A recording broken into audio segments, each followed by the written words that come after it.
The Price of Infamy, The Bad Boys of Wall Street Book 4, written by Ember Leigh, narrated by Jill Smith and Jeremy York. Chapter 1. Trace. "Oh, my Lord, she's taking her diaper off again." My mother's exclamation, the third time in the past hour, sent me racing back into the living room.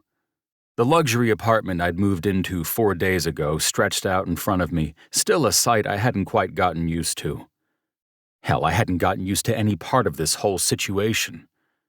Not only was I in Kentucky indefinitely, I had a year lease on an apartment in Louisville. And the little girl I was suddenly responsible for? Yeah, I really hadn't gotten used to that one either. "Did she pee or anything?" I asked as I darted over to help my mom. She swatted me away as I tried to bring a new diaper her way. I'd gone from playboy bachelor to custodial guardian in the blink of an eye. 4 days ago, I didn't know how to change a diaper. Now I knew about nighttime protection and why the good diapers mattered. "She's just uncomfortable, I guess." Willow's little stink face as she looked up at me and my mom from the play pad in the living room made me snort with laughter. She grinned devilishly and then lifted her little dress and tore at the diaper again. "Okay, see, you need to leave that on," I told Willow. She shrieked something unintelligible and stomped away, toward a corner of toys my mother and I had quickly assembled in the day before Willow's arrival. Everything had been a disorienting whirlwind since taking sole custody of Willow, the niece I never knew I had, until my surprise half-brother went to jail and left her in my care. Personally, I didn't think that a single businessman in Manhattan was the top choice for taking custody of a 2-year-old. But if I was the best option, I sure as hell didn't want to know who my competition was. "I think she's doing better," my mom said, watching as Willow tucked herself behind the Fisher-Price food truck and crossed her arms, staring out at us through the serving window. "Yeah," I said, not at all agreeing. These first few days had been rough. But then again, my entire existence had been rough for approximately the last 7 months, so something like this just seemed normal now. One more exciting addition to the shit pile that my life had become. "Willow, do you want some lunch?" my mom asked in that sweet grandma voice. I loved that she was here, offering to help in these vulnerable early days. She probably knew I had zero idea what to do with a 2-year-old. More than that, she knew that her sons were in a special sort of helpless disintegration. There were endless ways to describe the ramifications of having an active investigation launched by the Securities and Exchange Commission tearing apart the business I helped build from the ground up. And believe me, I'd been using every synonym available over the last 7 months, trying not to let the despair and the anxiety burrow to my bone marrow. But I had to keep my chin up and my shoulders back, all that positive bullshit people said when they weren't facing the possibility of a 10-year prison sentence and the complete destruction of their business venture and livelihood. "What about a bologna sandwich?" I offered, heading to the kitchen. I'd rented this place furnished, so all the kitchen essentials were ready and waiting for me upon move-in. All I had to do was supply the food, and copious amounts of alcohol needed to survive my new reality. I stared into the fridge. What the fuck did 2-year-olds eat? This was only the 5th entry on my list of questions that could unfurl to create a miles-long scroll.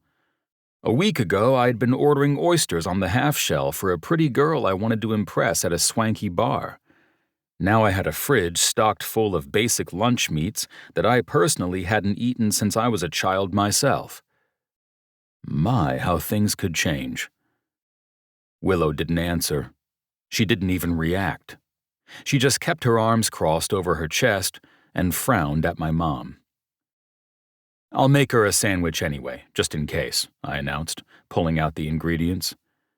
I couldn't help feeling like this whole arrangement could have been made even slightly easier if Ian, my half-brother, could have provided me with any details or tips about suddenly raising his daughter, but he wasn't available. He was in jail awaiting trial for drug smuggling charges. Not exactly the family reunion I would have envisioned, but hey. My brief interactions with Ian back in New York had been guarded, at best. He'd never let me in on what he was really doing or why. But the drug charges illuminated everything, and it turned out he'd been scaling up to larger clients in the area.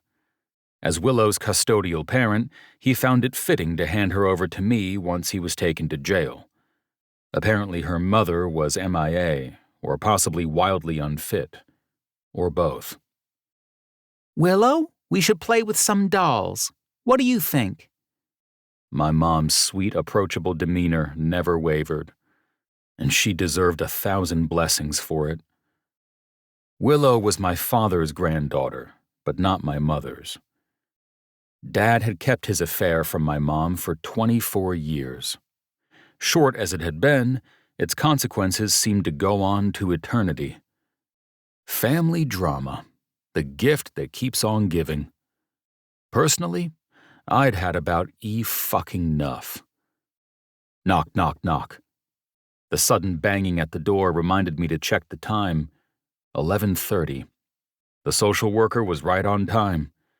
I plated the plain bologna sandwich, passed it to my mom, and then hurried to open the door. An older lady with a tired smile looked in. Hello. You must be Trace Fairchild. She offered a hand, eyes crinkling behind wire-rimmed glasses. I'm Bev with Social Services. I wanted to check in on little Willow and see how she's doing. Absolutely. Please, come in. I stepped aside, gesturing for Bev to come inside. She stepped carefully, noiselessly, and her head bobbed as she looked all around, taking in the apartment. This is a lovely place, she murmured, bringing out her clipboard to scribble some notes. Thank you. We're still settling in, but this is home for now. I headed for Willow, gesturing to my mother. Bev, meet Deb, my mother. She's been helping out as we adjust. I laughed, though I wasn't sure who it was a bigger adjustment for, me or Willow. Pleasure to meet you. Bev sent the same mild smile to my mother, and then bent down to peer at Willow through the serving window of the food truck. And you, little miss? How are you? Willow grunted and crossed her arms. Bev nodded as I sighed.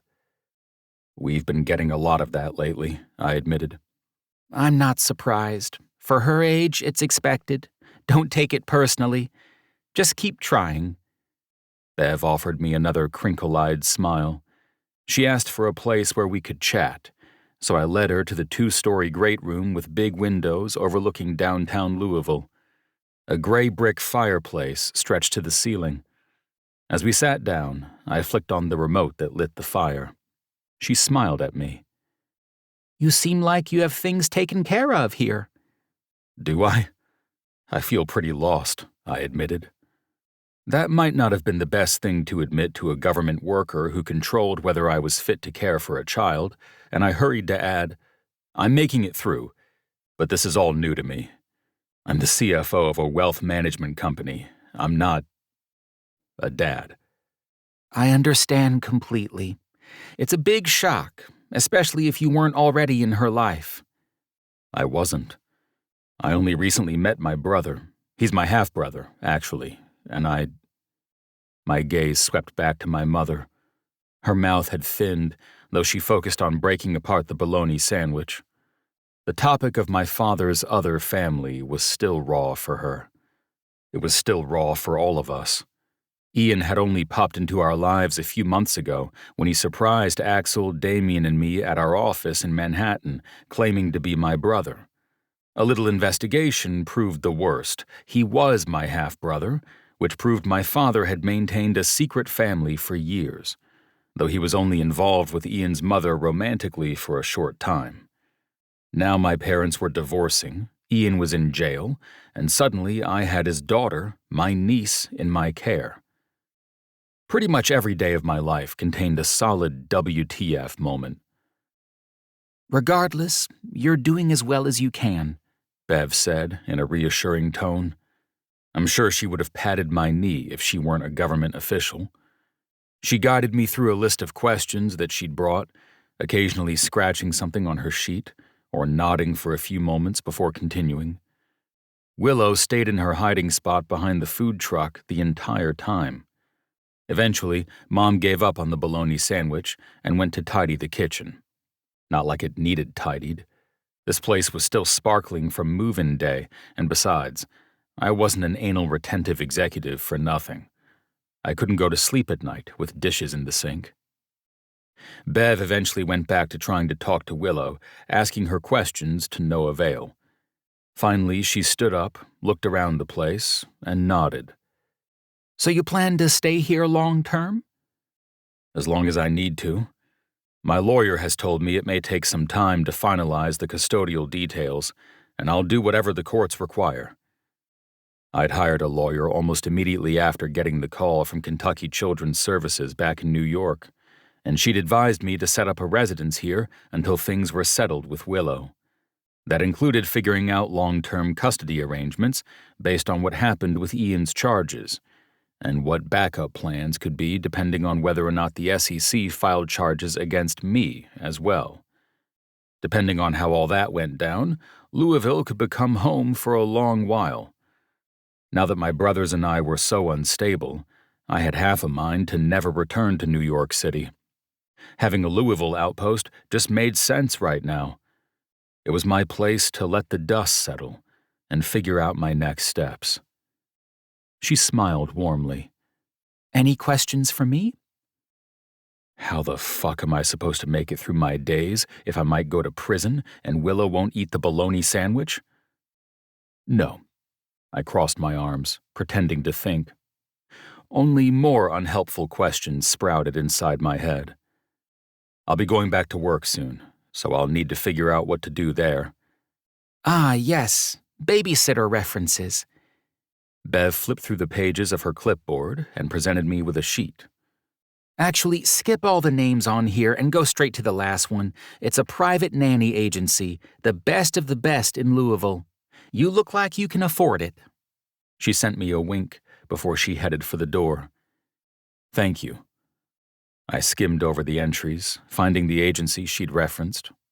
Bev waved to Mom and said her goodbyes before letting herself out. The door snicked shut behind her. Well, that was painless, my mom commented as she came around the kitchen island. She reached for the sheet. You plan on hiring one of her recommendations? I don't see much choice. I need to get back to work ASAP, and I don't plan on asking you to become Willow's full-time grandma. My mom sent me a look, her lips pursed. Trace, you know I would. I know you'd do anything for me. I wrapped my arm around her in a side hug, and I appreciate that. But I'm not trying to capsize your life just because I got dealt this hand. It's my responsibility. I'll handle it. Besides, I didn't want to make my mom grapple with even more than she had on her plate recently. Finding out about her husband's infidelity beginning 25 years ago was one thing. Now all her kids were waiting to find out if they were going to prison for financial fraud. We were more fun than a barrel of fucking monkeys. She drew a deep breath and nodded, a few gray wisps escaping her thick braid down her back. You're right, you will. There's nobody better for this than you, Trace. Oh, come on. Not even Damien or Axel? She snorted. I stand by what I said. We smiled at each other as I headed back over to Willow. All right, Willow. What about some screen time? I know that motivates the youth. If you have 4 bites of bologna, I'll give you 10 minutes of Peppa Pig. She frowned up at me and didn't budge. What a negotiator. I needed to work on my skills. Okay. 20 minutes of Peppa Pig. Her hand shot out in the direction of my mom in the kitchen, which I took to mean, give me the damn plate. Mom's brows rose as she brought the plate over. I smirked, satisfied, as though I had any clue what I was doing. Maybe I have a shot at this dad thing for real, I told my mom, as Willow took a tentative bite of her sandwich. I made my way to the flat-screen TV near the fireplace, grabbing the remote. I always thought you'd make a great daddy. Your brothers, too. She sighed wearily, coming down to her knees in front of the food truck as Willow nibbled at her sandwich. Just didn't imagine things playing out quite like this. That was the understatement of the century. Willow wasn't the only thing I hadn't envisioned playing out like this. I never expected to be back in this city after I left the last time 6 years ago. Back then, I'd been traveling from New York every other week courting a big-ticket client who turned into a grade-A nightmare. But during all those visits, I'd fallen for his niece. Hook, line, and sinker. I'd been a breath away from asking her to marry me. Until she told me to fuck off, that was. I suppose these unpleasant flashbacks from my former life in Louisville were par for the course here. That meant I had no time to waste in writing a different reality, one that included no vestige of the former failure of my past. Time to get my present and future on track. I wasn't about to combine new parenthood with remote work, investing millions of dollars an hour. At least not yet. I picked up the babysitter listing again and found the number for Aurora's nannies. All right, let's see what Aurora's got for me. I dialed the number. Willow took one last bite of her sandwich and then scampered over to the couch, looking up at me expectantly. Her little face looked gaunt, like the type of face you'd expect to see peeking through a grimy window in a Charles Dickens novel. Not at all the pudgy cherub face plastered in diaper ads, which I received too many of now that my smartphone knew a toddler was in my life. I deflated a little. What had this girl lived through until now? Aurora's nannies, how can we serve you? The chipper, feminine voice on the other end of the phone snapped me back to reality. I cleared my throat. My name is Trace Fairchild. I'm looking for a nanny for my... I blinked, looking at Willow. Daughter. It's urgent. I'm new to the area, and I'd need a nanny as soon as tomorrow, if you can accommodate. The woman on the other end cooed, and then said, Why, of course we can accommodate you here at Aurora's. Would you be able to come to the office? That would expedite the process, for sure. We can get your paperwork filled out, look at available nannies, and make our selection today. Relief trickled through me. Excellent. I'll be there within a half hour. At least there was still one person in the world happy to hear from Trace Fairchild. After everything my brothers and I had been through over the last 7 months, sometimes it seemed like the entire world was against us. The active SEC investigation sure didn't help the old reputation, especially since the Fairchild brothers had been media darlings before the investigation was launched. Now our names were splattered everywhere, all the time. Less of the celebrity gossip splatter, and more of the rotten egg on the front door splatter. Mom, could you sit with Willow until I get back? I'm going to head to the nanny agency and see what I can set up. I headed to the back of the couch where she sat beside Willow, both of them seemingly entranced by the pig-like cartoon character whose head looked suspiciously like a dick and balls. Of course, dear. She reached up to pat my hand, not looking away from the cartoon. I'll finish making my list of things you need, too. I remembered the newest one, those doorknob covers, so kids can't escape. Of course, it makes it pretty hard for adults, too, but we should be able to figure it out. I smiled, squeezing her shoulder. Thanks, Mom, for everything. I meant those words more than I could properly convey. You don't have to be doing all this.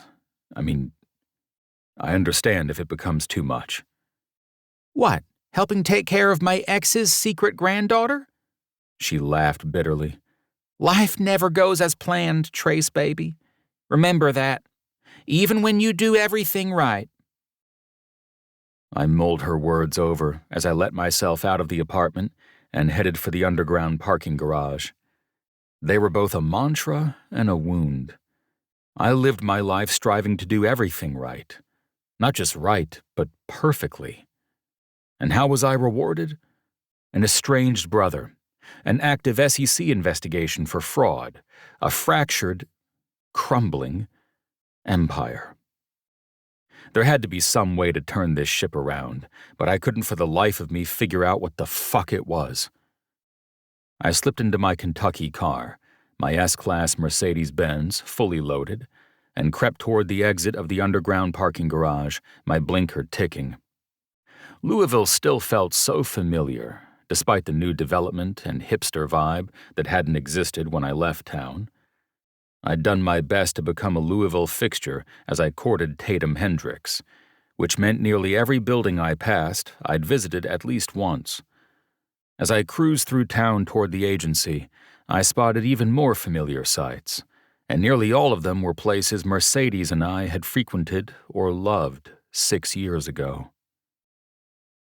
Mercedes. Where are you now? I tamped the thoughts before they could spiral. All that mattered now was making it through each day. 6 years ago, I'd been on the brink of asking Mercedes Hendricks to marry me. After the way she'd brutally blown me off, you'd think I'd be well on my way to never wondering about her again. In fact, at 32 years old, it was embarrassing to admit that I still wondered about an ex at all, especially when I'd had so many other women to distract me. So I told no one. I barely admitted it to myself. I didn't know how many women it would take to fully erase Mercedes from my mind, but whatever number I was at wasn't enough. It's for the best. She'd been too young then. If you'd married at age 27, everything after would have been different. My usual rationalizations hit differently back at Ground Zero. I let myself toy with the memory of Mercedes just a moment longer, but vowed to push all thoughts of her out of my mind for good once I eased into the parking lot of Aurora's Nanny's.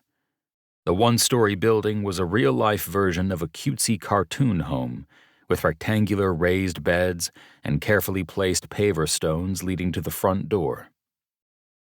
I pushed into the reception area, where 2 women immediately smiled at me. Trace Fairchild. The taller brunette swept toward me, a big grin on her face. I recognized her voice from the phone. I am so pleased to finally meet you. I'm Denise. I shook her hand and returned the greeting, quickly taking stock of the sparse, trendy interior design. The receptionist watched me with shy curiosity. I nodded her way as Denise, the lead placement coordinator, led me back to her office. Let me just reiterate how much of an honor it is to have someone like you consider working with Aurora's Nannies. I follow your charitable endeavors. I'm not sure there's anyone who's done more for supporting children in need than you, Denise said in a smooth voice as she settled behind a large wooden desk. I took a seat in front of her as she turned her computer screen so that we could both see. Why, thank you. That's touching. And it was, given how much discord I'd felt recently. Let's get down to business. Here at Aurora's, we value transparency and high-level communication, she explained as she clicked through screens. I want to be available to you at every step of the way. Even once you receive your placement, if there's ever anything you don't like or questions you might have, I'm your go-to. Denise's flashy grin was typical for VIP bend-over-backward service. I was used to it in Manhattan. For the right price, people would do nearly anything you asked of them. But I had no intention of abusing my status. I'd blaze through that phase after we made our first $500 million. I just wanted a damn nanny and some internal peace and quiet. Hopefully, finding the former would provide me with the latter. I appreciate that. So tell us a little more about what you're looking for. Denise leaned forward, her attention settling squarely on me. Well, Willow has been a bit difficult recently. I didn't know how else to describe it, and honestly, I didn't want to get into the clusterfuck of my family situation right now. It was easier to pretend she was my daughter than to rehash why I was in this position or what had preceded it. She's a little anxious around new people, but has severe anxiety with unexpected visitors. I think we need someone a bit more adept at special cases." Denise nodded, tapping at her chin. "We have a few available nannies right now that fit the bill," she explained with a conspiratorial grin, pulling up a roster of headshots on the computer screen. Each nanny had a quick summary below her portrait. "You get the final call, but I'll give you a full rundown of each girl and her particular strengths and weaknesses." "As long as she knows more about kids than I do," I told her. "And my knowledge is pretty much the bare minimum." Denise's tinkling laughter floated through the room. "Oh, Mr. Fairchild, we'll be providing much more than that." She pulled up the first portfolio, a nanny named Yvonne, equestrian history, came from a large family, trilingual. Then there was Tracy, bilingual, skilled in art, certified to homeschool through 6th grade. And then there was Mercedes. Long blonde hair with highlights that sparkled in the sun like spun gold. Green eyes I'd never forgotten, couldn't forget if I tried. Excellent with special needs children and histories involving trauma. Denise's summary didn't mention the woman who cut you off 6 years ago and took the biggest piece of your heart with her. I started, but my voice failed. I wasn't sure I even had it anymore, because I suspected my bottoming-out stomach had yanked it from my throat on its way to my feet. "Mercedes is an excellent choice. She's who I would have recommended myself," Denise purred, pulling out her phone to check something. Then she looked up at me with excitement on her face, lips pursed together like she was dying to spill a secret. "She just came back from an assignment, so you can meet her now if you'd like." Chapter 2. Mercedes. The air was different inside Aurora's nanny agency when I stepped inside. I'd stepped into this building countless times in my year of work here. It was a hard-won position, so I counted my blessings every time I set foot in the building to seek out my cubicle and catch up on paperwork related to my short-term assignments.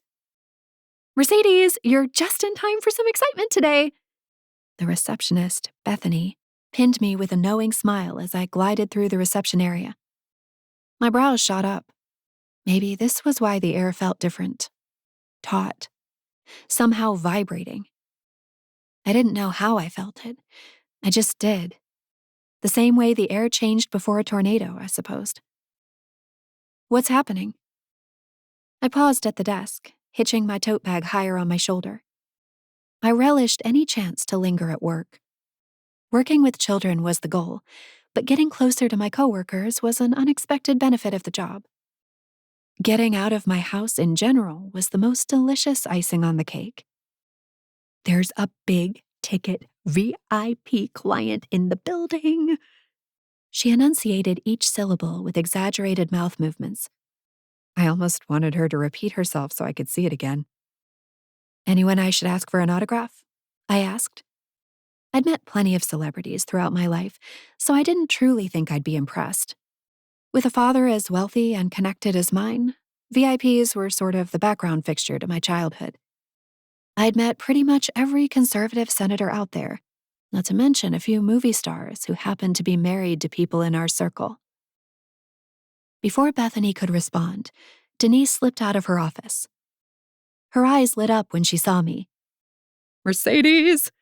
She hurried my way, her heels clicking on the tile floor. "There you are. I was just coming out to look for you. Do you have time for a chat?" I sent a smile to Bethany and followed Denise down the hallway. She led me to my cubicle in the large back room, her eyes half-mooned with excitement as I set down my things. "I have a very exciting opportunity I wanted to extend to you personally," she said. "Ooh, please continue." I tucked some of my blonde hair behind my ear, the flutters of excitement in my belly reminding me just how much I loved being here. How much I loved being challenged. It still grated on me that my entire family wanted me to give this feeling up, to just abandon this line of work, to walk away from the fulfillment of it all. It didn't even matter that this job wasn't even my end goal. This job was just the compromise, and I still felt guilty for grabbing it. The client I have in the office right now is VIP level and looking for a full-time nanny placement. He's got a 2-year-old girl who requires some extra love and attention. We're talking single father situation, high-powered businessman. I know you've been doing mostly part-time placements, but do you think you could swing a full-time placement? I swallowed hard, trying not to burst out with a shouted, "Of course." I needed to at least pretend to consider it. Well, my current placement is over, so I think the timing should work out. Denise nodded effusively. I was thinking the same. And I would really love to take a full-time client, even though that was the absolute last thing my family wanted for me. But not all secrecy was meant to deceive. I was 25 years old and already at a crossroads in my life. Every member of my family and social circle pulled on one arm. This burgeoning career, and the promise of carving out my own future, was the tug on the other arm. I had to try, even if my pre-carved life path careened in a different direction. I say let's give it a shot, I told her. If you think I'm the best nanny for the job, I'm willing to take it on. Mercedes, you're going to love this client. Let's go meet him now. Denise squeezed my wrist and we headed for her office. On the way there, she called out over her shoulder, "His name is Trace Fairchild." The name shuddered through me the same way a bullet enters a thigh. I actually stumbled, and Denise looked back at me sharply. "Are you okay?" I drew a deep breath, popping on a bright grin. I couldn't let her know the black hole that had suddenly erupted in my gut, threatening to consume all my vital organs with its deathly gravitational pull. I couldn't tell her that Trace and I had a history, one that nearly broke me, until the clearly defined grooves of my family's life path enabled me to move again. Fine, just fine. I, tripped on the rug. I amped up the smile, certain it was nearing psychotic grade. Good Lord above, Trace Fairchild is in that office, and I am going to lay eyes on him for the first time in 6 years. Trace Fairchild had been both my ultimate fantasy and downfall. I'd fallen for him too fast, too hard. We'd connected instantly, in the way that grandparents always talk about after 60 years of marriage. We'd had a whirlwind romance, composed entirely of belly laughter, white-hot passion, and adventures around Louisville that made it hard to go almost anywhere or do anything for a year after things ended. Because they didn't just end. They shattered. My entire body vibrated with anxiety, each step closer to Denise's office feeling like a full mile. Denise reached for the doorknob. The door creaked once, and then she stepped inside the office. Thump, thump. My heart pounded so loudly I knew that Denise could hear it. "Mr. Fairchild, I'd love for you to meet Mercedes Hendricks." I glided through the threshold just as she said my last name. And there he was, filling the barrel chair facing Denise's desk, his square shoulders and immaculate Armani suit the perfect complement to the devastatingly neutral expression he wore on his handsome face. His dark tresses were tousled just the perfect amount, the exact middle ground between Ken doll and disheveled. I felt the moment his dark brown gaze alighted on me. Could almost hear the crack as the axis my world turned on began to crumble. "Mercedes, meet Trace Fairchild." Denise sounded so pleased with herself, her 1,000-watt smile nearly blinding me as she stepped aside so I could shake Trace's hand. I had no idea what my face was doing as I surged forward with my hand extended. I couldn't even recall my name as his big hand gripped mine. The heat from his grip activated every physical sensation I'd ever shared with him, stored inside my cells like ancestral memories. My entire body went hot, alive, buzzing. I swallowed hard, jerking my hand back and focused on breathing. In, out, in, out. "Mercedes is absolutely the top pick for the job," Denise said, seemingly unaware of the way my soul was being sucked into the black hole vortex that the sound of Trace Fairchild's name had opened up inside me. Seeing him had doubled its pull. She slid into her desk chair, and I took a seat in a chair closer to the wall that faced both of them. She's the most recent addition to the staff, but has fast become a favorite here at the agency, Denise said with a wink my way. Any issues you might be having with Willow right now, Mercedes can help with. Willow.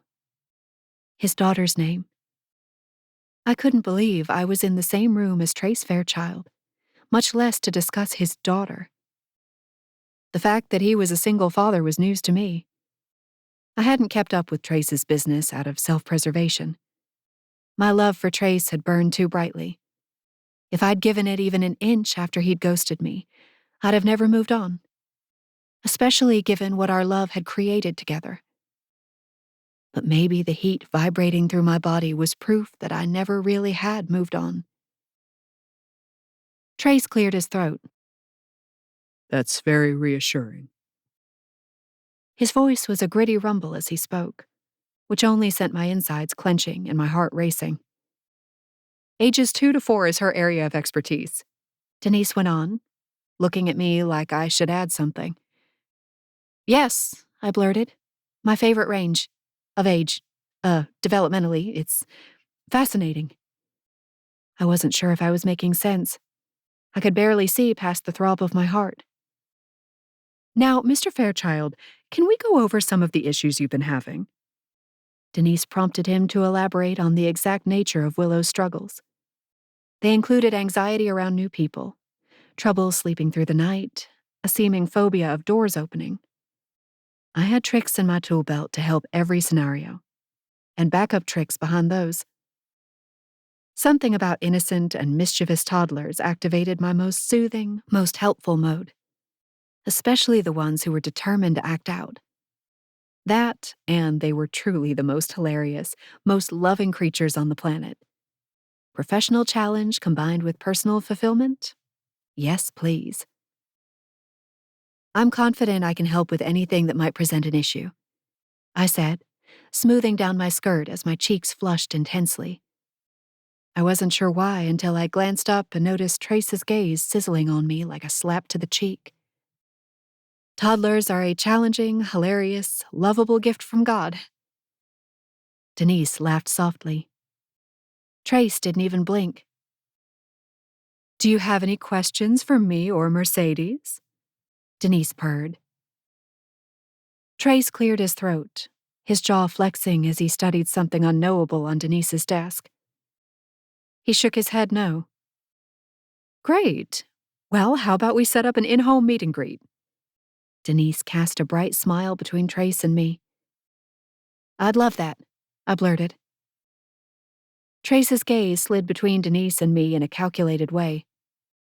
Then it landed, and stayed, on Denise. Do you have anyone with a bit more experience? Denise blinked. In what way, Mr. Fairchild? I'm not sure about pulling the trigger quite yet. I'd prefer to work with someone with more of a long-standing track record. Disappointment shuddered through me, and I tried not to show it. I straightened my back instead. It didn't just hurt because he doubted my skills with his daughter. It hurt because he was rejecting me based on what had happened between us 6 years ago. The reason he ran from me, left me behind. And I was still the only fool between us who didn't know what that reason was. I assure you, Mr. Fairchild, Denise barreled on, oblivious to Trace's real discomfort with my placement. The fact that Mercedes is a newer hire does not work against her. Maybe I didn't explain fully. She's worked with us for over a year now. I've witnessed her prowess firsthand, and my only regret is that she didn't join us sooner. I smiled over at Denise. That's so sweet of you. I feel the same. I steeled myself to address Trace head on, forcing the wave of nausea rising from my stomach to stay out of my throat. A placement with Trace Fairchild was a horrible idea.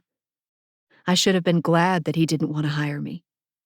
Caring for his daughter would be a ballistic missile in the center of my carefully crafted life. The painstaking reassembly I underwent after Trace blew into and out of my life the first time around took me years to complete. I didn't have years to waste. Our 6 months together, semi-long distance, punctuated by intense bursts of 1 or 2 weeks at a time when we acted like a married couple, were the emotional equivalent of 2 years. Trace didn't look convinced. I need someone who is adaptable, transparent, comfortable with frequent, long-distance travel, usually on a private jet. I maintain a high-stress work environment. Hours may need to be extended at last minute. He rubbed at his knuckles as he spoke, sounding casual, almost offhand. But when his gaze snapped up to mine, it was anything but. The intensity there shook me to my core. He'd fired a warning shot so loud that every cell inside me understood the message. He'd been my dream man in every sense of the word. Tall, dark, and handsome, with a humility that contrasted well with his jet-setting lifestyle. Not to mention the loyalty to his cause and his brothers that I admired so much it made my chest hurt. Our 6 months together had affected me so much, I'd even switched majors in college to what I actually wanted to study, child psychology, until my family convinced me to switch it back to English a year after Trace left. It wasn't that I didn't want to study English. I loved all things literature and the spoken word, but what I really wanted to do was help children in a clinical setting. My parents' logic was that an English degree would better serve me in service to my family, volunteering at the church, tutoring children on the side, eventually homeschooling my children. Child psychology was all well and good, they reasoned, but it was structured to pursue a career, which I wasn't going to do, right? My gaze fell to the ring on my middle finger, a promise ring of sorts, given to me by my boyfriend Caleb. We'd been family friends for years. It was only natural it turned into more. That's how those things worked. Safe, predictable paths that kept the family unity and family future stable and didn't result in ballistic missile-inspired shards buried in your heart. If the reappearance of Trace Fairchild was some sort of a cosmic joke, then God needed to learn a thing or two about comedic timing. He was 6 years too late. Furthermore, with my schedule and my life in general, I don't have time for waffling, passivity, or shrouded communication. Trace cleared his throat, his gaze sliding back to Denise. These are my only requirements. Denise opened her mouth to respond, but I jumped in first. Let it be known, without any trace of waffling, that I am actively and openly committed to the health and safety of any child in my care. There's nothing shrouded or passive about it. That you can count on. Trace didn't appear moved by my declaration. Denise, on the other hand, looked ready to melt into the carpet of her office. It wasn't customary for potential clients to behave like Trace. Most were gracious, soft, inquisitive. Trace acted more like a brick wall with lips. Extremely gorgeous lips that had once kissed their way across every square inch of my body. Lips that used to call me Birdie with the same softness that I'd used when I called him Bear. Lips that would never be in the same room as me again, based on how this meet and greet was unfolding. Because there was no way in heck I was getting this placement. Thank you, Mercedes. Mr. Fairchild and I will continue our meeting. I'll let you know if we need anything else from you. She sent me a warm smile, strained but genuine, and I nodded and rose. It was a pleasure meeting you, Mr. Fairchild, I said, trying not to mumble the words. Your daughter will be lucky to have any of the nannies on staff here. I stepped out of the office, my heart pounding so hard the smartwatch on my left wrist lit up to congratulate me on my sudden exertion. But this was no aerobic exercise, no intent to keep my waistline trim. This was good old-fashioned anxiety. I paced the hallway for a few moments, running through the conversation in my head at least 50 times. Whatever he thought I'd done to him was bad. if that was how our first encounter in 6 years went. Trace was probably disappointed in me, if he even cared enough to be disappointed. I'd taken all that guidance and inspiration from him and just let it wither into dust. Instead of being a children's psychologist, I was a part-time nanny en route to being a full-time wife, guarding this job with all I had until the velocity of my expected life path ripped even this from me. Maybe that was why he was so sour now. I needed to reject the position. But there was no way in heck Trace Fairchild would select me in the first place, based on how frigid he'd been, how clear it was that he detested me. It was in my best interest to continue onward with my life as it was.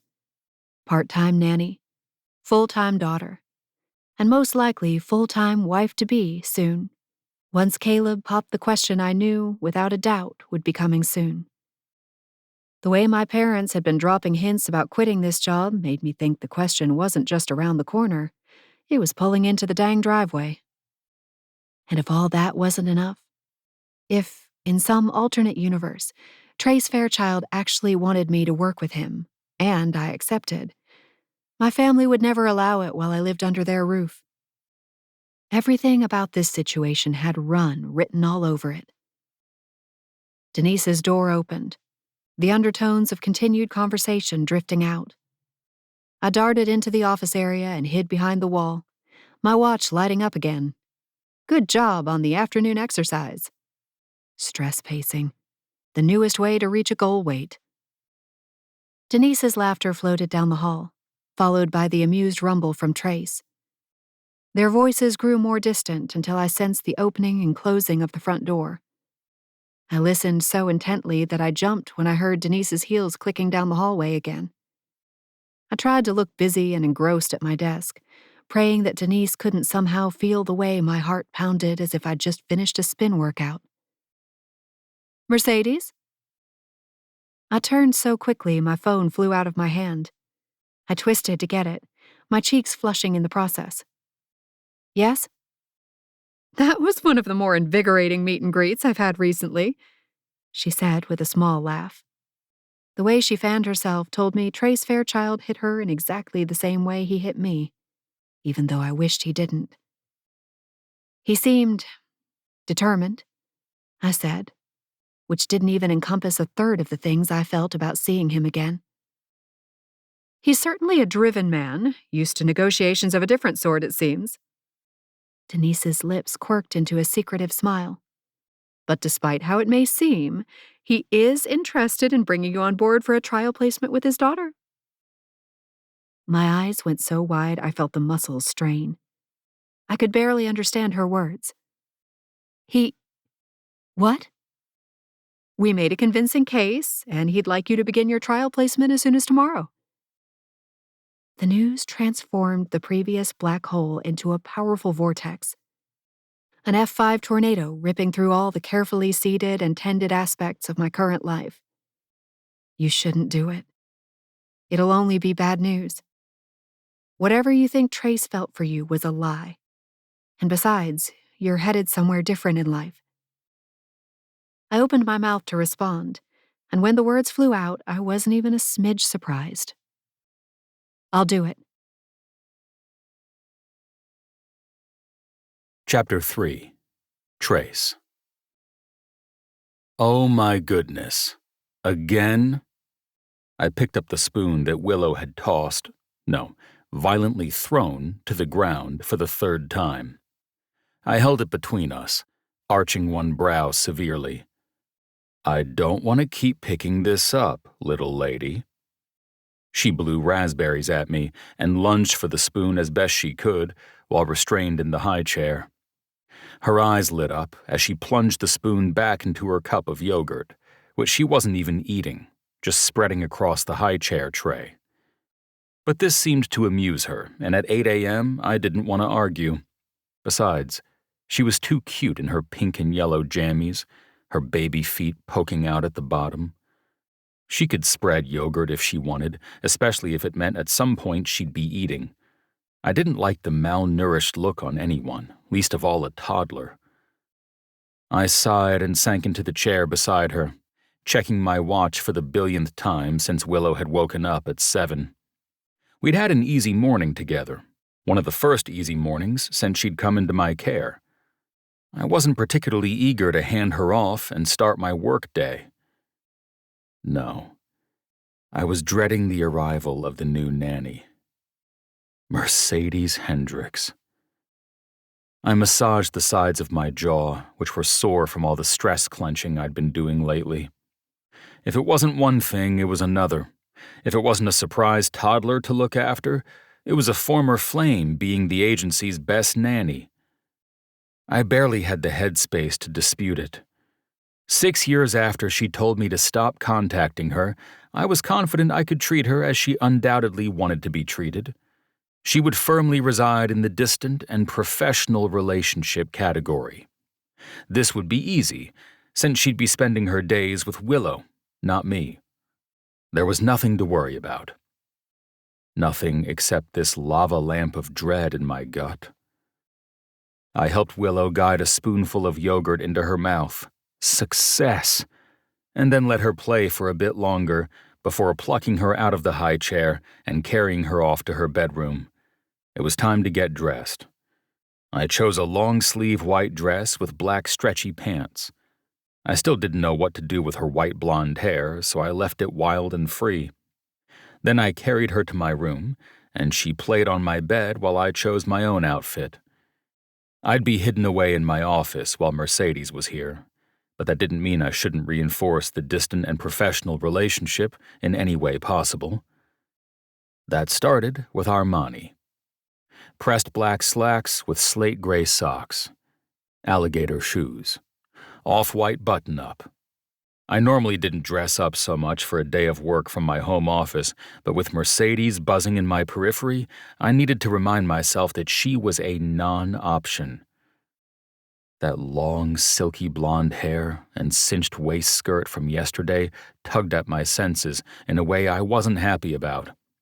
She'd matured in our 6 years apart. She carried a seriousness with her now that I hadn't experienced our first time around. I hated that I could still look at her and want her. She and I had already failed once. Somewhere along the line, I hadn't measured up. I'd faltered. She'd told me to never contact her again, and there was no do-over. Never mind that the mere sight of her had caused my insides to crumple from both regret and longing. I had no time for those emotions. I'd never act on them anyway. Second chances were just another opportunity to fail. It was that simple. I strode through the living room, rolling up the sleeves of my shirt once, then twice. Willow toddled to her play corner and started tossing Duplo blocks around happily. She looked over at me, shrieking something unintelligible. "What was that? You like my outfit?" "Thanks, Willow. I like yours too." We smiled at each other just as a knock sounded on the door. "Hey, that's probably your new nanny," I told her, holding up an index finger. "Let's go see, okay?" Her curious gaze followed mine, but as I neared the door, she started whimpering. Badly. Fear streaked her face, and I stopped mid-stride. My gut plummeted to the earth, my protector mode kicking in. "It's okay, Willow. There's just someone at the door." I lifted her into my arms and rubbed her back for a moment. The door could wait. Right now, I was the only person in her life she trusted. The connection between us had been almost immediate. It was odd, given how hesitant she was around everyone else. But as my mom pointed out, it probably had something to do with how similar Ian and I looked. I likely reminded her of her daddy. "Can we try now?" I murmured softly. Willow didn't relax much, but she let me carry her to the door.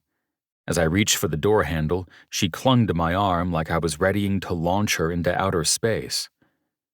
"It's okay, sweetie," I murmured into her ear as I eased the door open. 2 smiling faces greeted me, Denise and Mercedes. My stomach plummeted to the core of the earth as my gaze swept over the blonde beauty in my doorway. I couldn't even say what Denise looked like, what she was wearing. I was only capable of absorbing Mercedes's annoyingly perfect details. She wore form-fitting jeans with an oversized green sweater that matched her eyes perfectly.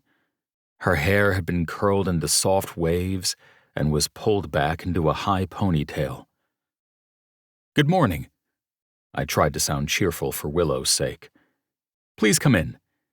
I couldn't play the hard-edged businessman in front of her, or else she'd lose the slight progress we'd made. Deep inside, I knew I needed to be tough as steel around Mercedes because those soft green eyes had already unraveled my life once. Good morning, Mr. Fairchild. Denise surveyed the apartment with bright eyes, her heels clicking over the wood floor. Mercedes echoed her greeting. What a lovely place you have. Thanks. I let the door swing shut. Willow's grip had loosened slightly, but she watched the new arrivals suspiciously. I can't take much credit for it. I just told the realtor what I wanted. Well, you have excellent taste. Denise cast me a bright smile. Mercedes waved at Willow as we spoke, using my body to play peekaboo with her. Willow didn't respond much, though she watched carefully. I don't plan on staying long. I'll just be going over a formalized care plan with you while Mercedes and Willow get acclimated. Then I'll be out of your hair. Mercedes stepped closer to me, no longer playing peekaboo. Hello, Willow. Willow shied away, but didn't take her gaze off Mercedes for a second. Hello, Willow? Mercedes pulled a funny face, leaning closer. Willow giggled and twisted away. Mercedes was so close, I caught the amber undertones of her perfume, which caused something deep inside my chest to dislodge and float away. I'd forgotten about that scent. The sultriness infused there, the freedom we'd felt together while wrapped in those amber-laced notes of orange blossom. That scent had accompanied me the time she'd gotten her nickname Birdie. We'd been having a day date at the zoo, carefully contemplating a very lonely-looking bear, when a bird landed on its head and seemed to give it a kiss. Of course, we'd made it a metaphor for our lives. I cleared my throat. Let's start with a quick tour. Anything to get further away from Mercedes. I pointed out the kitchen, the kid food-stocked fridge, the great room and fully accessorized play area. I showed them the back hallway, pointed out the door to my bedroom, and then brought them into the princess paradise my mother and I had set up on the fly for Willow. Everything was soft, shades of pastel, adorned with rainbows and unicorns and adorably strange animals. While we were back there, I let them peek into the 2 extra bedrooms and my office. Once we were back in the main living area, I showed them the extra bathroom near the lounge area behind the fireplace, which led into the laundry room. I love the open floor plan, Mercedes said once we'd reconvened in the great room. I tried to react in some way to her compliment, but all I could manage was a grimace. Mr. Fairchild, maybe you and I could go over the procedure from here on out while Mercedes and Willow begin to interact. I'll try putting her down over here, I said, gesturing to the play area in the great room. I carried Willow to the gray faux fur rug I'd chosen for the play area. Her toys were still strewn about from that morning. She hinged her legs up as I attempted to put her on the ground. Each time I lowered her, she hinged her legs higher. I laughed after the 4th attempt. You don't want to get down, do you? I carried her over to the long, trendy couches in a U formation, looking out toward the floor-to-ceiling windows. Let's sit over here. We'll see if she warms up. I doubt she'd warm up to Mercedes today. Maybe not even tomorrow. She'd known my mom for a week and still didn't fully care for her. Denise took a seat in the mauve accent chair facing me. I settled Willow on my lap as Mercedes plunked herself a bit further down on the couch. I disliked the fact that she and I were sharing a couch at this point in my life, but I reminded myself this was all temporary. Once we got into the swing of things, I wouldn't see much of Mercedes at all. Denise brought out a file folder from her handbag and thumbed through papers. All placements are conditional, pending full approval from the client. So this allows you to really get a feel for how Mercedes and Willow interact with each other before giving the green light for a permanent placement. I nodded, watching as Willow's gaze drifted back toward Mercedes, who had grabbed the squishy cartoon pillow in the shape of the most adorable snail I'd ever seen. I wasn't sure if this was the right stuff for kids her age, but all of it was eventually enjoyed by both of us, so my opinion had some bearing, right? Mercedes made exaggerated motions with the snail so that it kissed Willow on the nose, on the cheek, on the head. Denise went over some of the protocols for the coming weeks. I half-listened for most of it, trying instead to strategize potential routines that would minimize the necessary contact between Mercedes and me. What if I paid her extra to not match her sweaters with her eyes? That seemed practical, given how many hours I'd spent lost in that gaze. A gust of cool air around my lap alerted me that Willow had wrestled free from my grip. She approached Mercedes carefully, who beckoned her toward the play area. Denise smiled warmly at them. "She's so good at winning them over," Denise murmured. Well, she wouldn't win me over. That was for damn sure. Mercedes and Willow continued playing near all the toys. Willow occasionally looked over at me, checking to make sure I was still here. Once Denise and I had finalized the care plan, and we'd both signed off on the mutual agreements, she bowed out quickly, waving brightly to Mercedes and Willow before she headed for the door. "We'll touch base in a couple weeks," Denise said, with a reassuring smile. "I think you'll be pleased, but if anything arises, you know where to find me." I appreciate the attention. Aurora's is number one for a reason. Number one in VI client attention, at least. Not number one in keeping clients' former flames out of their lives. I wouldn't share that with Yelp. I shut the door gently behind her, pausing as I took in the sounds of my apartment now. Mercedes's soft cooing, the cute grunts from Willow as she interacted with Mercedes. I turned to find Mercedes sitting cross-legged on the rug, pointing between stuffed animals, one of which included the incredibly cute snail. Willow snatched up the plush doll and held it to her chest. Mercedes clapped gleefully while Willow smiled. Whatever she was doing, it was working. I strode over to them, burying my hands in my pockets. What would you prefer I do? Stay out of your hair, or hang around a bit longer? Mercedes tipped her head to look me in the face. The sweater-matching green eyes were a gut punch I could never fully prepare myself for, even when I knew it was coming. "It might be best if you stuck around, so she can have you in her line of sight. When you walked over to the door with Denise, she started to get a little anxious." I nodded, jerking my gaze away from her, looking for something else to focus on. Anything else. Great. I'll bring out my laptop and get some work done until lunchtime. She normally goes down around 1 and naps for about an hour. Then we can try having you get her from the nap, and I'll stay in my office. She nodded, a dimple flashing as she smiled. "Sounds like a plan." Once again, I thought I should react somehow to the interaction, but couldn't force anything beyond a grimace. What I hated as much as the fact that Mercedes had ghosted me was that she was only in her mid-20s and could make me feel like an awkward, lovesick fool. I was 32, goddammit. I'd ranked on the Forbes wealthiest under 40 list. I was supposed to be a powerful CFO. Instead, I was still licking my wounds from the true love that wasn't, while also facing down a crumbling empire and a shattered family. I was nothing if not a perfectionist, and right now I felt like a failure from every angle. Look up the word in the dictionary, and you'd see a gilded portrait of my fucking face right there. I headed for my office, snatched up my laptop, and got settled in the oversized armchair near the wall of windows in the great room. I was a sucker for natural light. The penthouse I used to share, with my brothers on Wall Street was practically a top-floor arboretum.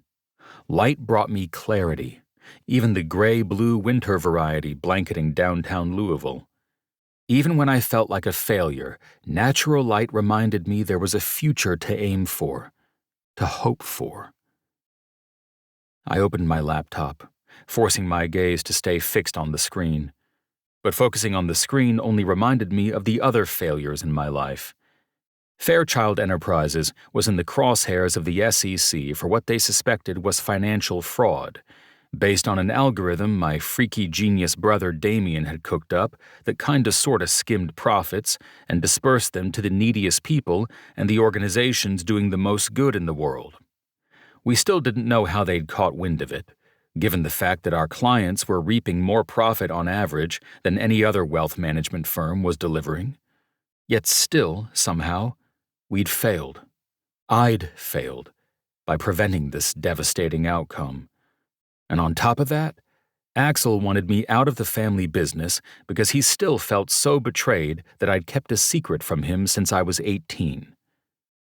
A future without my brothers at my side, in life and in business, was the last thing I'd ever envisioned.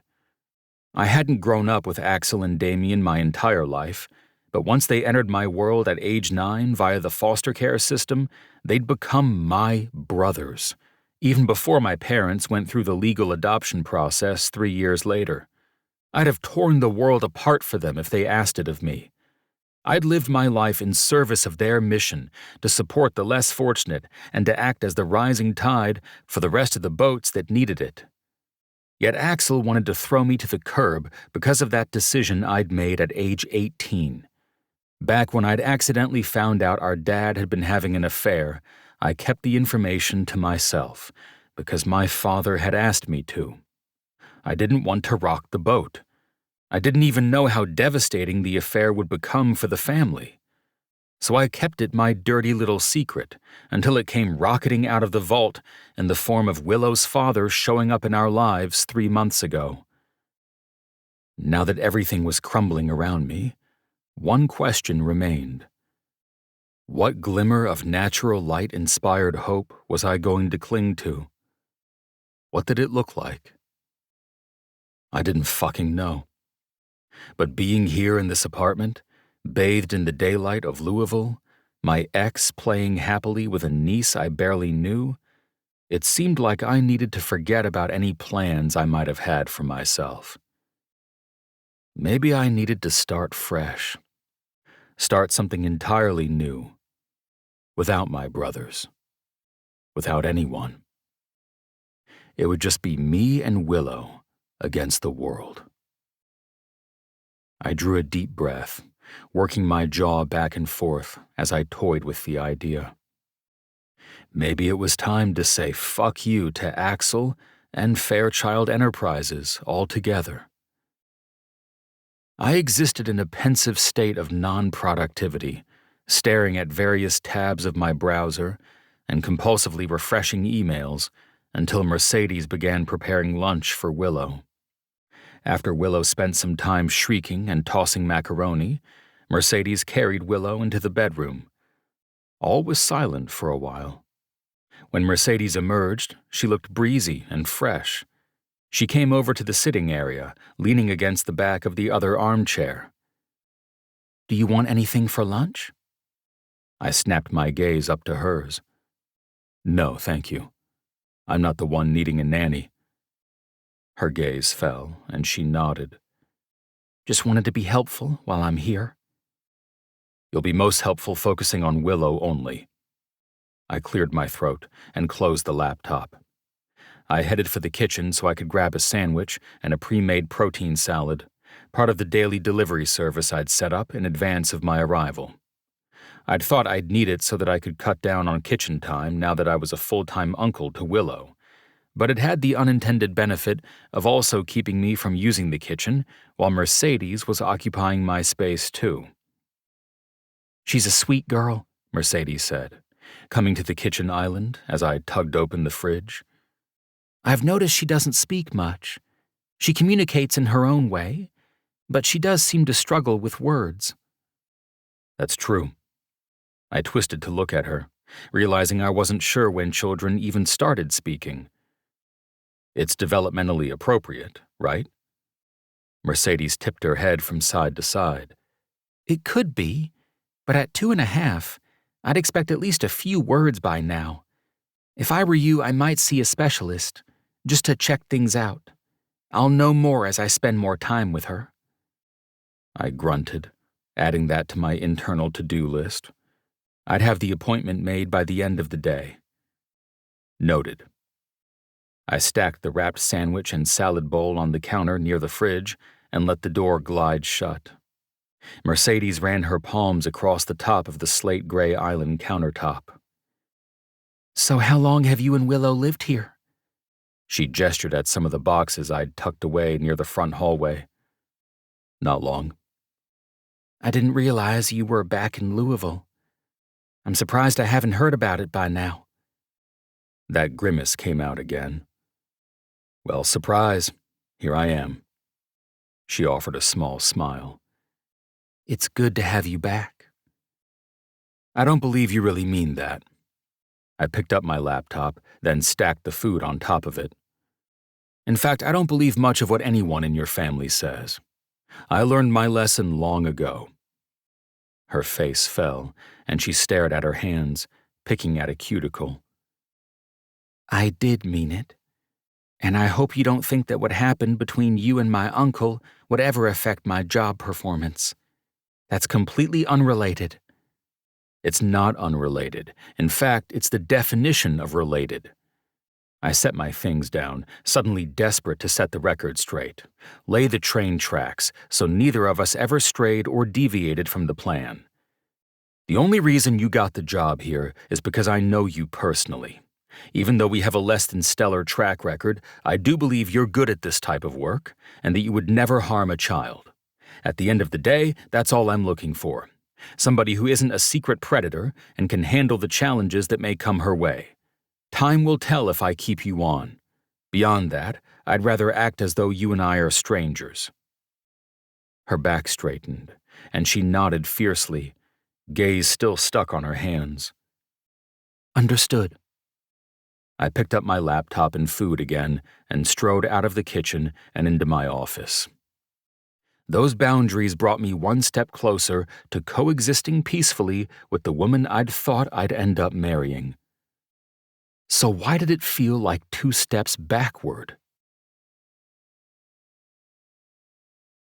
Chapter 4. Mercedes. 7 o'clock. The end of my first full day working with Trace Fairchild's daughter. I'd never felt so exhausted and so energized at the same time. I pulled through the wrought iron gates of my parents' property. They lived in a colonial-style mansion on the outskirts of Louisville, flanked by rolling green lawn and topiary displays that required so much attention it constituted the bulk of my mother's daily stress. She required perfection at all times. There was no off day for my mother or anyone in her orbit, and that included the landscaping staff. And, of course, her children. As I approached the white brick garage tucked toward the back of the property, along the tree lines separating their house from the neighbors behind them, I saw my brother's sparkling SUV and Caleb's flashy new Escalade that he'd purchased last month after a sizable promotion at his job working with a big health insurance company. I frowned, pulling into the farthest end of the back driveway. We had Sunday dinners with family without fail, and of course Caleb always attended, as did my brother's wife and daughter. But this was a Wednesday. After the day I'd had, I wanted to head to my area of the property, a detached pool house that served as guest quarters, and sink into a bath and remember all the tiny ways that Trace had lit a fire inside me today, even though every word he'd spoken had been laced with barbed wire. Gaining Willow's trust had been the easiest part of the day, and that had taken every last resource in my toolkit. But these were the challenges I lived for, ex-boyfriends not included. These were also the challenges I couldn't tell my family about. I breezed into the side entrance of the house, drawing a deep breath before I popped on my happy face, the one that I felt compelled to show my family. The scent of dinner greeted me, onion and roast beef. From deep inside the house, I heard, Darling, is that you? My mother. Her intuition regarding my nearness was so accurate it needed to be studied by scientists. I hadn't even shut the door or made a noise yet. It's me, Mother, I replied in a sing-song voice. I set my purse down on one of the wooden shelves lining the side hallway, then roamed deeper into the house. I headed for the formal dining room, where I figured everyone would be. We ate at 7:15 p.m. without fail. The dark wood floor hid beneath thick floral rugs. Every surface was immaculate, free of dust. Through the arches of the dining room, I saw the long dinner table, long enough for a royal family. In a sense, we were modern-day royalty. It had been one of those assumed, unspoken sentiments growing up. We are special. We are revered. We are the living embodiment of success and happiness.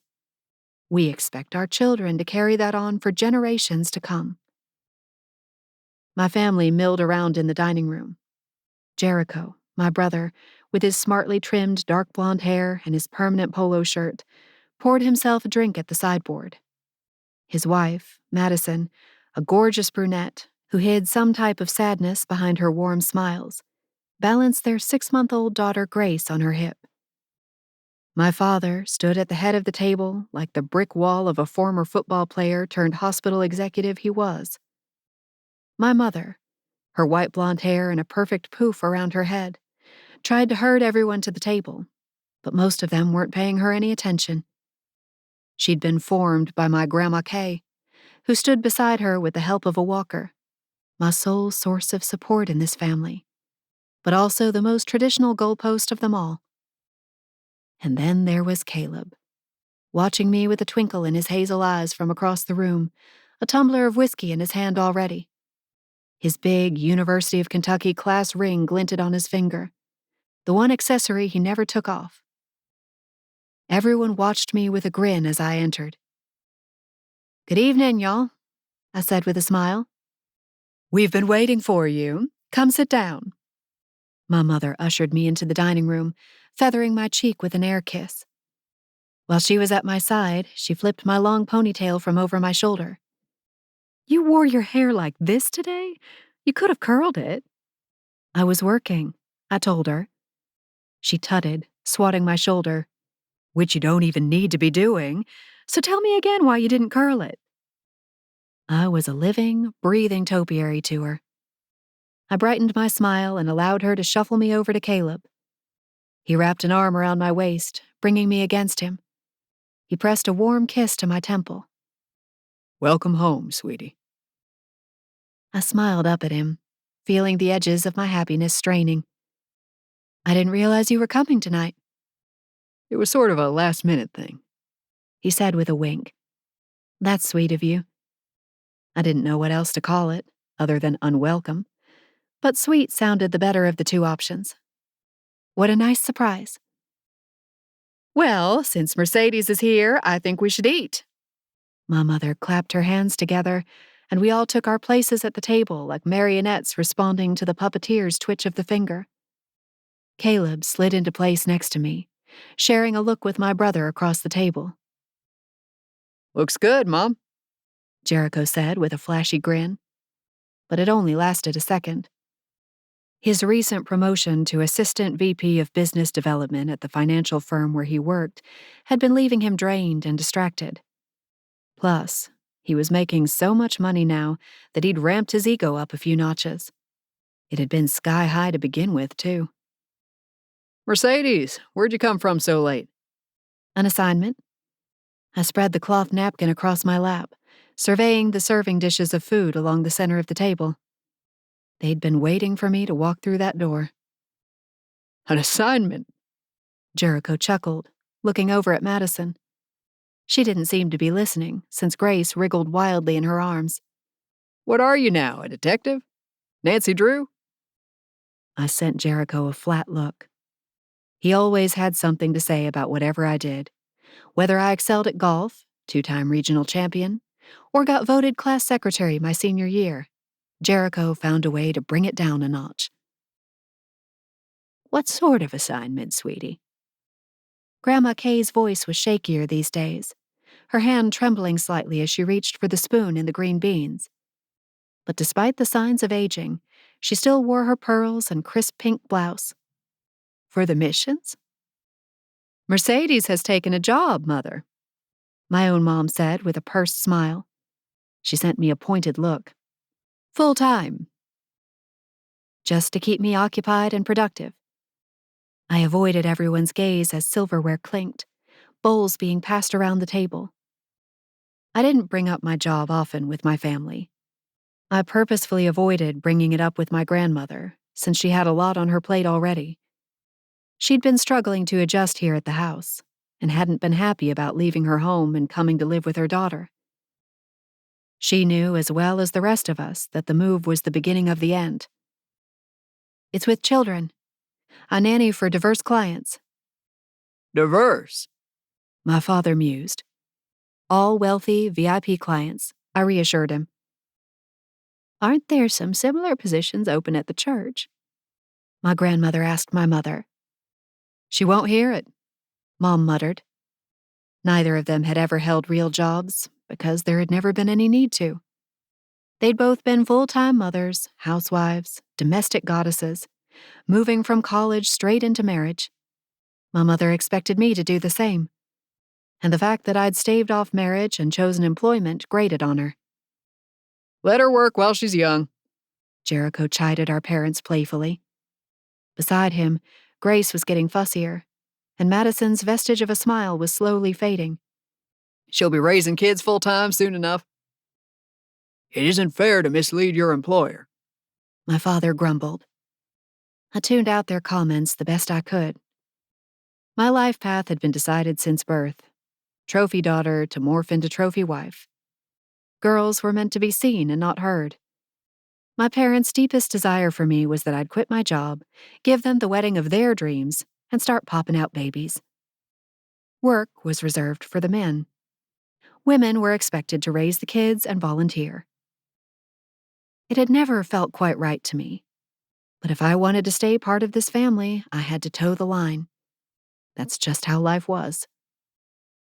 Well, it sounds like it's an experience, at least, Grandma Kay said with a wink in my direction. I sent her an appreciative smile. Grandma Kay was conservative in a lot of ways, but throughout the years, she'd also tended to support me at times when no one else did.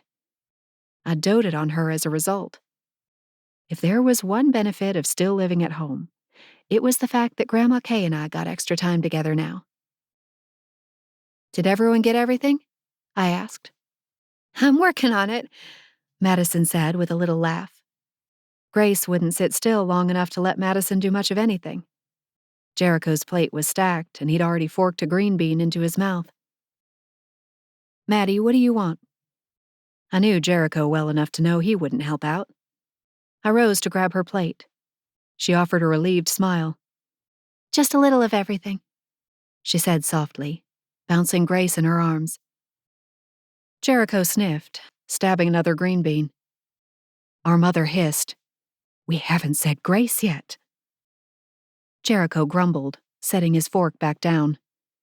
I haven't eaten since noon. I made quick work of filling Maddie's plate with roast beef, cheesy potatoes, green beans, and a roll. I set it back down for her and winked. Who wants to lead in prayer tonight? My mother asked. I think Jericho should, I offered. Jericho glared across the table at me, but didn't protest further. He bowed his head, all of us following suit, and said a quick prayer. Then he snapped his head up and clapped his hands. Let's eat. Forks clinked as the family dug in. At my side, Caleb reached for my hand under the table. He gave it a quick squeeze, his gaze lingering on mine. Hey, you. I lifted my shoulder at him, using my free hand to scoop some potatoes into my mouth. Everyone at the table remained oddly quiet. I glanced around to see most sets of eyes on me, or maybe on Caleb. I finished chewing, then said, So, what's the occasion? Could have sworn it was a Sunday when I pulled into the driveway this evening. My mother tittered, sending a warm smile to my father. Well, I think it might be something I talked with your father about earlier today. Caleb said with a little laugh. A dimple flashed in his freshly shorn face. The man might as well have been allergic to facial hair. Sometimes I swear he shaved twice a day. Your mother invited me to stay, and then she called over Jer and Maddie and Grace. I was already here, so no need to invite me, Grandma Kay mumbled. My mother held her napkin to her mouth. It sounded like she'd swallowed a squeal. Oh, goodness, Caleb! I furrowed my brow, looking over at my mom. What? Caleb looked between me and my mother, nervousness streaking his handsome features. He'd been in my brother's grade. I'd always noticed him as the popular older guy who would likely never want me. Every woman desired him. The natural athlete, excellent pedigree, and even better prospects. As it turned out, he'd always had his eye on me. A few months after Trace ghosted me, Caleb started creeping closer. We were friends for a year, then casually dated for another year. Caleb always respected that I wanted to move slowly. He thought it was because I was virginal and scared. He didn't know the truth. Not only was I not a virgin, I'd carried another man's baby, however briefly. After the miscarriage, it had taken me damn near 2 years to stop thinking about Trace every day. Caleb's slow approach was the only one that would have worked. Caleb pushed his chair back, angling himself toward me. There was something intense and magnetic in his gaze. I let myself get lost in the hazel swirl of his eyes as he reached for my hands. I'd known for months this was coming. I'd been anxious about it for even longer. Your father and I had a talk about the future, Sadie. His thumbs swiped back and forth over my knuckles as his gaze fused deep with mine. I know you and I have talked a lot about what we want in our lives, and I think it's time for us to take the next step. You're the prettiest, kindest woman I've ever known. I came here today to formally ask your father permission to make you my wife. Pretty, kind, permission to make you my wife. I felt my eyes widen as excited gasps ricocheted around the table. Knowing it was coming hadn't prepared me for actually hearing the words, facing down the moment. I can't see myself with anyone but you, Sadie. His smile was genuine, those eyes so warm and familiar. To the rest of the world, we were the perfect story, the perfect couple. The health insurance star marrying the hospital executive's daughter. Wealth marrying wealthier. Handsome face meets pretty blonde.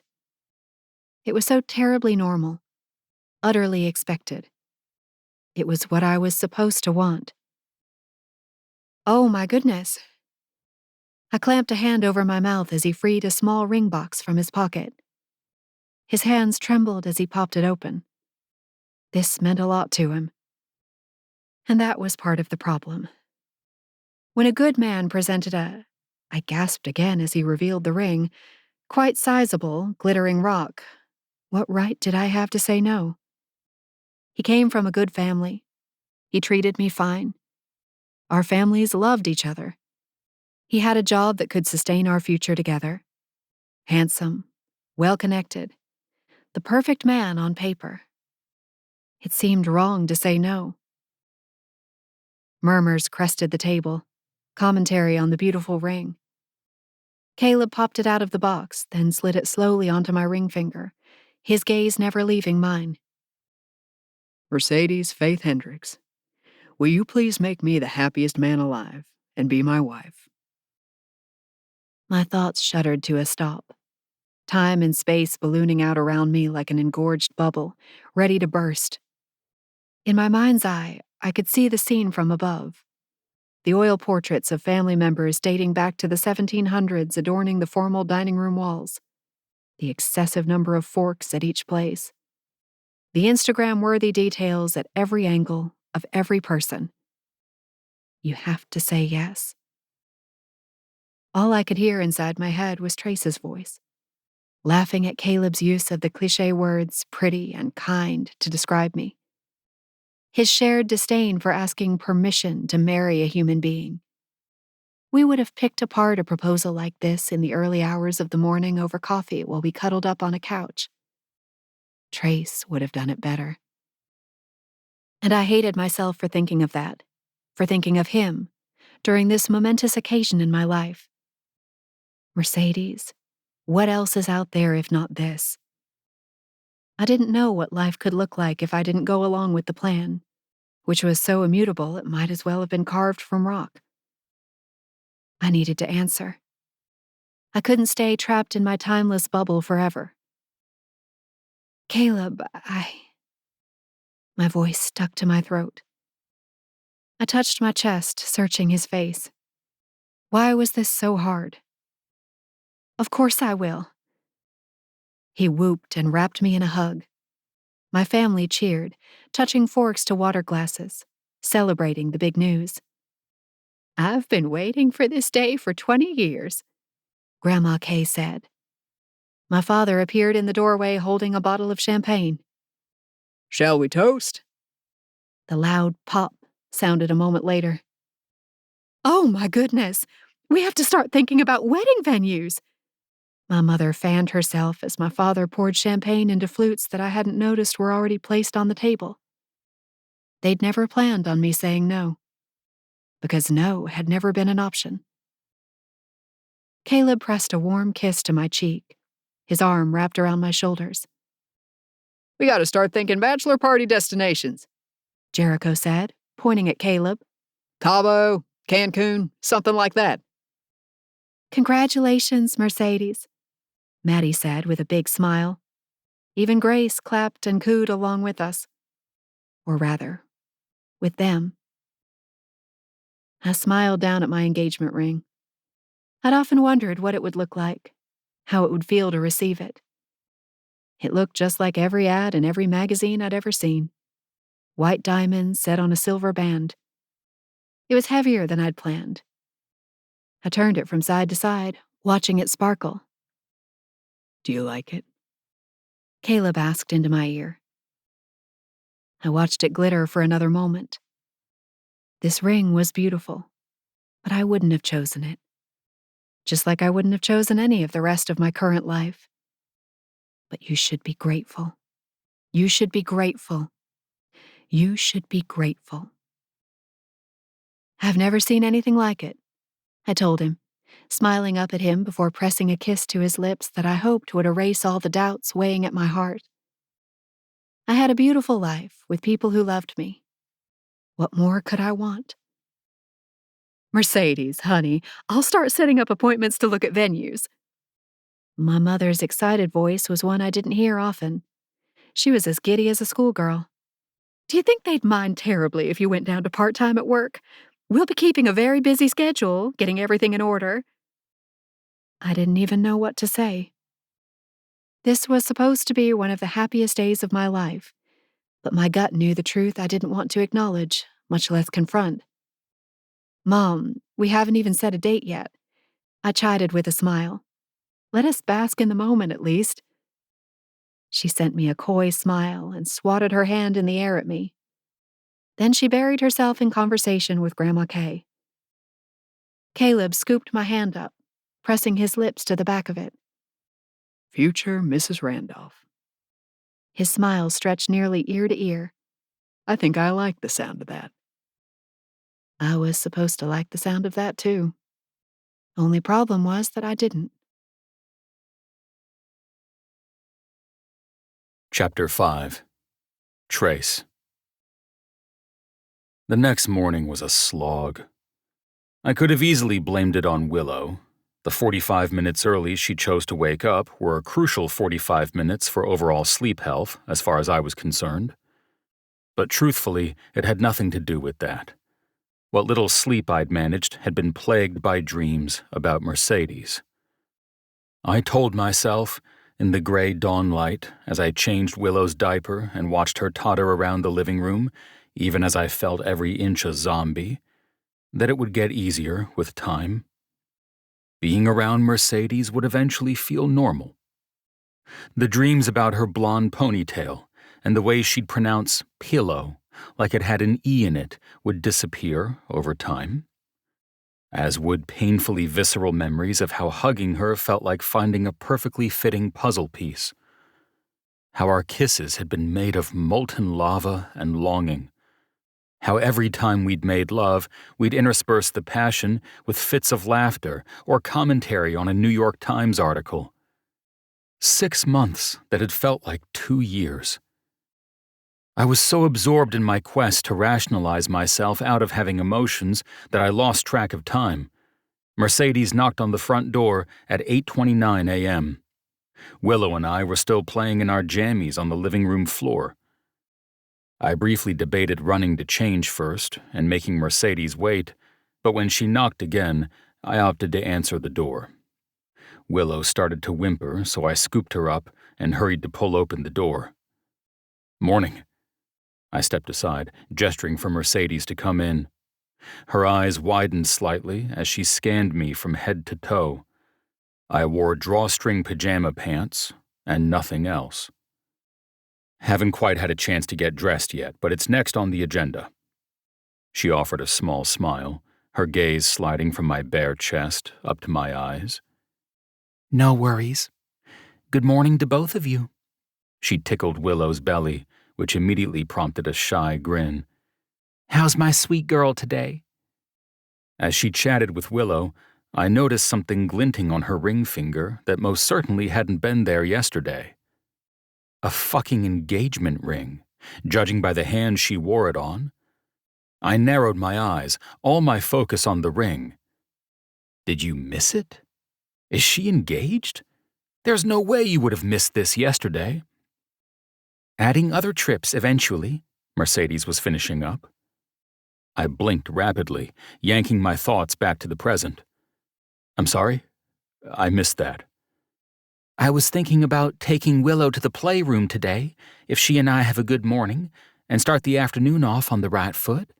Once we see how she and I interact there, we can use that as a barometer for adding other trips eventually. The building had a common playroom, as well as a fully loaded gym and sauna. I nodded, heading deeper into the apartment. Sounds good. Anything I should know about before I start the day? Mercedes asked, pausing at the kitchen island to set down a tote bag she'd brought. Anything strange from last night or this morning? Any good or challenging examples of behavior? My head throbbed, unable to focus on anything other than the fucking ring on her finger. I'd been convinced she was the one I was going to marry. I'd never considered marriage before her, and certainly hadn't considered it since. But she'd cut me off, and now I was dying to know who had managed to stay close to her. She woke up a little earlier than normal, about 45 minutes. My heart pounded like I'd just finished a run. I cleared my throat, hoisting Willow a little higher in my arms. She giggled, clinging to my shoulder. My gaze slid back to the ring on Mercedes's finger. I'll be honest, I'm a little worried about that. What? She looked down at herself, trying to follow my gaze. The little ring on your finger. I feel like it could be a hazard. Thank God Willow was the only one who knew how fast my heart raced right now. It could snag on her clothes or scratch her. It looks kind of pointy. Like a cheap piece of shit, I wanted to add. Oh, right. Of course. Mercedes quickly yanked the ring off her finger and fumbled to find a place to stow it. You didn't have it on yesterday. It was a fact, one that I wanted her to expound upon. She offered a tight smile. That's right. Silence thumped between us for a moment. Is it an engagement ring? Her smile went tighter. That's not something two people acting like strangers would really talk about, right? Shut down. As much as it annoyed me, I respected her ability to force me back into my lane. Noted. Listen, have whatever you want from the fridge. She already ate breakfast. I'm going to hand her off and go get dressed, then try to sneak into the office a little earlier than yesterday. Sound good? Perfect. Mercedes wore a big smile as I handed Willow over. She went willingly, but reached for me as I eased myself farther away.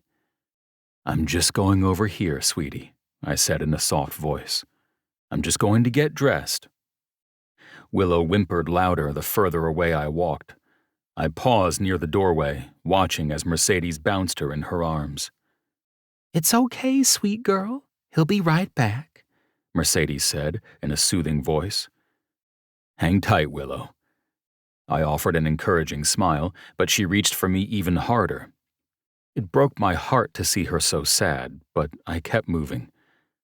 Once the door shut behind me, Willow began wailing. I tore my pajama pants off and hurried to dress in whatever was most accessible, track pants and a t-shirt. As the wailing escalated, I decided socks and cologne could wait until later. I rushed back into the living room to find a red-faced, tear-streaked Willow. Mercedes seemed unfazed and continued rocking her in her arms. As soon as Willow spotted me, she croaked out a strange noise and reached for me again. "Let me take her," I told Mercedes, scooping Willow out of my arms. Willow immediately snuggled against my shoulder, and the crying subsided. Mercedes stroked her back lightly as she rocked gently from side to side. "I don't understand," I murmured. "She had such a great day yesterday." "It's not a linear process with attachment, and she seems to be very attached to her daddy." Mercedes tilted her head. "May I ask where Willow's mother is? Does she see her often?" I opened my mouth to respond, but realized I'd never informed the agency of the custodial situation underlying this assignment. I wasn't sure if this would change things, but it was an integral component to understanding Willow. "I don't know where she is. In fact, I don't even know who she is." As Mercedes's brows knitted deeper, I hurried to add, "Willow isn't my daughter. I have temporary custody of her through the state of Kentucky. It's a long story, but the gist of the situation is that her father is in jail and her mother is MIA. I don't have any idea of the situation she's come from, other than it seems it wasn't great." Mercedes's mouth rounded, and then compassion softened her features. She tutted, gently patting Willow's back. "You poor thing. Who knows what you've seen or lived through?" It was hard not to get lost in Mercedes's sweetness while she stood this close, brimming with so much empathy for Willow. Her big heart had been one of the first things I'd noticed, and fallen in love with. Which made it all the more confusing that her big heart had dropped me like spoiled meat. "Willow is my niece," I added, once I caught myself focusing on Mercedes's pink lips and the dark curl of her lashes. "And I made an appointment with a specialist, like you suggested. It's set for next week." I swallowed hard, forcing myself to add more. "Maybe you could join us, so you can stay on top of all the recommendations and medical advice." Mercedes nodded, her green gaze sweeping up to meet mine. "I'd love to. I'm sure it will fall on a day I'm already scheduled to be here, so it won't be a problem." In a softer voice, she addressed Willow. "Do you feel so safe in Uncle Trace's arms?" Willow jerked her head into a nod. I couldn't see her face, but judging from Mercedes's reaction, she must have looked pretty pitiful. "He's such a good uncle. You're so lucky to have him." Mercedes offered another bright smile, stroking Willow's back again. "Do you want to go get cozy on the couch with your favorite doll?" Willow nodded again, and Mercedes looked up at me. "Will you come join us for a little bit? I think this will be a good transition." I admired the way Mercedes made this look effortless. She had a strategy worked out, so subtle and natural that even I barely noticed. I carried Willow to the big couch and sat down. Mercedes joined us a moment later with a ratty-haired doll, the only thing Willow had shown up with, besides a trash bag full of diapers and clothes, and a plush lavender blanket. Mercedes sat close, but left a slight gap between us. I could feel her nearness like it was water on a live wire. My entire being bristled at being this close to her. I stewed in the conflicting simmer of my emotions, hating myself for still caring 6 years later, upset with myself for not being able to stop the mental jumping jacks, and disappointed that after so many women in my life, this big-hearted blondie with a shitty family and a ravenous appetite for books was the one who sent my heart racing. Not to mention a bit disgruntled with the universe overall. I was a grown man, shoved up against my former flame with only a plush lavender blanket and a toddler to separate us. Hardly the stuff of romantic movies. "First, we have to make a cozy nest," Mercedes said, stuffing the plush blanket between our bodies and then out over her lap. "This is how it becomes the coziest of all." Willow watched with red-rimmed eyes, quiet but absorbing everything. "Then this is where sweet Willow girl goes, into the cozy nest." Mercedes pointed at the slight gap between us. "With both Uncle Trace and Ms. Mercedes." Willow blinked dully, but I helped reposition her between us. Willow allowed it, and soon she was blinking up at me from between us on the couch. Mercedes tucked her in with the blanket and nestled the dolly into the toddler's arms. "Now you're all cozy, all tucked in, with your favorite dolly, and we go like this." Mercedes made a big display of taking a deep breath. She repeated it a few times, urging Willow to do the same. She eventually followed suit, ending on a smile. "That's my sweet Willow. Good job." Mercedes knew what she was doing. She had been part-time with the nanny agency and a new hire, but she seemed especially tuned in to children with histories of trauma. I remembered that she'd been deeply interested in pursuing a psychology degree during our time together, but I hadn't seen that on her Aurora's profile, nor had it been mentioned during the interview. I propped my arm up on the back of the couch, above Mercedes's shoulders. Like the flash of a lightning bolt, I saw what could have been. The three of us cuddling on the couch, Willow as my daughter, and Mercedes as my wife. It seemed like such a cruel twist to find myself in this position, forced to work with the woman I clearly had never gotten over, while she was set to marry someone else.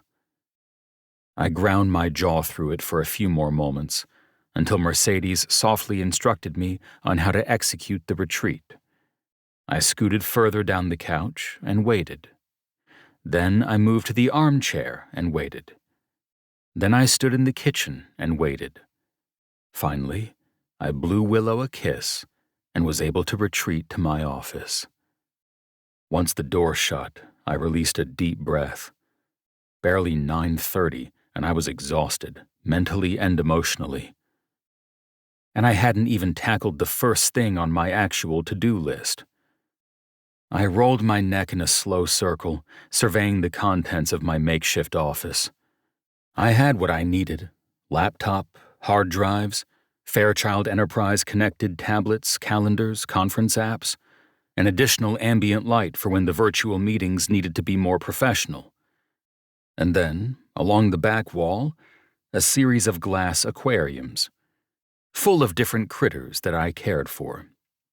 The most notable being the inspiration for the snail stuffy I'd selected for Willow, my very own giant snail pet. Ferdinand was a Malaysian fire snail, a pitch-black and fire-red mollusk fascinating to behold. I'd crafted an enormous home for him, with carefully curated moss and logs throughout. His home was kept at 79% humidity, just like his native habitat. Ferdinand had been with me since a visit to Malaysia a year and a half ago. I'd been prone to collecting weird pets when I was younger, much to my brother's chagrin, but now I had the means to support them. The other aquariums held garden-variety snails, a few leopard slugs. I was checking on the state of my pets when my cell phone vibrated against my desk. The screen read, Kentucky. I furrowed my brow. Was the actual state of Kentucky calling me? That didn't make sense. But I did know someone currently being held in police custody in the state of Kentucky. I sighed. It had to be Ian. I swiped the screen to answer it. Hello? Trace? That you? His voice sounded gritty, 1,000 miles away. Ian, what's up? How are you? Oh, I've been better. There was a commotion behind him and the sound of metal being pounded. All good over there? I opened my mouth to reply, but wasn't sure where to begin. Yeah, I'm making it work with Willow. She's a little skittish, I guess. To be honest, I have some questions. Not too sure I can help you, Ian said. I haven't been a big part of her life. I've just been trying to make it work where I can, you know? I didn't know, not even slightly. Who was she staying with? My mom, sometimes. Ian cleared his throat. Back when Julia was in the picture, she'd take her and they'd stay at friends' houses. But when she ended up in the homeless shelter, that's when I got my mom involved. My head was spinning and my heart was breaking. What had Willow lived through? Julia? Is she? Willow's mom. Gone now, though. She OD'd a couple months back. I blinked rapidly, trying to parse this information. So many questions sprang to life. Had Willow witnessed the overdose? How long had Willow been living in a homeless shelter? All I could tease from the confusing mix was a desperate need to make sure Willow never returned to that situation or anything similar. She's staying with me now. Possibly forever. And what about your mom? Why didn't she get custody? My mom's not doing well. Oh, is she? I didn't want drugs to be the answer again. She's in a nursing home now, Ian said softly. She's got some medical issues. It's fucked. I don't really want to talk about it. I'm sorry to hear that. This is why I knew you'd be the best man to handle that little girl. Ian didn't even talk about her as though she was his daughter, like she was just some person who happened to be in the family tree. I couldn't give her shit, and now look where I am. At least my brother was right on that front. A guard came and demanded he cut the call, so we said quick goodbyes and hung up. I stared at Ferdinand for what seemed like a half hour then, processing and trying to make sense of what I'd heard. His glistening black body was therapeutic, his sluggish movements its own type of meditation. Willow coming into my care was a blessing. For her, and possibly for me, too. I was lost in my thoughts until my phone rang again. This time it wasn't from prison. It was Damien. I contemplated not answering it, but he'd been calling non-stop for a few days. I'd been avoiding everyone. Maybe that needed to end. I swiped it on. What's up? Jesus, about damn time. I've been busy. I can only imagine, since you haven't told me shit about what's going on down there. Everything we know we had to hear from Mom. She's been a big help. I sighed, dragging a hand down the front of my face. There were so many things to update him on, but I didn't have the energy to do it. I'll catch you up some other time. It's just been intense. Yeah, sure. You okay? I opened my mouth to respond, but realized I wasn't sure how to answer. I'm not sure. My head is spinning. Damien was quiet for a moment. I miss you, bro. I miss you too. You made a decision? My gut nodded so hard I thought I could puke. I didn't want to make this decision. Not formally, anyway.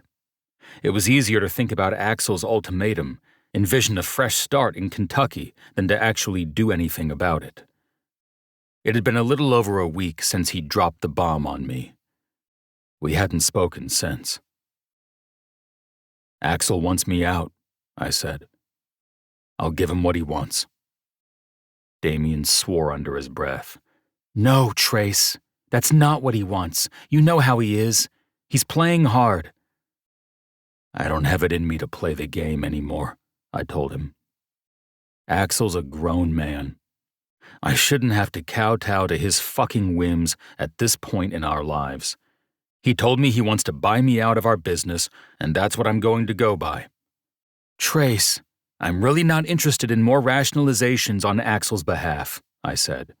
He put this in motion, he's going to get what he wants. That's the best I can give him. That's not what I want, Damien said. I want us to be back together, a family, how things used to be.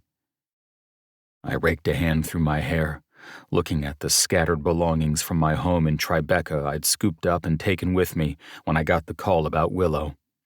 The freshly installed cream carpet, the lingering scent of paint in the office. These were the trappings of my life now. Tribeca felt like a distant memory. Fairchild Enterprises was similarly growing faint, now that it was pushed to the background in favor of a sweet but traumatized 2-year-old. What do you want? Damien prompted. I cleared my throat, opening my office door just a crack to see if I could hear or see Mercedes and Willow. Mercedes's sing-song voice narrated what she was doing. We're slapping this Play-Doh. It feels so firm. A smile ghosted my lips briefly. I don't know what I want anymore, Damien, I finally said. All I know is that nothing can go back to how it used to be. The only option we have is to create something new. But what the fuck did something new look like? Chapter 6. Mercedes. The following Tuesday was important. Not only did it mark almost a week with Trace and Willow, when Trace would decide whether he planned to keep me on, but it was also the day of Willow's first visit with the child psychiatrist. I got to Trace's apartment about a half hour earlier than normal, so he could whisk us away in his Benz. I sat stiff and in awe in the passenger seat, trying to keep my eyes from sliding over to his powerful figure in the driver's seat. The big watch peeking out from under the sleeve of his winter coat. His calculating and studious gaze sweeping out across traffic and the dreary Louisville day. His powerfully subtle cologne, which teased as much as it soothed with its musky undertones and hints of leather.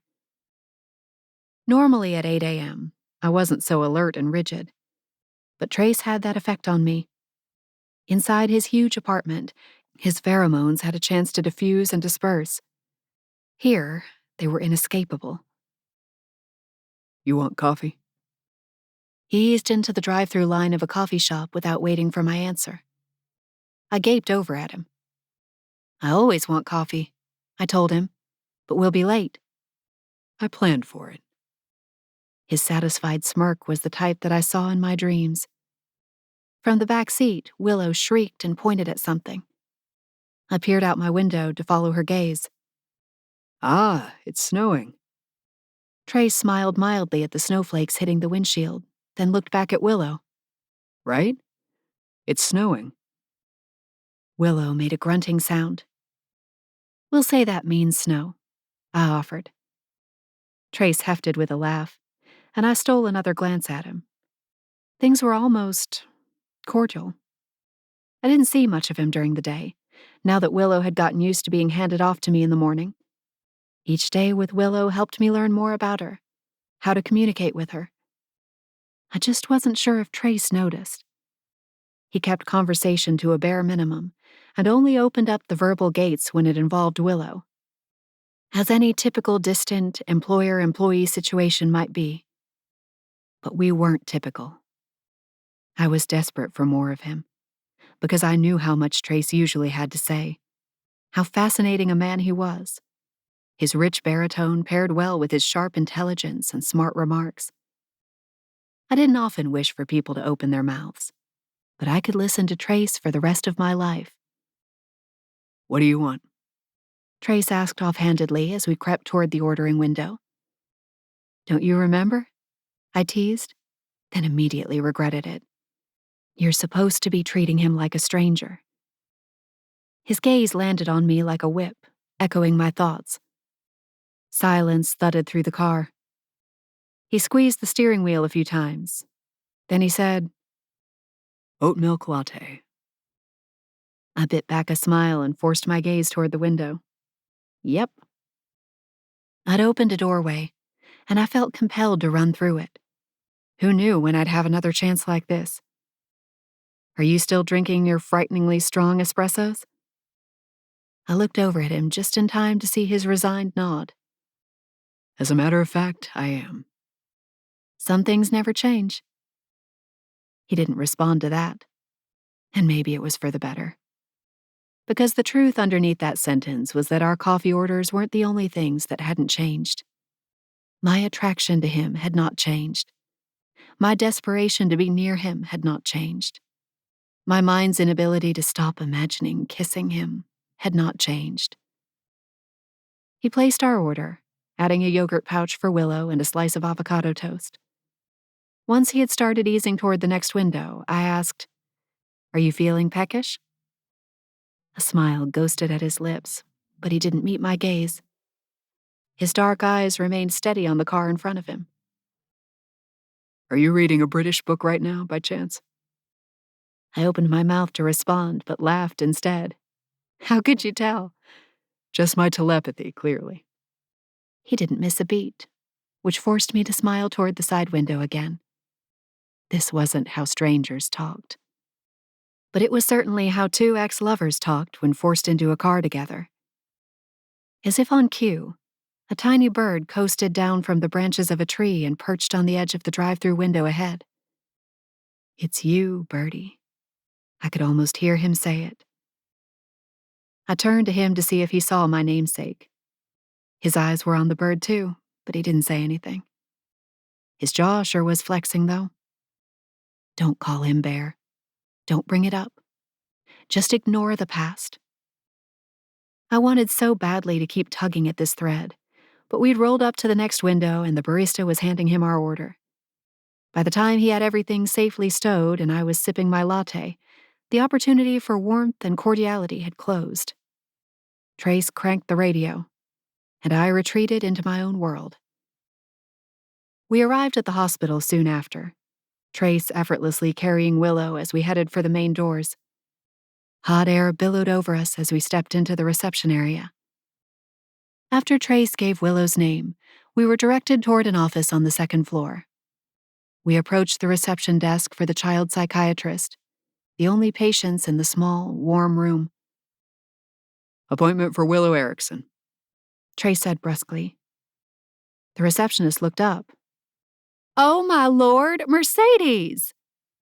The warm brown eyes of a college friend found me from behind the open sliding glass window. Renee and I had been good acquaintances my senior year of college, after Trace had disappeared. We'd always run into each other in the same coffee shop and chat about classes over lattes. She cocked her head, pretty as ever with lavender scrubs and pearl earrings. "What a treat to find you here!" "Renee, I can't believe it. How are you?" "I'm just fine. Loving the new job." She flashed me a grin, swiveling in her chair. "What's new with you? I know I haven't seen you in a while, but apparently I missed a lot." Her eyebrows bobbed, gaze sliding to Trace and Willow. "You here for her appointment? What a sweetie." A blush warmed my cheeks. "You haven't missed much. I'm Willow's nanny. I'm just along for the ride today. My life is still as boring as ever." Renee's mouth formed a big O, and she clicked through a few screens on her computer. "I got y'all checked in. So you're nannying now?" Trace drifted toward the first row of plush seats in the waiting area, while Renee and I finished our conversation. "I am. Full time. I'm loving it." "Whatever happened to the master's degree you were so excited about?" Renee asked innocently.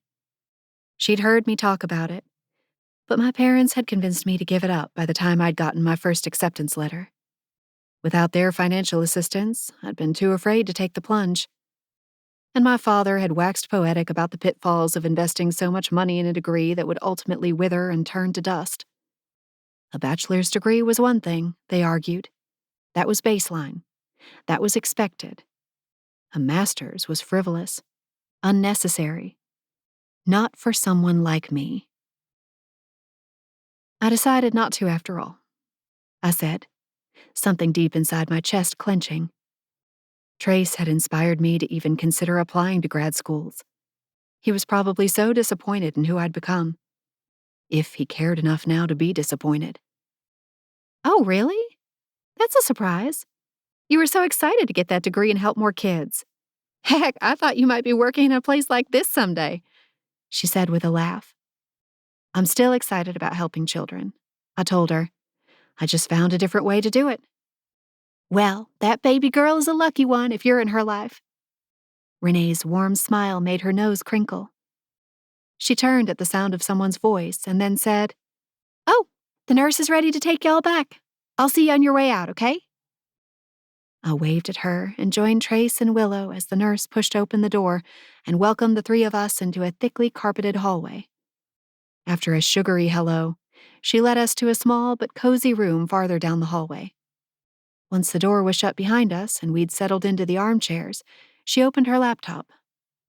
So you two must be Mr. and Mrs. Erickson. She started immediately typing on the computer. No. Trace snapped before I could even think about opening my mouth. I'm Willow's uncle and legal guardian.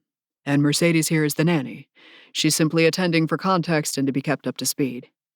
Gotcha, she continued, typing furiously on the computer. 2 moments back to back where we were mistaken as husband and wife.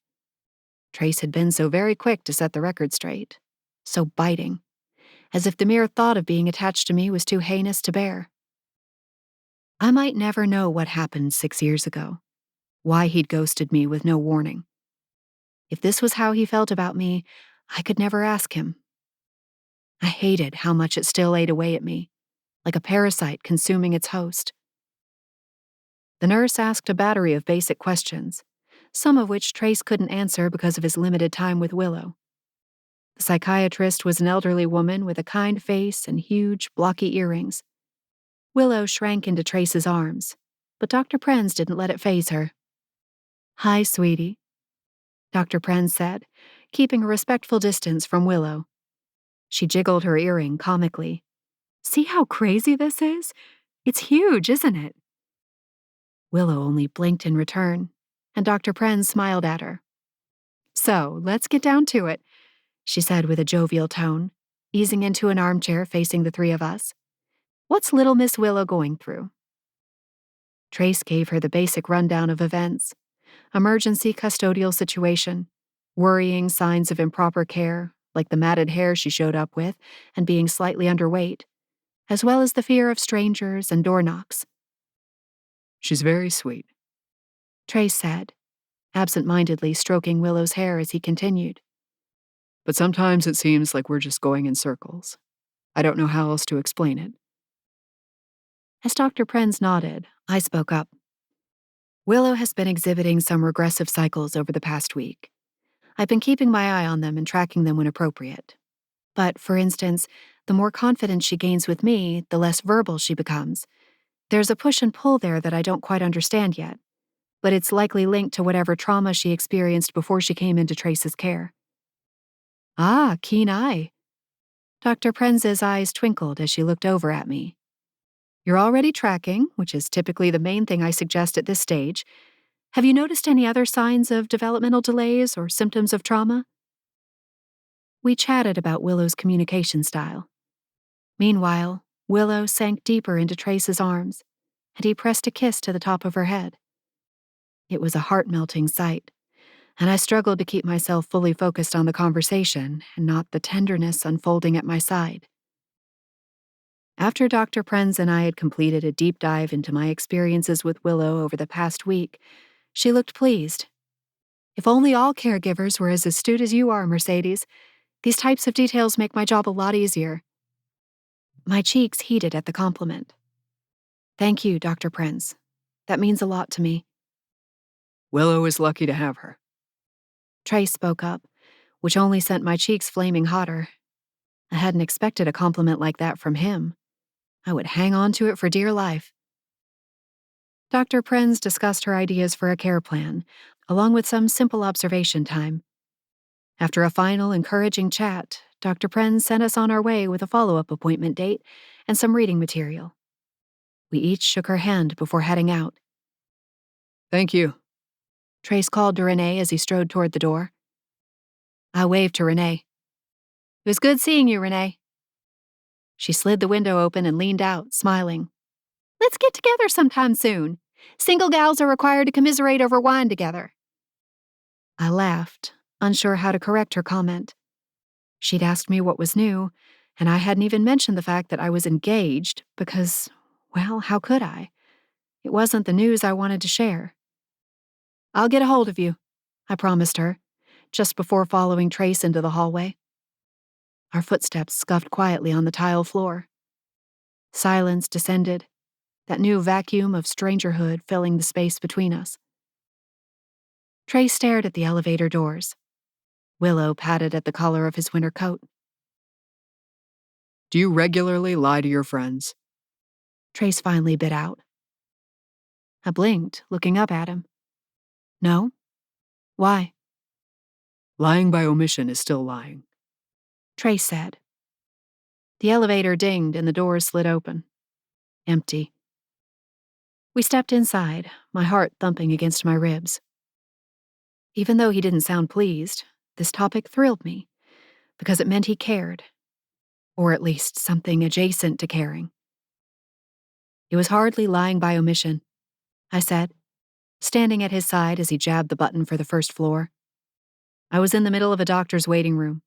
It's not exactly the time to go into a whole review of one's personal life. The sentence, "I'm engaged," is hardly a monologue. The doors slid shut, leaving us festering in a hot box of tension. She'll be brought up to speed when we get together for wine, I snipped, crossing my arms. Something inside me had cracked open just a bit. An electric wire freed from a telephone pole during a storm. And to be perfectly honest, I find your comments to be rudely invasive, given the boundary you created. His brow arched severely, and he turned to me, but amusement shone in his eyes as well. A comment on something I witnessed firsthand isn't invasive. And believe me, I would have said the same to any stranger on the street, much less the woman caring for my niece. The woman caring for my niece. I'd always just be some woman to him. I ground my teeth, frustrated by how titillated and trapped I felt. I wanted to stomp my foot, but I couldn't let him know how much he got to me. Well, you don't need to be the clarity police. Silence thumped around us, my own words and frustration reverberating inside me. Shame began bleeding out from the recesses of my heart where it permanently lived. But instead of a tirade following me speaking up, like it surely would have had this conversation occurred with Jericho or my parents, Trace simply drove along. The corner of his mouth curled up. Noted. The elevator slowed and the doors slid open. We walked wordlessly to the car, assuming our previous positions, returning to the apartment in a tensed, charged bubble. The only thing that broke the stalemate was Willow. Her coos, shrieks, and even a giggle as a snowflake landed on the tip of her nose. Back at the apartment, Trace slunk away into his own world, and I became absorbed in mine. Willow's lunchtime flowed into nap time. Afternoon sensory play turned into cleanup time. Trace had been in and out of the kitchen a few times, and since he didn't initiate any interactions, I didn't even look his way. 5 o'clock rolled around, and he came into the living room, having changed into track pants and a black t-shirt. Thanks for your work today. He nodded my way, his quiet signal that it was time for me to leave. I tousled Willow's hair and rose from where I'd been trying to engage her with Play-Doh. Always a pleasure. I scanned the great room for anything I might have forgotten to pick up or put away. There's something for you on the island, he called offhandedly as he lifted Willow. It helped ease the transition process. If she wasn't in his arms, she'd freak out when I opened the door. Don't forget it. I headed toward the kitchen island, curiosity making painful swirls inside me. With the big decision coming tomorrow, Whether Trace planned to continue with me as Willow's nanny, I was afraid this would somehow convey his decision. After what happened today after Willow's appointment, I had no idea how to gauge his feelings. He'd said Willow was lucky to have me and essentially accused me of lying to my friends, so who knew? Only Trace. And I'd sure as Sunday never ask him. A few pieces of paper laid on the kitchen island. I picked them up and reached for my purse from the chair, my eyes moving across the words without really understanding what I was seeing. Northern Kentucky University, Masters in Social Work. Vanderbilt University, Masters of Education in Child Studies. Each page highlighted a different program at a different school. When I looked up, Trace and Willow were gone. I gulped back a wave of emotion and slid my coat on, then tucked the pages into my purse. I hurried out of Trace's apartment, my mind spinning. Trace did pay attention after all. Maybe he even cared. From Trace's apartment, I went straight to Aurora's headquarters. I needed to get some paperwork filled out in advance of Denise's check-in with Trace tomorrow. But once I parked in front of the nanny agency building, I pulled the printed sheets out of my purse. Trace had printed these for me. Because he still thought I should pursue this. He could have easily not spent a portion of his workday researching this. Even if all he did was click print, it meant something to me. After the nothing I'd received from him over the past 6 years, this felt like a warm embrace. A stranger wouldn't have done this. Even my own fiancé wouldn't have done this. But Trace. I drew a deep breath and headed inside the building, my boots scuffing over the wet cement from the fresh snowfall. As I stepped into the empty reception area, I heard laughter and a voice I knew all too well.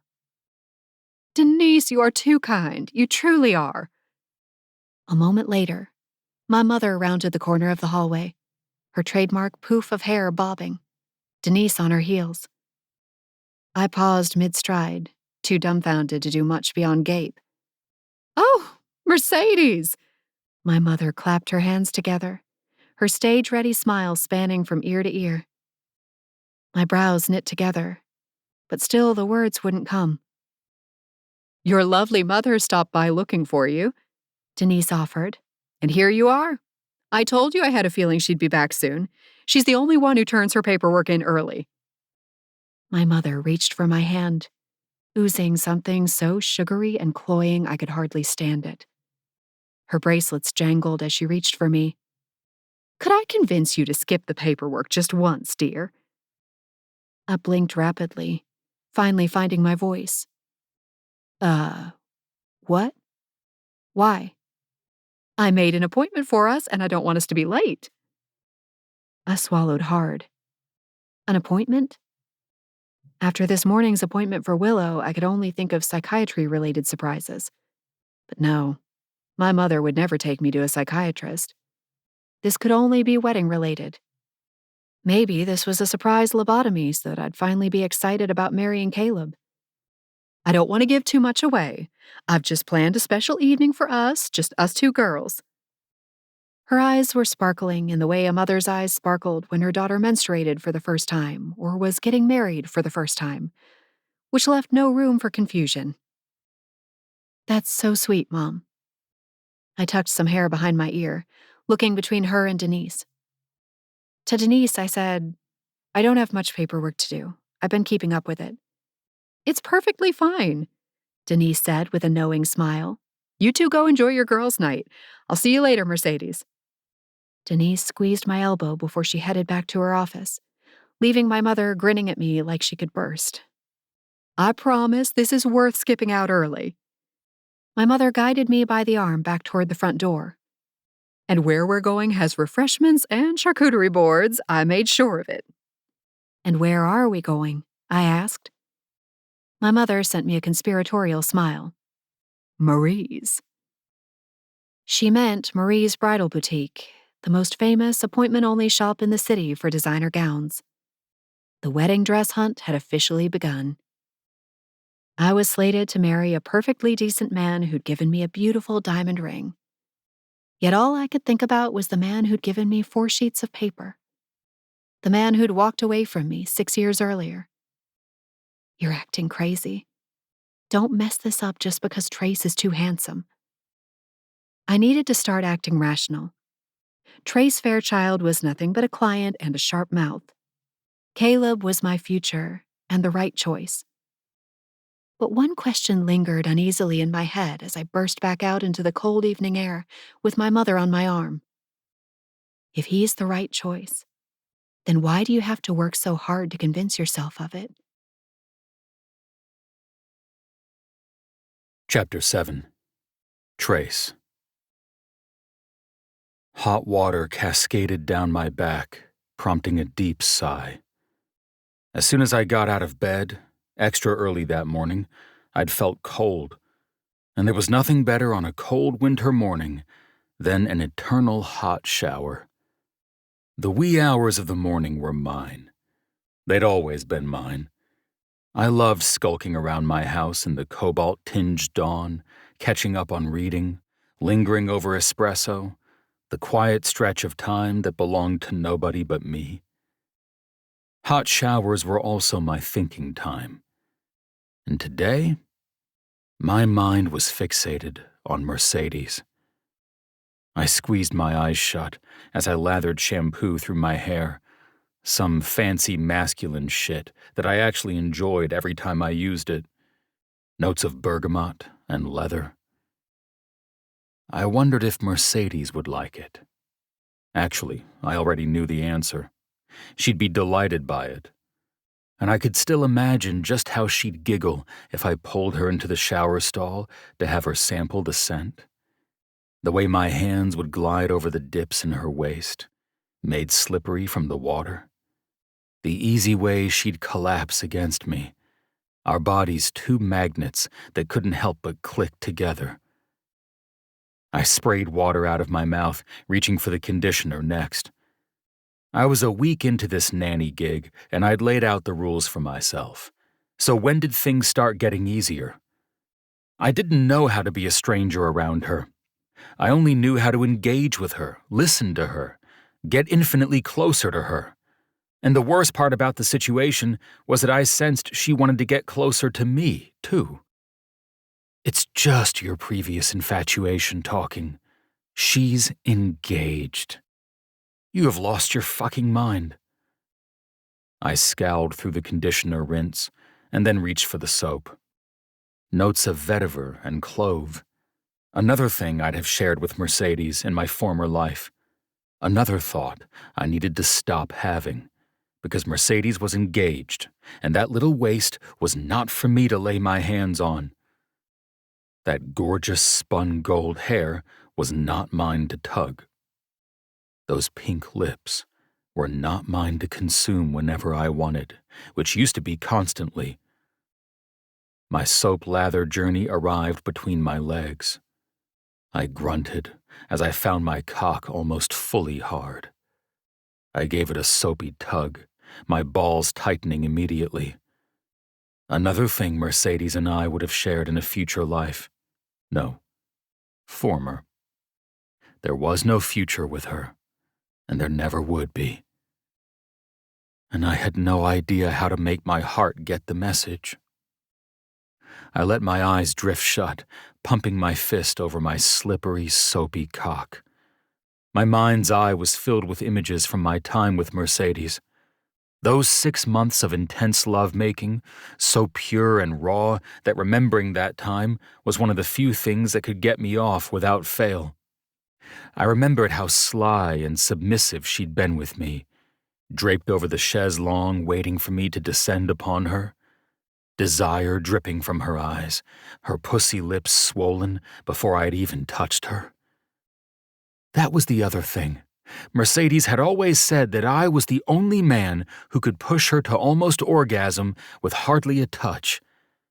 6 years ago, our chemistry had been off the charts. While I fisted myself, drawing long pulls from balls to tip, squeezing my cockhead just like I liked it, all I could see was Mercedes. The way I used to bury myself in her until she moaned my name, how she'd bounce on top of me, until we were both so happy we couldn't speak. My abs tensed, and I came, spurting into the shower. The hot water washed away the evidence, and I just stared at the wall, chest heaving like I'd run a few miles. That had to be enough, because that was the end of the line when it came to Mercedes. Congratulations. You're officially the creepy employer jacking off to fantasies about the nanny. And what good timing, considering I had an appointment with Mercedes's boss later that morning to discuss her performance.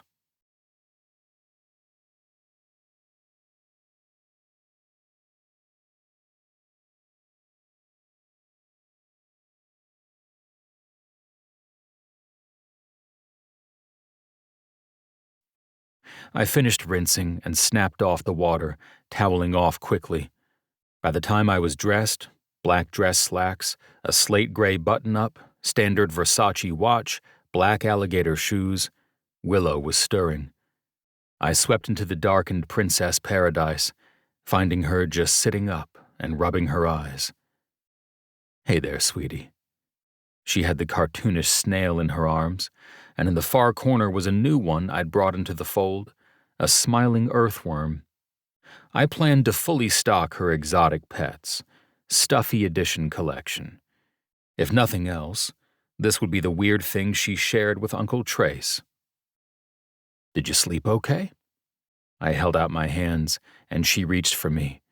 I scooped her up into my arms, her fuzzy sleeper warm from her little burrow in the crib. She didn't reply, just rested her head on my chest. I swayed back and forth for a bit, patting her back gently. It was times like these that I wondered if she'd ever had anyone do this for her before. Was I the first? Had Ian loved on her? I hated how many questions I had, how unlikely the answers were to come. I slipped into the main area of the apartment, finding everything bathed in the weak rays of the winter morning. Everything had settled gray, silent, neutral. I moved slowly around the kitchen, starting the espresso machine, getting out her milk, going through the morning routine I'd come to appreciate. By the time Willow had woken enough to slip into her high chair and drink a little milk, Mercedes was knocking. I booped Willow on the nose and almost left to answer the door, remembered Willow's aversion to my heading to the door without her, and scooped her up into my arms. We answered the door together. Willow clapped her hands when she saw Mercedes. To be honest, I would have too, had I not made it clear that Mercedes and I needed to treat each other like strangers. She wore her hair in soft waves, her cheeks still rosy from the chilly morning. She slipped off her puffy white coat, revealing a fuzzy, moss-colored sweater. "Morning, you two." She sent us both a warm smile, but her gaze lingered on Willow. She held out her hands, and Willow leaned forward. "She must have missed you," I said, handing her off.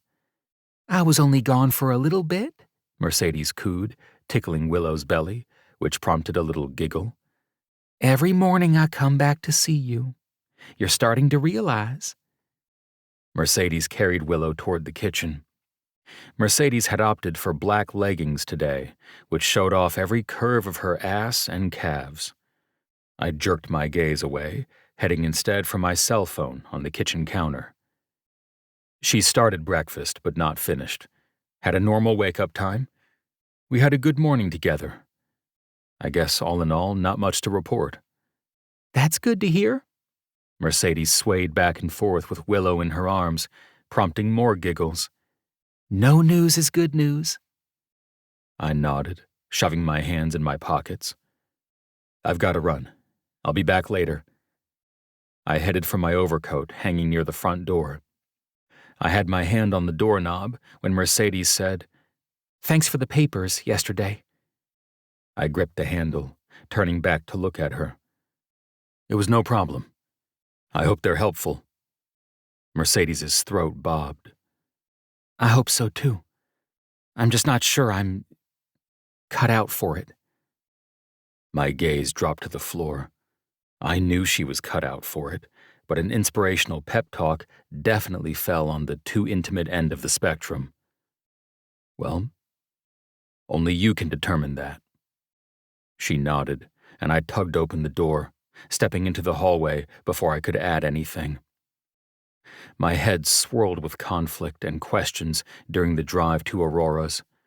Part of me knew that getting Mercedes out of my house was the only way to sidestep the issue of being wildly attracted to her. But the progress she'd made with Willow in this short time was spectacular, not to mention a relief. I needed Mercedes as much as I needed her out of my life. Inside Aurora's, Denise welcomed me with her familiar sugary smile and easygoing chit-chat. In her office, she offered me coffee, which I accepted out of principle, even though I was still feeling the zing from my morning espresso. As I settled into the armchair facing her desk, the same place where Mercedes had come in for the first time, looking like a deer caught in headlights, she wasted no time getting down to business. I don't want to waste your time, Mr. Fairchild, so let's hear it.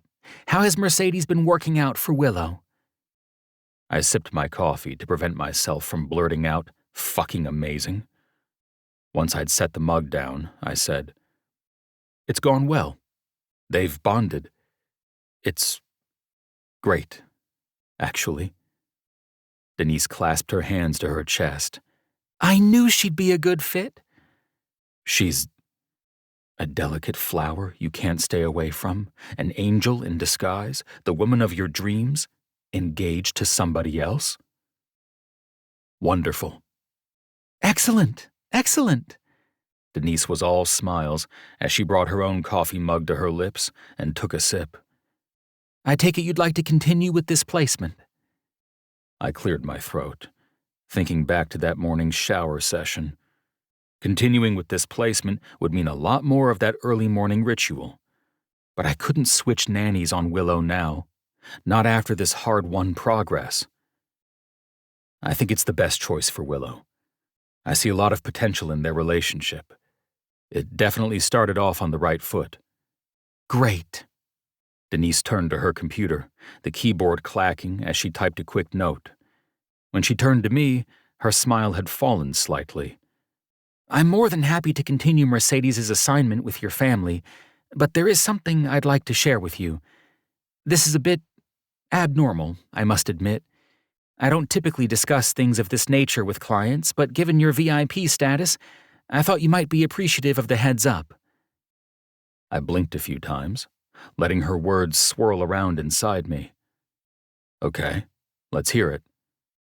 Denise's smile had disappeared completely, and she leaned forward, interlacing her fingers. It's come to my attention that Mercedes' time with the agency is limited. I haven't received her formal notice yet, but it's becoming clear that Mercedes' upcoming wedding could mean she'll be resigning. I know you're looking for a long-term solution, which is why I mention this. Since Mercedes may not be the best long-term option, given her personal circumstances, we may want to consider other options. It took me a few moments to comprehend what Denise was saying. Mercedes planned on quitting soon, and hadn't told me? Hadn't even thought to mention it, despite the situation with Willow. Disappointment and anger threaded through me, tensing my muscles, making my jaw tick. Limited time, I muttered. That's disappointing, to say the least. The fear that I wouldn't get to see Mercedes again streaked through me, similarly disappointing, but for different reasons. It may hurt less in the long run to consider switching nannies now, Denise said. But this is completely your call. This is simply advanced planning, let's say. I'd rather we're prepared than caught with our metaphorical pants down. I nodded, then took another sip of my coffee. I appreciate the heads up. It's good information to have. I'll think on it and let you know. Sound good? Denise's confectioner-grade smile returned. Absolutely perfect. Denise and I wrapped up our meeting after discussing some of the finer points of Mercedes' skill with Willow, And then I was back on the cold streets of Louisville, trying to remember what else I'd intended to do with my morning. I couldn't remember, because all I could think about was returning to my apartment to confront Mercedes. This was underhanded, pure and simple. She acted so righteous, so concerned, so devoted to her cause, yet planned to leave Willow high and dry. This was exactly the type of shady behavior I expected from the Hendricks family, and given how things had ended between Mercedes and me 6 years ago, I wasn't sure why I was surprised that a Hendricks was wrapped up in miscommunication and sneakiness yet again. Denise's plan was solid. Switching nannies now would be best. I just couldn't move forward without confronting Mercedes myself first. I decided to wait until lunchtime to go back, so that Willow would be napping and I wouldn't have to bite my tongue or watch my tone. I wasn't afraid to let Mercedes know I was pissed. This new betrayal dredged up my anger at the first one. A dressing down 6 years later wasn't too late if she'd earned it fair and square. After trying a new coffee shop, taking a business call, and investigating a co-working space I had no intention of renting but wanted to check out just for shits and giggles, I headed back to my apartment. As expected, Willow was already down for her nap, and Mercedes washed dishes in the kitchen sink as I came inside. She looked up as the door shut behind me, offering a small smile. I didn't bother to remove my overcoat as I strode toward her. "Hey," she started. "Were you planning on telling me that you intend to quit the nanny agency?" Her green eyes went wide as saucers, and she blinked rapidly. "What?" "I just met with Denise. She informed me that you may no longer be the best long-term option for Willow because... What was the reason?" I rapped my knuckles on the kitchen island, pretending to think. "Ah, that's right. Apparently you're getting married, and once you've taken on the mantle of wife, your previous obligations no longer matter." Her chin jutted out, and she stared up at me, emotion swarming her eyes. I... Wait." She held up her palms, eyes squeezed shut. "We need to back up." "There's no backing up. There's a simple yes or no. Do you plan to leave Willow high and dry soon? Because if the answer is yes, then we should all just do ourselves a favor and find a new situation. You can leave now, go find yourself some easy temp babysitting gigs until you change your last name, and then Willow doesn't have to suffer getting attached to you and then losing you." Mercedes still looked like she'd been slapped. The nanoseconds of silence on her end were enough to send me spiraling. And honestly, the part that gets me is I don't even understand what happened to you.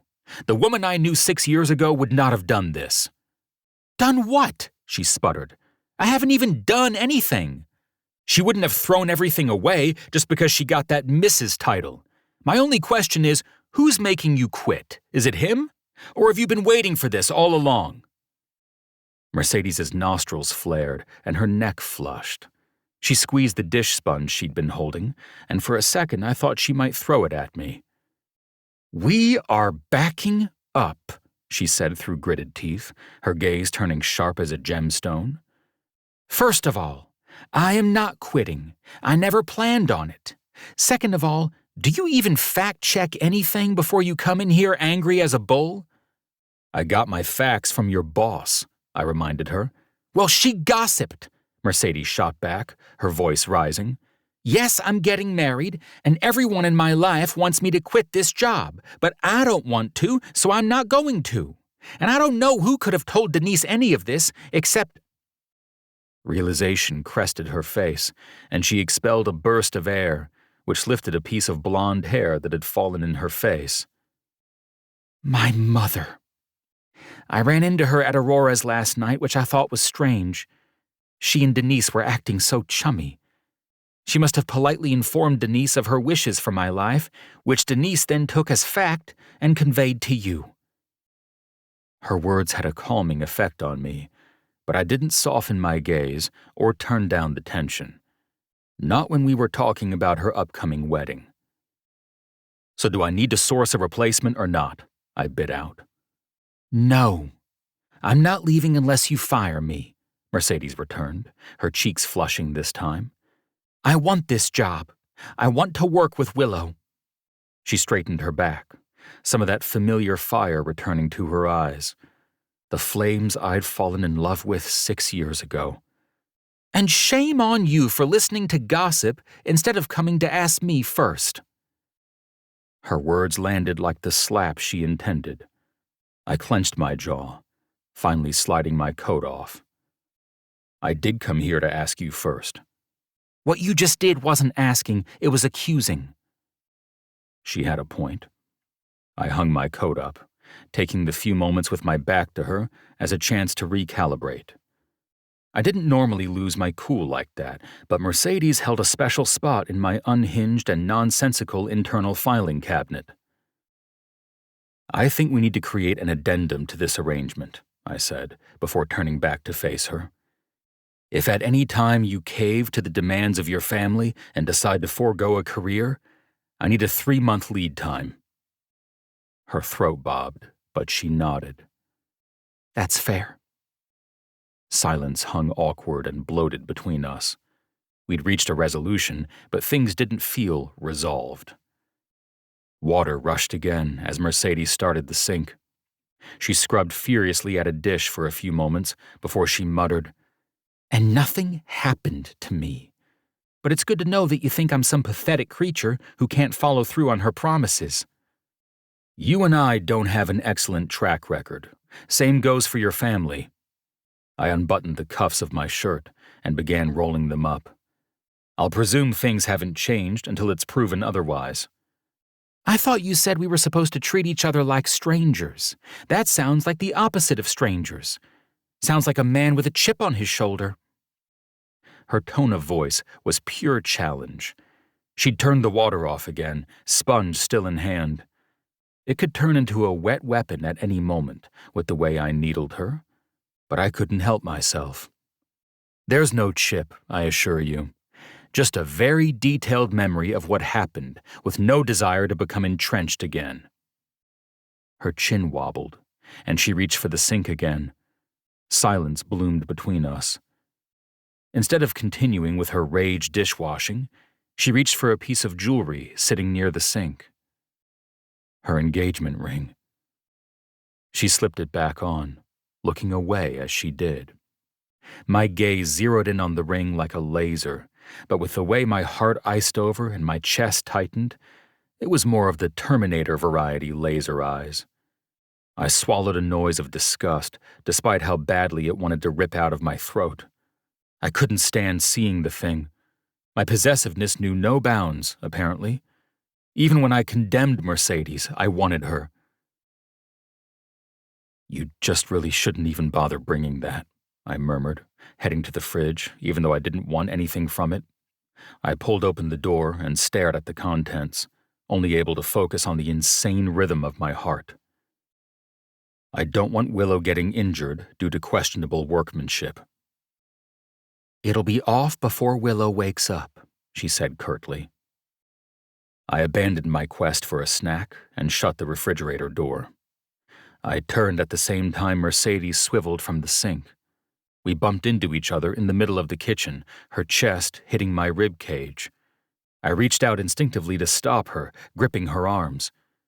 I caught the sharp intake of her breath, the way she straightened beneath my grip, erasing even more of the distance between us. Her startled green gaze swirled with a lot more than just surprise. I grunted, the warmth of her nearness sinking into me like a salve. Tenderness washed over me, alongside wildfire-grade heat. Something told me our chemistry hadn't fizzled a bit over the years. But that wasn't for me to prove or disprove anymore. "Watch where you're going."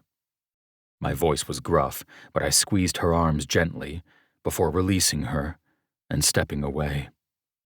The first few steps away from her were cold, barren. A mistake. But the only safe place around Mercedes was out of sight. And I really needed to fucking remember that. Chapter 8. Mercedes. The rest of the week passed in the same way a horse trots through mud. with difficulty and strange suctioning noises. The suctioning noises, of course, came from my newest vibrator, the clitoral suction kind, which I spent too much time with in the wake of Trace Fairchild gripping my arms accidentally in the kitchen.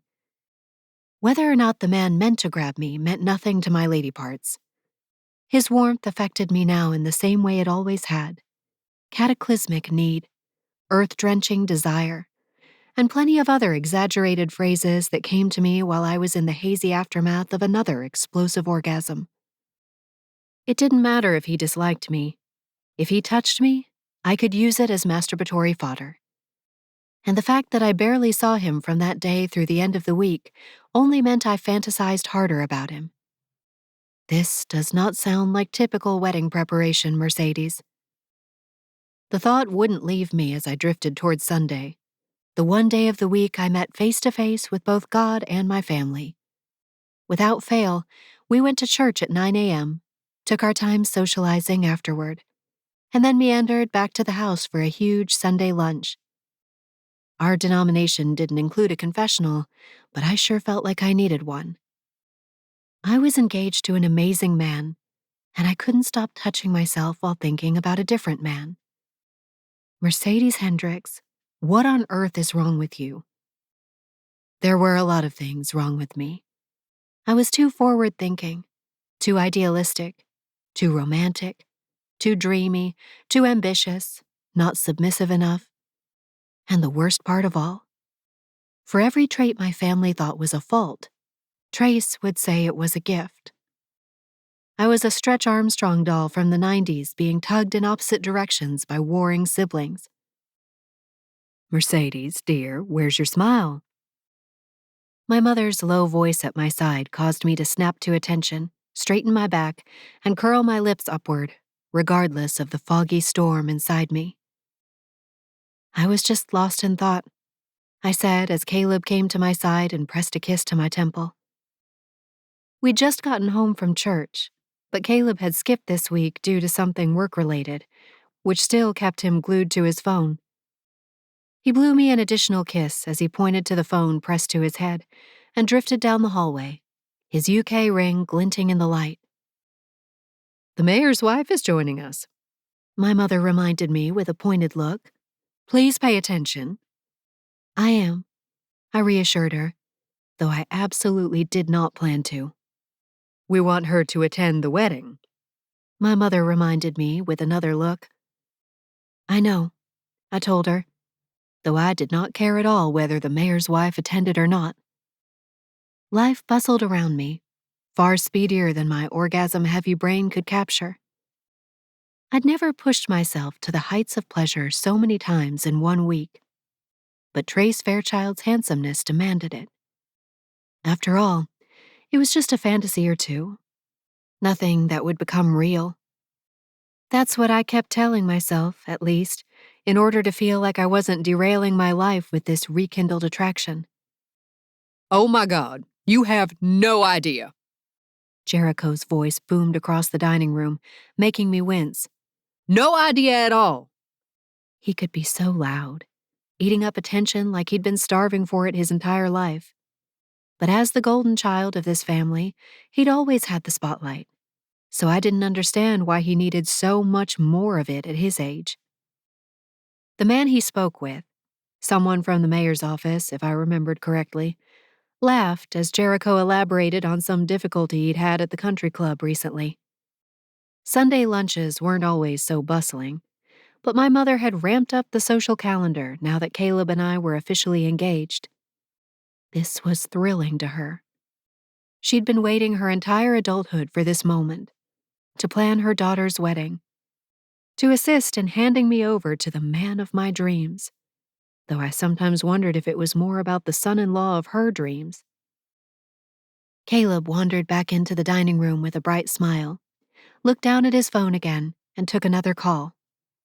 He stepped out again a moment later. No doubt his never-ending contact with the doctors he was trying to sell his company's new drug formula to. The dining room buzzed with conversation. Everyone dressed to kill, pearls on point, rumbles of agreement mingling with dainty laughter. My Uncle Tatum showed up next, his wide shoulders and booming voice a perfect fit for the ex-quarterback that he was. His wife, Aunt Helen, glided in after him, their 2 children, Mark and Greg, trailing behind. Twins in their late teens, they mostly blinked and nodded through daytime activities. According to Uncle Tatum, they were avid gamers who needed an intervention yesterday. From the looks of it, this Sunday lunch was getting closer and closer to the attendance of the actual wedding my mother was planning. And here I was, on the fringes, feeling like the only person looking in from outside the snow globe. "This is a busier lunch than normal." Maddie's voice at my side caused me to gasp. She stood beside me with a wry smile, bouncing Grace on her hip. "You scared me." I wrapped my arm around her and pressed my head to hers. I wasn't as close to her as I wanted to be, because now that Grace was here, she was essentially a single parent. Jericho barely lifted a finger for them, which ate me up inside. I was just thinking this lunch might as well be the rehearsal dinner for my wedding. Maddie laughed, surveying the crowd. My grandmother had just entered, followed by 2 of my aunts from my mother's side. The mayor's wife was in attendance today as well, though the mayor couldn't join due to a previous engagement. "You're right, this looks like the start of the guest list." She knocked my hip with hers. "You getting excited?" I tried to conjure the appropriate response, because I knew this would be the single most asked question over the coming months. "Well, we haven't set a date yet. Once we do that, then I'll be able to start feeling all the things." I smoothed down the front of my pastel green skirt, wondering if I'd done a good job at playing the part. "It's good to delay feeling all the things," Maddie said, her warm brown eyes flitting across the growing crowd of the dining room, "because some of them aren't the best when it comes to wedding planning." "I'm not looking forward to the stress and anxiety," I murmured. Maddie turned to look at me, something unreadable in her expression. "Just make sure it's what you really want, okay?" I blinked, unsure if her comment was friendly advice or a warning. "Well, of course I want to be married." As the words left my mouth, I heard how hollow they sounded, even though I'd been trained to say them my entire life. Maddie hoisted Grace higher on her hip, reminding me that the poor woman probably needed a break. "Can I take her?" I held out my hands, and Grace cooed happily as Maddie handed her over. "Whew!" Maddie rolled out her shoulders. "That little chunk really does a number on the old spinal alignment." I smiled down at Grace, pinching her little cheek. "I bet Willow would go crazy for you." Maddie smiled over at us, stroking Grace's back as I cuddled her. "Willow? Is that who you're nannying?" I nodded, running my thumb over Grace's cheek. "She's so cute, nonverbal, and dealing with some tough stuff in life, but she's a trooper, and I know she'll come through great." Maddie's smile faded. "Won't it be hard for you to quit?" I cleared my throat, my gaze darting around the room before I spoke as if checking for spies. "I don't plan on quitting." Maddie's expression went plasticized, a subtle astonishment. I could see the "Are you fucking crazy?" written in the gleam of her brown eyes. "That doesn't sound like it'll go over well." I expelled a breath, deflating slightly. "I know, but I'm going to try." "Caleb and Jericho are best friends and cut from the same cloth. I know you'll get the same rationale I got. I'll work hard enough for the both of us, and besides, you have your job. Domestic goddess." Maddie's wry grin made me laugh softly. "You'll hear it soon enough if you haven't already." I fingered the lacy hem of Grace's Sunday dress. She kicked her cutesy winter baby boots, much more for display than anything else, as I examined the design of her clothes. "Do you miss your old job?" Maddie didn't answer right away. Her gaze went out toward the dining room again, her pretty features wrought into a pensive expression.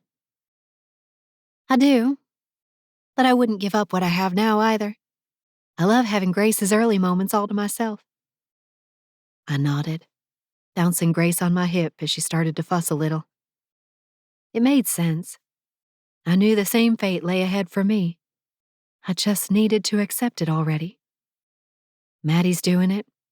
You can do it too. Caleb breezed back into the dining room, his gaze landing on me briefly. He sent me a smile, but immediately launched into conversation with my Uncle Tatum. Part of me deflated, though I wasn't entirely sure why. I was looking for something from Caleb, much more now than I had before. As much as I didn't want to acknowledge it, I knew it was related to Trace. Trace had woken something up inside me. He'd prodded the ashes of my heart and discovered there was still a burning ember there. It shouldn't have burned for him at this point, and I wanted to prove that Caleb could provoke the same heat inside me. But seeing Caleb across a crowded room inspired nothing but a warm smile. I knew that Trace's gaze would have sizzled on me from across this same dining room until I spontaneously combusted. Just imagining it had my panties damp and my breath hitching. And this was after I'd orgasmed to Trace's image 5 times in the past few days. When would it be enough? I rubbed at my forehead, squeezing my eyes shut. These thoughts needed to leave and stay gone. "Are you okay?" Maddie asked, taking Grace out of my arms. "Yeah, just a bit of a headache." I sighed, rubbing at my temples as if I could somehow cleanse my Trace-addled brain. I wish I could go lie down. Even though I knew that would inevitably turn into a self-pleasure session, no matter how much I tried to convince myself otherwise. For being a God-fearing lady of the South, I had quite the vibrator collection, including a small, curved one that slipped into its own little purple satin bag just for when I traveled. I planned on informing Caleb of this collection approximately never. Some things were for a lady to keep to herself, and that included both jobs and vibrators. "You could," Maddie offered. I scoffed, gesturing to the guests. At my wedding reception? Never. We shared a laugh, and a moment later, my father's voice boomed above the din of voices. "Time for lunch. Let's take our seats, everyone." Guests circled the table, which had name cards with elegant script at every place setting. Caleb and I were next to each other, of course, with my Grandma Kay to my right. Our dining room table had turned into a king's table.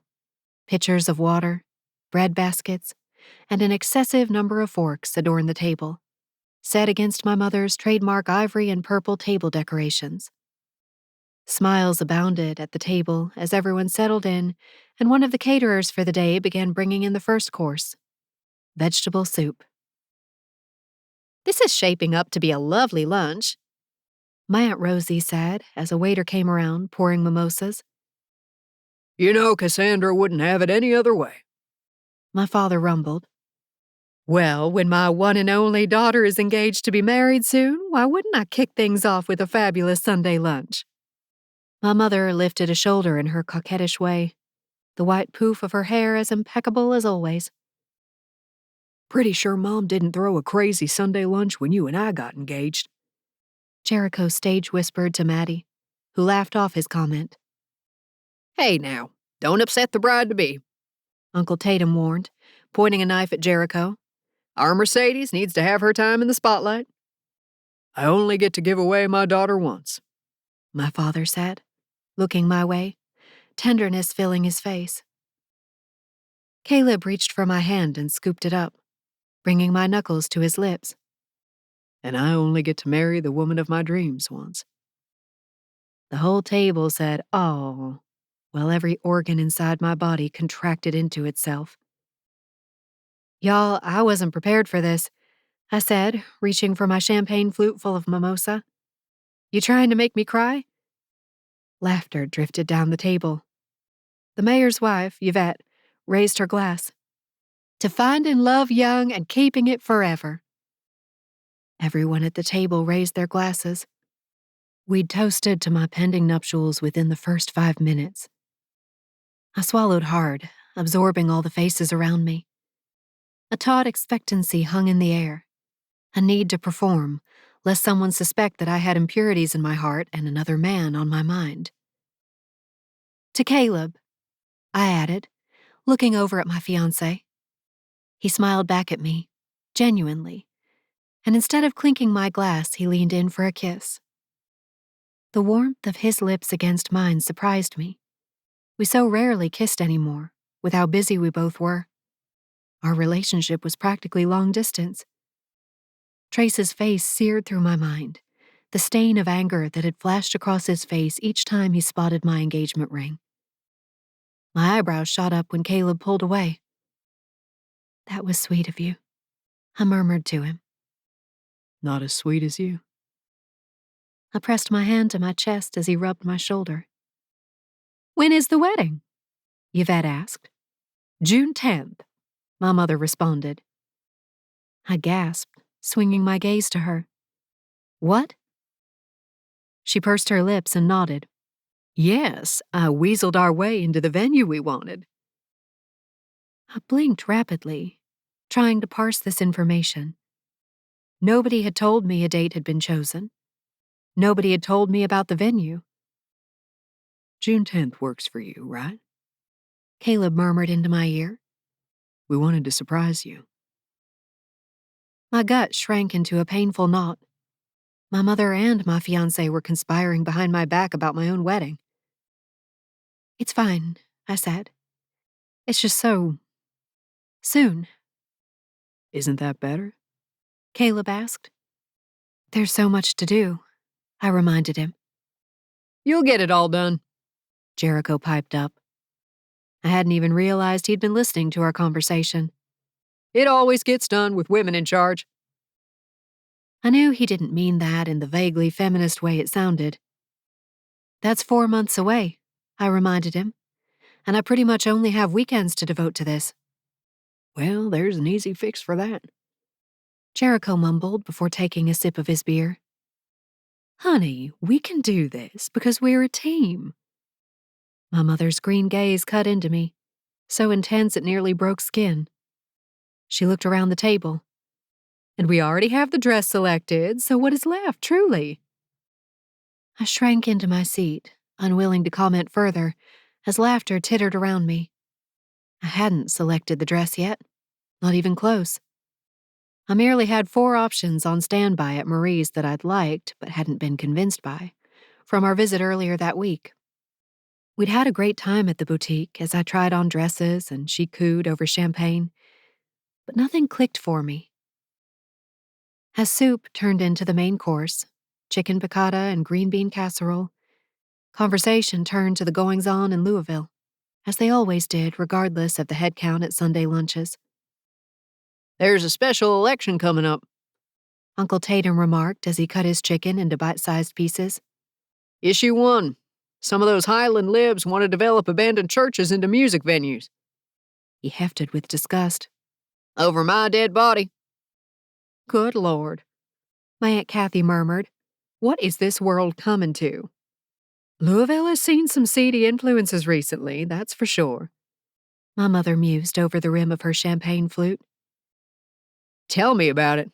Anybody want to take a guess who was spotted lurking in the Highlands recently? Jericho's mouth had taken on a smug curve as he cut into his chicken breast.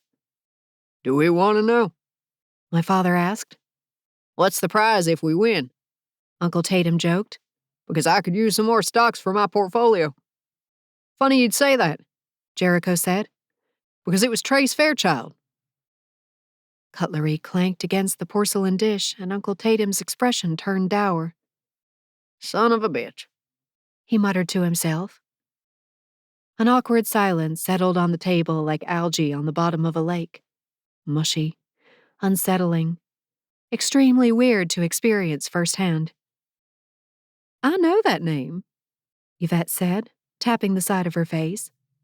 Her husband had only been voted into office last year, so she and her family hadn't been around for all the drama that went down 6 years ago. Somebody catch me up to speed.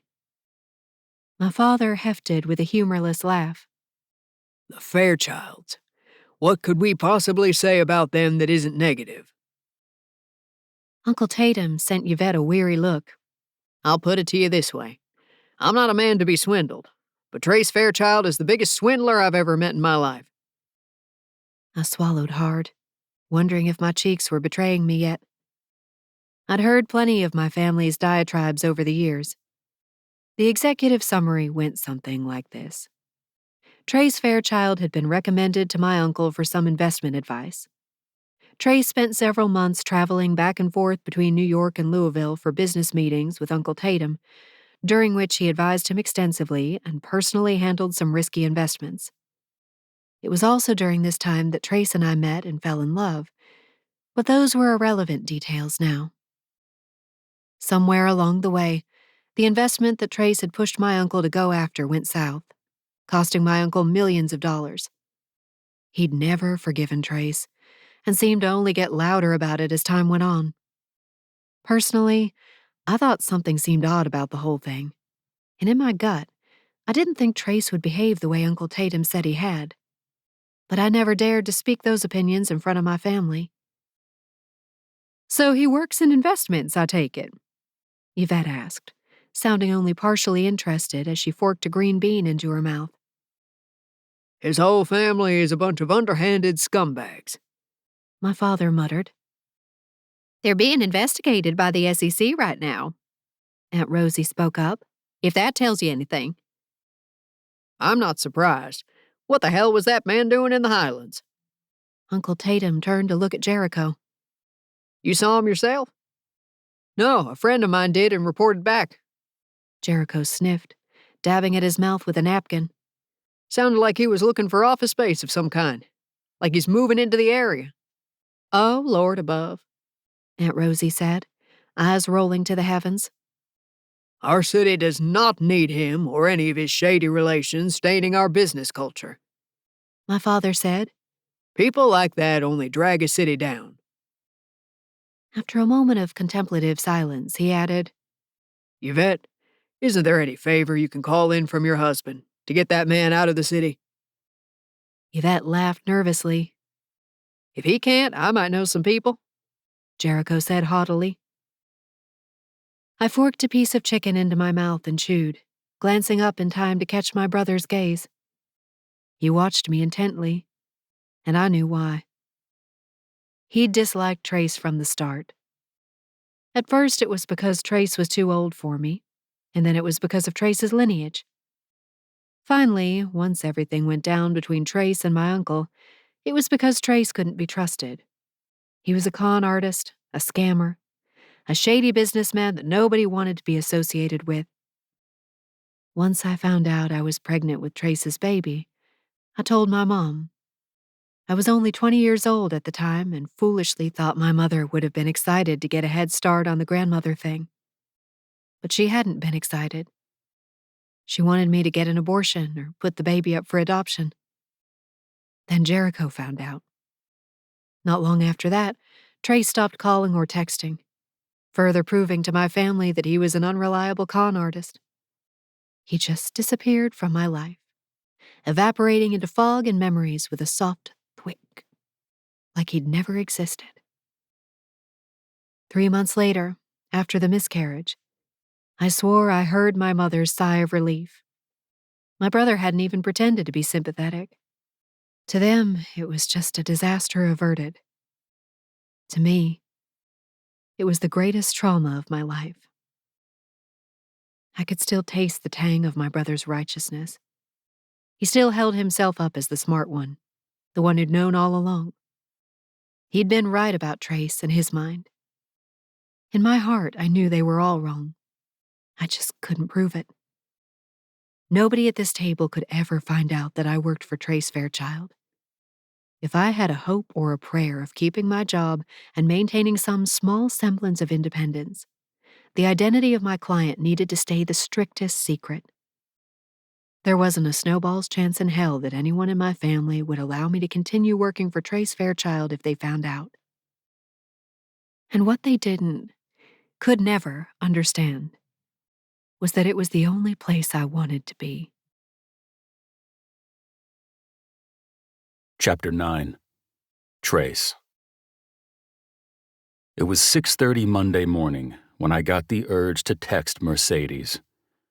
I'd spent most of the weekend trying not to think about her, but this was a legitimate work reason, one that I'd told myself I would wait until Monday morning to address. It seemed wrong to text her over the weekend, desperate somehow, given how much I already had to fight not to think about her. But duty called. I needed her to spend the night tonight, because I had a fucking date. My weekend spent canvassing the city and establishing business leads had paid off. I'd been invited to a fundraiser, and I planned to take an old friend to the event. An old friend who just happened to be incredibly sexy, single, and ready to mingle. Sort of like me. As I stood near the espresso machine, placated by the whoosh and sizzle of the machinery inside, I read and reread my text. Trace. Hope it's not too early to text. Come prepared for an overnight shift. Had a last-minute engagement come up that I need to attend. Short and to the point. I finally hit send just as my espresso was sputtering into the demi-tasse. Her reply came moments later. Mercedes. Not too early at all. Sounds good. Thank you for letting me know. See you soon. I frowned at her message. Of course it hadn't been too early to text. We'd both been early risers back in the day. One of the many things we'd bonded over. Why would it have changed? I tossed my phone on the island and grabbed my steaming espresso. After the accidentally sizzling encounter in my kitchen on Friday, I needed to reinforce, mostly to myself, that I was serious about staying the fuck away from Mercedes. And what better way than bringing another woman to my apartment in front of her? Mercedes was engaged to someone else. There was no way in hell she could care about what we'd shared in the past. Still, a small voice inside me insisted she did. I headed for the couches near the big windows overlooking the dreary early morning city. I sank into the armchair and pulled out the magazine I'd started yesterday, ready to get lost in some reading. I needed to recalibrate in every way possible. Not just because Mercedes was on her way over, but because I was facing an ever-growing social calendar. I was trying to start over down here, start fresh.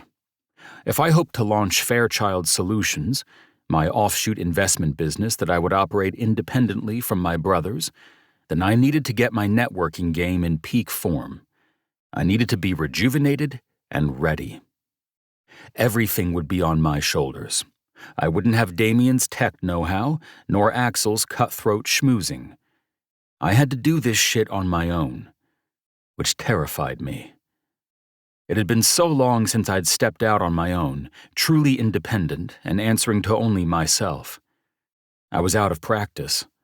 I'd let my brothers guide my way for too long. What better way to recalibrate than with a gorgeous lady, copious alcohol, and networking in a new city? Willow roused around 8. She was dressed and having a yogurt pouch and banana slices by 8:30. Mercedes showed up exactly on time, never more than 40 seconds after the half hour, a trait I appreciated. Not that I would ever tell her so. Morning, she said, as soon as I'd opened the door with Willow in my arms, an oversized leather handbag dangling from the crook of her arm. I came prepared, like you said. Great. I stepped aside. Willow clapped happily, gurgling and reaching for Mercedes. Aw, hello, sweet girl. Mercedes stepped closer to me and tickled Willow's belly, which caused a shrieking giggle. Did you miss me? I missed you. I steeled myself for the sweet gestures so close to my airspace.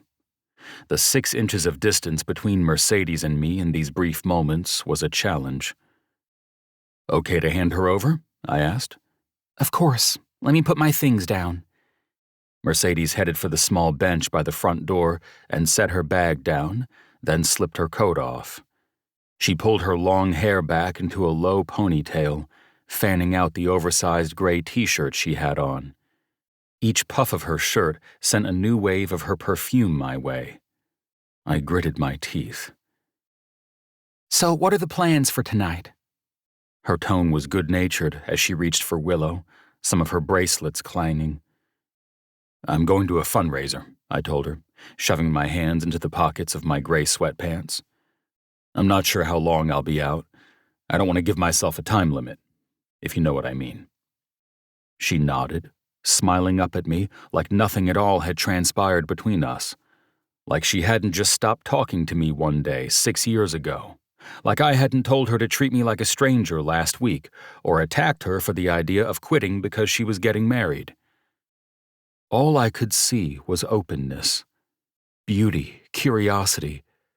She was a fucking blonde angel with green gemstones for eyes that saw all the way into my soul, even when I did my best to put up the walls and keep my distance. We'll be leaving from here around 6:30. Not sure when we'll be back. I wanted to add more, something that might impress upon her that I didn't think about her nearly half as much as I currently did, but nothing made it past my lips. I headed for my office and locked myself inside. Just me and my Malaysian fire snail, Ferdinand. I went over to look at him, hoping that his slick, inky black features would help me focus on something else. Ferdinand and I stared at each other for a while, until I eventually turned to my computer and became productive for the day. Hours melted away. Emails turned into calls with local realtors, which turned into calls with some of the potential leads I'd reached out to in the past couple of weeks.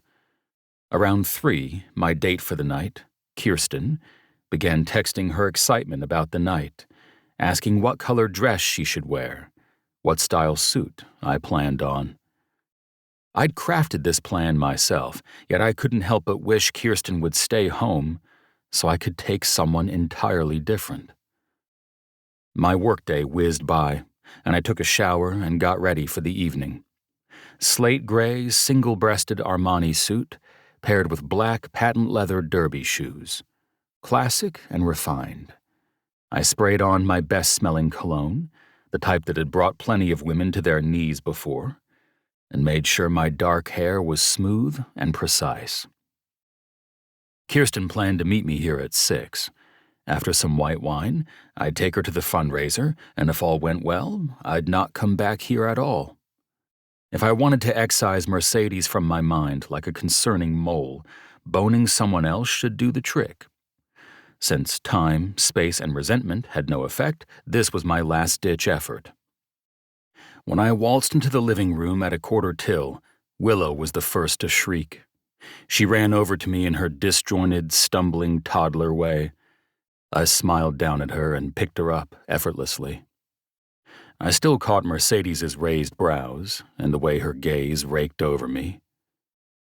You guys have a good day? The question was for Mercedes, but I focused on Willow. It was easier that way. Great day. She seemed a little sleepy. I wonder if she's going through a developmental thing. Mercedes drifted closer to us, and I sensed some hesitancy.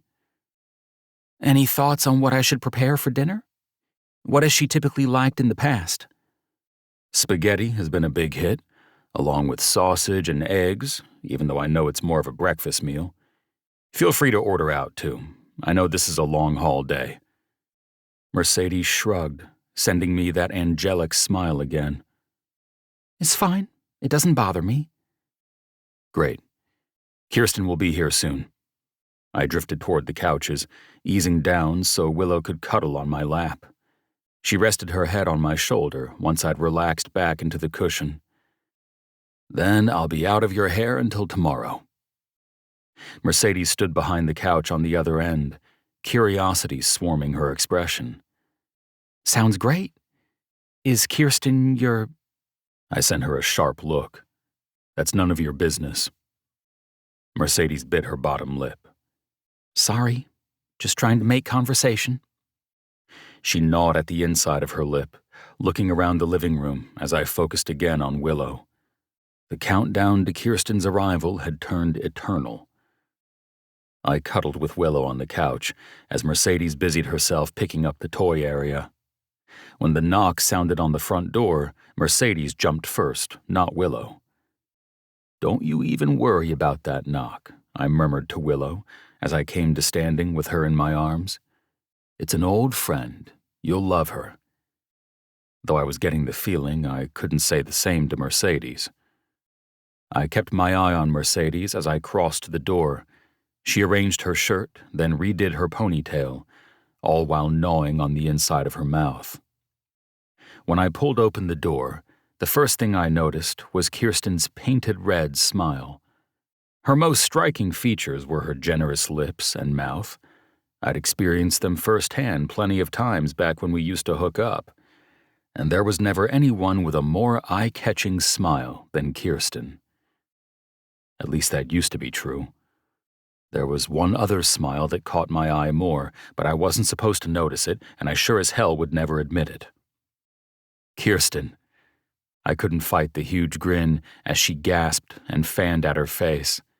Welcome. Look at you, Uncle Trace! She held out her arms and surged forward, embracing Willow and me at the same time. Willow recoiled, burrowing deeper into my arms. Kirsten didn't seem to notice and stepped back, making a big display of looking me over from head to toe. Trace Fairchild, I swear to God. She hit my shoulder as she strutted past me, making sure to knock my hip with hers. I caught the subtle shift of her tone, the heaviness of her gaze as she'd raked it over me. The one man in the world who gets hotter on an hourly basis.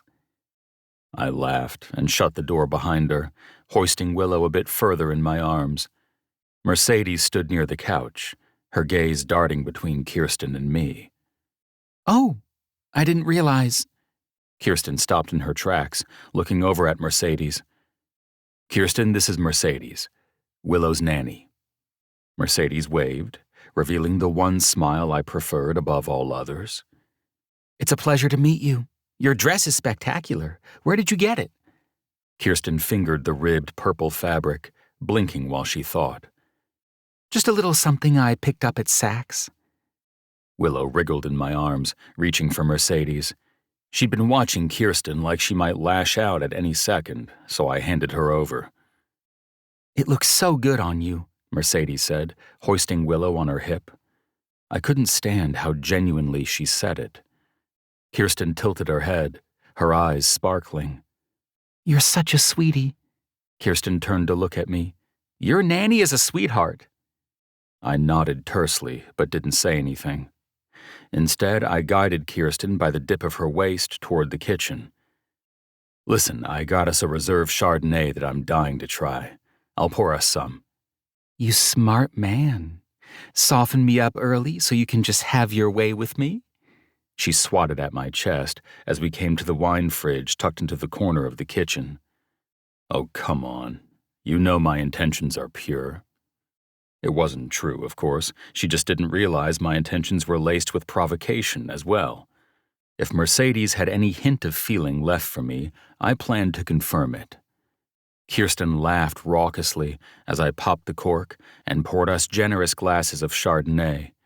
Past her shoulder, I could see Mercedes carrying Willow, her gaze sizzling on us. To wonderful evenings, I said, lifting my glass. Kirsten clinked it with a grin. And to many more, she added. Hours later, I was drunk. No, scratch that. I was drunk and I was ravenously horny. And I was trapped at the fundraiser with a woman I didn't want to have sex with. The evening had been lovely, exactly what I'd been looking for.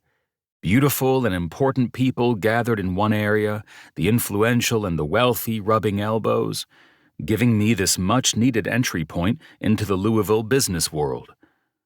I had too many business cards to count inside my breast pocket. I'd shaken countless hands, and now, sitting drunk and warm at the big 8-person table, unoccupied except for me and an investment manager who'd shot the shit with me for a full hour over dinner, I could think of nothing else to do but bug Mercedes. All the women had fled to the bathroom or the dance floor. Kirsten had done a great job of distracting me for the evening, as had all the other people I'd met and schmoozed, but there was no way to truly erase Mercedes from the back of my mind. I was only human. My willpower had limits, and I'd reached mine. I pulled my phone out of my pocket, tapping out a quick text. "Trace, how's it going?" Mercedes replied nearly instantly. I checked the time. It was after 9. Mercedes: "Great. Just got Willow down for the night. She was extra tired and fussed a lot at bedtime." Trace: "Maybe because I wasn't there? What are you doing now?" There was a pause before she responded, and I noticed I was now totally alone at the table. I spotted Kirsten across the room, her electric smile on display as she regaled a small group with some anecdote or other. Mercedes: "Just sitting here reading." Trace: "You should finish the wine I left. Don't let it go to waste." Mercedes: "Are you sure?"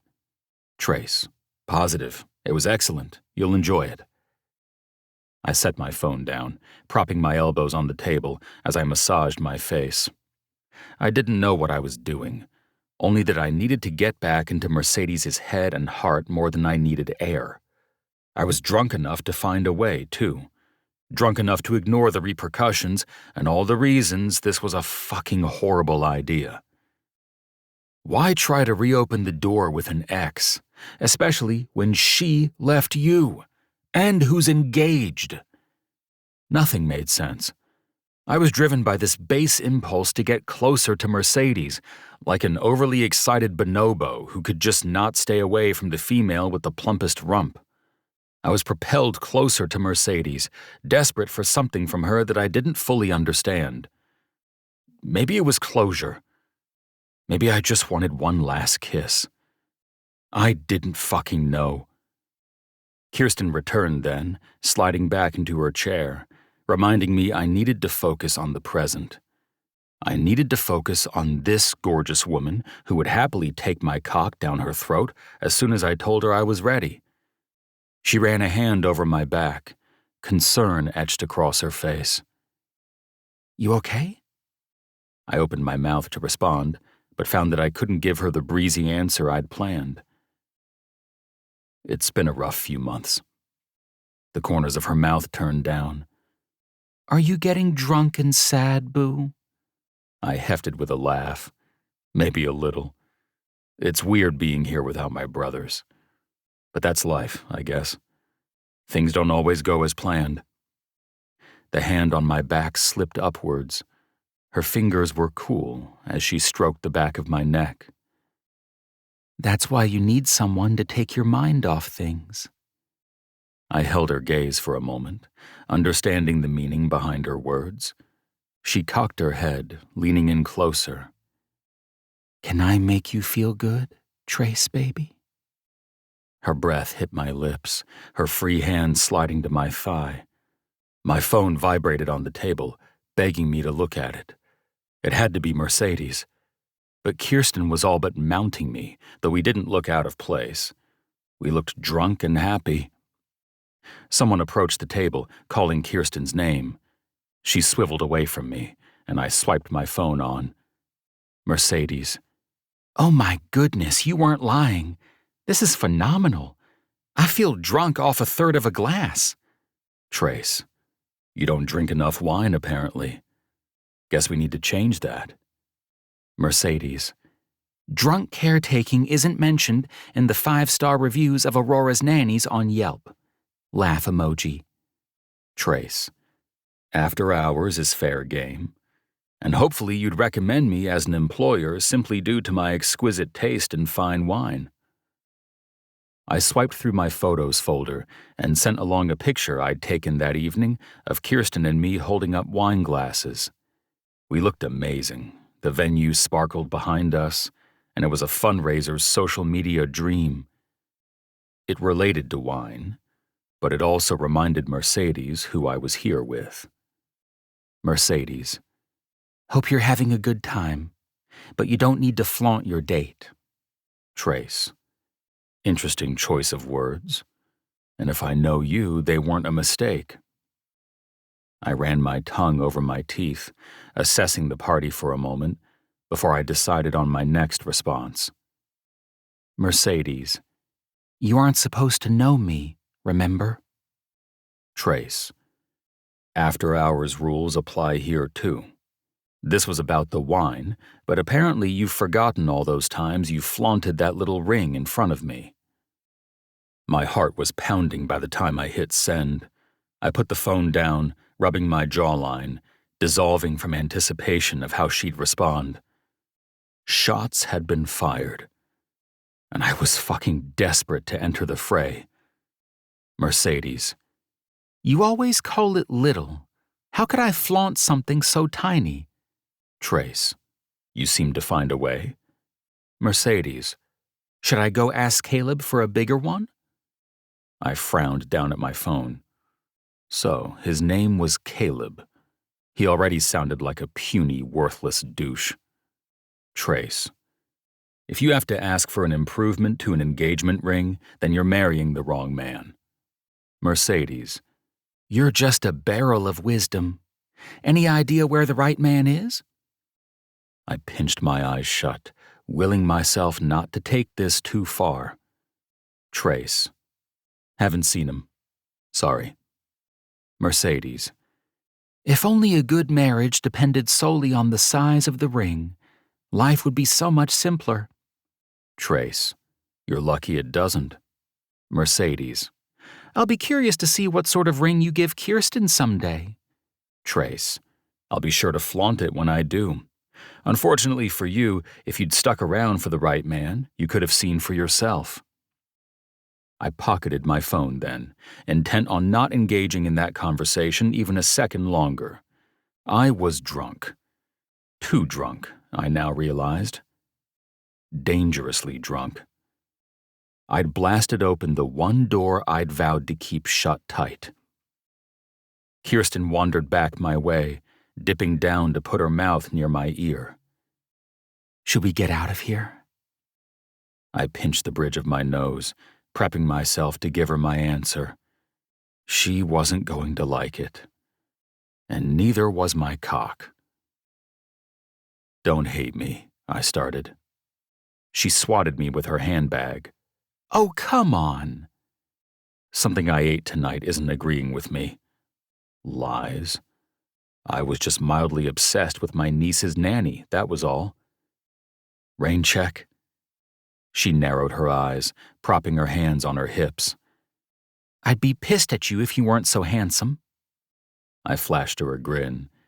And even if you were pissed, you wouldn't stay pissed for long. You know me too well. She gave me an exaggerated pout. But I'm sad. Don't make me wait long, okay? Now that you're back in my neck of the woods, I want to see more of you. I came to standing, bringing my lips to her forehead. Promise. That was the most she'd get out of me, the most I could give her. Lies. When Mercedes was alone and half drunk in my apartment, there was only one place I could continue existing. With her. I parted ways with Kirsten.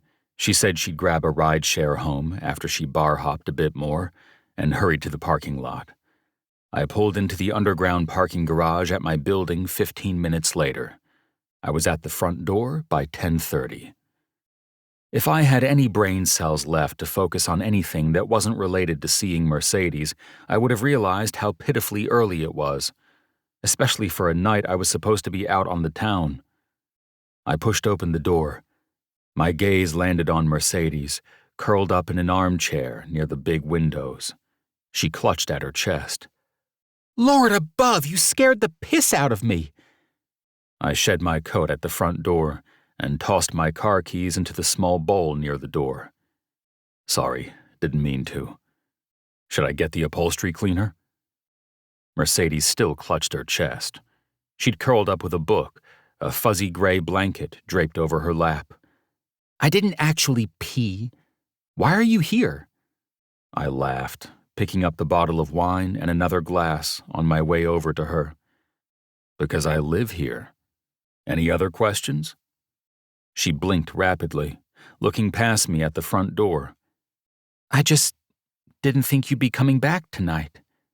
Her gaze darted between me and the door. Where's your date? Why are you so eager to know?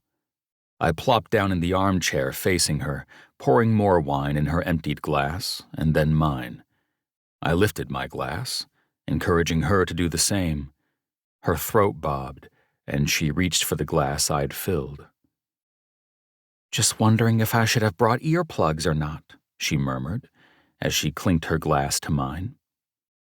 I sipped my wine, then set it down on the end table between us.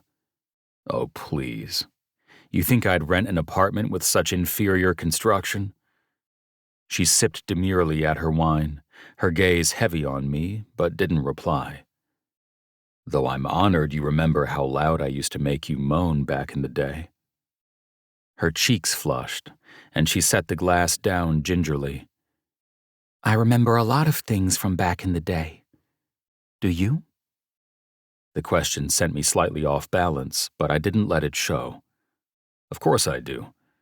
I remember you swearing you'd buck your parents' expectations of you. Her chin dipped, but she didn't say anything. I remember you switching your major to psychology.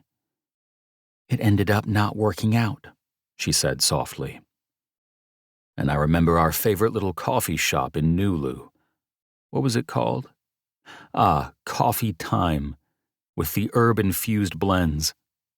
She smiled, but it looked sad. Her gaze drifted across the room. What a great play on words. I downed the rest of my glass and stood. Yeah.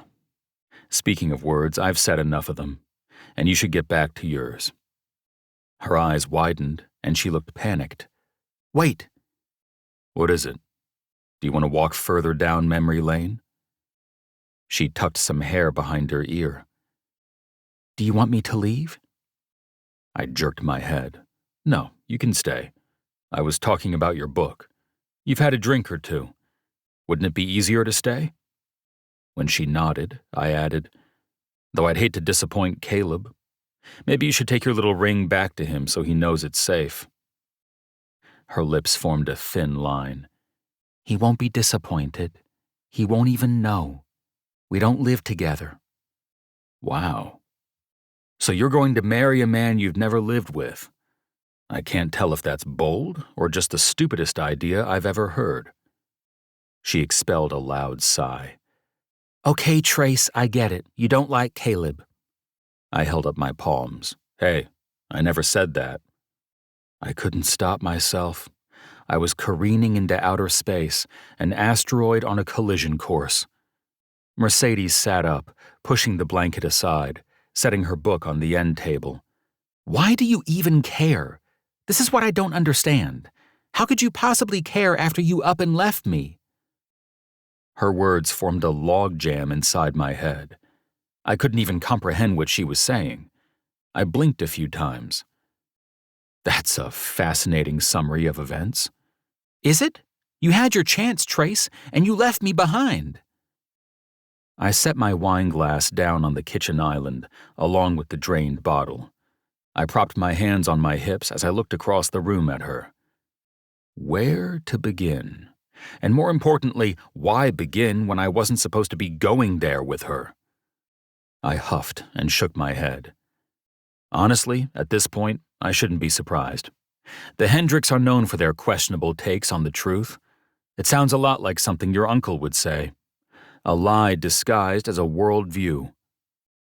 She didn't say anything, so I strode toward the back of the apartment. I'm going to bed, I spat out. I'd gone from fixated to drunk to horny to deflated. I don't know what I'd been searching for with Mercedes, but whatever it was, after tonight, I was certain I'd never get it. Chapter 10. Mercedes. Whatever progress Trace and I had made as amicable colleagues evaporated after his night at the fundraiser. 2 steps forward, 50 steps back. For the rest of the week, he barely spoke to me, which is as much a necessity as it was torturous. We'd opened a can, no, a Costco-sized jar of worms, and now we had to sift through the awkward carnage. Trace's method of avoid and ignore worked by default, because I barely glimpsed him outside of handing over Willow each day. But being so physically close yet so emotionally far away from him was awful. It was the worst. Because that supersized glass jar of worms demanded answers, and I wanted to get them. I thought back to our charged conversation daily. The text messages that betrayed so much more than just a friendly offer to drink some wine. Trace didn't like Caleb. And more than that, he didn't like being reminded that I was with him. Trace still cares about you. If this wasn't the most thrilling news of the century, I didn't know what was. But what was I supposed to do with it? Come the weekend, my entire family became laser-focused on wedding prep. Now that we'd set the obscenely early wedding date, 4 months from now, Lord save me, we were perpetually behind on the to-do list, which meant that on Saturday, my mother had a schedule for me that started at 7 a.m. and ended at 10 p.m. Even the breakneck wedding prep couldn't keep my mind off Trace. My mother and Maddie and I were the wedding prep trio today, since Maddie's mother had volunteered to watch the baby for the first time. We were 3 women loose in Louisville, but this was a far cry from a bachelorette party. We started at Marie's boutique for another fitting of the final dresses in the hopes that one would finally become the winner. As I tried them on again, I decided I'd make it simple. I chose the best one of the 4, even though I knew it wasn't the one. Sleeveless, beaded V-neck, princess-cut lace details, long A-line skirt. Maddie teared up when she saw me in it. "Caleb's going to die when he sees you in this," Maddie promised, which served as a reminder that I was marrying Caleb. Caleb. Trace was not a part of my life, even though he'd insinuated that he would have asked to marry me. Stop it, Mercedes. Stop thinking about that. For the love of everything heavenly, stop thinking about it. Easier said than done. Lunch was spent at a catering company trying potential entrees. Caleb and Jericho joined us, and we had a fun time nailing down the menu. But my choices, lobster bisque, lump crab cakes, bourbon smoked pork chop, with a live Asian stir-fry station, were all vetoed. My mother and Caleb opted instead for a more classic menu: charcuterie boards, filet mignon, brisket. Trace would have chosen lobster bisque and lump crab cakes with me. Not a helpful thought, but one that ran through my head like a title on a marquee anyway. Once our menu was set, we split up to tackle different tasks. My mother, Caleb, and I visited the venue, while Maddie and Jericho went to oversee some of the details for out-of-town visitors at a local hotel. The venue was Acrewood, a wildly popular and exclusive event venue that typically booked up years in advance. How my mother had booked it so quickly, practically effortlessly, was a question I wasn't prepared to ask. Part of me wondered if she'd reserved it years ago and never told me. Maybe she'd even arranged for the untimely demise of another bride, and we were simply occupying the sudden vacancy. The thought made me laugh to myself with its ridiculousness. My fingers twitched, wanting to share the idea with Trace. But no, there'd be none of that. The grounds were a social media influencer's dream, with the pillars and rough-hewn wood accents and all the cobblestone paths. As we met with Sherry, the wedding planner, the official one, not just my mother, and walked the grounds, she pointed out all the different details that would delight us come June. The currently dormant weeping willows, the pond and burbling brook, the miles of manicured grass that would provide the perfect backdrop for the ceremony. This is gorgeous, Caleb said with a smile as he looked around, rubbing my back over my thick winter coat. So beautiful, I agreed, because it was. It just wasn't what I would have picked. We're blessed to have a venue like this for our special day, Caleb added, which only drilled the nail of guilt deeper into my heart. We were blessed. I needed to be grateful, to strike the devil of longing and comparison from my heart. We have an expert floral team on staff as well, Sherry said once we'd come back into the event space, which stretched stately and silent around us. So whatever vision you have for the wedding, we can make it come to life. That sounds great, Caleb agreed. I want peonies, I said. We'll do a rose feature, my mother said at the same time. I looked over at her. Peonies and roses, then. Honey, peonies? My mother grimaced, glancing at Sherry, embarrassed, like I'd suggested we use dead flowers. Are you sure? They're my favorite, I said. Specifically the command performance variety. Command performance, Sherry murmured. I don't know about that exact one, but we can definitely get peonies. Honey, my mother started, stepping closer and lowering her voice a notch. Instead of demanding some obscure variety even Sherry hasn't heard of, why don't we stick with something more timeless, more elegant, more romantic, Caleb offered. Peonies are romantic, I reminded her. My mother grimaced again, a sign of my faux pas. She turned to Sherry. How about we come back to this? We don't have to decide now. Then my daughter and I can get on the same page. Of course, there's no need to decide today. But if we have the theme ready by next week, then we can move forward with the other parts while you two hammer out the floral details. My mother sent Sherry a big smile, which immediately dropped as soon as she looked my way. She wasn't pleased with me speaking up about the variety of peony. I'd hear about this later for sure. She's footing the bill. I shouldn't have said anything. How could you be so ungrateful? Not only was I coveting a man who wasn't my fiancé, I was upset about the beautiful designs that someone wanted to gift me for my wedding. This understanding sizzled inside me, lacerating me with its shame.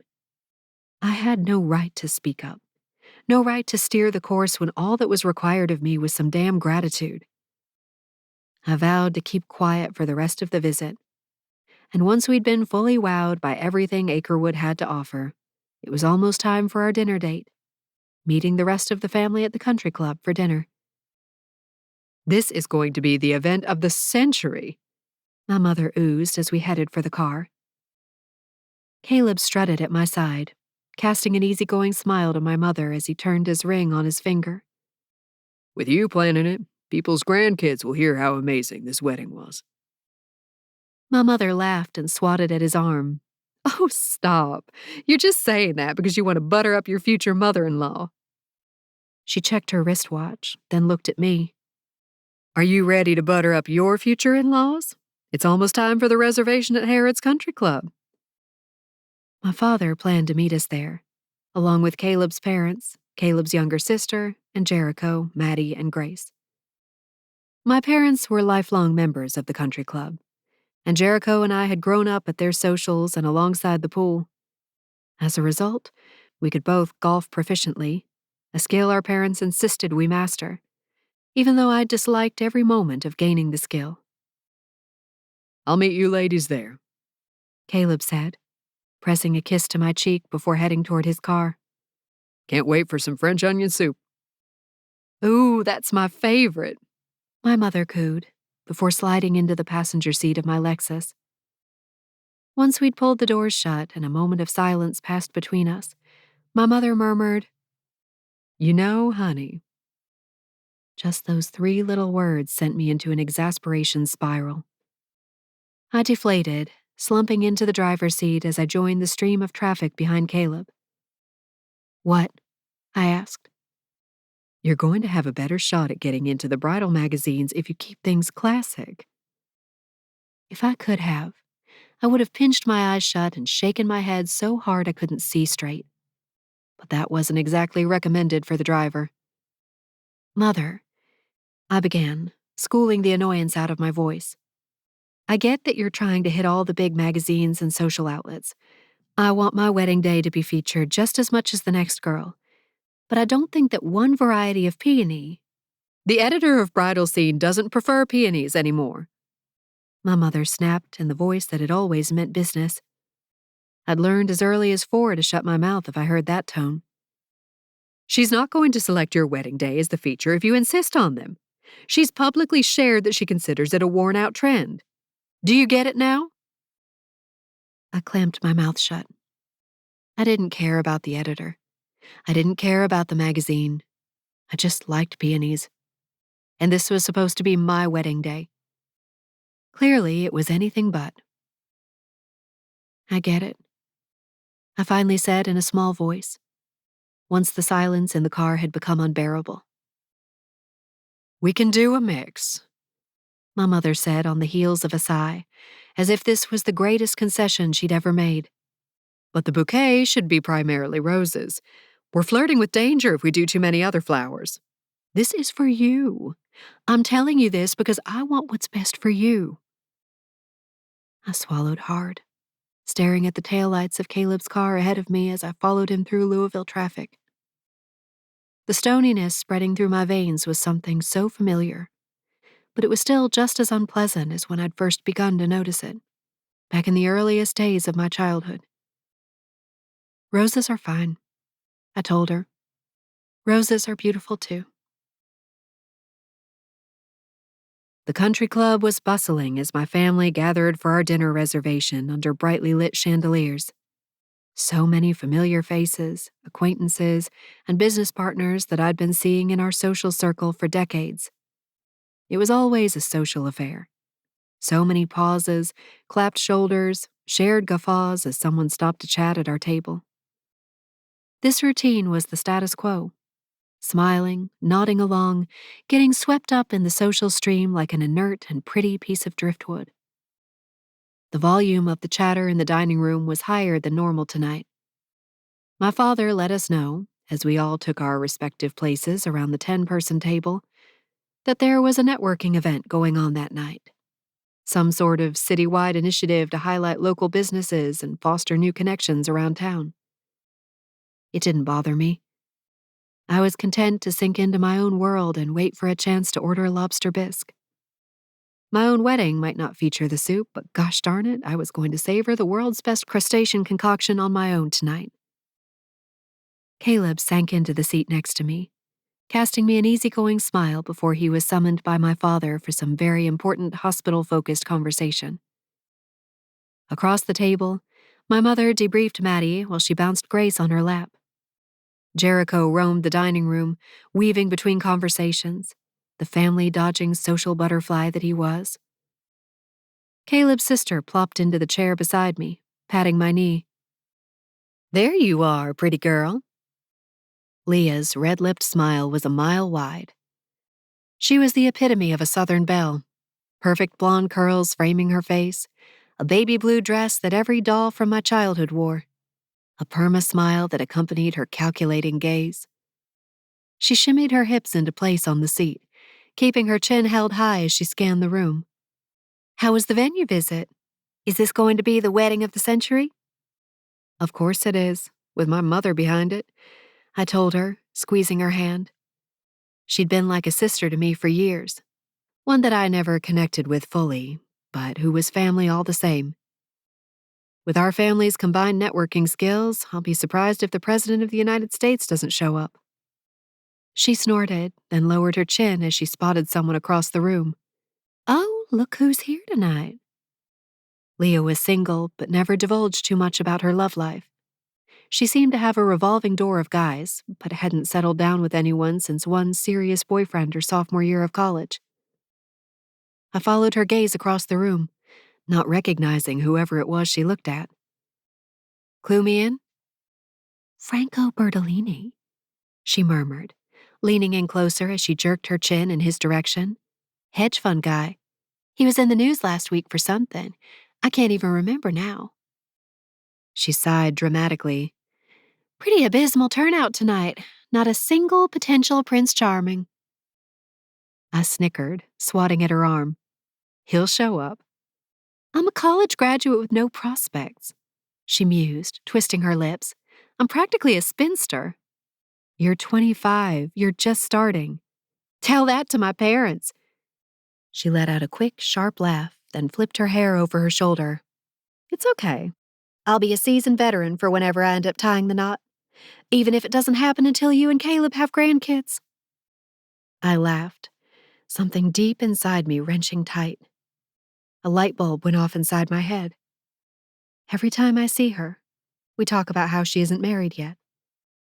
It was the focal point of her world. And here I was, wanting to focus on anything else, battling misery when it was supposed to be the whole point of existence for a woman my age. This was supposed to be it. The most exciting time. The most wonderful era.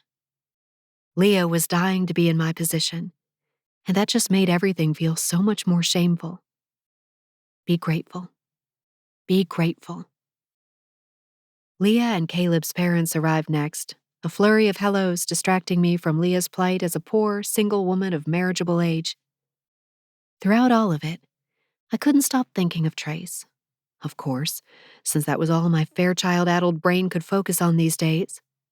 Or the book I'd started reading the night before, which was a historical romance that reminded me a little bit too much of Leah's complaints.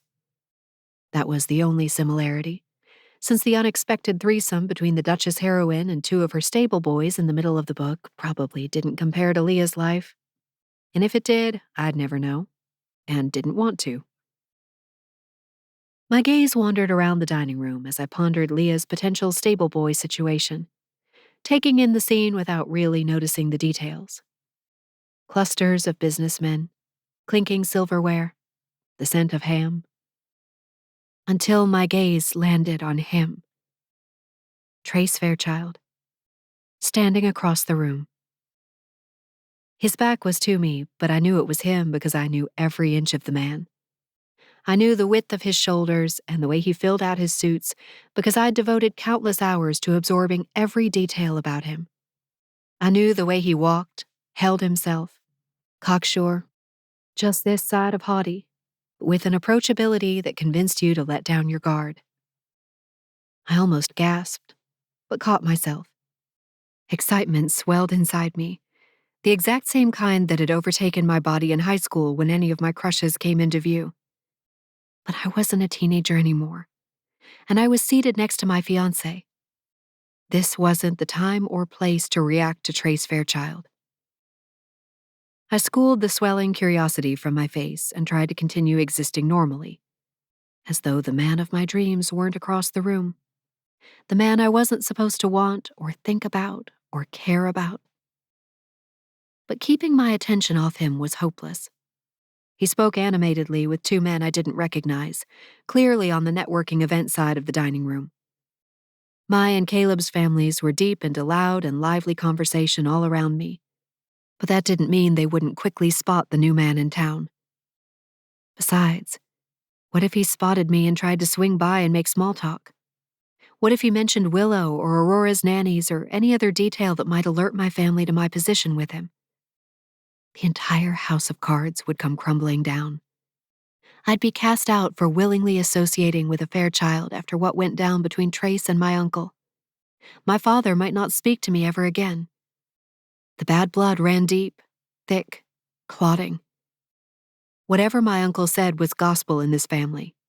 He was the richest, the most successful, the most powerful Hendricks, and my father deferred to his older brother always. Association with Trace Fairchild was a no-go. Panic flared to life, sizzling through my veins. I needed to warn Trace. Not just that I was here, wearing my puny ring around him, but that my family was in attendance. People who disliked him. People who could not find out that I worked for Trace if he wanted to keep me as Willow's nanny. Precarious. Precarious. The word stamped itself through my mind as I pulled out my phone from my handbag and fired off a quick text to Trace. Mercedes, I'm here at Harrods with my family and I see you. Can we chat in private? I watched as Trace continued talking with the men. A moment later, he reached into his pocket and pulled out his phone. His chin dipped and I watched as he read the text. He twisted, scanning the room, but his gaze didn't find me. He tapped out something into his phone. Trace. Sorta busy here. What's this about? Mercedes. Please, Trace. Just a minute. Somewhere discreet. I watched him rub the back of his neck, looking down at his phone. He looked back up at the men, chatted with them for a moment, and then swung his head from left to right. Trace, there's a hallway at the back of the dining room. Meet there? Mercedes. Okay, 2 minutes. I slipped my phone back into my handbag and eased to standing. I'm going to head to the ladies' room, I announced to whoever was listening.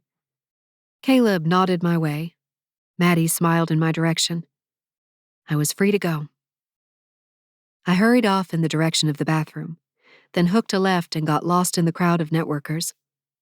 I slipped between business people, weaving toward the back hallway Trace had pointed out. My heart throbbed with every step. The illicit thrill of getting Trace alone, with my family mere feet away, both delicious and terrifying. One thing was certain. If anything interfered with this job with Trace, I would die. I couldn't lose it. I couldn't lose Willow or Trace. I slipped into the back hallway, the sounds of the dining room dull and distant.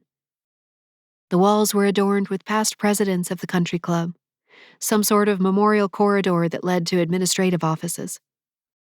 Trace stepped into the hallway a moment later, and all the air in my lungs evaporated. Him. He walked toward me, broad-shouldered and cocksure, a tumbler in one hand and a smirk tugging at his lips. I swallowed hard, my tongue finding the roof of my mouth dry, as I took him in. I fiddled with the zipper of my handbag, suddenly unsure what I'd come here for, what I'd planned to say. How was I even supposed to act in this situation? The rule book had been thrown out. We were meeting as adults, in a neutral space, with danger around the corner. As he approached, I could feel his gaze sliding over me, from top to bottom. I physically felt the moment his gaze landed on my engagement ring in the way that my throat tightened and the air grew taut.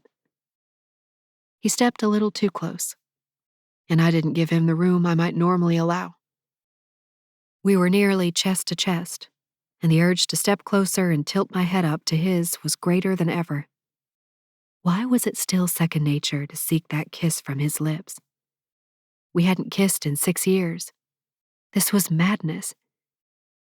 Mercedes. His voice came out low, gritty. How's the subpar fiancé you don't even live with? I squeezed my eyes shut, wondering if he could feel that pulsing desire to brush our lips together. I straightened my back and forced myself to meet his gaze. Where's Willow? The smirk returned. Is that what this was about? She's safe at home with my mother. I was just curious, I whispered, my gaze wandering over the details of his business casual attire. The cream button-down, undone enough to allow a few curls of chest hair to poke out, and matte navy slacks topped off with derby shoes. This man forever made something clench deep inside me, dizzy with need. Caleb could have worn the exact same outfit and it wouldn't have affected me half as much. There was just something about Trace. His powerful frame, the fire that swirled in his eyes, the way he could penetrate me instantly, see me in a way that nobody else could. Sometimes he used that talent as a salve, other times as a weapon. I got the feeling he'd be using it as a weapon tonight. He sipped from his tumbler, a challenge lighting up his gaze. Anything else? I'm here with my family, I said in a low voice. A nod at the inside of my lip as I looked over his shoulder, toward the entryway of the hall, to make sure nobody had followed us. This is a warning and a request. Will you promise me you won't come over to our table? Confusion knit his brows together. A warning? You just really can't stand to be associated with me in public, huh? It's not that. I swallowed hard, steeling myself against the sudden wash of his scent, vetiver and leather, and that untouchable hint of working man. They can't know I work for you. I just want to make sure we avoid any interaction because I value my job. Avoid interaction. Yes. His gaze was heavy on me. So they don't know you work for me. Right. and I don't want them to get in the way or make trouble. It'll just be easier if they remain in the dark. Trace's jaw ticked and he nodded slowly. Fair enough. Request accepted. I sighed with relief, my shoulders slumping. Thank you. Though I can't imagine you'd really think I'd have anything to say to your family. Trace hefted with a laugh. Maybe to Caleb, about you-know-what. He jerked his chin in the direction of my ring before sipping from his tumbler again. I covered my ring finger with my handbag. Now would be the time to mention it. We've been prepping for the wedding all day. Though I should say they have, not me. Trace's brow lifted. What's that mean? Frustration burbled up inside me, bursting past my lips before I could think better of it. This wasn't the place, or the audience, for my grievances. But I couldn't stop it. They're planning it all as though I'm not even part of it. My ideas and preferences don't matter in the slightest. Trace studied me for a moment. Where will the reception be? So I can come crash it with all the things you would have preferred. I smiled, but it faded quickly. Acrewood. Trace grimaced, swirling the liquid in his tumbler, ice clinking. That's about as stiff as I expected. I thought you would have picked that winery out toward Lexington. The one with the barn and the gardens and trellises. What was it called? I almost couldn't answer him, the way my throat seized up. Of course he'd known with hardly a moment's thought the best place to exchange vows. One of our favorite places. A little family-run winery that had wowed me with its quaintness, its cuteness, its humility. Our date there had been one of our best days together. The memory was wrapped up in so much warmth, laughter, tenderness. I needed to get a grip. We were in the back of this hallway with the clock ticking. You would have loved to have it there, wouldn't you? Trace stepped closer, eliminating the distance between us. I sucked in sharply, goose pimples flaring on my forearms. That would have been the perfect place, I said softly, hoping he didn't hear the waver in my voice. For us. He rumbled low, dipping his chin, our faces growing even closer than before. Trace. All I could see, hear, or smell was him. Each passing second sent me into a deeper tailspin. I'd come here to make sure I could preserve the status quo, but if we were discovered, everything would be ruined. I needed to get out of here. I couldn't pull myself away. What, Mercedes? I could hear the jauntiness in his tone, the clear challenge. The smile tugging at his lips only proved it. Why are you breathing so quickly? You need to stay back. I bit out. I need to act right, and I can't when you're... When I'm what? This time, he slipped the fingers of his free hand along my jawline, bringing my gaze to meet his. Whatever distance remained between us disappeared. Each inhale brought my breasts flush against his chest. I looked up into his eyes because I had to. Because he demanded it. Because I had never been able to fucking look away. I swallowed hard, shaking my head. But it was a display. I was only acting like I needed to get away. Really, here was the only place I wanted to be. We're too close, I said on a whisper, and I don't want to walk away. The smirk on his lips blossomed into a full-blown smile. But shouldn't you want to? Seeing that you're engaged and all. I clenched my teeth, forcing myself to look away from his captivating, dark gaze. I do want to, except when you're this close. I don't want to hurt anybody, Trace. I just want things to stay amicable. Deep inside, something began laughing raucously. Okay, can we do that? I don't want to act improperly. A low laugh rumbled out of him, and he dragged his thumb so gently across my lips I thought I imagined it. I squeezed my thighs together, that nearly imperceptible movement heading straight for my clit. Then he straightened, stuffing his hand into his pocket. I would never want anything improper to happen, he said, backing away slowly.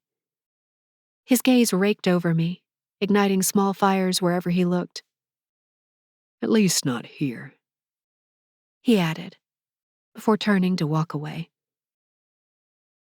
I watched the hallway entrance for what felt like an eternity after he left, chest heaving as I replayed what had just happened.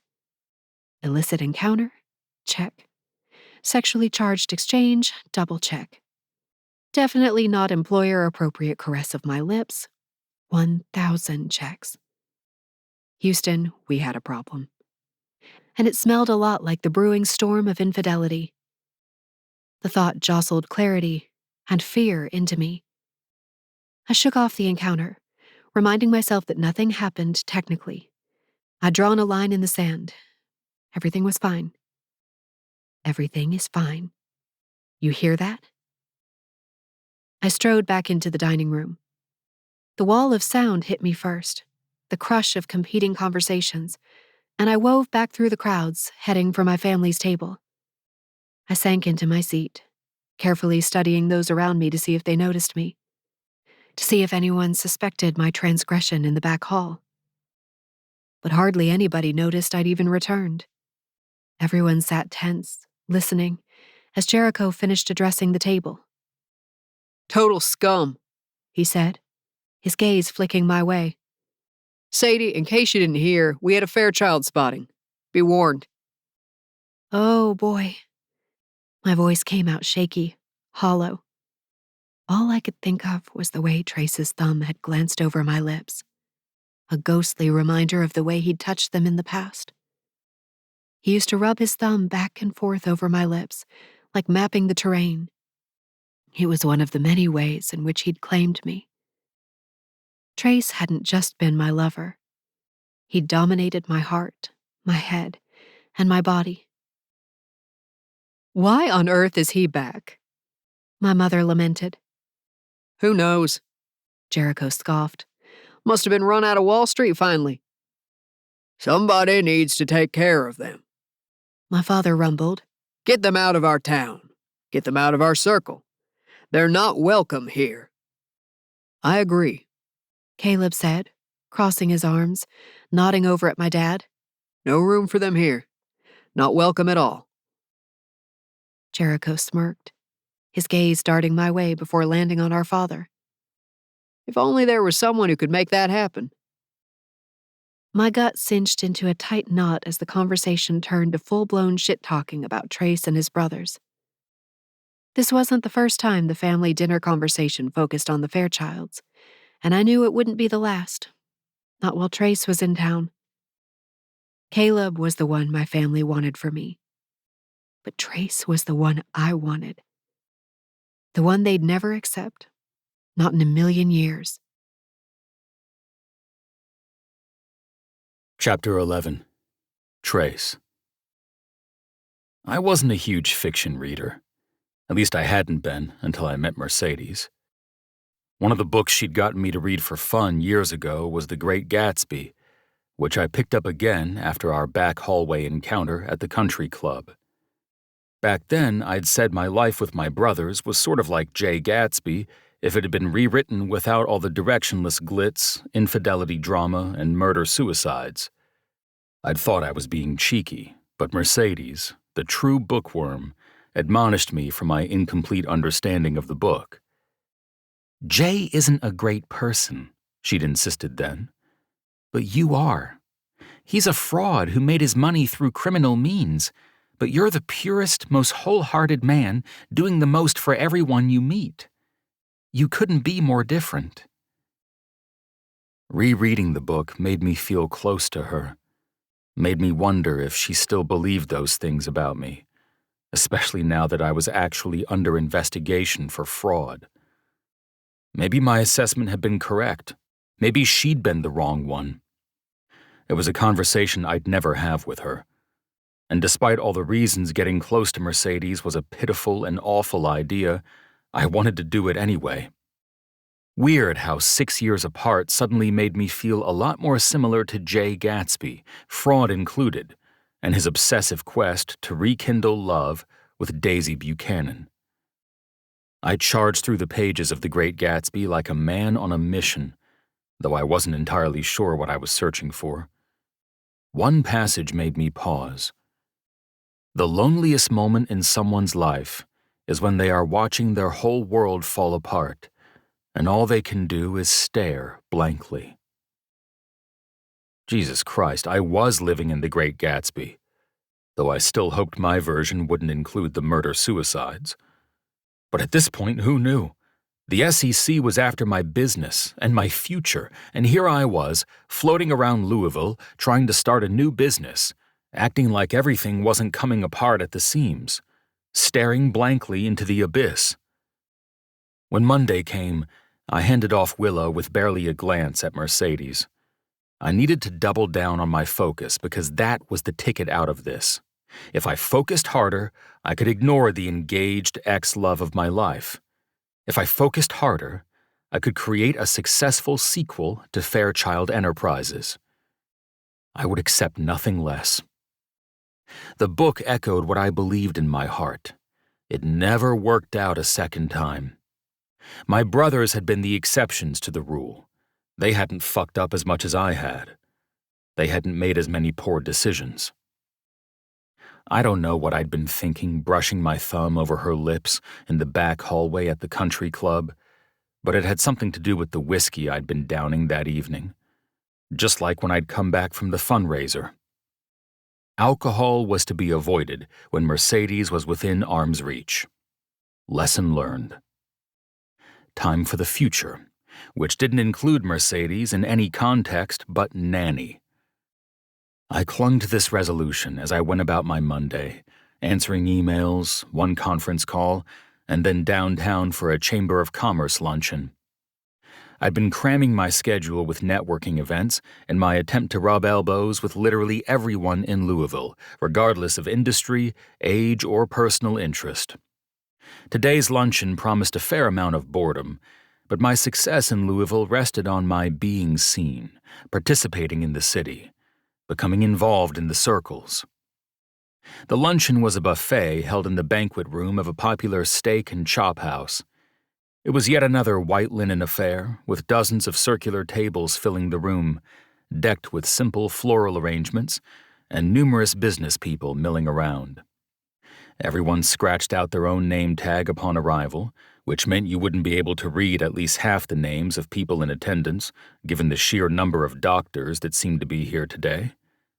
That's when I spotted the theme, healthcare at the forefront.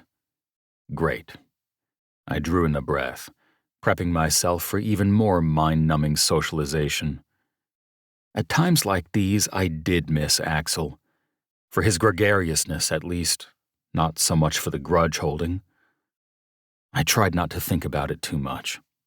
It was easier to ignore the ache of emptiness he'd left behind than to try to heal or address it. He'd started this rift. We were going on 4 weeks no contact. Damien and I spoke at least a few times a week, though most of it was him checking in on me, asking me to reconsider. I hadn't mentioned my plans yet. I didn't want to ruin things before they'd taken off. I needed to have a solid base in Louisville before I shared a single detail with my brothers. I roamed the dining room, peering at the trays of food on the tables, Caesar salad, fried shrimp, thick cuts of sirloin and ribeye under heating lamps.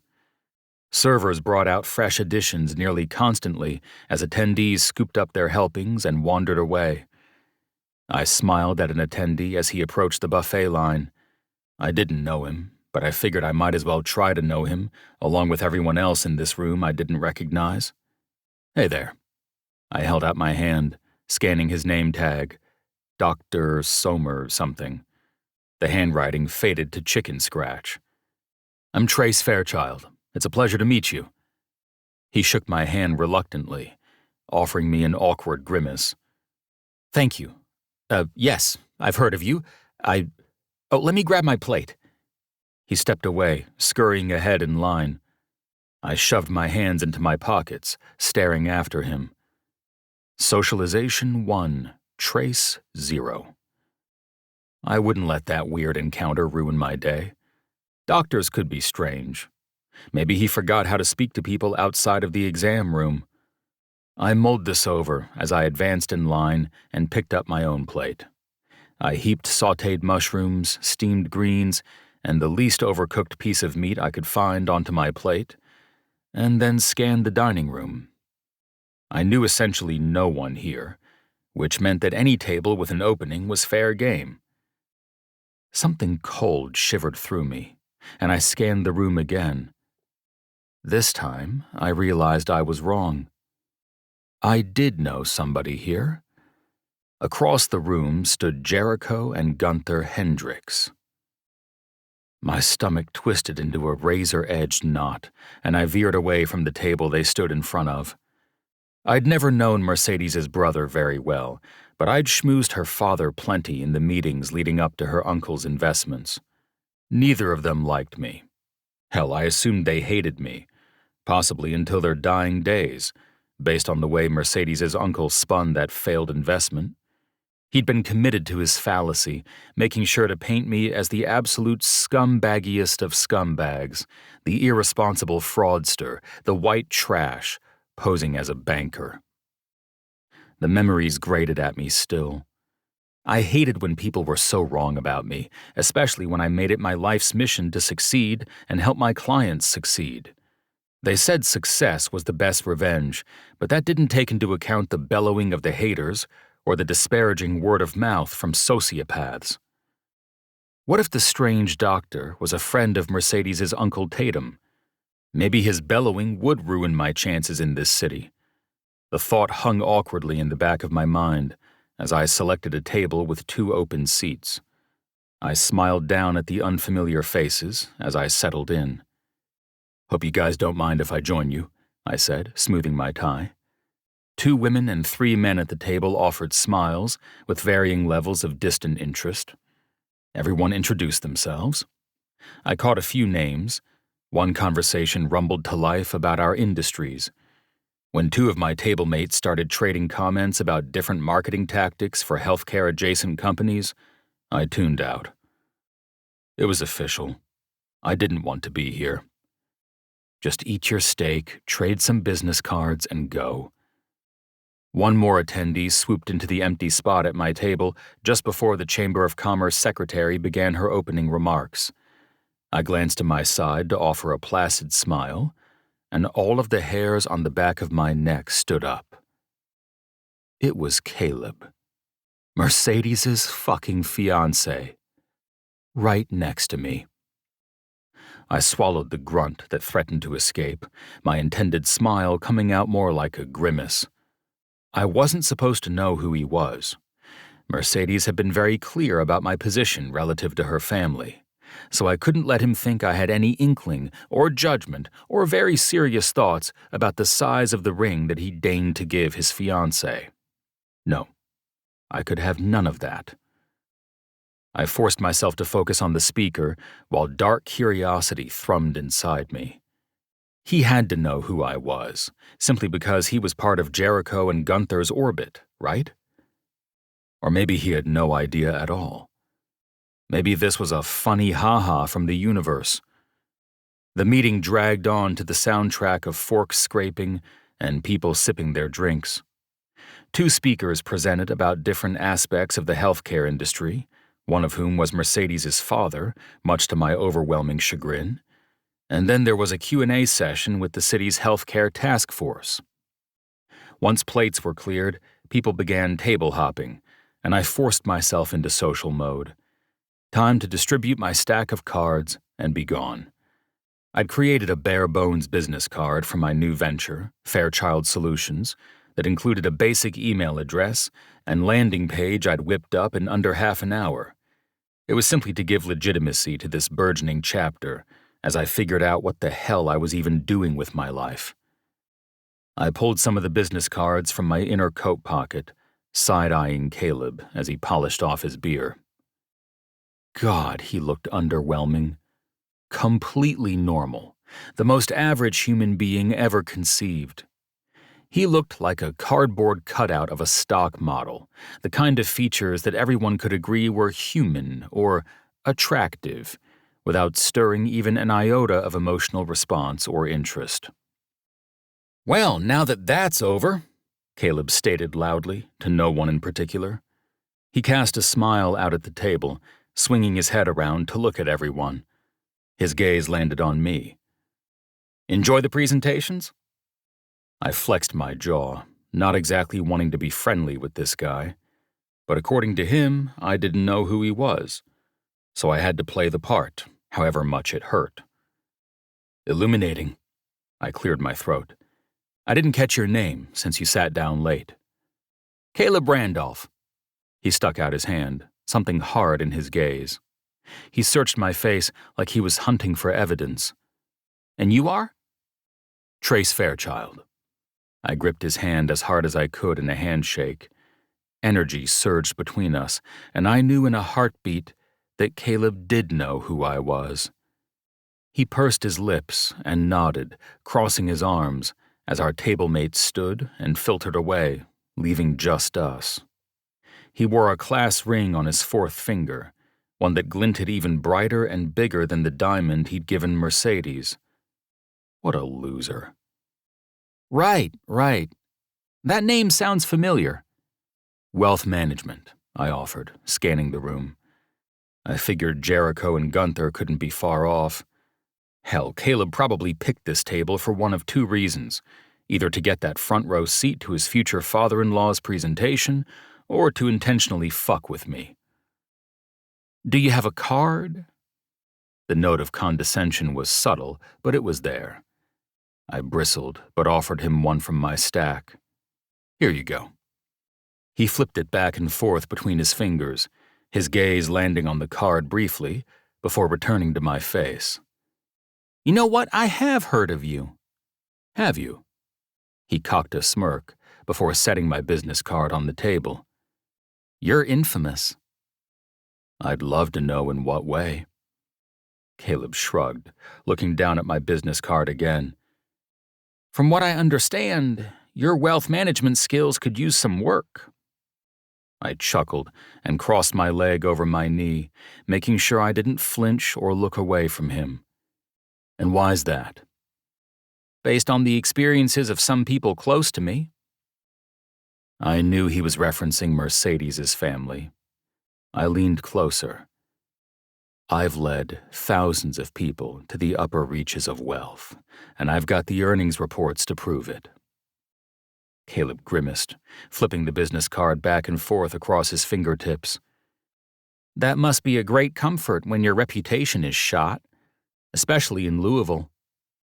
I narrowed my eyes and tilted my head. "What's your point, other than you listen to gossip?" Caleb met my gaze.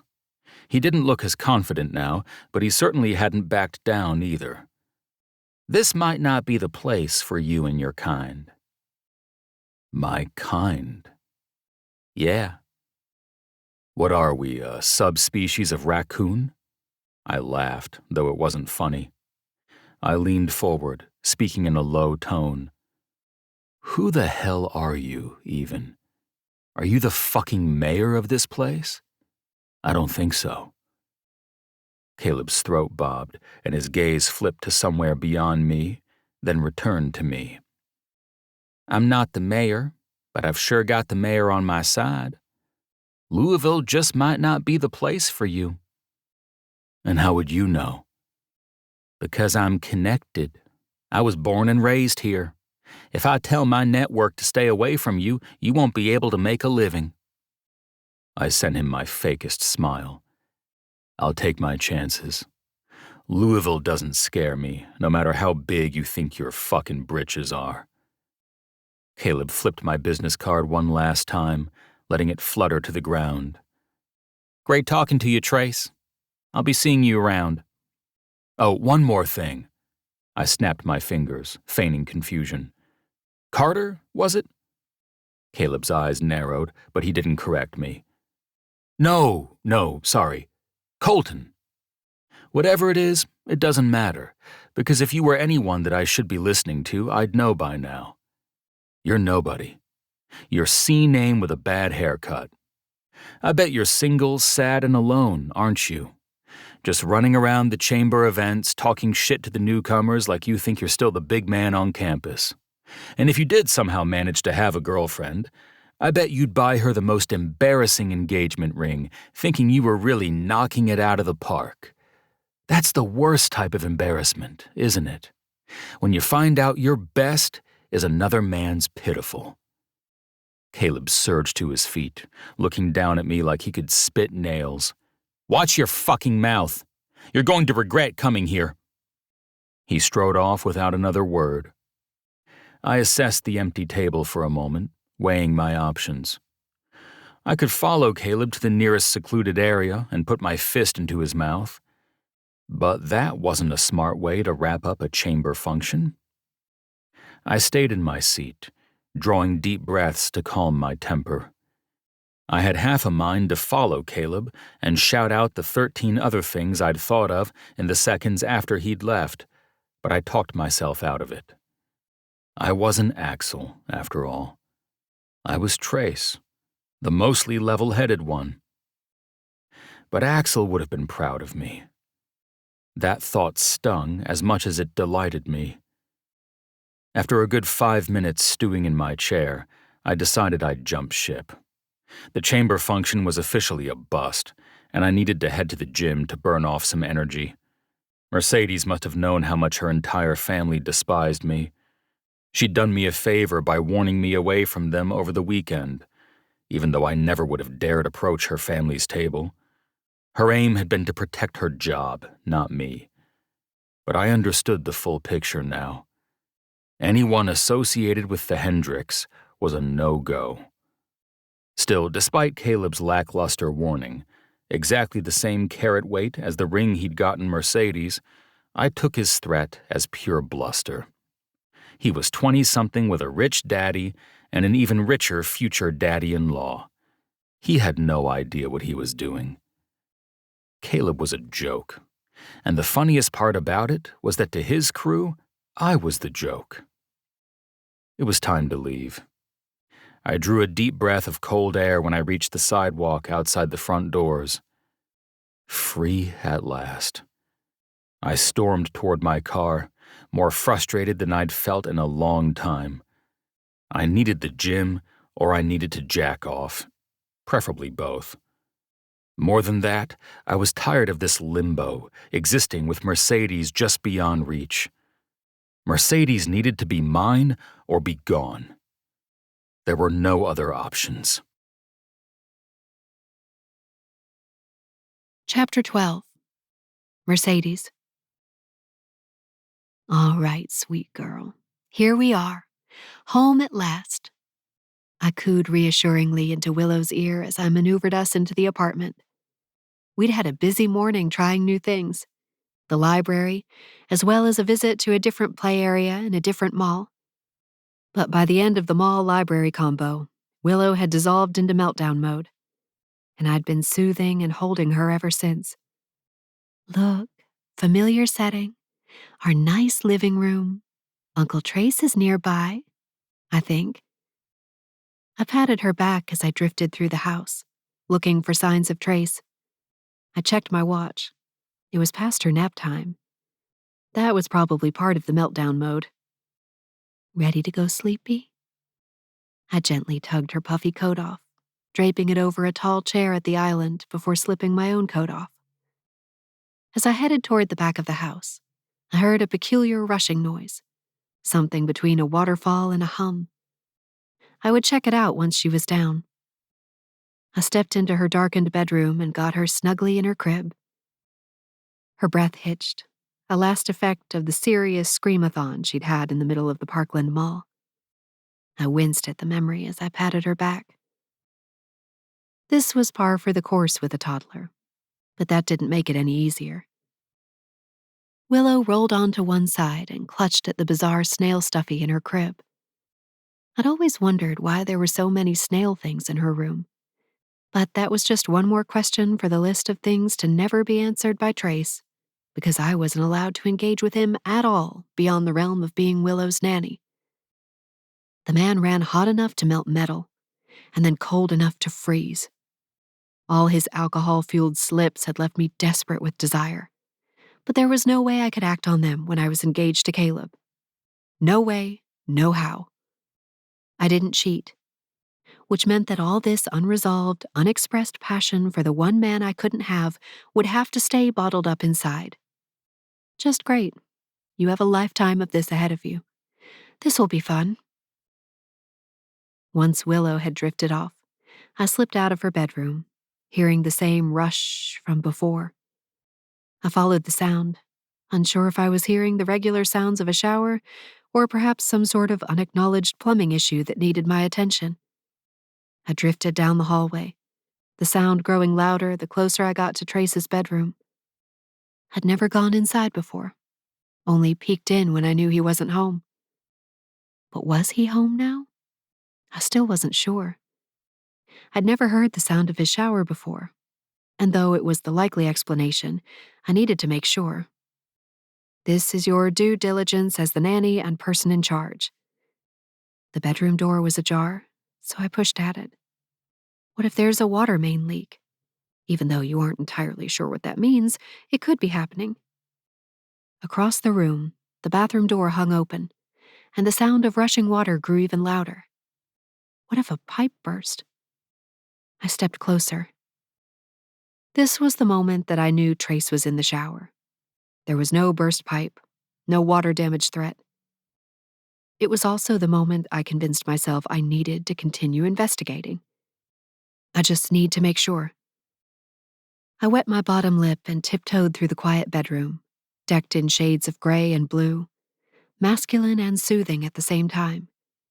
His king-size bed looked impossibly comfortable, a fact I'd never be able to test because you are engaged to someone else, Mercedes. Do you understand that? And approached the bathroom door. I pushed it with my palm and opened it soundlessly. And thank God, because even the slightest creak would have alerted Trace that he had a peeping Thomasina in his home. Trace had glass doors on his shower. They allowed for a wonderful view of what was happening inside. His powerful back faced me, broad shoulders flexing and glistening under the water. His ass cheeks were two big melons. Dark hair sprinkled down his powerful legs. Everything inside me went taut, expectant, ravenous. Beneath the sound of the running water, I heard something else. Grunting. The soft, barely there sound of sloshing. A moment later, Trace groaned. His head tipped back, the water hitting his cheek. The muscles in his back flexed rhythmically, like he was making some repetitive motion. Trace was jacking off. The sound of his low moan sent electricity streaking through me. My panties were instantly wet and my mouth parted. I wanted to leave, knew I should leave, but I couldn't. I was rooted to my spot. I couldn't look away from this paragon of masculinity fisting himself in the shower. My thighs clenched together against my aching core. Had there been anything hotter than this in recorded history? I couldn't fathom it. Oh, fuck. Trace grunted again and twisted. The movement activated my fear of being caught, and I bolted away from the bathroom on instinct. My jelly legs carried me back to the living room, where I stood panting, staring blankly out the window, clutching my chest. Oh my God, oh my God, oh my God. My eyes fluttered shut. All I could see in my mind's eye were the rippling muscles of his back. I could still hear the guttural noises he'd made, which scraped through my memories, lighting wildfires in its path. I swallowed hard, squeezing my legs together again. This wasn't just bad news. This was nearly fatal. How on earth was I supposed to continue working with Trace when I couldn't ignore how much I still wanted him? I buried my face in my hands, whispering, please forget, over and over to myself. That would be the only way to continue forward with my life. to forget entirely about Trace and his iron grip on my heart. So what I really needed was a lobotomy. The sound of his bedroom door shutting snapped me to alertness. I bit my knuckle, wondering what I could do to look productive, unaffected, normal. I drew a deep breath and busied myself with arranging pillows on the couch. I would arrange these pillows until my mind cleared and I could resume functioning like a normal human being. Excellent plan. I picked up the mustard tasseled accent pillows, stacking them one way and then a different way. I was very intent on getting them precisely positioned when Trace's voice cut through my focus. When did you get here? I gasped and turned around so fast that I stumbled. My eyes widened as I tripped on the rug and fell gracelessly toward the armchair. My hip hit the armrest of the sofa on my way down, and I landed awkwardly in the lap of the chair. I clamped my mouth shut and offered a tight smile. "Hi there." He narrowed his eyes at me. Are you okay? "Yep." My voice was an unnatural squeak. I cleared my throat, smoothing my shirt as I struggled to convert my awkward fall into a casual seated position. "I'm great. How are you?" Trace blinked a few times. It was hard to look at him for too long. He was freshly showered, his hair still tousled and damp. He wore a simple black t-shirt with gray sweatpants. I forced myself to not look below his waist, though in my heart I was desperate for any glimpse of his dick, even the slightest outline through sweats.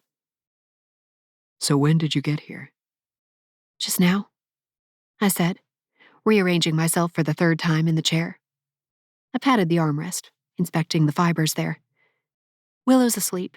She's, perfectly asleep." He nodded slowly, maybe suspiciously. "Are you feeling refreshed?" As soon as the words left my mouth, I felt my cheeks heat up. Crap.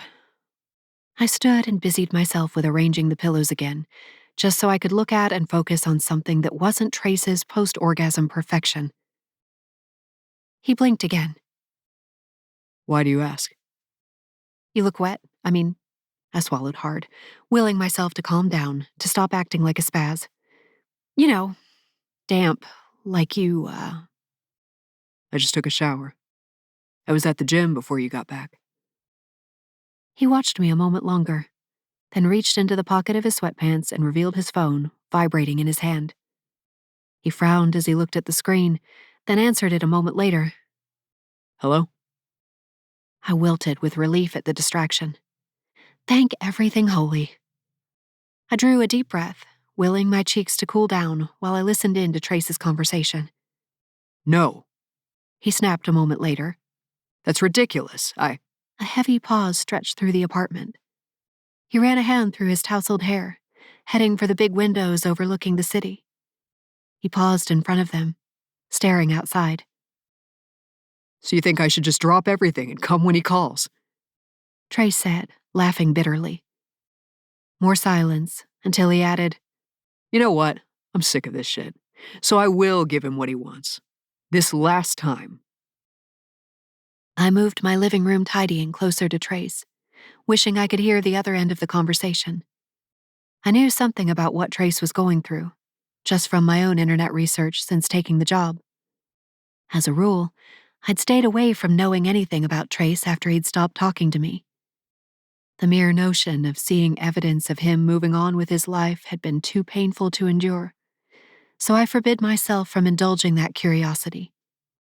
But now, knowing about Trace was part of my job, so I learned a lot about what he and his brothers had been going through during my deep dives on the internet, including the recent hostile takeover his younger brother Axel had executed of a business called Margulis Realty, the company his now girlfriend had been poised to assume control of. And like any good internet sleuth, I'd made sure to conduct my research in incognito mode, since I didn't want anyone looking at my browser or phone history and linking me to Trace. So I had an inkling, based on his tone and overall demeanor, tense but informal, that he was talking to one of his brothers. I figured it had something to do with the SEC investigation hanging over their heads. Fine. Trace spit out. But I'll warn you, if I do this, I'm not going to play the happy family part. I'll see him in a business context only. I don't want him setting foot near me outside the office. Make sure he knows that. I rolled my lips in, mind racing as I forecast what this meant for him. For me. Would he be leaving? What would Willow and I do? When would this happen? I'll let you know later, Trace said quietly, and then he hung up his phone without another word. He stayed at the window a few moments longer, staring out at the city with his hands propped on his hips. The tension rolled off him, his whole body looking rigid. I fought the urge to go to him, to help ease his mind or at least give him a back massage. But no, that wasn't my role here, even though I desperately wanted it to be. Trace heaved a sigh and turned on his heel, heading out of the living room. He disappeared down the hallway, and I drifted to the kitchen, ready to make myself a snack. I brought out carrots and celery, washed the veggies, and then found my favorite little ramekin for the dill dip I included in Trace's weekly grocery list. I smiled down at the celery as I chopped it, glancing up only when I heard Trace sigh again. He'd wandered back into the living room, his hands clasped behind his head, back to the window to stare out at the city. I could tell he was mulling over something big. I watched him for a moment, then refocused on my celery stalks. The sound of the knife against the cutting board was the only thing to break the thick silence of the living room. Trace paced in front of the window for a few moments. Then he strode my way. He paused at the kitchen island, his gaze dropping to my veggies. We need to go to New York. My eyes widened and I looked up at him, stilling my knife. Okay. When? He dragged his gaze up to mine. There was deep conflict swimming in his brown eyes. Now. I opened my mouth to respond, but nothing came out. Oh boy. I need you to come with me so you can be with Willow during the day. It'll be 2 days, tops. I cleared my throat, excitement burbling to life. I couldn't deny I was thrilled to get out of Louisville. And with Trace, no less. This was almost my secret fantasy coming to life. If I could just somehow arrange for healing our hearts and explaining all the unanswered questions of the past, and top it off with some reconciliatory sex, then life would be perfect. You are engaged to be married, for God's sake, Mercedes. Sure, I said as casually as I could muster. I don't have my things, is all. I'd like to stop by my house and pack a quick bag. We can get whatever you need in the city, Trace said. There's just some things I'd rather bring.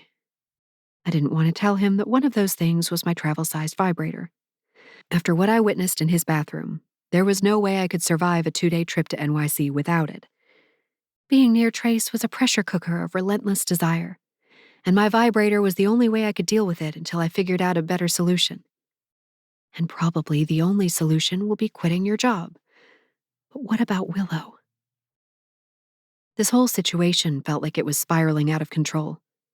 But I amped up my smile, praying he couldn't hear how hard my heart thumped behind my ribs. And, I added, we should really wait until Willow wakes up. She was so tired after our playdate. I'd hate to wake her early and have her spend the rest of the day cranky. Trace nodded, rapping his knuckles on the island. Yeah, that's a good point. You can make it quick at your house, then? Of course. It won't take me long. We'll swing by on our way to the airport. I'll get things set with the pilot. I nodded, excitement swelling inside me. The pilot? Private jet. He said it casually, like it was a peripheral detail. You'll be compensated appropriately, too, if that's any concern. I know this is last minute. Whatever this is must be important. I watched him for a moment, hoping he'd offer up details. His jaw flexed as he dragged his gaze up to meet mine. We watched each other for a moment. Then he said, There's some business I have to wrap up with my brothers. That's all. I need it to be done ASAP. Of course. I'm happy to do whatever is helpful. I chopped another carrot stick. Where will we stay? My apartment in Tribeca. He drew a deep breath. There are enough rooms for everyone. Plenty of space. Oh, I said quietly, chopping up the last of my snack. I wasn't hungry anymore, not by a long shot.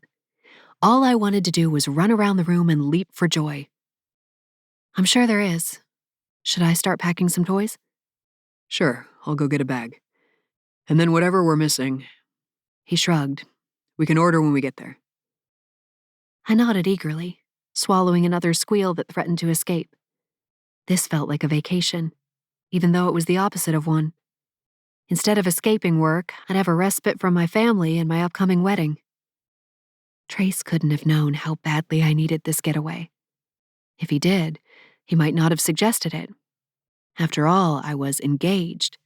The reminder he'd issued to me in the back hallway over the weekend still rang through my mind at the worst moments, as well as memories of his thumb brushing over my lips. I squeezed my eyes shut, grateful that Trace had wandered off to hunt down the luggage. I needed to get a grip. No, I needed to use my vibrator. Then I could get a grip. I was just caught in the throes of desire, lost in the hormonal surges. If this had been the 1800s, they would have given me cocaine for my humors and sent me to sit by the sea for 4 weeks. Thank God I had a vibrator waiting at home for me. Thankful for a distracting task, I busied myself getting things ready for the trip. I packed up Willow's favorite toys, then snuck into her bedroom to snag her outfits, diapers, and extra blankies, zipping it all into a bag in the spare room. Once I had her things ready, I headed for the kitchen to stuff the cooler bag with milk, juice, and snacks. The clicking of wheels over the tiled floor a moment later alerted me that Trace was approaching. He entered the kitchen a moment later, his rolling luggage behind him. All ready? He worked at buttoning the sleeves of the dress shirt he'd put on. His gray sweatpants had been traded for navy slacks, and his black shirt traded for a long-sleeve white button-up. Just like that, he'd gone from sexy, sporty lounger to cutthroat businessman. Trace Fairchild, I love every side of you. I rubbed my forehead, pretending to study the contents of the cooler. Just grabbing a few more things, but once she's up, we can leave right away. Great. He surveyed the kitchen, his hands on his hips. Silence settled between us, and of course the only thing I could think to bring up was what had happened in the back hallway over the weekend. Every part of me wanted to ask, if you won't be improper here, where do you intend to be improper with me? Do you want any snacks? I finally blurted. Trace worked his jaw back and forth, watching me like he hadn't understood the question. Then he cleared his throat and shook his head. No. I had a late lunch downtown. He looked like he was going to add more, then he turned. Let me know when Willow's awake. He disappeared down the hallway again, and I set to work making some peanut butter and jelly sandwiches, and then some cold-cut sandwiches too, just in case Trace changed his mind. Sure, we were going on a private jet, but I didn't want to make any assumptions about what snacks to expect. Maybe the only options would be terribly fancy seafood items that Willow wouldn't eat. What if there was only alcohol on board? What if the alcohol-only flight led to both Trace and me becoming drunk in the tiny space of the private jet and continuing the conversation about being improper 40,000 feet in the air? And more importantly, if impropriety occurred that high in the air, did it really count? Willow might witness it and remember. It could form a core memory, and that didn't seem very good. I tortured myself with thoughts like these as I lingered over sandwiches, cutting them into precise fourths, bagging them up with excessive care.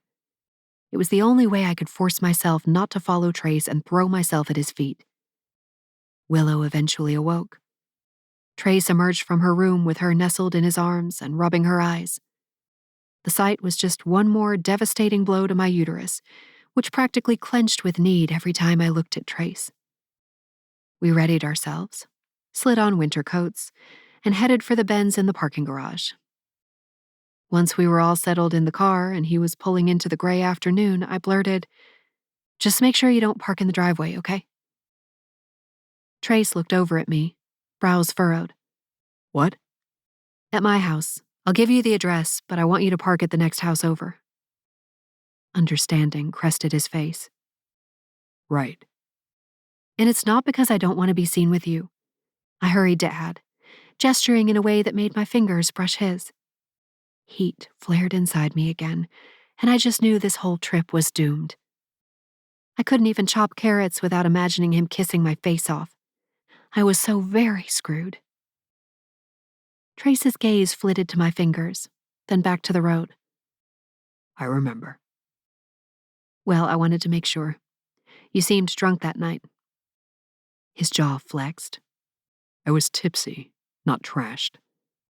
So you remember... I trailed off, unsure what I was getting at. I just wanted him to touch my lips again. I needed it, even when it was the last thing I should care about. That your family despises me and you can't be seen with me in any setting, under any circumstances? He flashed me the fakest of smiles. Yes, I remember very well, Mercedes. Your dirty little secret is safe with me. I folded my hands in my lap, rolling my lips inward. That hadn't been quite what I was getting at, but it would do. I held so many dirty little secrets inside my heart. The main secret? For about 4 months, I thought he and I would become parents, until the miscarriage had stolen that future from me. But that wasn't the dirtiest secret I kept from him. It would be the challenge of a lifetime to keep this dirtiest of secrets to myself during the next few days. I think about running away from everything, just for the chance to be with you one more time. None of it made sense, which was why I'd work overtime to ensure it stayed where it belonged, locked up inside my heart. Chapter 13. Trace. I rubbed my palms back and forth slowly, observing the heat between my hands. I paused to inspect the lines of my palm next, and wondered what fortunes they held. What might a mystic see in my clusterfuck future? At this point, I would take anything to distract myself. Mercedes sat just a few feet across from me, our leather, overstuffed seats facing each other. Willow was slumped into a peaceful nap in her arms, despite her earlier nap. The comforting hum of the airplane noises might have lulled me to sleep, too, if I wasn't staring down the one woman who made my heart race. Fuck. I cracked my knuckles, moving my gaze back to the window. Mercedes hummed softly, rocking Willow ever so gently in her arms. You know, she said, I remember being incredibly upset when I first flew and found out the Care Bears weren't up here living in their cloud cities. I cracked a smile despite my best efforts. Her quirky comments made it difficult to remain stony around her. They're up here. You just have to know where to look. I've been looking for years and no luck. She clucked her tongue. So you've seen them? Seen them? I cocked my head. I've partied with them. She snorted, her shoulders shaking with silent laughter. The smile she sent my way was so pure, so beautiful, that it caused that same deep-seated wrenching feeling. The blonde wisps framing her face, escaped from her loose and low ponytail, only made me softer. I'm dying to know what the Care Bears are into, behind the scenes, she mused. The usual, I said. Cocaine, hookers, expensive cocktails. That whole purity thing is a front. She burst out laughing, and this time I joined her. So I could still engage with someone, even when living most of my life in a bad mood. It was just the last person I needed to be engaging. You have a lot of insider knowledge about the downfall of the Care Bears, she added. Are you responsible for their moral decline? It would be easier to blame someone with a reputation like mine, but unfortunately I can't take the blame. I cracked a smile. So you aren't personally familiar with hookers and drugs? She asked it like a joke, but I saw a glimmer of real curiosity in her words. I shook my head. That's not on brand for the Fairchilds. Expensive cocktails, yes, but the rest, not so much. She sighed happily, gaze moving toward the window. Do you think it's snowing in New York? Clear skies when I last checked. Maybe it will snow then. I narrowed my eyes. Are you hoping for a snowstorm or something? It would be lovely, you know. Her eyes shone with excitement as she looked back at me, and I could feel the giddiness radiating off her. It was contagious. Like from a movie? A snowy day in New York City. I take it you don't go to New York often. She shook her head. I don't go anywhere often. Why's that? Her face softened as she thought. I don't know. Just the annual family vacation and whatever. She licked her lips, looking at me guiltily. Whatever Caleb decides to surprise me with. I clenched my jaw, running my thumb back and forth over my knuckles. Just the mention of his name had me eager to follow through on that meet and greet between my fist and Caleb's mouth. Should I not say his name now? Mercedes asked softly. I cleared my throat. Maybe I was being too visibly annoyed by the mention, but I had good reason now. I met him today. Mercedes's eyes went as round as saucers. You what? I didn't mention you or your employment with me. I leaned back in my seat, drawing a deep breath. Don't worry. But why? How? I ran into him at a luncheon put on by the Chamber of Commerce. Your father and brother were there as well. She dragged a hand down the side of her face, looking aghast. Did they say anything? She forced out. Caleb did. He actually sat next to me. I laughed sardonically. He criticized my business and warned me that I shouldn't stay in Louisville. Sweet guy. Mercedes pinched her eyes shut, tilting her head up to the ceiling. Yes, lovely man. I know I'm not a fan favorite with the Hendricks crowd. They sent Caleb the attack dog, but too bad for him his bark doesn't scare me. I'm sorry, Mercedes said. You don't have to be. You had nothing to do with it. So where does this lovely man of yours tend to take you on vacation? She rolled her lips inward, looking at me heavily. Her throat bobbed. We've been to California. Yeah? Texas, she added. Fascinating. Florida, she said. His choices or yours? His. So he's afraid of flying internationally. I crossed an ankle over my knee. Tell me, where would you go without your fiancé? She winced at the word, which wasn't the first time. Or maybe it was just the way I pronounced it. It did come out with a bit of a slap each time. Her lips parted, gaze drifting off as she thought. Well, she started, looking out the window again. I think I'd go somewhere exotic, but not like Instagram exotic. I mean, deep mountains, no cell signal. Snowfall, tons of it. And there'd be an infinity hot tub and a fully stocked bookcase, and just not a single soul asking me to do something I didn't want to do, or planning my day for me. Just blissful silence. Our gazes locked, her words settling inside me like a challenge. No, a promise. Because she had to know that now that she'd said it, I planned to deliver it to her. But only if she was mine. So, a solo readcation, I summarized. Yeah, absolutely. That soft smile returned to her face, equal parts girlish and wise. Where would you like to go? I opened my mouth to respond, but nothing came out. I rubbed at the side of my jaw as I thought. I can go anywhere I want whenever I want, and I often do. But the one place I'd like to go, I can't. And that's back to happier times. Mercedes tilted her head. When were your happiest times? With you. I averted my gaze, lest she read the truth there. Before the SEC investigation, that's for sure. She watched me intensely for a moment. Were you happy when we were together? The question was a slap in the face.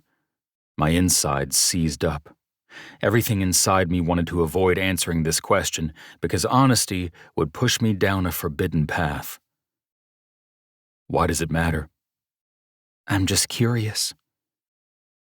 The answer to that question has no bearing on the present day. Were you? I clenched my jaw, moving my gaze to the window. The plane decelerated slightly. We're almost there. We should wake up Willow. You didn't answer me. Something inside me snapped. My gaze returned to her like a whip cracking against flesh. You won't get the answer, not when you're engaged to somebody else. Her lips thinned. You didn't seem to care about that on Saturday. It was the alcohol talking. She sent me a flat look before whispering in Willow's ear. She stirred, her big blue eyes opening to look at me. I couldn't help but smile. Hey, pretty girl. I held out my hands, and she moved toward me. I scooped her up into my arms, settling her on my lap. She blinked sleepily, gaze landing on the window and the world beyond. Mercedes's gaze smoldered on me, discontent seeping out of her. I knew the feeling all too well, and I was determined to rid it from my life. She needs to be mine or be gone. The pressure had ratcheted up, and not just because we were 40,000 feet in the air. This dance we did around her engagement to Caleb was one I didn't plan to continue much longer. A decision needed to be made. And while rationality told me that Mercedes should be gone, every last bit of me wanted her to be mine. I was as tired of not having her as I was of flip-flopping between the two options. The plane descended, and before long we were taxiing at the airport. We stepped off the jet to a damp runway, but no snow, the city skyline looming in the distance. I ushered Willow and Mercedes into the back seat of the waiting SUV. Damien's driver, Legs, awaited us with a big grin. "Long time no see, boss." Kentucky's got me in its clutches. "I'd like you to meet Mercedes and Willow. Ladies, meet Legs." Hi there, Mercedes waved. "Two new ladies in your life, huh?" Legs winked at me through the rearview mirror as he pulled away. You could say that, I conceded. It was more effort to correct him. And he wasn't technically wrong. He just didn't know that both were on loan, and that was the biggest problem of all. Willow sat quietly between Mercedes and me while we chatted about nothing and everything with Legs. How the winter had been going in New York, what I thought about the most recent stock turns, whether or not Willow would go to New York schools once she was of age. Once we made it to my apartment, something deep inside loosened. Louisville, with all its recent stressors, hadn't felt completely like home. But now, we were on my turf. Legs helped me unload our bags just around the corner from the penthouse, per my request. I waved him off when he offered to help me take them up to the condo. Mercedes and Willow were both red-cheeked and smiling as we made our way through the brisk New York air to the building that I called home. Mercedes gasped as we neared, pointing at the bright signage and glass walls that had come into view as we rounded a corner. This had been by design. I didn't want Legs to pull up in front and ruin my surprise. You live here? Her gaze cascaded over the endless rows of books visible through the street-level walls. In a Barnes & Noble? I looked up at the 35-story building. It was mixed use, and the ground floor was currently rented to the bookseller. That's right. I live in the penthouse, though. The penthouse of a Barnes & Noble? Her eyes fluttered, and she pressed a hand to her chest. I didn't even realize there could be such a delightful thing. Well, if you ever can't find me, you know where to look. I bit back a grin, guiding her to the main entrance for the condos just off to the side of the bookstore. Noted. Why didn't you warn me? I didn't want you to drop everything and move to Tribeca. You have a whole life. Caleb would be devastated. She sighed testily. Trace. Just my way of keeping you on your toes. You never know what I'll surprise you with next. I flashed her an evil grin as I swiped the key fob that opened the main door to the reception foyer. Our footsteps scuffed softly on the gleaming tiled floor as I led the way to the elevators, our luggage clicking behind me. Willow shrank into Mercedes' embrace as we neared the elevator. It's okay, sweetie. I patted her back as she buried her head in Mercedes' shoulder. After a moment, she twisted and reached for me. I lifted her into my arms, and she nuzzled as deep as she could. The elevator doors dinged softly. When Mercedes tried to help with the luggage, I batted her hand away and maneuvered it on one-handed. Mercedes sent me a flat look, but amusement curled the edges of her lips. We soared upward. This condo wasn't as grand or awe-inspiring as the one I shared with my brothers on Wall Street, but it was my own cozy nook in Manhattan. Mercedes let out a low hum of appreciation as soon as we stepped inside the foyer, her oohs and ahs growing louder the deeper we wound into the condo. We paused at the great room, where the floor-to-ceiling windows offered a panoramic skyline view of the city as dusk approached. The sunset promised to be a good one, based on the artist's palette of reds and oranges coalescing on the horizon. I turned on the fireplace via my smartphone, the crackling warmth a welcome addition to the homecoming. What's that river? She asked. Hudson. And over there is Rockefeller Park. I pointed it out. Willow shifted in my arms, lifting her head. She pointed toward the window and made a noise that sounded like, "Da!" I nodded, agreeing with her. You nailed it, sweetie. I checked my watch. I ordered some things to be delivered for Willow, which should be arriving soon. Mercedes stayed at the window, tilting her head back and forth as she examined the view. She sighed, crossing her arms. A few moments later, she sighed again. I was content watching her.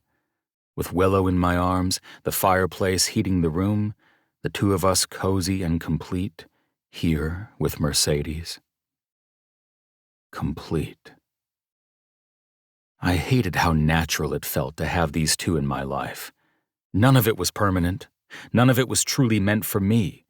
Mercedes was destined to continue her path with her fiancé because that's what made sense for her. And Willow might return to Ian someday, undoing all this progress we'd made. Enjoy it while you can, because this isn't going to last. Fuck, I hated being such a pragmatist sometimes. Mercedes sighed again, cocking her hip. It's just so fascinating, so consuming. A never-ending spiral of humanity. Well said. She looked over her shoulder at me. How do you get any work done here? I could stare at this for hours. Maybe I've gotten a little used to it. I cracked a smile. Or I head to the office on Wall Street. The views there are tempered by the staff reminding me I have work to do. She laughed. Can I see your office building? My chest grew tight. I didn't know why, but the request felt intimate. It won't be mine for much longer. What do you mean? There I went again, inviting the dark cloud into my consciousness. I bounced Willow on my knee, choosing to focus on her big blue eyes and the innocence in her tiny, perfect face. If all goes according to plan while I'm here, I'll be writing myself out of Fairchild Enterprises. Mercedes tutted, drifting closer to me. The concern etched into her features was a gut punch I hadn't expected. Trace, I'm so sorry to hear that. What happened? I sighed, shaking my head. It's a lot. Maybe some other time. She lifted a brow. Once you've had a drink? That seems to get you to open up. I tried to hide the wry grin that threatened to overtake my face. Is that how you always talk to your employer? She pursed her lips. Of course not. But thankfully, you aren't my employer. Aurora's is. She sashayed past me, and I reached for her to swat her, only realizing once my arm was through the air that yes, I was aiming to slap her ass. Fuck. Old habits died hard. She giggled and hurried past my reach. The doorway to informality had been opened once more, and it wasn't the first time today. I had a feeling it was only going to grow harder to keep this door shut. Thud, thud, thud. The knock on the penthouse door jolted me, which in turn sent Willow whimpering and clinging to me like a koala. I shushed her, patting her back. It's probably the delivery, I said, surging to my feet. I'll get it. Mercedes stayed behind as I headed for the door, tugging it open. I was prepared for the unfamiliar face of a delivery person, possibly with several boxes or bags in tow. I was not prepared to see my brother Damien and his girlfriend Jessa beaming at me. Fuck, I blurted. Jessa upped the wattage on her smile while Damien just shook his head and stepped inside. That's what you call a greeting, huh? You gonna let us in? Come in, I said with a laugh. Sorry, I was expecting someone, but it wasn't you two. Surprise! Jessa laughed, her gaze darting between me, Willow, and just over my shoulder. Now it's a party. A party I hadn't been counting on. I loved my brother. I loved Jessa. But I hadn't properly caught him up on the developments in Louisville. I hadn't even told him that Mercedes was the nanny. I'd planned on updating him over the phone tonight, but apparently he'd had other plans. Honestly, after so much strife and disconnection, part of me was glad for it. This was what it felt like to have a brother. I'd missed it. Damien leaned closer, peering past my shoulder to look at Willow. Hello, miss. Are you my new niece? Willow burrowed deeper into my shoulder and turned her head from him. Sorry, guys. Let me make introductions. I pushed the door shut behind them and hoisted Willow higher into my arms. This here is Willow, the newest member of the Fairchild family, and over there is Mercedes. I paused, remembering I should probably clarify. Willow's nanny. Hi, y'all. Mercedes offered a little wave, her sweet smile taking the edge off the surprise encounter. It's a pleasure. You are a doll, Jessa gushed, rushing forward to shake Mercedes' hand. It's so nice to meet you. Damien propped his hands on his hips, looking over at Mercedes. Wait a second. I groaned internally, heading for the great room. I knew what was coming. I know you, Damien followed up. He, Jessa, and Mercedes followed me, and we all assembled around the couches and fireplace. He studied her for a moment, narrowing his eyes. Shit, I can't remember where from. The governor's ball, I filled in for him. He'd been in attendance the night Mercedes and I first met. He snapped his fingers. That's it. It's been a while, huh? Mercedes nodded. I didn't think you'd remember me.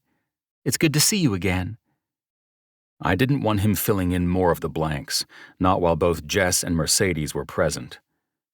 How the hell did you know we were here already? We only just got here. You underestimate me, brother. Damien clapped my shoulder, giving me a mischievous grin. There was a reason he was the chief technology officer of our business. He had creepily good tech skills. Have you forgotten so quickly now that you're back in Kentucky? I knew the second your jet landed. Did you hack my location services again? I turned that shit off for a reason. Damien's gaze flitted over to Mercedes, whose eyes were slowly growing wider.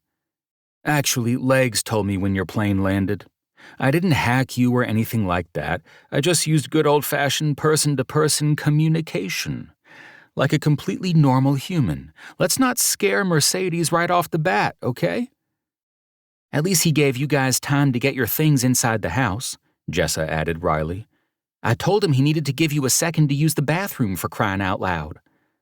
Damien shrugged. I didn't want to wait. We don't have much time together. And with a new member of the family, I want to suck up every second possible. Aw, look at that, Willow. I hugged her tighter. The best uncle around. After me, of course. I intend on keeping that title, Damien said. You're the best dad uncle. I'm the best regular uncle. I laughed.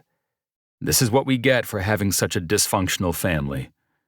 We put the fun in dysfunctional, Damien quipped. That earned a round of laughter from everyone. Used to, I guess. Now it's just...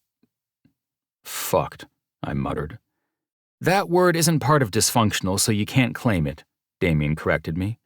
Besides, Jessa and I want to bring the fun part back. Can we take you guys out to dinner? Pretty please, Jessa said, her gaze darting between Mercedes and me. Mercedes' eyes lit up. She gasped, too. I don't know about that, I started. Are you sure, Trace? Damien asked, his gaze sliding over to Mercedes. Mercedes, you really seem like you'd like to go out for dinner somewhere in Manhattan. Tell your grumpy old boss it's part of your requirements. Mercedes laughed, pressing a hand to her mouth. To me, she said, Oh, I would love a night out on the town in Manhattan, and so would Willow. It sounds like a dream come true. Damien watched me with a shit-eating grin. See? And Willow would love it too. I could practically hear his unspoken words. I gotcha. Chapter 14. Trace. Just look at this. Jessa tilted her head, guiding Mercedes toward a different part of the dining room.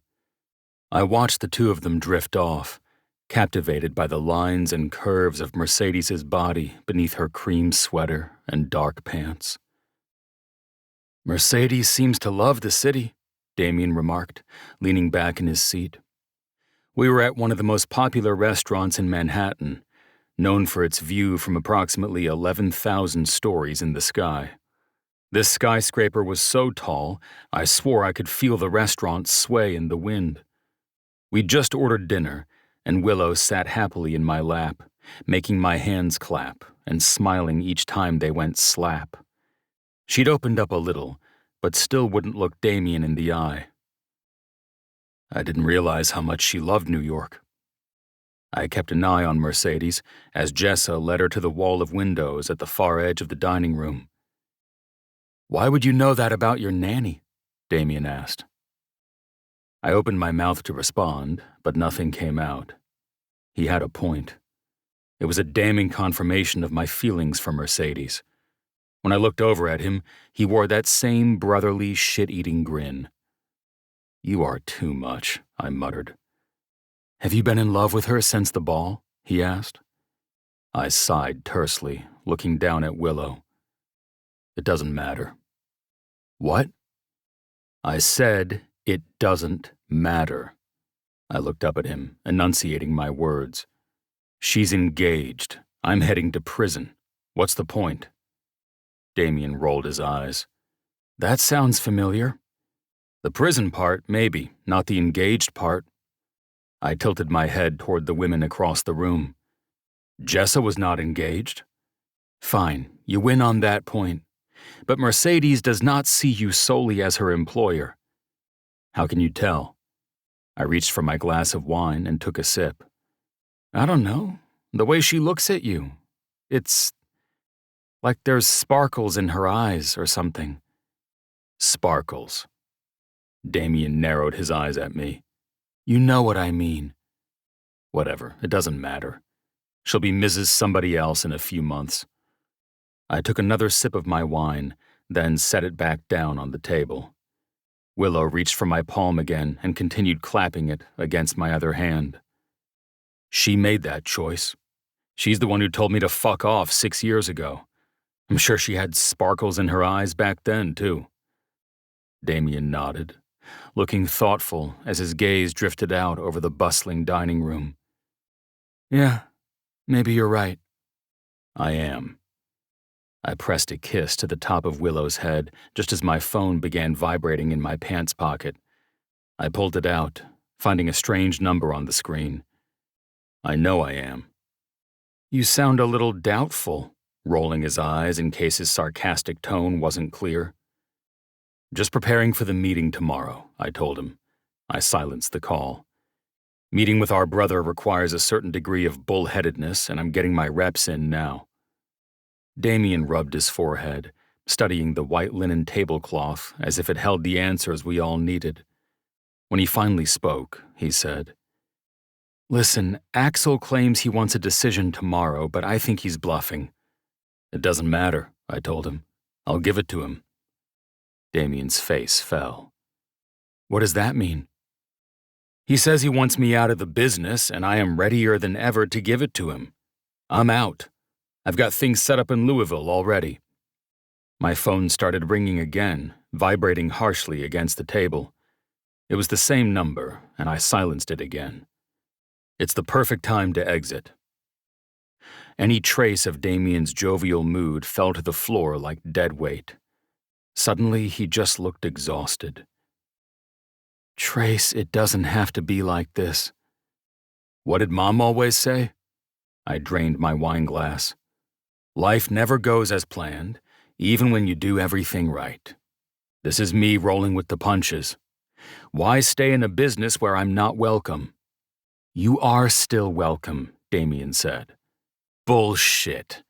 Axel seems content to overlook the fact that I was an integral part in creating and growing that business to the staggering success we've achieved, not including the SEC investigation and the staggering part," I added. "Yeah, I had more to do with the SEC part than you," Damien muttered. "It doesn't matter. I'll be blunt. Our brother is an asshole, and now I'm the target of his everlasting grudge." I signaled for a waiter. "Lucky me." Damien's shoulders heaved with a deep sigh. He watched me for a moment. "It's my turn to be blunt. I can't do Fairchild Enterprises without you." I shrugged. "I can't do it if a third of it wants me out." Damien's throat bobbed, and he studied his knuckles for a moment. "We can still make this work." "You're wrong. You and I could still make this work. You and I plus Axel cannot."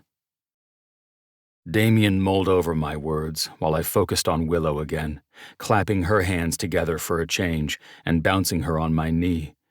My phone vibrated for a third time from the same number. I scowled down at the screen and snapped it up, answering quickly. "Hello?" Silence flooded the line, but the connection was there. I could tell someone was on the other end. After a moment, a male voice rasped out, "Trace Fairchild."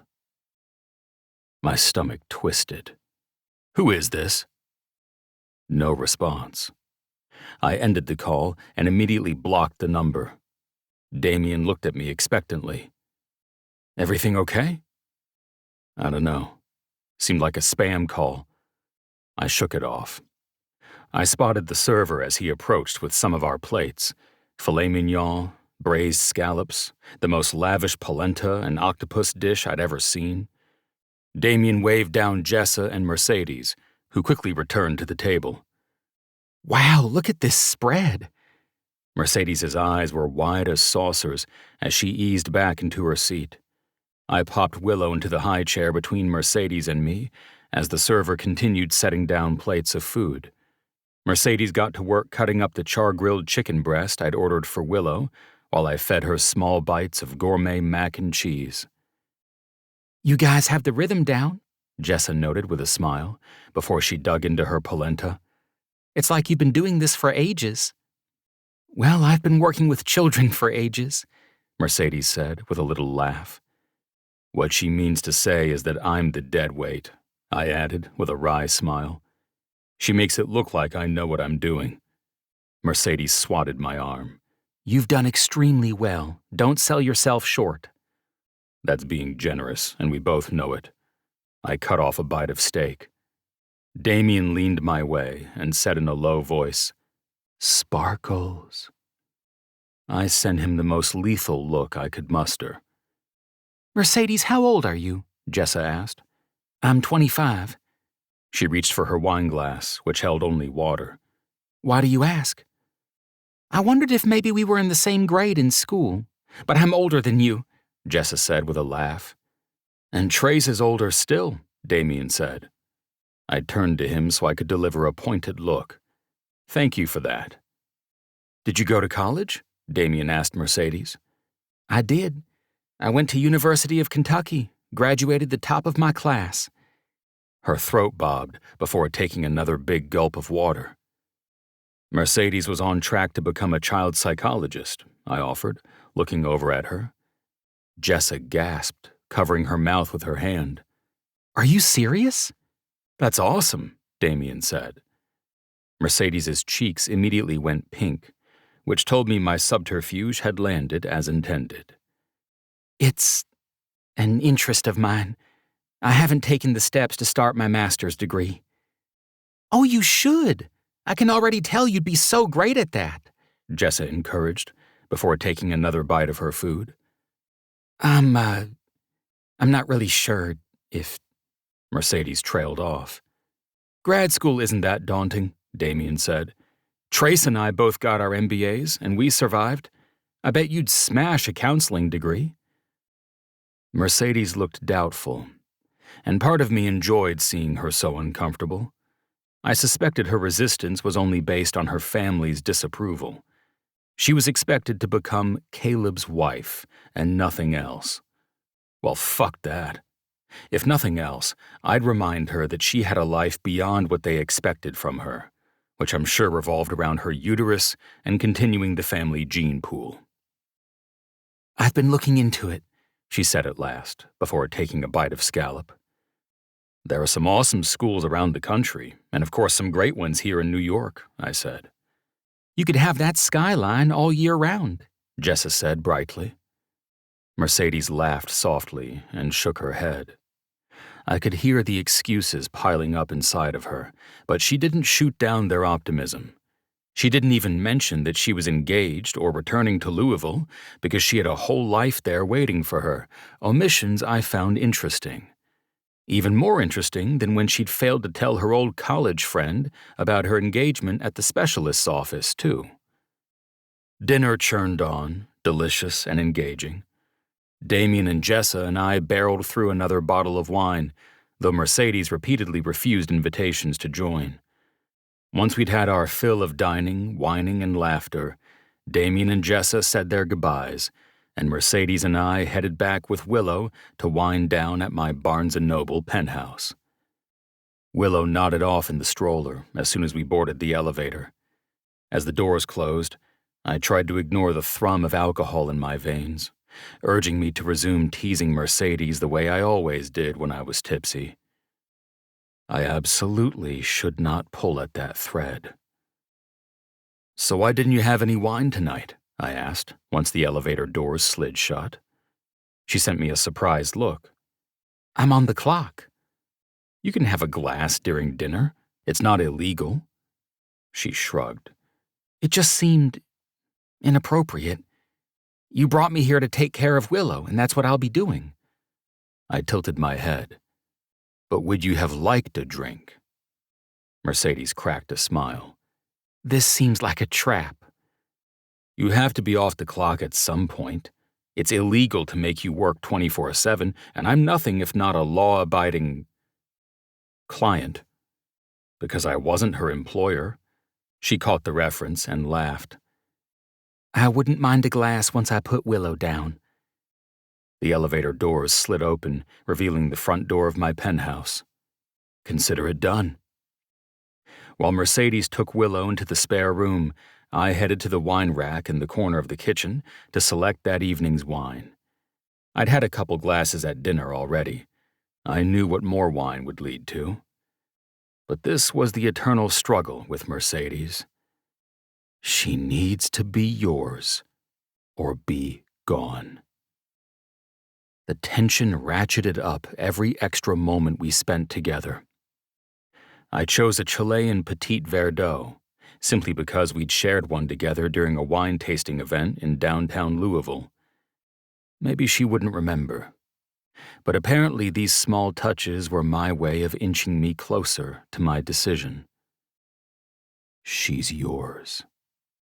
I popped the cork just as Mercedes came into the kitchen, smiling brightly at me. Perfect timing, she said, leaning against the countertop as she watched me pour 2 generous glasses. What's the grape of the night? Petit Verdot, I told her as I corked the bottle and set it aside. I lifted my glass, and she did the same. Do you remember the last time we shared a Petit Verdot? Her smile didn't waver. At the wine crawl in downtown Louisville? The response touched me more than I wanted to admit. It was one of the last nights we spent together before. She sipped her wine. The unspoken words hung heavily in the air. When our eyes locked, electricity sizzled there. Are you going to derail our wine experience so quickly? Mercedes asked. I wanted to at least enjoy a few sips before we did something to dredge up the past and make it uncomfortable between us. I fought a grin. I admire your bluntness. I'll allow us another 5 minutes before the past dredging schedule begins. A laugh popped out of her, and she took a deep inhale over the wine glass. Gosh, this smells great. I love Petit Verdot. Me too.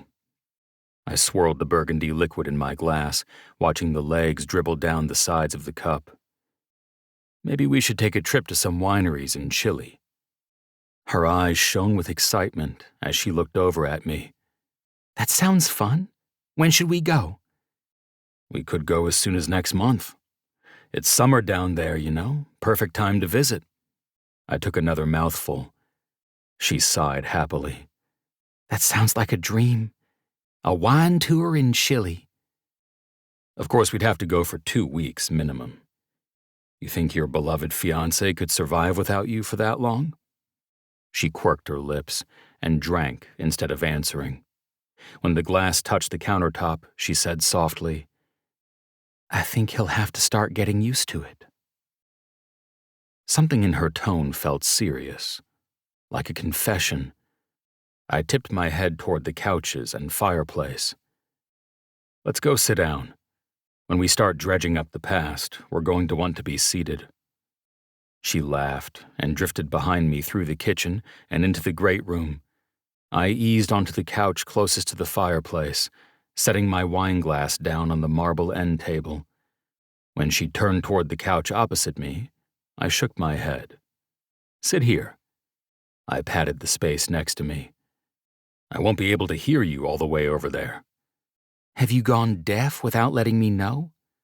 Don't be a brat. I watched as she set her wine glass down on the table at the other end of the couch. I'm just trying to be a good host and follow all the rules of social decorum. She plopped onto the couch next to me, a pleasant waft of her perfume hitting me. My belly clenched, and I felt the desire licking through my veins. She's yours. Social decorum, huh? She looked over at me with such a genuinely amused smile that it prompted an equal smile from me. That's what you say to all your engaged nannies, isn't it? This time, the laughter popped out of me. Touché. So I take it you're ready for the past dredging now? In the soft lighting of the room, the expanse of Manhattan visible through the big windows while the fire crackled behind me, everything felt so right. I wanted this to continue forever. Not excited for it, but as prepared as I'll ever be. She lifted her glass in a sarcastic toast, and we smiled as we clinked glasses. Somehow, we'd managed to turn this awkward and painful as hell situation into something we could laugh about and bond over together. I wasn't sure if it was a sign of our compatibility or a sign that we were both a little fucked up. It didn't matter. As conflicted as I was about whether Mercedes and I should ever be an item again, my cock didn't give a fuck. My cock still wanted her, just as much as ever. And with each sip of wine, it was harder to care about whether I should go after her. I set my glass down and reached out for her hand resting on the couch. I ran my thumb over her palm, turning it face up. "Did you bring your ring?" Her throat bobbed, and she shook her head, her gaze glued to our hands. "Why didn't you tell Damien and Jessa about Caleb tonight?" I asked, watching her expression closely. "Or about the fact that you're planning a wedding, or anything about what's supposed to be the biggest moment of your life?" Her eyes fluttered shut, and her head dropped to the back of the couch. "There's the past dredging." "As promised." "I didn't want to get into it," she finally said, opening her eyes and searing me with a look that nearly ripped me in two. "I never want to get into it. Because I hate it." Alarm bells were going off inside me now. This was big and thrilling. "You hate it?" A loud sigh escaped her, and she buried her face in her hands. "No, that's not the right word. I mean, yes, I hate the wedding planning process and everyone's expectations of me, and the way I have almost no say in my own wedding." Another sigh ripped out of her as she shook her head. "This trip was a chance to get away from all that, so I didn't want to bring it up. Make sense?" "Of course." I resumed massaging her hand, pressing my thumb into her pressure points. Her eyes fluttered shut again. You like that?" "It feels so nice." "You want me to massage the rest of your body?" She laughed. "That sounds like a trap, too." "I promise it'll stay PG. Just like the massage you pay for at the spa." These were lies, but I was too hungry for her. I wanted her as much as I knew she wanted me. We just needed to get rid of the blockade between us, her engagement. And until that happened, I was helpless to resist my attraction to her. As much as I knew I needed to stay away from her while she was engaged to Caleb, I couldn't fucking stick to it. "I don't buy that for a second." Her eyes twinkled as she took another drink of wine. "You're smart. At least let me give you a neck massage." "I can agree to that." She moved to the floor between my legs when I prompted her, sitting with her back against the couch. I rubbed my hands together briskly, then started with a firm but methodical touch on the ridge of her shoulders. Her head lolled forward, and she moaned. "Trace, that feels so good." I loved hearing her say my name, especially like that. My cock twitched, and I reminded myself to focus on the task at hand. Her skin was smooth and soft beneath my fingers. Every bit of friction reminded me of all the rest of her skin there was to discover. The unending wonderland beneath her clothes that I had been dreaming of for years. I worked on her neck until her breathy moans were too much to handle, each one sending my cock spasming. I gritted my teeth, moving my hands to the sides of her arms for a quick squeeze. This needed to stop. Now. I'd indulged too much. "That's enough," I said, my voice sounding rough. "No," she moaned, tipping her head to one side. "Please, Trace, I need more." I laughed ruefully. I'd taken myself into dangerous territory, and I wasn't entirely sure I could navigate myself out of it. One wrong move, and I'd be a goner. The lust was way stronger than the alcohol, I knew that. And I suspected she knew that, too. I leaned down to speak into her ear. "Mercedes, I can't. Not unless you want to unleash a part of me that does very inappropriate things with engaged women." I saw the goosebumps flare on her neck. She turned to look up at me. "Things like what?" I narrowed my eyes at her. "I'm not going to elaborate. Stand up." "Are these the improper things you promised me in the back hallway at the country club?" I caught a note of giddiness in her voice. "Because I've been so curious about them." "You don't actually care about your fiancé, do you?" I challenged. "I'd never said that," she said in a shaky voice. Then what? Are you suggesting we start an affair? Her throat bobbed, and her gaze dropped to the floor. "No, of course not. I don't get it."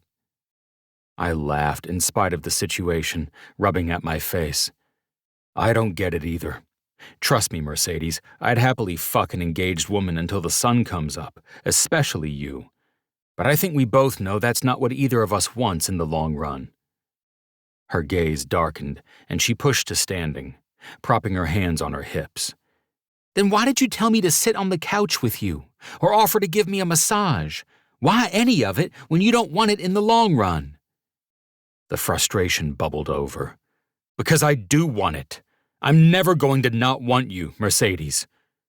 My voice came out a gruff bark, louder than even I'd intended. And I wish I could fucking control it, but I can't. Even when you're engaged to somebody else, it's going to keep happening. Yes, it comes out quicker when I drink, but it's there when I don't, too. Mercedes cocked a hip, staring at me so intensely, I thought she'd burn a hole through my forehead. I could see the struggle in her, the gears and the math equations happening inside her brain, trying to make sense of it all.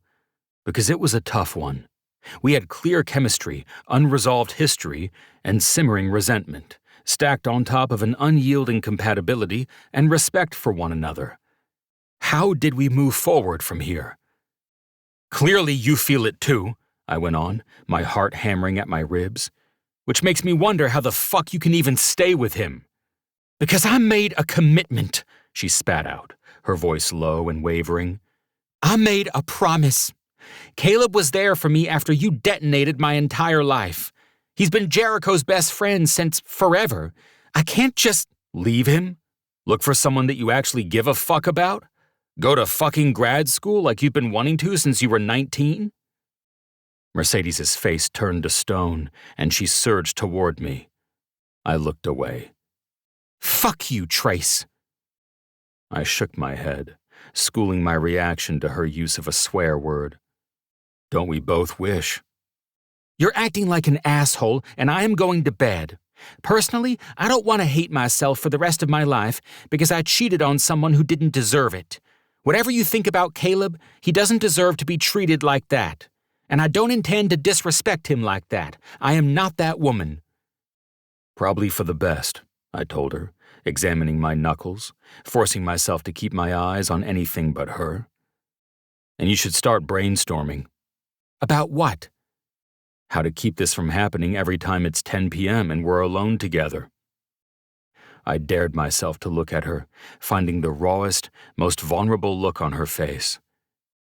Because when I think of what a possible solution could be, well, you wouldn't like the idea. She straightened her back, crossing her arms. Good night, Trace. She spun on her heel and stormed off to the recesses of the penthouse, leaving me in a thick, choking cloud of my own conflict. I needed her as much as I wanted her gone. There was no middle ground with Mercedes. I needed either all of her or nothing at all, and I had a feeling that by the end of this trip, we'd find a solution to this conundrum, whether we liked it or not. Chapter 15. Mercedes. My bare footsteps along the floor were the only sound in the early morning. The penthouse lay still, sepulchral even, at this hour. It was far too early to be up, but I had barely slept, thanks to the frustrating yet titillating encounter Trace and I shared right before bed. So what else was there to do at 5:30 other than get up and start the day? I tugged the soft blanket tighter around my shoulders, my current read, Nightingale by Kristen Hanna, tucked beneath my arm. I stopped by Willow's room to check on her, snoring softly, then headed for the great room, where the view and the fireplace awaited me.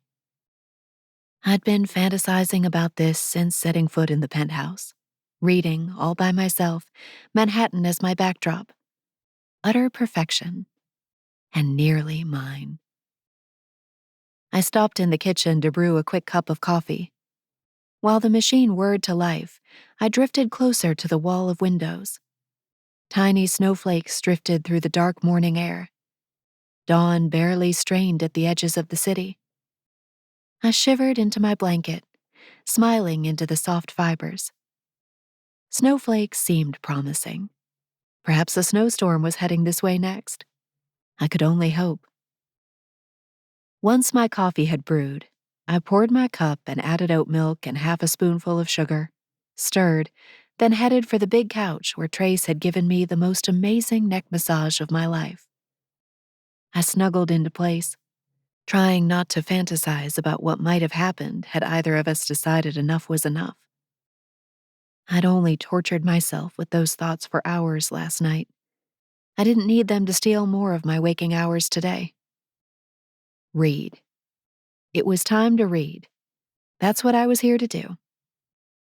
I drew a deep breath, ready to reset my mind and my day.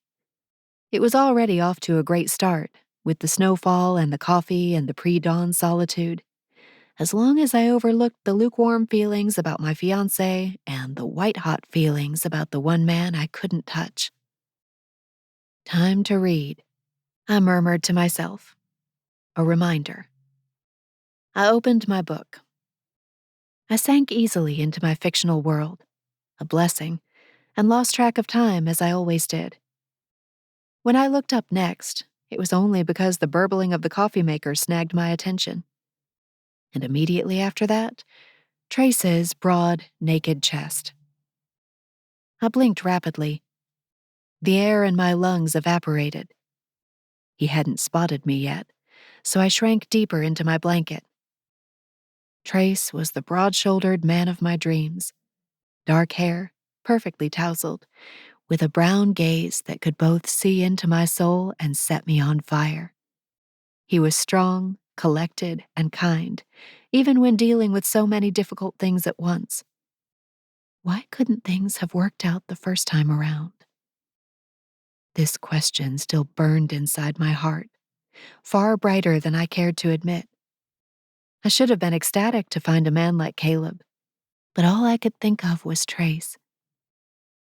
Trace's bare feet scuffed over the wood floors next, heading this way.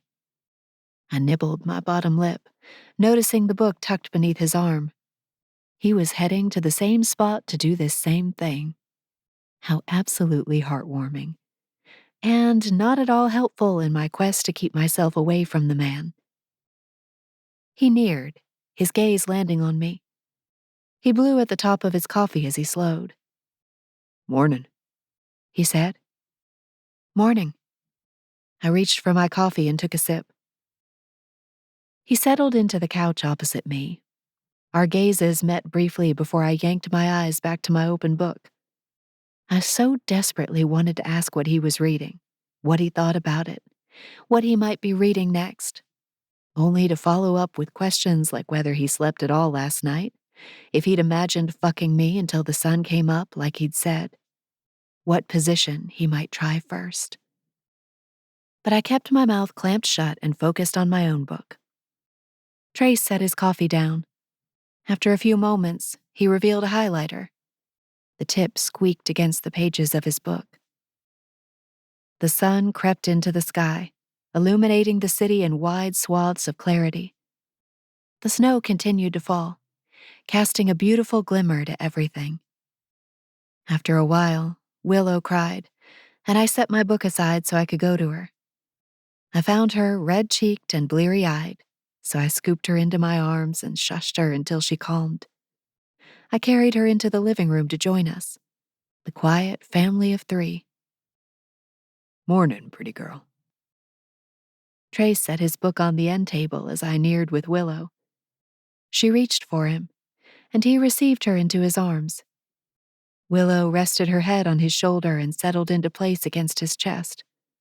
It was the warmest, best place to be, and I too wanted to nuzzle there, but for different reasons. Trace resumed reading his book around Willow's resting body. I tried to focus on the words in my book, but I kept getting distracted by the sweet scene in front of me. It was so warm, so familiar. It felt like we were a family, like we'd been doing this for years instead of weeks. Even more so now that we were in Tribeca. Around 8, Willow was ready to truly start her day. I set aside my book and brewed more coffee for both Trace and me, while he set Willow in the high chair next to the kitchen island and excused himself to get dressed. I got out a yogurt and banana for Willow, and by the time Trace came back out, he'd transformed into the high-profile businessman version of himself. Perfectly crisp button-up, dark pressed slacks, derby shoes that gleamed. He was adjusting the watch on his wrist as he came out, the scent of his spice and leather cologne reaching me like a punch to the gut. I'll be gone most of the day, He told me. but there's plenty for you and Willow to do. This building alone has Barnes & Noble. I finished for him with a bright smile. That's all we need. He cracked a smile. Right. I'll text you some other options if you want to get more out of the house. Rockefeller Park isn't far, but His gaze traveled to the big windows overlooking the city. that snow doesn't look like it's going to let up anytime soon. We'll be fine, I assured him. If I need to research any activities, I'll let you know. But I think we'll play here for a bit, head to the bookstore, and then make lunch. Trace nodded and pressed a kiss to the top of Willow's head as she forked a slice of banana. I'll be back around 5, if not earlier. Just keep in touch if you need anything, okay? Anything at all. I nodded, resisting the urge to lean in for the same kiss from him. Promise. Have a good day at work. Trace sent me a small smile and headed out. Once the door shut behind him, I assessed the relative quiet of the penthouse. This whole trip felt surreal, both magical yet somehow cursed, with the promise of a new future on the horizon. None of it made sense. Still, I was sitting in the penthouse suite above a Barnes & Noble, practically a bookstore princess. My dream had come true, and Trace knew it. I helped Willow finish her breakfast while I sipped my second cup of coffee. Around 9, my phone rang. Caleb. Hey there. I wedged the phone between my ear and shoulder as I leaned against the countertop. Good morning. Good morning to you, too. Caleb's voice sent my gut into a knot. How's New York? A little snowy, which I love. Sounds like a nightmare. Caleb laughed. The snow in the city might just turn to urine slush. Life in the Big Apple, huh? I grimaced, running my finger along the edge of the countertop. It has its beauty, too. Maybe for 10 seconds. He sighed heavily. When are you coming back? Tomorrow, I think. I nibbled my bottom lip, already dreading it. I'll have to double-check if that's still the plan. The family is here on business. Right. The family. Caleb sighed again. Not our family. I can't wait until we can leave this behind, you know? Leave what behind? All this unnecessary travel. You running off to take care of someone else's kids. You should be taking care of our kids. Here.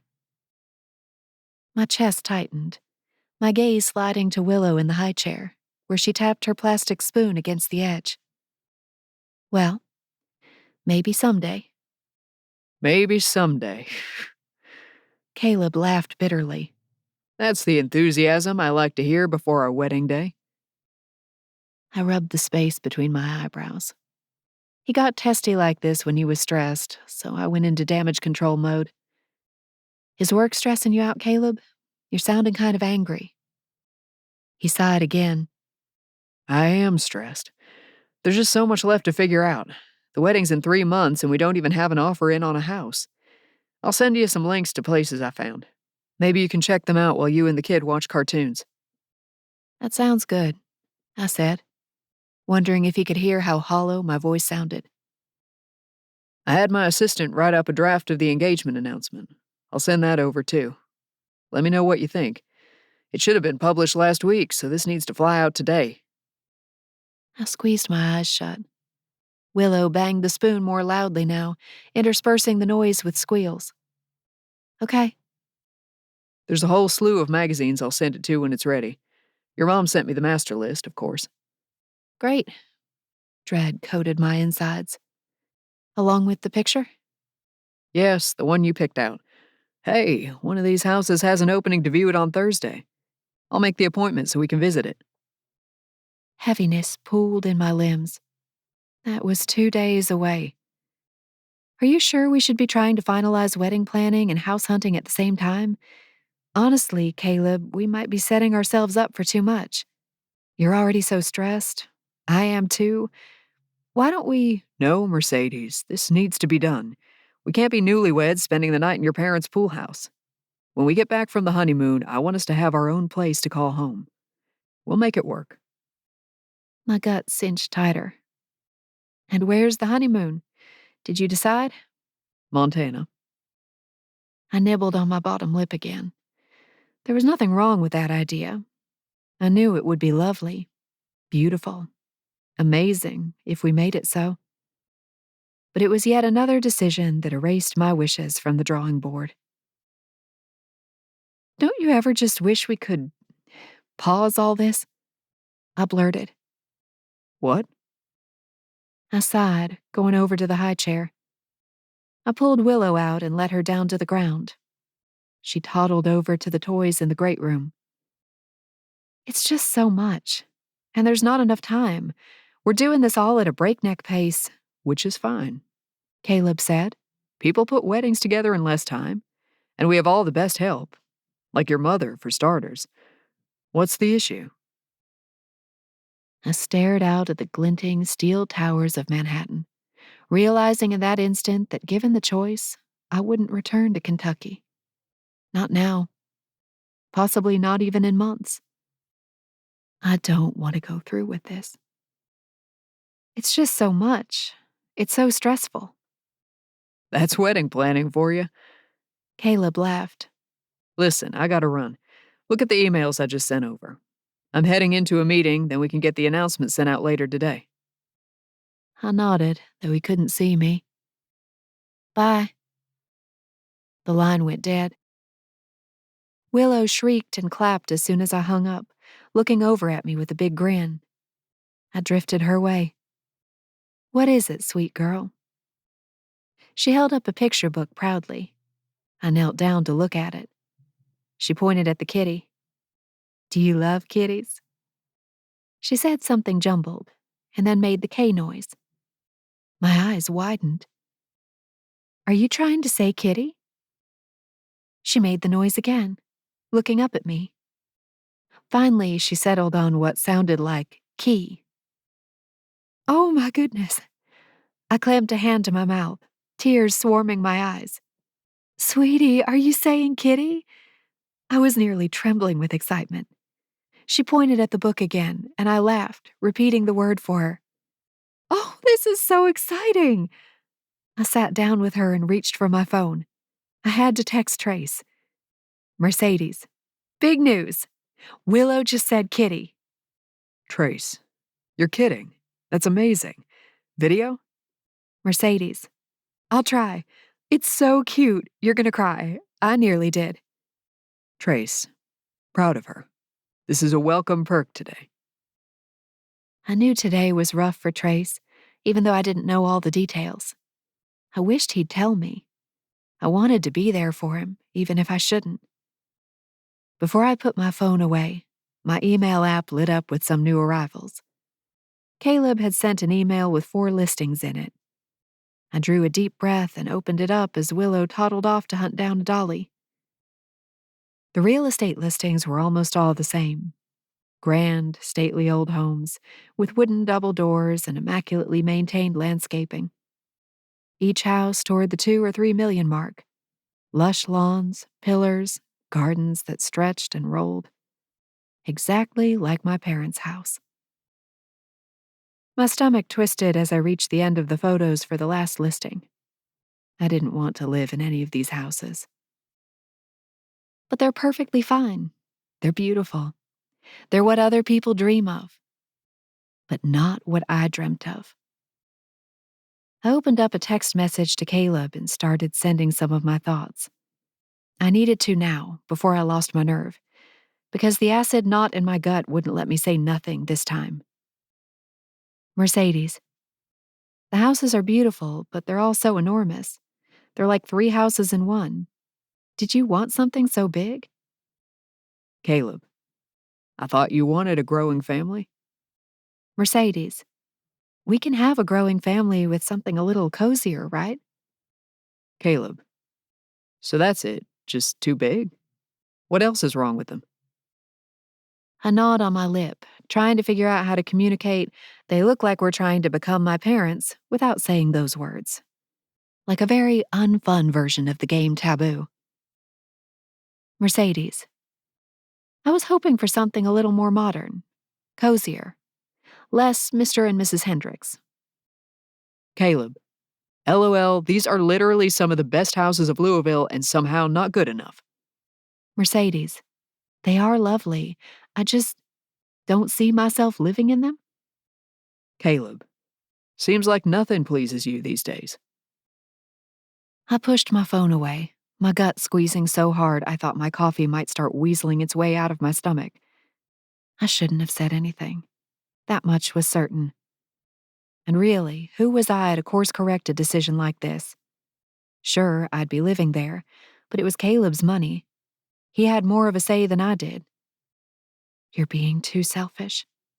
Selfish, selfish, selfish. I could hear my mother's voice in my head, and I needed to prove to myself that I wasn't that way. I needed to prove to myself that I could do this. I could get on board with this vision for my future that everyone else seemed to agree with except for me.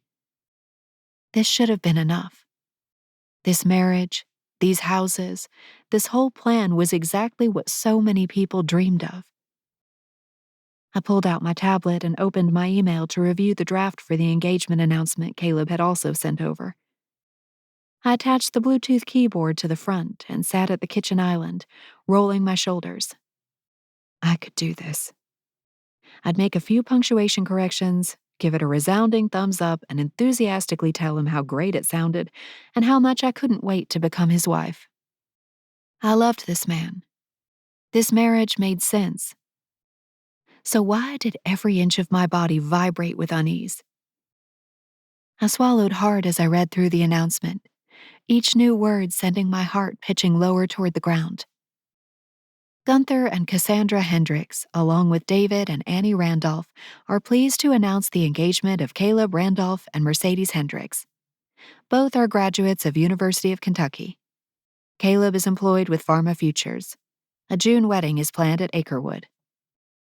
Stale, lifeless, abysmally normal. I blinked rapidly, my alternate engagement announcement flitting through my mind and out my fingertips before I could stop it. What I really wanted it to say was this. Absolutely nobody is pleased to announce the engagement of Trace Fairchild and Mercedes Hendricks, except for the couple themselves. Both are graduates of trying to do the right thing and failing. Trace is under investigation by the SEC, and Mercedes has disappointed her family in every way possible. A wedding is planned at the one winery the couple loved equally, and they plan to invite no one, except for Willow, and Damien and Jessa. That seemed a little snarky, but just imagining it sent peals of laughter vibrating through my chest.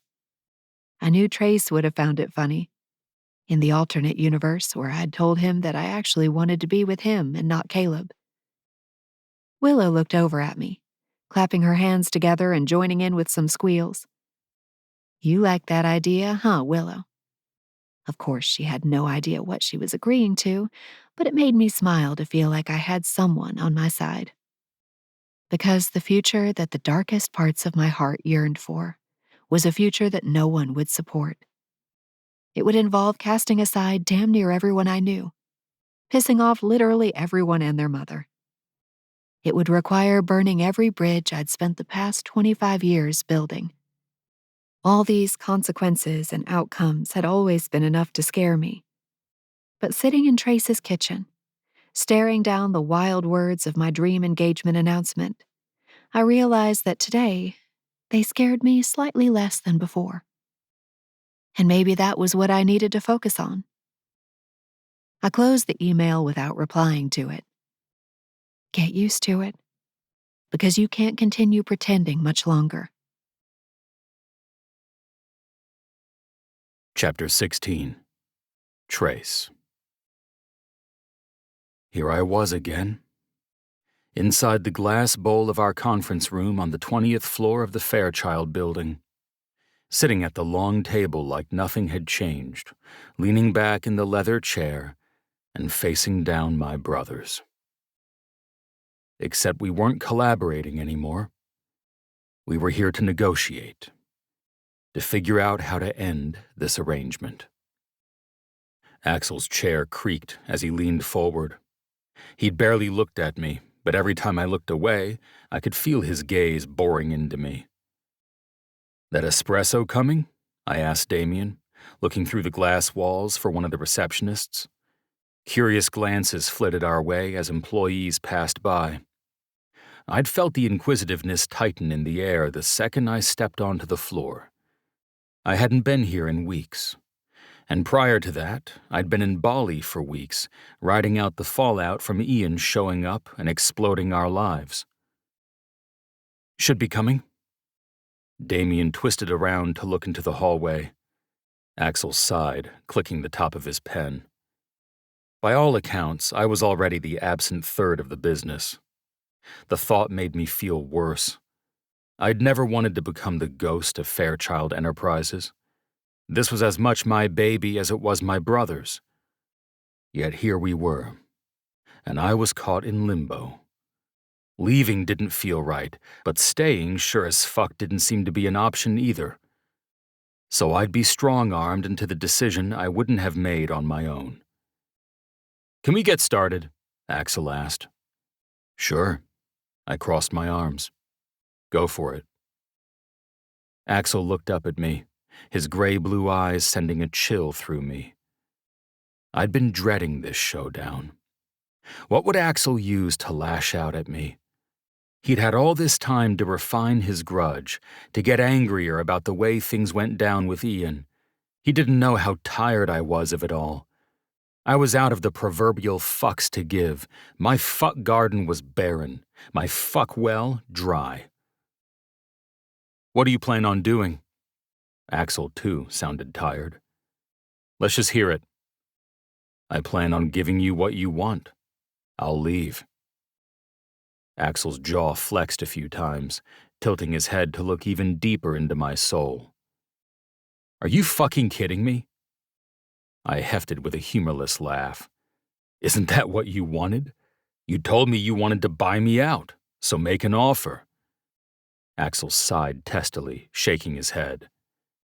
"You're not even going to fight for the business." "Oh my God." I rubbed my face with my hands, suddenly too exhausted to continue.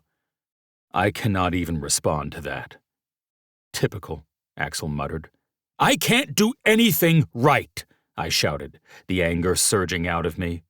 "Not since you made it your goal to hold this grudge against me through the end of time. Enough is enough, Axel. Look at yourself. Look at what you've been doing." Axel remained stony-faced, which only prompted me to barrel onward. "I find out I have a brother and try to get to know a blood relative. Wrong. I step up to help a defenseless child who has no other reliable relative in her life. Also wrong. And now I'm actually trying to give you what you yourself told me you wanted from me? Also wrong." I shook my head, frustration boiling over. "What do you fucking want from me, Axel?" Felicia from the front desk approached the conference room then, carrying a tray of espresso cups. She pulled the door open just as Axel shouted, "I want you to be transparent, trustworthy." He clamped his mouth shut when he noticed Felicia. The shouting match fell silent as she approached the table, the little cups clinking as she set the tray down. "Here's the espresso," she said softly, grimacing as she dispersed the cups. "I didn't mean to interrupt." I massaged my face. "It's fine. We're just arguing," Damien offered. Felicia offered an apologetic smile and scurried out. Once the door was shut behind her, I leaned forward to stare at Axel across the table. Axel, here's the bottom line. I've had it.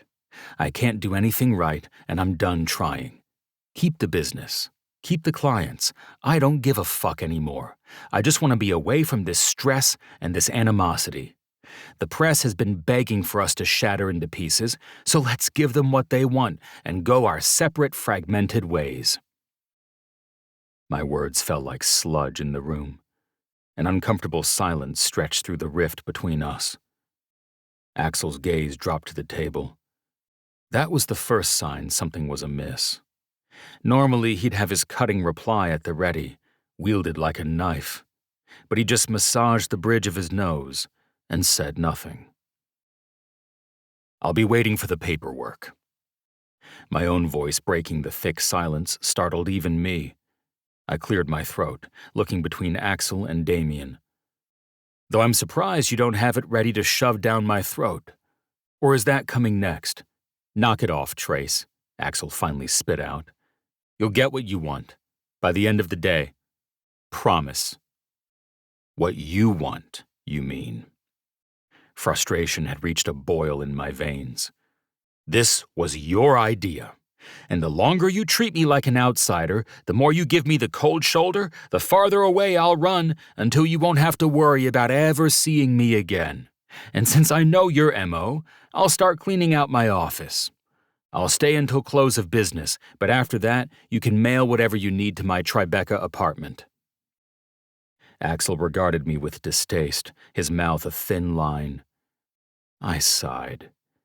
You act like this was my doing. But it's yours.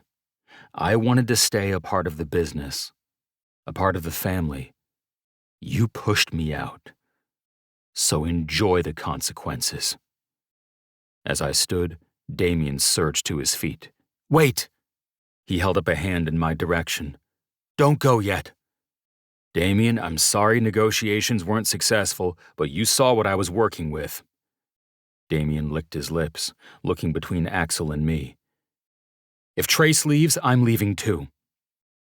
Axel paled and recoiled slightly. Excuse me? I don't agree with this split, not even a little, and I don't want to see Fairchild Enterprises torn to pieces like this. So if Trace leaves, the whole thing needs to go. I'm not going to stick around to see it become a shell of what it once was.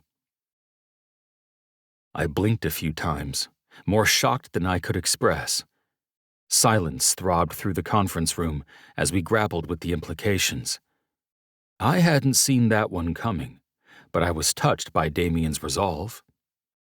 And judging by the consternation etched into Axel's face, he hadn't seen it coming either. I guess this leaves the ball in your court, Axel, I said softly, pocketing my phone. I squeezed Damien's shoulder before I walked out of the conference room. I glanced over my shoulder once I was in the hallway. Damien and Axel were continuing the conversation, but I could have no part in it.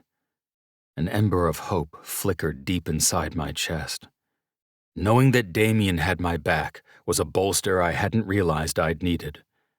And part of me wondered if it would be the wake-up call Axel would need to come out of his selfish funk. I could only try so many times, so many different ways. Ultimately, this was Axel's decision, and he'd allowed it to get to the point where one more step along this path would irreparably damage our relationship. I headed to my office to cool down and start packing. Once I was back in the familiar confines of my corner office, the stretch of Manhattan beneath me, and the mahogany and slate tones of my office to soothe me, I checked my phone. A text from Mercedes had just arrived. Willow had said, "Kitty." After letting the happiness wash over me, I texted Mercedes to ask for a video. I missed them both immensely, after so little time away. Leaving Tribeca to come to Wall Street might as well have been across the world for how far away I felt. Mercedes sent a picture, a selfie she'd taken that focused primarily on Willow and her half-smile. Mercedes occupied the bottom left corner of the picture, part of her forehead and ponytail visible.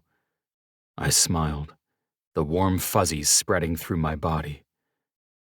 How could it be that while my foundation, my brothers, crumbled, I had this pseudo-family forming right before my eyes? I didn't enjoy the irony of it. Not at all. I got to work in the office, taking the time to catch up on email while also beginning to pack things away. I didn't think Axel would come around. He'd spent the past couple months being an unyielding twat, so why would that change now?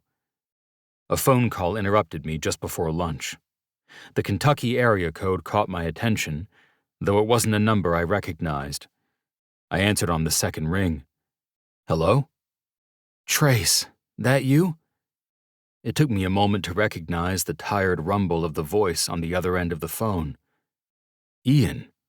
What a surprise. How are you? He laughed humorlessly. I've been better. This place is a fucking trip. I squeezed my hands into fists, wondering where to begin. We hadn't spoken since he'd first gone to jail, which felt like years instead of weeks. Everything going okay? No. Every day is a little worse than the last. He heaved a sigh, and it sounded rattly. Just imagine if you were in jail. I might know what it's like sooner rather than later. I pinched the bridge of my nose, trying to stuff those thoughts into the recesses of my mind. I knew they'd blossom later as an unsightly psychological issue, but for now I needed to focus on literally anything else. These people here are heathens, he went on, punctuating his sentence with a cough. They're ganging up on me, spreading rumors and shit. It's ridiculous, but I can't do anything about it. What kind of rumors? About why I'm in here? You know it's 'cause of drugs, but some of these idiots are saying I'm in for child molestation and shit. And they treat you different if that's why you're in. I rubbed my knuckles together slowly. Okay. So what does this mean for you? I'm getting my ass whooped. Extra. He heaved another sigh. But they say I can make it stop if I pay them. Pay them? Yeah, like bribe money. Something rattled in the background, like handcuffs. You think that'll stop them? Dread filled my gut. I didn't want Ian to get beat up for nothing, but more than that, this reminded me of what lay ahead if the SEC decided to convict. Was prison the inevitable future for the Fairchild brothers? I squeezed my eyes shut. It's about the only choice I have. I cleared my throat. I wanted to wash my hands of the entire situation. I didn't even care if he was lying to me. How much do you need? A few thousand should do it. I studied my knuckles, mulling over the request. A few thousand was nothing to me, yet it could be everything to him. I had no problem doing this once, either, and seeing what came of it. Hey, I gotta run, Ian blurted. Just think about it, okay? I'll send the money, I told him, and then the line went dead. I set my phone on my desk, an unsettled feeling spreading through my limbs. I needed to help Willow's dad, because I had the means to do so. But what about when Willow's dad didn't even ask about Willow? I didn't like that revelation even one bit. I'd help Willow's dad if I had to, but I needed to protect Willow even more. There was no way she could go back to a guy who didn't ask about her once. Ian knew she was with me, but that was no reason to assume everything was just fine. Even with the limited time for phone calls he'd had, he couldn't have even asked, "How's my baby?" Honestly, Ian's whole relationship with Willow was probably why she startled so easily around strangers, around knocks on the door, around anything that presented as the mildest of threats. I didn't know how long Ian would languish in jail, but one thing was becoming clear. I had no intention of giving Willow back. Not if I could help it. That girl needed stability and love. I might not be a shining beacon of normalcy and integrity, but I'd give that girl stability and love while I could. Until you join her father in jail? I expelled a deep breath of air and stood, heading for the wall of windows overlooking the city. Times like these, I couldn't even remember how I'd gotten here, overlooking the sprawling city from the top of the world, while feeling like I was stuck under New York's dirty boot heel. I tried to do everything right. For as long as I could remember, I was an incorrigible perfectionist. I'd graduated in the top 5% of my high school class. I'd been advising investments for friends' parents since age 17, and I'd graduated from college summa cum laude. Yet that hadn't prevented my life from imploding. I'd driven away my first love, Mercedes, for unknown reasons. My business was crumbling, and now the rift between Axel and me was so large it needed its own zip code. What was the use of striving for perfection when it was a fucking myth? Fuck it all. I was ready to be the ex-con single dad. Why not? At this point, with my life crumbling around me, it felt like all bets were off. I'd leave Fairchild Enterprises. I'd figure out some way to adopt Willow. And as for Mercedes, I worked my jaw back and forth as I assessed the light snowfall coating the city. I was finally ready to steal a man's fiancée. Chapter 17. Mercedes. The snow fell harder after our mid-morning Barnes & Noble visit, which sent me deeper into nesting mode. I was in the coziest of apartments, in front of a warm fireplace, with the sweetest baby girl and the comfiest couches.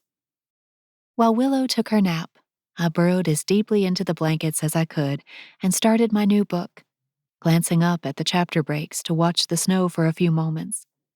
This was heaven, pure and simple. You could live here happily forever. The thought resonated pleasantly through me, which added more gasoline to the flames of my internal conflict. It seemed like every passing hour in Tribeca pushed me closer to the point of no return. I needed to end things with Caleb. Whether or not I had a future with Trace was irrelevant. I was no longer convinced that I could survive marrying Caleb, much less spend the rest of my life with him. I didn't want any of those houses. I didn't like the engagement announcement. I didn't like anything about this wedding being planned. I wanted out, which was the scariest thing I'd ever admitted to myself. I practiced lots of deep breathing through the rest of the day as I grappled with this truth. I needed to make a move, but I didn't know when or how. Still, just recognizing that I needed to, was going to, pump the brakes was step one. The rest of the steps would follow. Somehow. Willow woke up and we did some finger painting in the dining room before snack time. As 5 o'clock crept closer and Willow and I transitioned to playtime in the great room, I contemplated one more visit to Barnes & Noble. But then I wondered if we should wait for Trace. I knew he'd enjoy sharing that with us. With me. Warmth spread through my limbs. It was almost embarrassing how much I looked forward to him coming back from work, to showing him my selection from the bookstore. Emily Henry and David Sedaris were next to grace my collection, and so that I could revel in the advancement of Willow with him. A sharp buzz sounded from the front entryway. It was the intercom. I glided that way and pressed the button. Yes? There's a visitor down here, Ms. Margulis. The doorman's voice was all business. She's on the approved list, but just wanted you to know she's on her way up. The intercom went dead. Knock, knock, knock. The noise at the front door came quicker than I'd expected. I flipped on the video monitor, and a brunette woman filled the screen. I blinked a few times, unable to believe I was actually seeing Ms. Margulis. Trace hadn't warned me to expect anyone. Yet I was staring at Cora Margulis. She shifted in front of the door, pressing her handbag to the front of her long, velvet-trimmed coat. Nervousness wound through me. I wasn't prepared for this.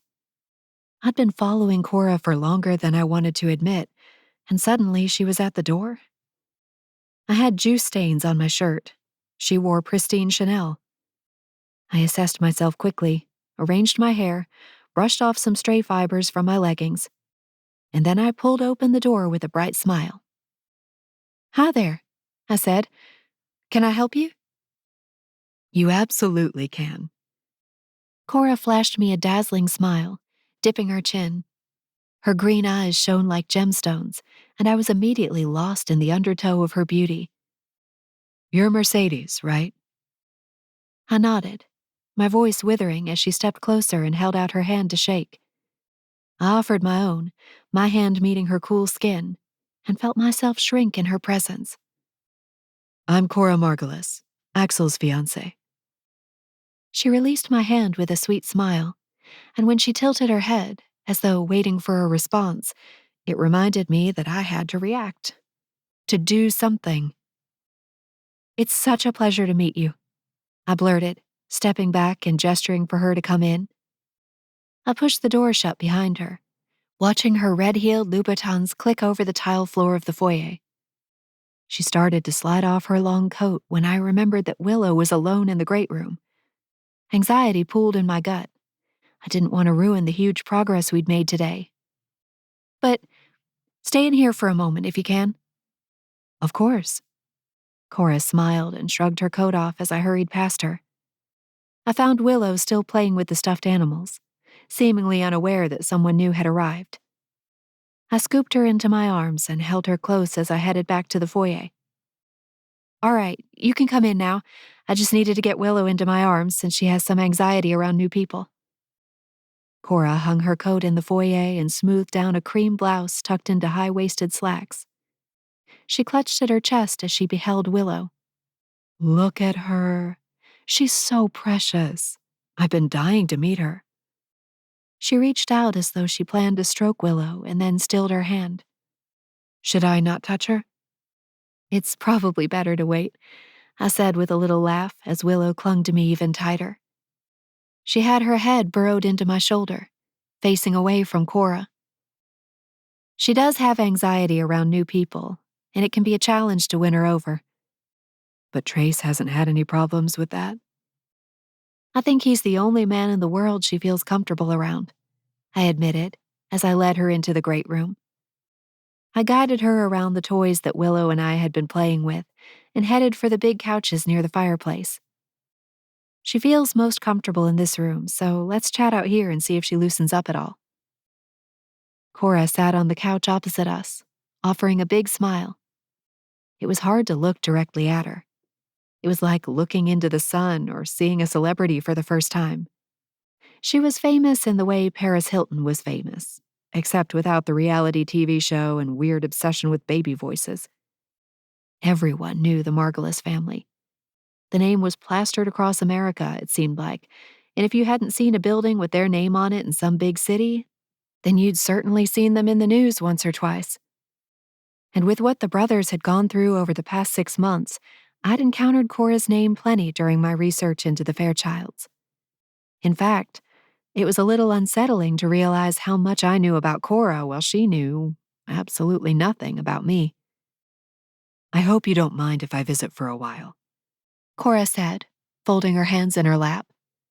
To be honest, I've been dying to meet Willow, and I wasn't sure I'd get another opportunity. I'm also hoping to intercept Trace when he gets home, which, she looked at her silver wristwatch, I'm thinking should be soon. I think he'll be back soon, I said with a small laugh. To be honest, I'm not too sure. He doesn't usually give me tons of details. Oh? Cora's brows drew together, and she tilted her head toward me. I thought you two were. I blinked a few times as her meaning hit me. Together? My voice came out a squeak, and my cheeks immediately grew warm. No, not at all. I'm just the nanny. She pressed her hand to her chest. I'm so sorry. I just assumed that was my mistake. Don't worry about it. I tried to wave it off and appear even remotely nonchalant about it, but my heart slammed against my ribs with my secret truth. If only Cora knew how much I wanted Trace. How much I still loved him. I was brought on to help with Willow. I think I heard about some prior connection between you and Trace and made my own assumptions, she said with a small laugh, toying with some of the bangles on her wrist. Is there anything I can help with while we wait for Trace to get back? I'd love to be of service. To be honest, the only thing I had planned for this evening was to make muffins, or possibly visit Barnes & Noble again. But since we've already done that once, I thought muffins might be the better option. I'd love to help, Cora gushed. If you don't mind, that is. Of course not. My head was spinning. Cora Margolis wanted to help me make muffins? This was surreal, and I had approximately no one in my life that I could share this development with. That would be so nice. Isn't that right, sweet girl? I tickled Willow's belly, and she stirred in my arms, offering a little smile. I doubt she'll let me put her down too much, so your help in the kitchen will be very welcome. Cora and I headed for the big kitchen, where gleaming appliances and a totally spotless oven awaited us. I set Willow down on the island and kept an arm around her as I searched my phone for the recipe.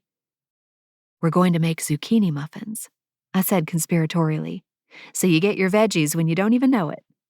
I tickled her again, which elicited another giggle. Has she been doing well since you started with her? Cora asked. She has. I think the transition to living with Trace was rough for her, but she's pulled through. And every day is a little better than the last. I smiled and booped her nose gently. She buried her face in my shoulder again. Trace is definitely her favorite. If she hadn't bonded with him, it would have been much harder. He's always been a daddy in waiting, Cora said with a small laugh. Of course, she had no idea that at one time, Trace had been a daddy in waiting, during my own pregnancy with his child. When they were younger, Trace was kind of the daddy to Axel and Damien at times, too. Did you grow up with them? Not through childhood. I met Axel in college and saw Damien and Trace pretty much constantly until I left for grad school on the West Coast. She seemed like she would add more, but she stopped. I pulled open a cupboard, selecting the necessary ingredients. Cora got busy hunting down some mixing bowls. Once everything was out on the countertop, I said, "But you and Axel weren't together again until recently, right?" That's right.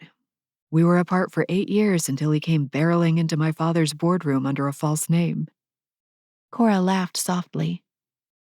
I thought I'd seen something about you being married. I clamped my mouth shut when I realized I'd admitted that out loud. Embarrassment heated my cheeks once more. Goodness, that's so strange for me to say. We just met. I'm sorry. Cora's warm smile took the edge off my anxiety.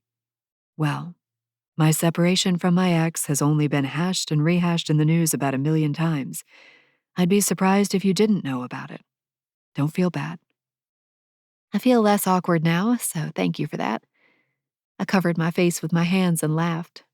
I just don't want to overstep. I'm just here to be Willow's nanny, not the creepy nanny who's read too many articles. It's impossible to avoid the news about these men, Cora mused, drumming her fingers on the island countertop. They're everywhere. America loves them, but is also fascinated by what's happening to them. I didn't think about that part enough. How many millions of people right now knew about Trace, about the investigation, about any fragment of what he was living? It was mind-boggling. Tell me the first step for the muffins, Cora said. I've been baking more since I switched careers to managing a nonprofit youth LGBTQ theater, and let me tell you, I'm positively a pro in the kitchen now. I read the recipe to her, and she worked at finding the remaining items in Trace's enormous, immaculate kitchen. Once we'd assembled all the measuring cups and spoons we needed, Willow had gathered enough confidence to begin tinkering with a spoon and a mixing bowl. Looking out over the island full of ingredients, Cora lifted a hand for a high five. I met her palm over the middle. Teamwork, she said. Willow twisted to look at Cora. Then she looked up at me. She lifted her palm a moment later and I high-fived her, beaming ear to ear. That's teamwork, isn't it, sweet girl? I kissed her cheek and shared an encouraging look with Cora. She opens up more and more each day. I'm so happy to hear it.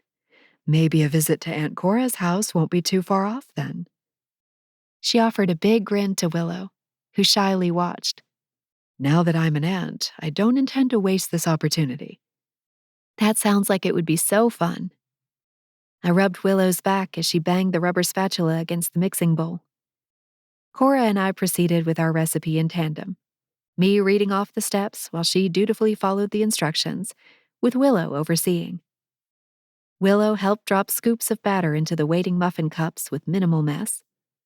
Her eyes lit up every time a fat dollop of batter fell into the paper cup.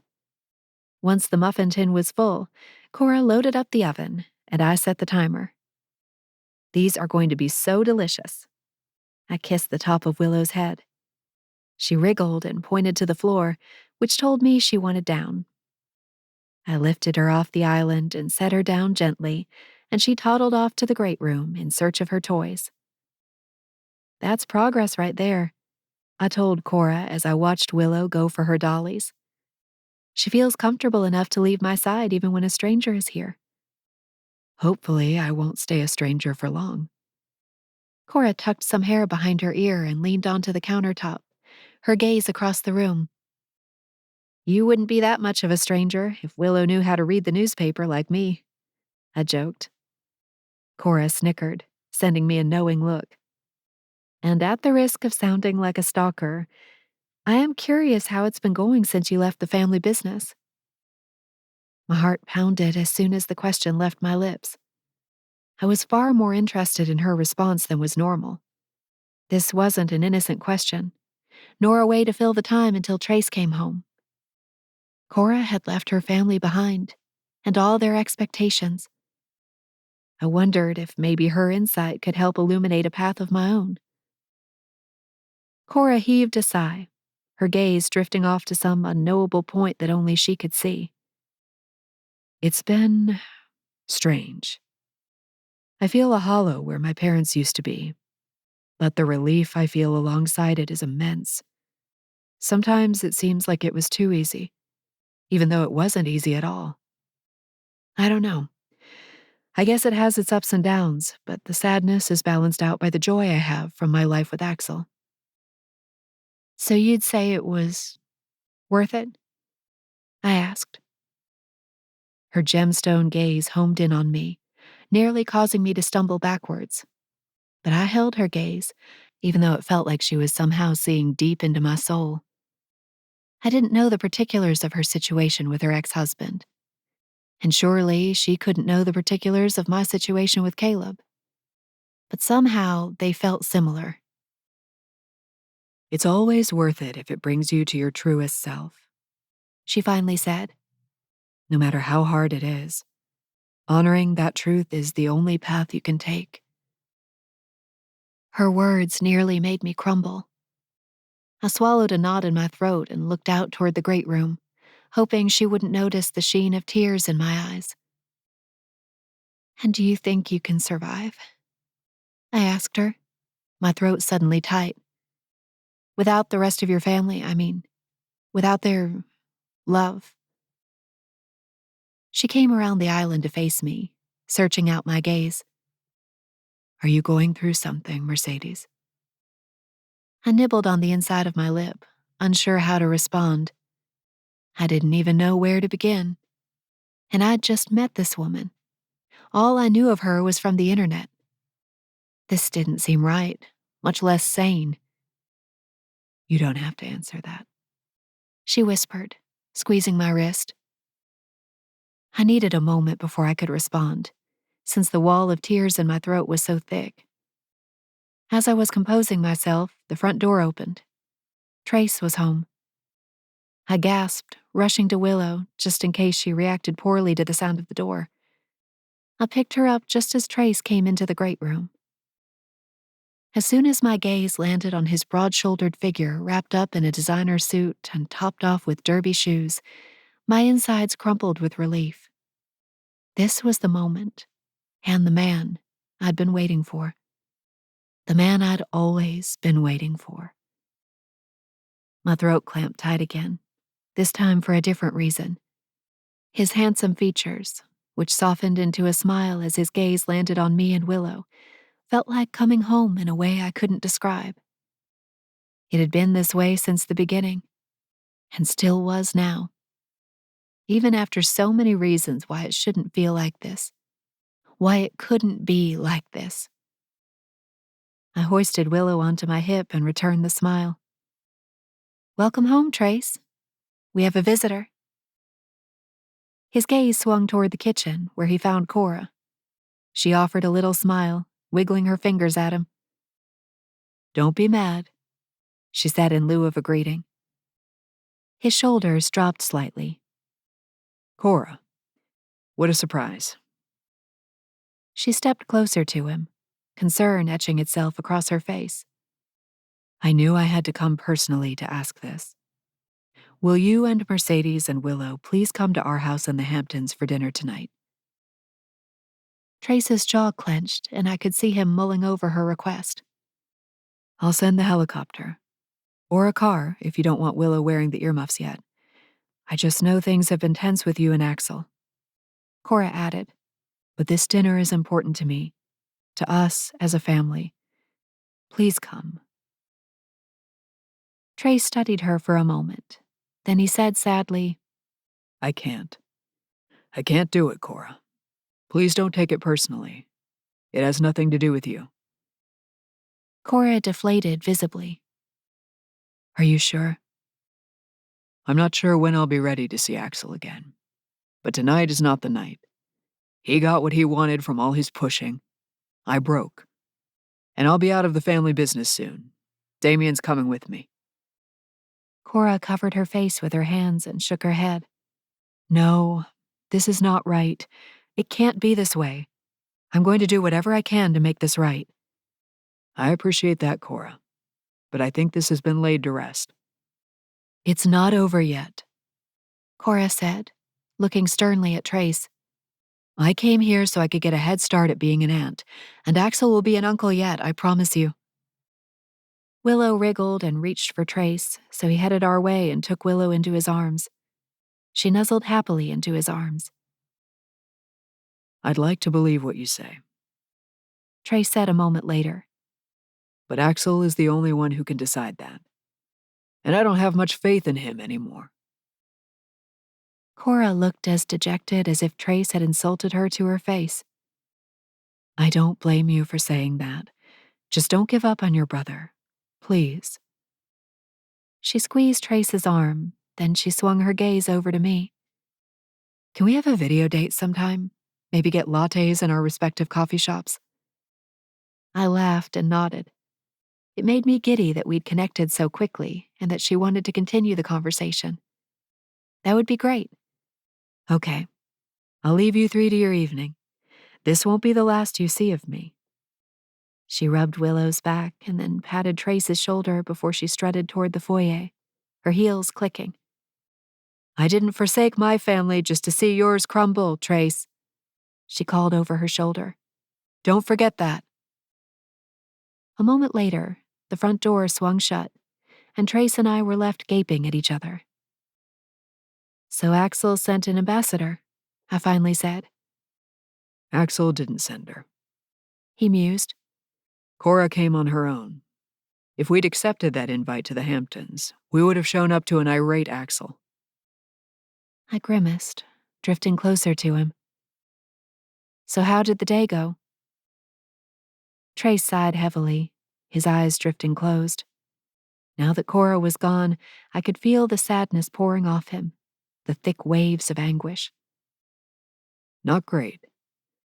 Negotiations failed, and Damien has decided to join me in leaving Fairchild Enterprises. So the entire company is set to dissolve, and not a single soul knows yet but us. Except Axel didn't turn over the paperwork as promised. So what does that mean? Trace looked wearier than I'd ever seen him. It means nothing is settled yet. I need a few more days here to wrap things up. Is that okay? I nodded eagerly. It was more than okay. And it meant I could ditch the house viewing Caleb had scheduled, which was an unexpected perk. It's totally fine. Don't even worry about it. Thank you. There's a lot Damien and I need to figure out now that he's decided to join me. Trace sank into the couch, and Willow promptly wriggled off his lap and onto the floor, where she went back to address some of her forgotten stuffed animals. I sank onto the couch next to him, feeling every ounce of his sadness and conflict. I just wanted to take it all away, at least for a moment. "I'm so sorry, Trace," I whispered, running my hand over his knee. "I wish I could help somehow." It's just the most epic failure that I could have imagined. He said softly, his gaze stuck on the carpet. I thought there was one solid thing in my life, my family. And even that is crumbling, no matter how hard I tried or how much I succeeded in life. His words were heartbreaking in a way that I understood all too well.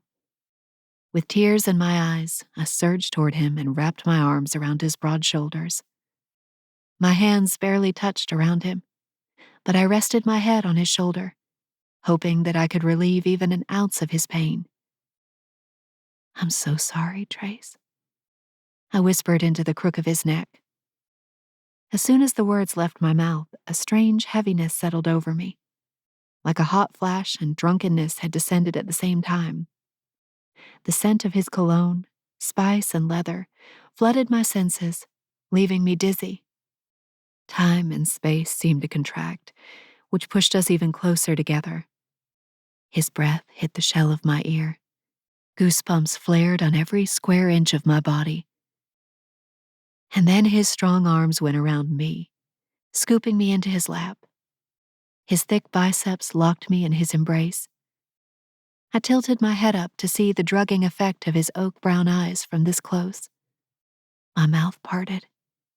Every cell of my body vaulted closer to this man, desperate to be near him, on him, consumed by him. Mercedes. He bit out, his voice coming out hot at my ear. I almost whimpered, or maybe I did without realizing, because the chuckle that escaped him next was amused. I got lost in the swirl of his eyes, unable to speak or move, much less tear myself away from him. The only thing that managed to penetrate the fog of my brain was Willow, slapping at my arm, begging to be let into our group hug.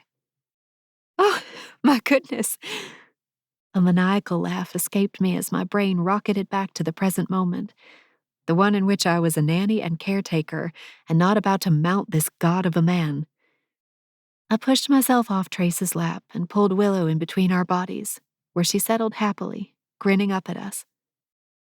When I met Trace's gaze, I could read every desire in his eyes. He wanted me, and he didn't even know how much I wanted him. Chapter 18. Trace. Willow on my lap was akin to pumping the brakes. We had a 2-year-old in our midst. We needed to act like rational, restrained adults. But fuck, if Willow wasn't in the room, I would have fucked the legs off this woman by now. All these years apart, and now she draped her softness and sweet scent across me. I wasn't a caveman, unless Mercedes was around. "I guess we should think about dinner," Mercedes said, nibbling on her lip in the way that betrayed internal anguish. She'd started pacing the room, which meant she was still thinking about our illicit embrace. "What do you feel like eating?" "Let's do takeout." I bounced Willow on my knee, giving her a big smile. She played with my tie, rubbing her fingertips back and forth over the silky fabric. "Tie." "Perfect." She crossed her arms and tapped her fingers in a rhythm known only to her, staring out the wall of windows. "Sounds great." "Take Willow for me and I'll order something delicious."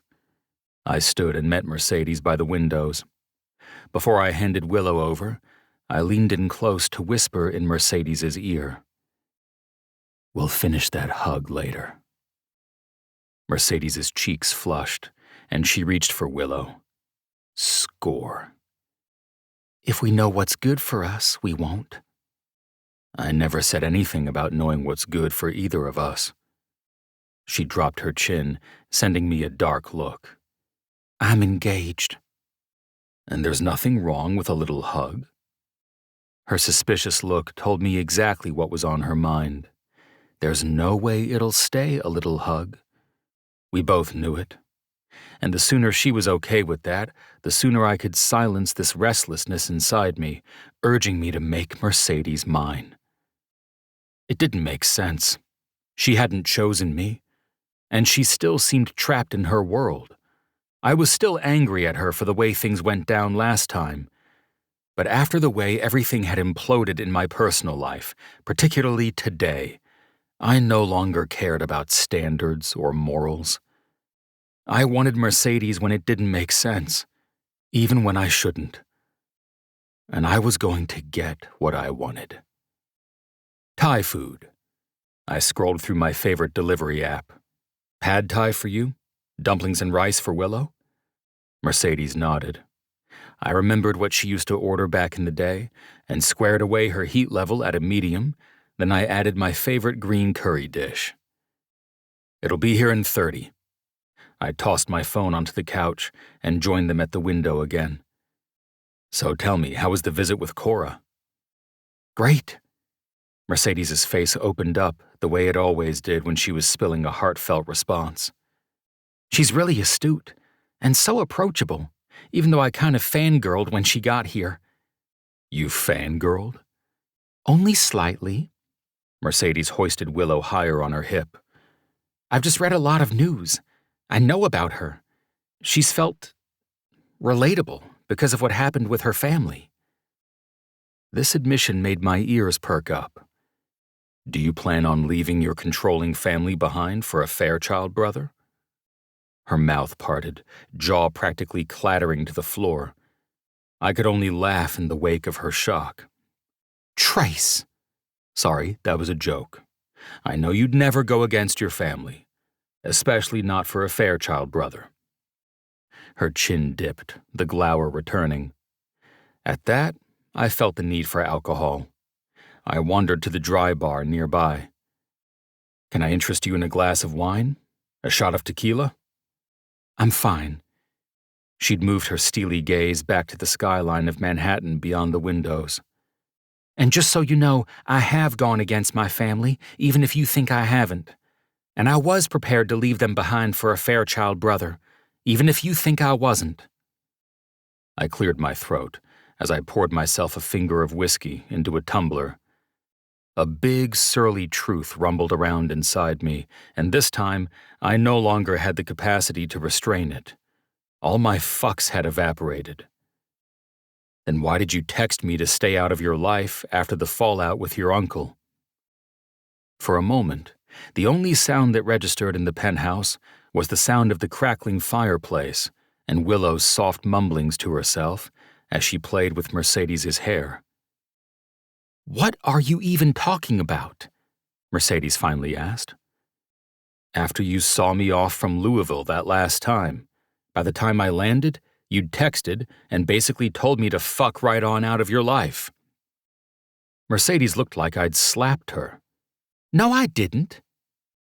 I sipped my whiskey, knowing immediately I'd need another one in no time.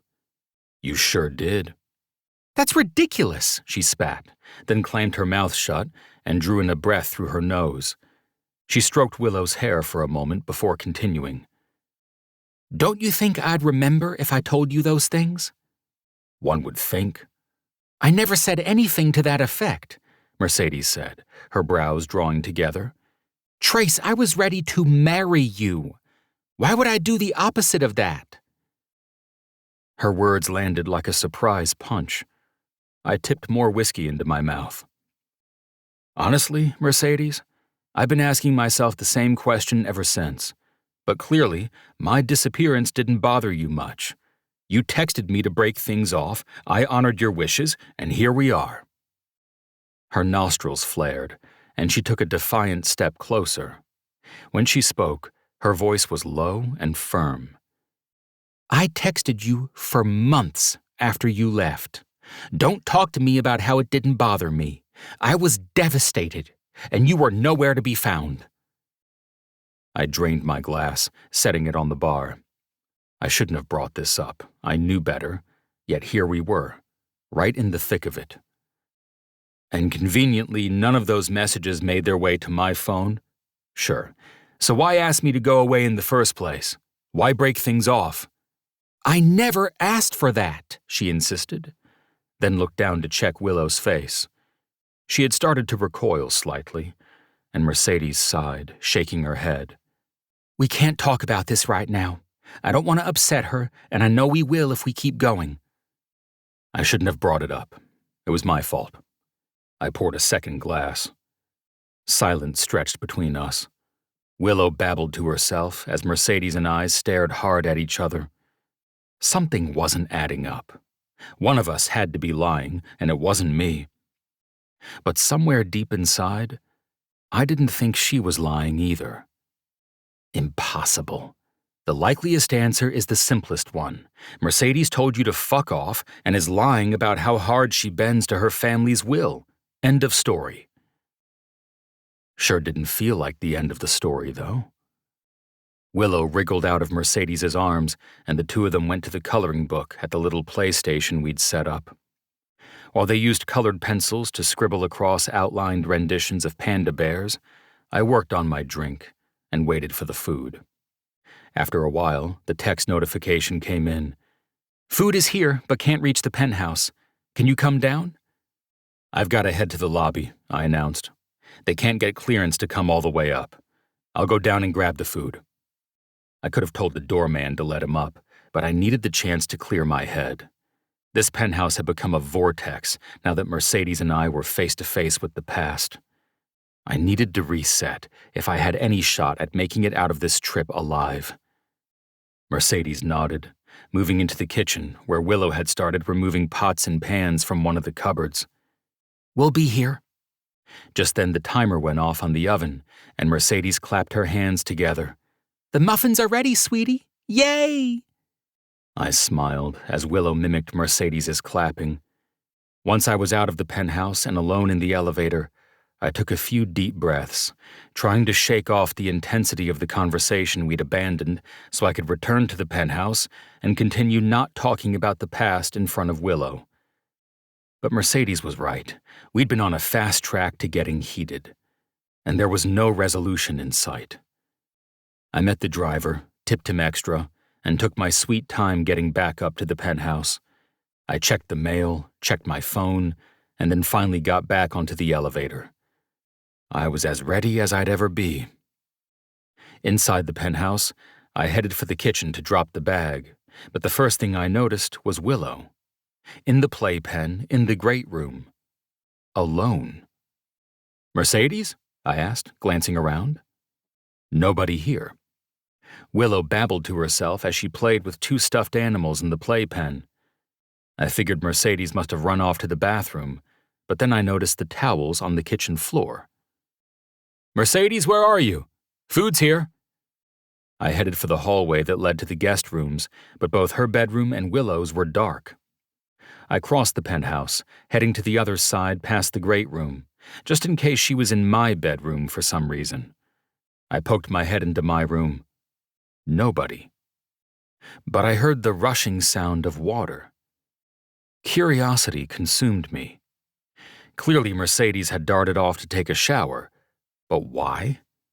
And why in my shower? The temptation of finding out was too great to ignore. Mercedes? I approached the bathroom door, which was ajar.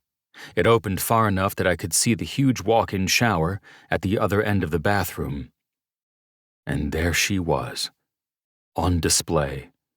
Glass doors revealing every curve Mercedes had, her creamy skin and soaked blonde hair beckoning to me, framed like a statue I could look at, but not touch. I gritted my teeth. The reset hadn't worked. I needed a reset for my reset. Mercedes rinsed shampoo out of her hair, and once her eyes opened, she jumped. Trace, my God! She tried to cover herself with her hands, but there was too much body and not enough hands. I came back with the food and couldn't find you. I lingered in the doorway, unable to stop drinking in the view. My fingers curled, and I swallowed hard. Why are you in here? Do you have to watch? You're in my bathroom. She huffed and dipped her head underneath the water again.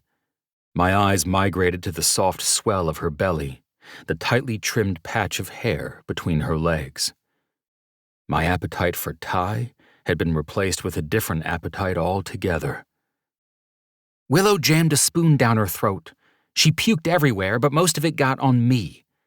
She ran her hands over the top of her head, squeezing out the last of the shampoo suds. I knew she'd be safe in the playpen while I hopped in the shower. My clothes are gross, don't even touch them. I couldn't rip my eyes off her long enough to even see where her clothes were. As far as I was concerned, there was nothing in this bathroom but her inside the shower. So why my bathroom? You just wanted another opportunity to remind me that you're engaged? Her shoulders slumped as she turned the water off. It was closer. I was panicking. I grabbed a new towel from the cupboard and walked toward the shower stall. She looked so wet and downtrodden, it was hard not to melt to butter in front of her. But I was nothing if not practiced at staying firm at all costs. I already brought a towel, she said, the door still closed. She pressed her forehead against the glass. Just trying to help. I moved the door slightly. When she stepped back, I slid it open all the way and held the towel open. I made no effort to hide the fact that I was gobbling up every square inch of her body. I was hard as fuck just from looking at her. I could already imagine what that wet skin would taste like against my tongue. The humid heat I'd find in the hollow of her neck, the dampness between her legs that had nothing to do with the shower. "Trace," she whispered, holding my gaze like a warning. "You're engaged. I fucking know. Have you noticed yet that I don't care?" Her throat bobbed, and she stepped out of the shower. Her nipples were two tight, rosy points. I caught her once she stepped close enough, wrapping her up in the extra soft, gray towel. "Come here," I whispered, guiding her toward the wall-to-wall mirror above the double sinks.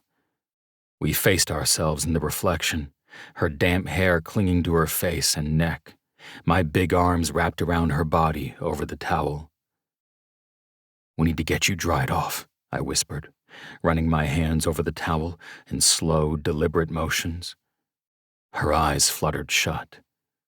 "Keep your eyes open," I commanded, "so you don't forget how things would have been with Trace after you go home to Caleb." Her throat bobbed with another swallow, her gaze stuck on her reflection. "What makes you think I'm going home to Caleb?" I paused, one hand on her hip, the other cupping a breast through the towel. I stared at her through the mirror, noticing the way her chest rose and fell quickly as she held my gaze.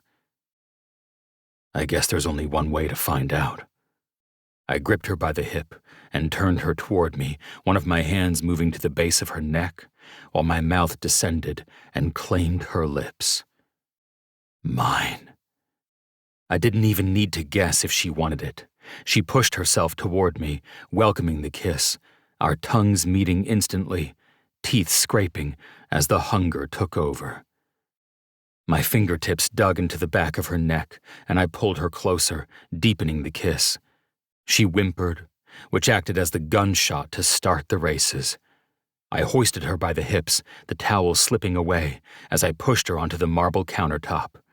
Her bare skin squeaked against the surface as I filled the space between her legs. Her palms pressed against my chest before I could dive in for another kiss. "No, Trace. No. This isn't right." Her chest heaved, and a wild look crossed her face. Her hands forced more distance between us, and I grunted, digging my fingertips into the fleshiness of her hips. Got it. My gaze washed over the scene, her naked body on the countertop, covered in goosebumps. Every inch of her wanted this, but Caleb was in the way. There's my answer. She squeezed her eyes shut. You can't get dressed. The food is here. I tore myself away from her before I made any other mistakes. I needed to stop putting myself on the line like this, but apparently I was incapable of controlling myself around this woman. I stormed out of the bathroom, remembered she had no clothes, then headed for my closet and grabbed an old t-shirt and shorts, which I tossed on the bed. "Clothes are on the bed," I shouted over my shoulder, and headed for the great room. Willow was still happily playing. I tousled her hair before letting out a deep exhale and focusing on dinner. I needed to get her food ready, so that's what I worked on and blocked all thoughts of Mercedes. But the forced clear-headedness could only last so long. Once I'd gotten our dinners arranged and Willow set up in the high chair, Mercedes came slinking toward the kitchen in the oversized NYU t-shirt I'd laid out for her. She'd gone braless, the peaks of her tits visible through the thin fabric, and my workout shorts hung baggy on her. My gut wrenched. Seeing her in my clothes, another mistake. I was doomed to shoot myself in the foot with this woman.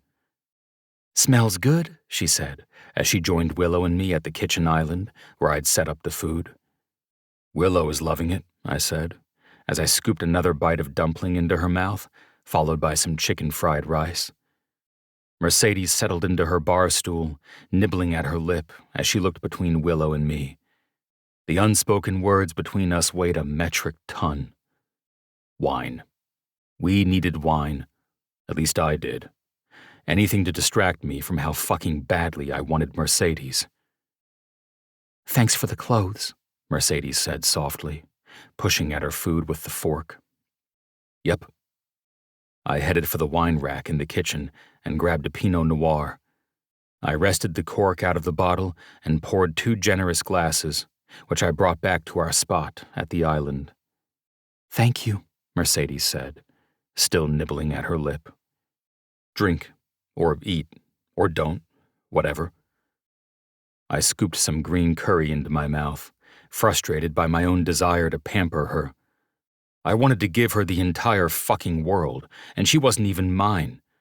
Despite how sick I was of not having her, I couldn't stop myself from trying, which only sent my spiral of frustration cycling harder. Willow tapped at her plate with her brightly colored toddler fork, while I spooned more food into her mouth. Tension ballooned between Mercedes and me the longer I kept quiet. "Trace," she started. "What?" "Can I just say something about what happened?" "Will it change anything?" She nibbled her lip and nodded. "Go for it," I conceded, scooping up more food for Willow. "I'm engaged right now, but I won't be shortly after I get back to Louisville." I nearly choked on my curry. I cleared my throat and took a sip of wine. "Excuse me?" "I'm going to end things with Caleb," she said shakily, staring at her food. "He sent me the engagement announcement to review today, along with some houses he wants to look at. But all of it just makes me sad. No, it makes me profoundly unhappy. I've known for a long time that I didn't want to marry him, but it's only since you came into my life that I've been able to admit it to myself."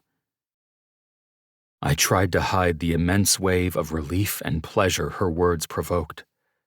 I took another sip of wine and tried to fight back the grin. I'll believe it when I see it, I guess. But I can't act like I'm not engaged now. I don't want to do that to someone who doesn't deserve that type of treatment. Mercedes swallowed hard, finally dragging her gaze over to mine. Her green eyes shone with emotion, and the look on her face nearly tore me in half. "I want you more than I want air, but I'd hate myself forever if I did anything with you before I officially ended things with Caleb." I ground my jaw back and forth, mulling over her words. I admired her moral compass, even though it didn't agree with my own sexual timeline.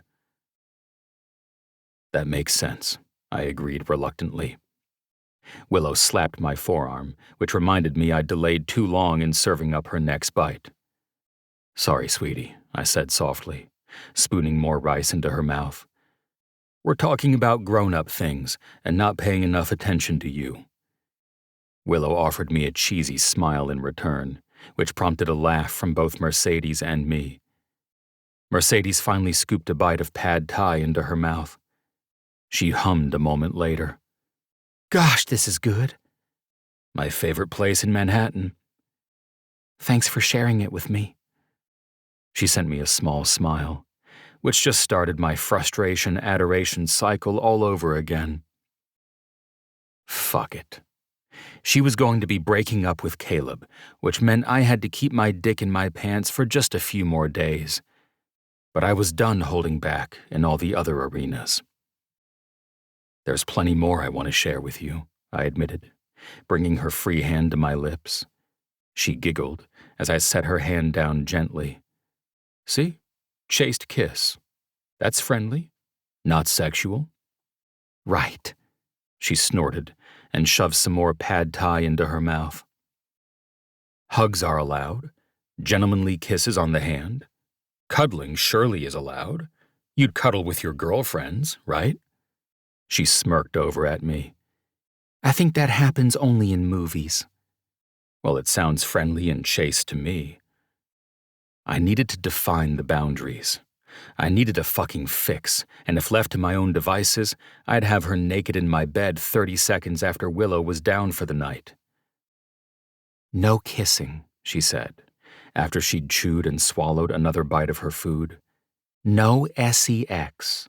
No groping. I tutted, smoothing my palm over her knee beneath the island. "That's all the fun stuff." She sent me a secret smile. What makes you think fun stuff isn't in store for the future? You just have to be patient. She looked too satisfied. I grunted, scooping up another bite for Willow. "I've been patient for the past 6 years." Then what's another couple of days? I leveled her with a look. "Torture? And you know it." Chapter 19. Mercedes. Willow went down early that night, which I wanted to believe was unrelated to the sexual agendas of the adults caring for her. But who was I kidding? I had an agenda. Once 8:30 rolled around and Willow was softly snoring in her bedroom, all bets were off. Trace and I reconvened in the great room. There was no mistaking the fire in his eyes. The same fire that had almost incinerated me and my morals on the spot in the shower earlier. Our wine glasses were refilled, both sitting on the same end table near the fireplace. Trace had changed into gray sweatpants and a simple black tea while I was putting Willow to bed. My stomach flopped, every inch of my skin coming alive under his gaze. His attention was both a whip and a caress. He challenged me as much as he made me feel safe. I barely understood it. I just knew that I needed more of it. Time for a chaste evening by the fire. Trace teased as I joined him. He handed me my wine glass and we toasted. Cheers to obeying the rules. I smirked at him as he took a sip. Why do I feel like that means you're not going to obey the rules? He ran his tongue over his bottom teeth. Because you're right. I'm going to bend the rules until they snap. His words sent a shiver down my spine. I took a drink quickly, then set my glass down and eased onto the couch. Trace joined me. You can't possibly be warm sitting all the way over there. His mock look of concern was so exaggerated it was hard to bite back a laugh. He opened his arms, gesturing for me to come closer. I fell into his embrace and a sigh escaped me. Deep, satisfied, blissed out. I'd missed the warm alcove of his arms too much to comprehend. This feels nice. I hummed in pleasure, sinking deeper. Just like how you used to sit with your friends at school, right? His mouth glanced over the top of my head. I laughed. Right.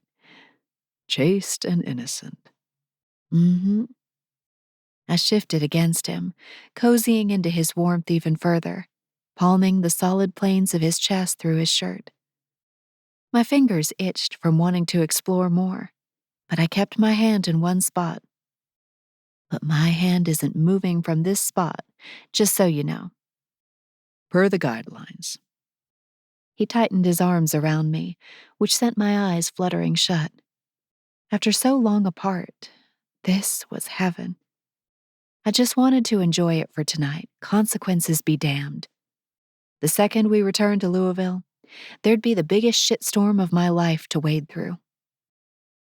I'm not looking forward to the conversations that are waiting for me in Louisville. Why did you agree to marry him in the first place? Trace asked. I swallowed hard, picking at invisible fibers on Trace's shirt. Because it seemed like the right thing to do. Because I knew my whole family wanted it so badly for me and for themselves. Everything has been leading up to this for the past 5 years. It just seemed like an investment of time and, I don't know, planning that I couldn't say no to. Trace tutted. Did you ever want to marry him? Admitting these things out loud was hard. Harder than I ever imagined, even though the truths had been darting around inside the shadows of my heart like ghosts, haunting my daily life with constant whispers. I thought I did. I forced out. He and my brother have been best friends forever. I've known him my entire life. After college, he was there for me. If not him, then who? Trace's lips brushed against the top of my head again. I can think of someone. But you had walked away from me. I never walked away. He countered. You told me to fuck off. I sighed testily, wanting him to understand, beyond any ounce of doubt, that I was not lying about this. Do you believe me when I tell you I never did that? Trace paused. I don't know what to believe. Emotion clamped my throat tight as I prepared to confess the last thing standing between us. The final truth that needed to be shared. There's something I need to tell you. I called and texted you on and off for about 4 months after we last saw each other. I won't lie. My messages got increasingly more desperate. I never got a single one. He said, turning to me. Well, the reason I didn't back off, even when my better judgment told me I was acting crazy, was because I swallowed a knot in my throat. It had been so long since I'd talked about it with anyone. And finally, the person hearing it was Trace. I'd never believed this day would actually come. What? I was pregnant. I frowned, looking over at him. My chin was already wobbling, and I'd barely started the story. Trace blinked a couple times, the confusion on his face softening into something else altogether. With our baby, I added, the words coming out on a whisper. His brows made a slow trek to the middle of his face. What? Are you? I wanted you to know so badly. I went on, my voice barely audible. And then I miscarried, and My voice faltered and tears filled my eyes. I looked down at my lap, rubbing my forehead. I tried one more time to contact you, and then I told myself I'd never try again. Mercedes. Trace's voice sounded so soft, so surprisingly tender that it prompted the full cascade of tears I'd been beating back. A sob racked my body, and his arms went around me, pulling me back into his warmth and security. I'm so sorry. He whispered, squeezing me tight. I had no idea. I'm so sorry I wasn't there for you. I was 4.5 months pregnant, I told him. When he was born, he had fingers and... My voice gave out. I cried into his chest, the solidity a reassuring foundation as my emotions spun into a freefall. I sobbed until my ribs hurt. And then I lay there, breathing deep, trying to collect myself. I'd been 20 years old. 19 when I got pregnant. In a way, the humiliation and embarrassment of being the unwed pregnant girl in my family, of all families, was part of what gave me the push to allow Caleb into my heart. He was what my family had wanted anyway. And after I'd disappointed them, even if it was in secret, I felt I owed it to them to do the right thing. Doing things my way had led to a fiasco. Doing things their way seemed safe and came with the approval and support I desperately needed. Trace dragged his fingers through my hair softly, repetitively. He stroked me until I was breathing normally again, and I relished the chance to just cry without some rebuke waiting for me on the other end. In the aftermath of the pregnancy, I had to keep all my anguish about Trace bottled up tight, because I didn't want my family to hate him any more than they did. But they weren't dumb. They knew I'd gotten pregnant, and that Trace was nowhere to be found. Over time, the pregnancy and miscarriage became the thing we didn't mention. I'd never even talked about it with Caleb, though I sometimes wondered if Jericho had told him, as a friend or a future brother-in-law. I was so excited when I first found out. I dabbed at my eyes with the tissue Trace handed me. Even though my family would be upset, you and I could have the life we wanted.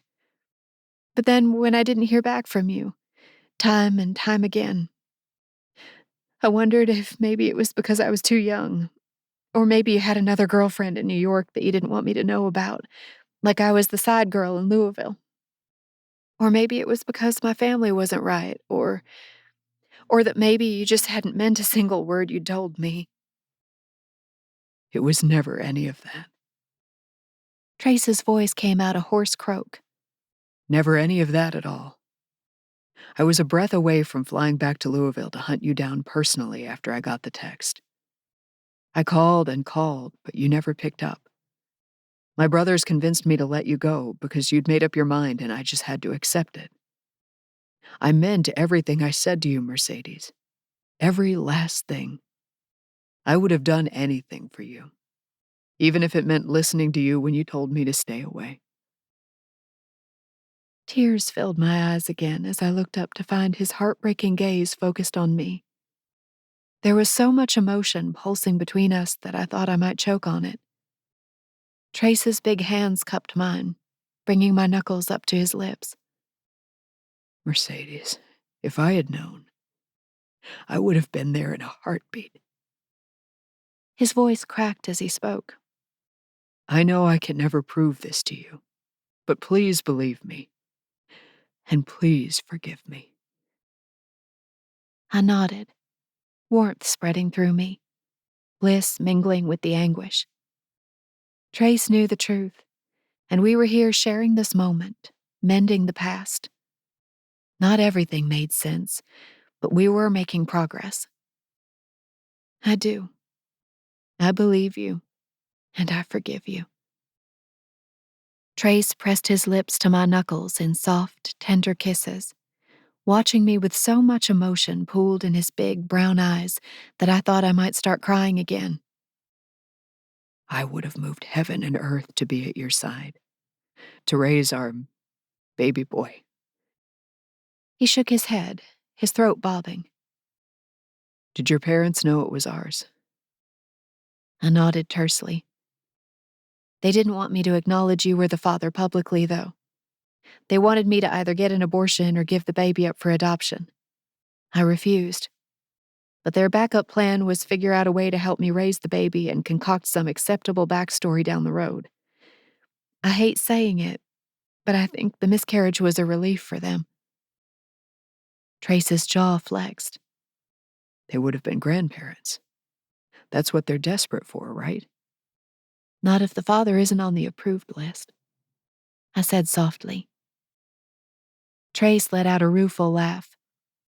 He worked his jaw back and forth as he studied something unknowable across the room.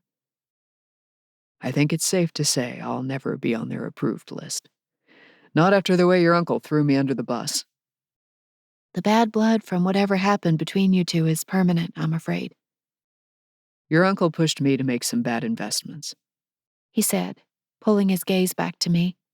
Atrociously bad. They were so risky, and I advised him not to do it. I mean, I put my foot down with him, Mercedes, in a way I never did back then with high-profile clients. He had a lot of money on the line. But it was some gamble he heard about on a talk radio program, some investment scheme in Central Asia. He forced me to move the funds. He was convinced it would pay off. I'm bound to follow my client's directives, and I was too new to the work to feel I could fire him as a client. So I did it. When the investment tanked, he freaked, like I knew he would. He lost millions. And then he turned on me, like he hadn't been the one begging me to make the investment. The rest is history. That's why you accused me of lying, I whispered, studying the fine lines of his face, the tiny dark hairs near his temple. I wanted to relearn every inch of his entire body again. Because my uncle lied about the bad investment. Trace smirked. Thought it was a Hendricks trait. I leaned back into the couch, drawing a deep breath. Learning the truth is exhausting. I feel like I could go straight to bed. Then I think it's time for bed.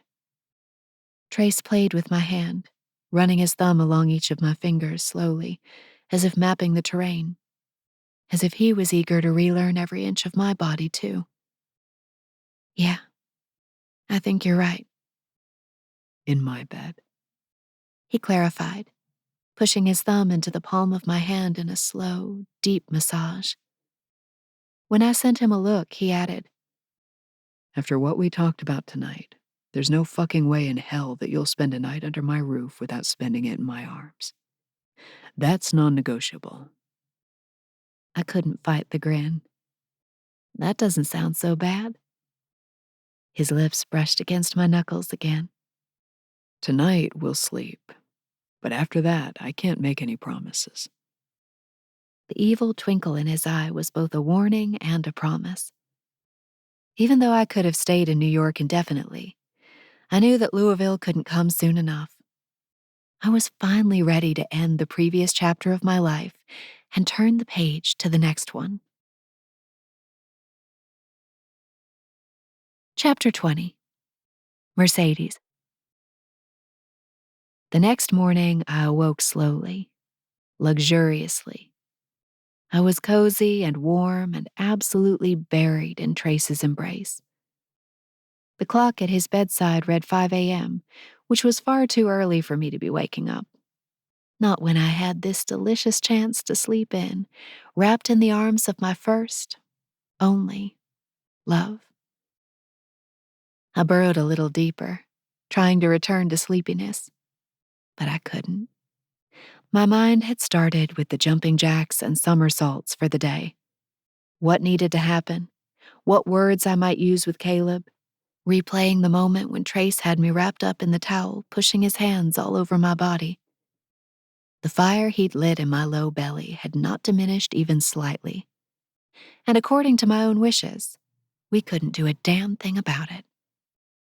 It only seemed just, but Trace was right. It was torture. I tossed and turned a bit, barely able to keep my eyes shut amid the relentless thoughts. What rose above the rest was the horniness, though. So much unfinished business between me and Trace.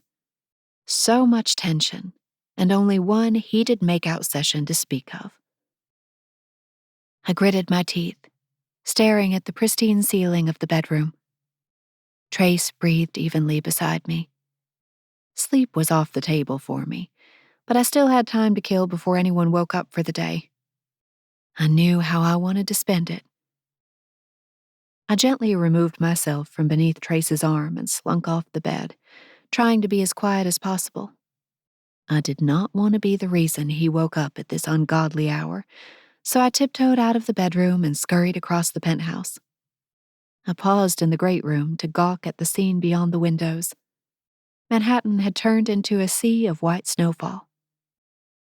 I took a few tentative steps toward the windows, unsure if this was a dream.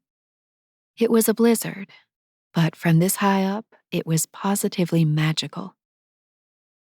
I took a few moments to appreciate the snow globe moment, and then resumed my journey to my bedroom. I'd brought a vibrator for a reason, and I intended to use it. Sexual energy filled me to bursting, and this was my only chance for relief. I shut the door behind me, drawing a deep breath in the cool, still air of the guest room. The room was outfitted in the same sleek, modern style as the rest of the penthouse, with an outrageously comfortable king-size bed, an excessive number of fluffy pillows, and low, boxy furniture that made the room feel like it came from an episode of $1 Million Listing.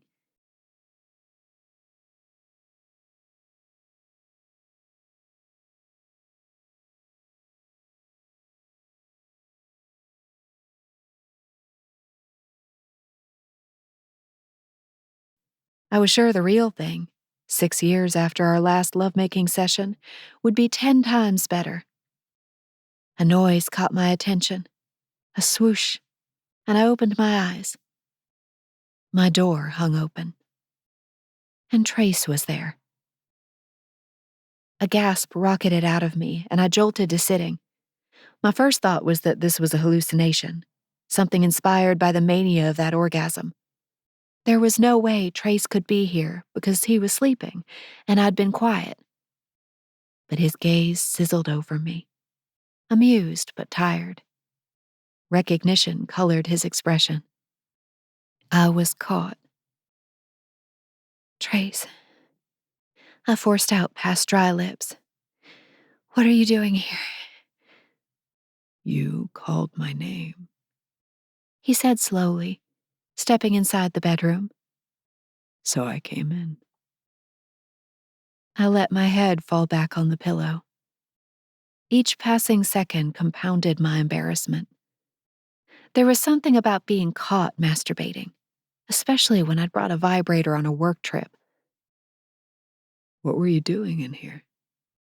He stepped closer, coming over to the bedside. He towered over the side of the bed, the intensity of his attention growing by the second. Nothing, I said, knowing this was already a hopeless battle. Why are you even awake? I thought, I woke up when I got cold. he said. And then I noticed you weren't in my bed, so I went to the bathroom. And that's when I heard you making noises. I squeezed my eyes shut. I was so caught. Mercedes, what is going on under here? Trace tore back the covers.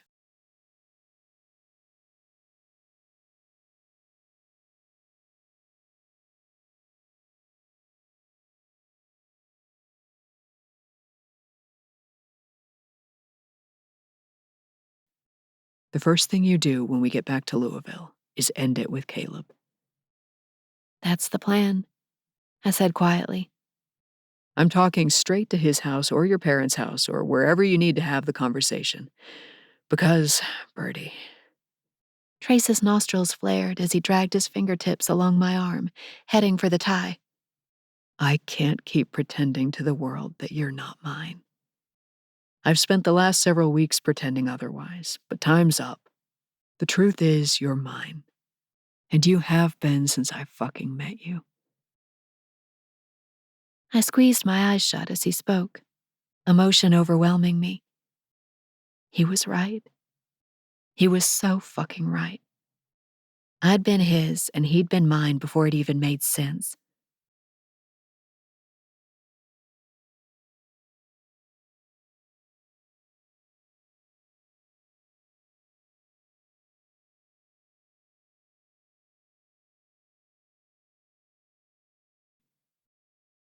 A tear escaped my eye, and Trace's thumb brushed against my cheek before I could open my eyes. I didn't want to upset you. He said softly, "You're right, Bear." His pet name had finally escaped me, and it prompted a chest-hitching sob. Trace undid the tie quickly, releasing my wrists. He scooped me into his arms, pulling me into his solid, masculine heat. I collapsed against him, feeling protected at my most vulnerable moment. Not only had he taken me to the heights of pleasure, he'd accompanied me to the depths of our pain. Trace was the man I'd trusted to be at my side. There's never been anyone for me but you. My voice came out shaky. He swiped a tear from my face as our eyes met, the emotion and sincerity in his eyes as much of a relief as a gut punch. It's always been you. Chapter 21. Trace. A full-blown snowstorm hit New York that morning. The entire city was coated, white, dangerous. I couldn't have cared less, because I had all I needed in this penthouse: Mercedes, Willow, and plenty of reading material.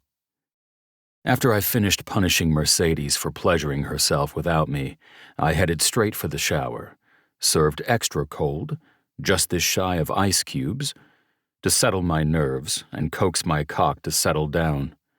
It wouldn't be seeing any action in Manhattan, and it needed to get the message. When I stepped out of the shower, Mercedes was there. She met my gaze like a challenge, her arms crossed over her tank top. Just came to watch me towel off, huh?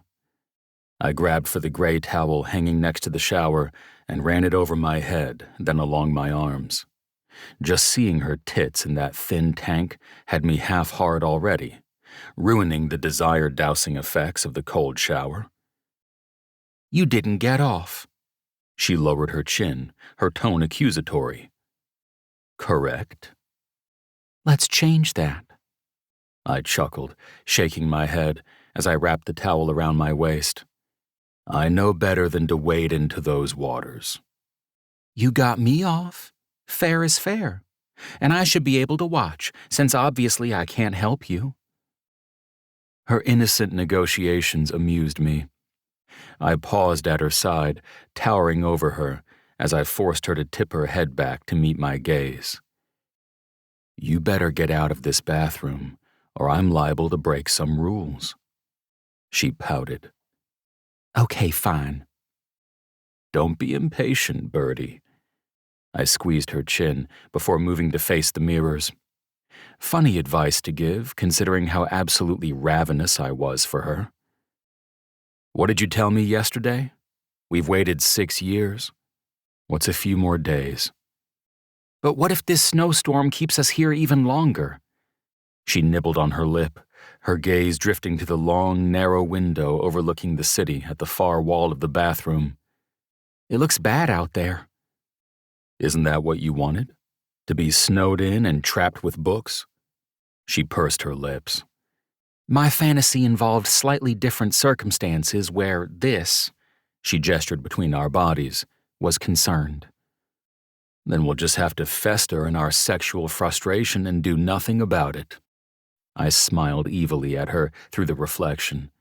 You wanted these rules after all, and I'm going to make sure we stick to them. You weren't such a stickler before, she teased with a coy smile, sidling up beside me. She let her gaze fall to my naked torso, sending another near-fatal surge of desire down my spine. There was nothing more that I wanted in life than to be appreciated. By her. What changed? It turns me on to see you squirm. And I realized I have some rules of my own. I applied my deodorant as we spoke. Then I set the container down and turned to her, grabbing her by the chin. I won't fuck you until that little ring he gave you is in the trash. Because once we fuck, there's no turning back, Birdie. Her cheeks flushed, but she held my gaze. I was always yours. But he needs to be made aware before I bury my cock inside you. Her eyes fluttered shut, and she drew a deep breath through her nostrils. Should I tell him that you're the man I'm leaving him for? I knew the answer. Of course you fucking should. But I paused. There was more at stake here than just leaving a fiancé. The history between her family and me necessitated some finesse. Not right away, I said. pushing my fingertips along her jawline up into her spiky hair. I know that's going to be a bumpy transition. "But you'll help me?" she whispered. Help you?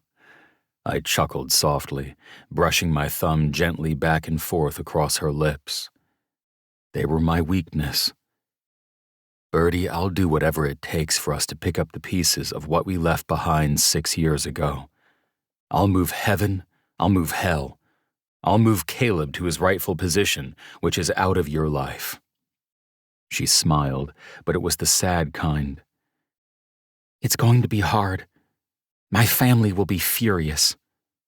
You should be furious with them.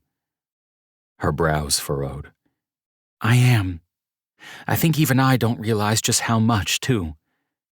I leaned down and pressed a kiss to her forehead. Chaste kiss, I murmured against her skin. This is allowed. Mercedes slid her arms around my bare torso, cinching me into a tight hug. She laid her cheek against the flat plane of my chest and sighed deeply. I wrapped my arms around her and held her, a thought rumbling to life. On the plane ride here, she'd asked me if I'd been truly happy when we'd been together. I couldn't answer her then because it would have broken me. I hadn't believed the glimmer of hope on the horizon when it came to her and me, even though it was just a couple days ago. And sometimes, allowing hope in was just as painful as having hopes dashed. But now, I wanted to tell her the answer. Birdie, do you remember when you asked me if I'd been truly happy when we were together? She nodded, propping her chin on my chest to look up at me. That was one of the happiest times of my life. It's why I never stopped thinking about you all these years, even when I desperately wanted to. Her eyes went shimmery. "It was the happiest time of my life, too, Bear." Seconds bled into minutes. We could have passed an eternity there, warm in each other's embrace. I stroked the top of her head until a distant wailing broke through our reverie. "Willow's awake." Mercedes drew a deep breath. "I'll go get her and we can make breakfast." My heart swelled. There was nothing that sounded better. Well, fucking Mercedes until sunrise the following day sounded slightly better. Having her come around my cock instead of a chocolate bar sounded way better. But given the circumstances, this would have to do. Go before I kiss you for real. She grinned and tore herself away from me, hurrying out of the bathroom. I finished my morning routine and went to get dressed.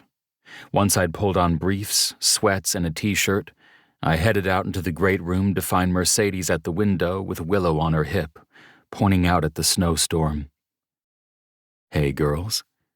I wrapped my arms around Mercedes's waist and kissed the top of Willow's head.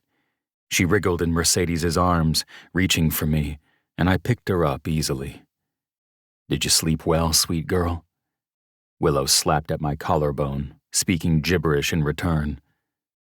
We didn't sleep well, I told her, smoothing her blonde curls. In case you wondered. "Yeah, the storm really kept us up," Mercedes offered with a laugh. Yes, the storm. "Do you want some coffee?" Mercedes asked. I'd love some. "Frighteningly strong espresso or oat milk latte?" I want what you're having, I told her. Mercedes winked and headed for the kitchen, while Willow and I considered the city through the windows. She jabbed her index finger against the glass every so often, her gaze tracking an unknowable number of snowflakes. It was mesmerizing, in a way that felt so completely warm and fulfilling, I hardly knew what to do with the feeling. It was almost too big, too good, too real. This is what you've been waiting for, what you almost had 6 years ago. I swallowed a sudden knot in my throat, studying the contours of Willow's face. She didn't seem to notice me getting lost in my feels. It hurt to imagine what my life would have looked like now if things hadn't been derailed 6 years ago. Would Mercedes and I have a 5-year-old now? Would we still be together? Would the miscarriage have pushed us apart, brought us even closer together? The possibilities were dizzying. We'd almost started a life together once. And now here was our second chance. What you thinking about? Mercedes appeared at my side, handing over a mug of steaming black coffee. You look deep in thought. What do you want, Mercedes? Like, truly want? I took a sip and set the mug of coffee down on a nearby end table. If family were no issue and we were living in a perfect world without barriers, what would you have? She drew a deep breath, contemplating the snowy world beyond the window over the top of her steaming coffee. Well, that's a big question. Take your time. There'd be no wedding, she blurted. I grinned. You didn't need any time at all for that one. There'd be no wedding, and I'd be working full-time. I'd have my own place, wherever I lived, because I'd be going to school during the day, working at night, something like that. And, She took a drink of her coffee, eyes fastened on the snowstorm. I'd be with you. My family would accept it. And we'd spend every night in each other's arms, then reading books together in the ungodly early morning hours. I couldn't fight the grin. Oh, is that all? Yeah, that's all. She smiled and sipped at her coffee. I dipped down to kiss her hairline. Chaste kiss of acceptance, allowed via technicality. Willow patted the top of Mercedes's head, joining in on the love fest. I want to give that to you, Birdie, as much as I can. What destination should we visit to celebrate this reality? Mercedes grinned up at me, stars in her eyes. Aren't we doing a Chilean wine thing? No, that was for Petit Verdot appreciation only. This is specifically celebrating our perfect future. She leaned into me, giggling. Oh, right. How could I mix those up? Let's see. I think I'd go to Puerto Rico. Puerto Rico? She nodded. I've always wanted to go since I was a little girl. My brows drew together. And you still haven't been, with how easy it is to get there? My parents aren't big on long flights. I nodded, snaking my hand around the curve of her neck. I dug my fingertips in until her eyes went a little hooded. Mine. Consider it done. Da! Willow echoed. Mercedes's eyes lit up, and she tickled Willow's belly. What was that, sweet girl? Are you saying done? We prompted her for a few more moments, trying to get her to repeat the word. But she'd had enough soon, and she focused on the snow again. Okay, we'll stop bothering you. Mercedes rubbed Willow's back, her gaze drifting up to meet mine. So what's your perfect future, if everything were possible and no barriers existed? I grinned, knowing she'd return the question. I don't know if I can say it out loud. You'll have to. I said mine, now it's your turn. I hoisted Willow a bit higher in my arms, absorbing the fascinating depths in Mercedes's green eyes. We're planning our wedding. At the winery. But it's small and intimate, and it's so fucking easy to figure out it's stress-free. My brothers and I would be opening Fairchild Solutions together in Louisville because I cleared my throat, my gaze dropping to the floor. Because we've reconciled. And Willow is still with me. She's the flower girl in our wedding, obviously. She starts school in Manhattan because I get permanent custody somehow. And I don't go to prison. Those were the words I couldn't say. I was too afraid of their outcome to even go there. I wasn't even sure Mercedes knew what I was up against, and now it didn't seem like the time to bring her up to speed. "Life is good," I finished up. Mercedes nodded, her eyes brimming with emotion. That sounds lovely. I'd like to make that happen too. I pulled Mercedes into me with my free arm. My heart throbbed, my chest tight from a combination of bearing my soul and feeling too full. Strange how sometimes happiness could come on the heels of feeling more broken and empty than ever. How choking happiness could be. I'd lost a brother, but gained a niece and found the one who got away. As a man of numbers and logic, it didn't make sense. But maybe it didn't have to. Maybe just having them in my life, in this weird and unexpected way, was enough. Chapter 22. Mercedes. The snowstorm kept us trapped in New York for 2 more days. They were as wonderful as they were challenging. Going to sleep and waking up in Trace's bed was a beautiful thing. Until the brakes invariably had to be applied because going further required a conversation that could only happen in Louisville. The snow cleared enough for us to travel on Saturday. We packed our things, and I said a sad goodbye to the Tribeca penthouse, which had been, and might always be, my fantasy getaway nest.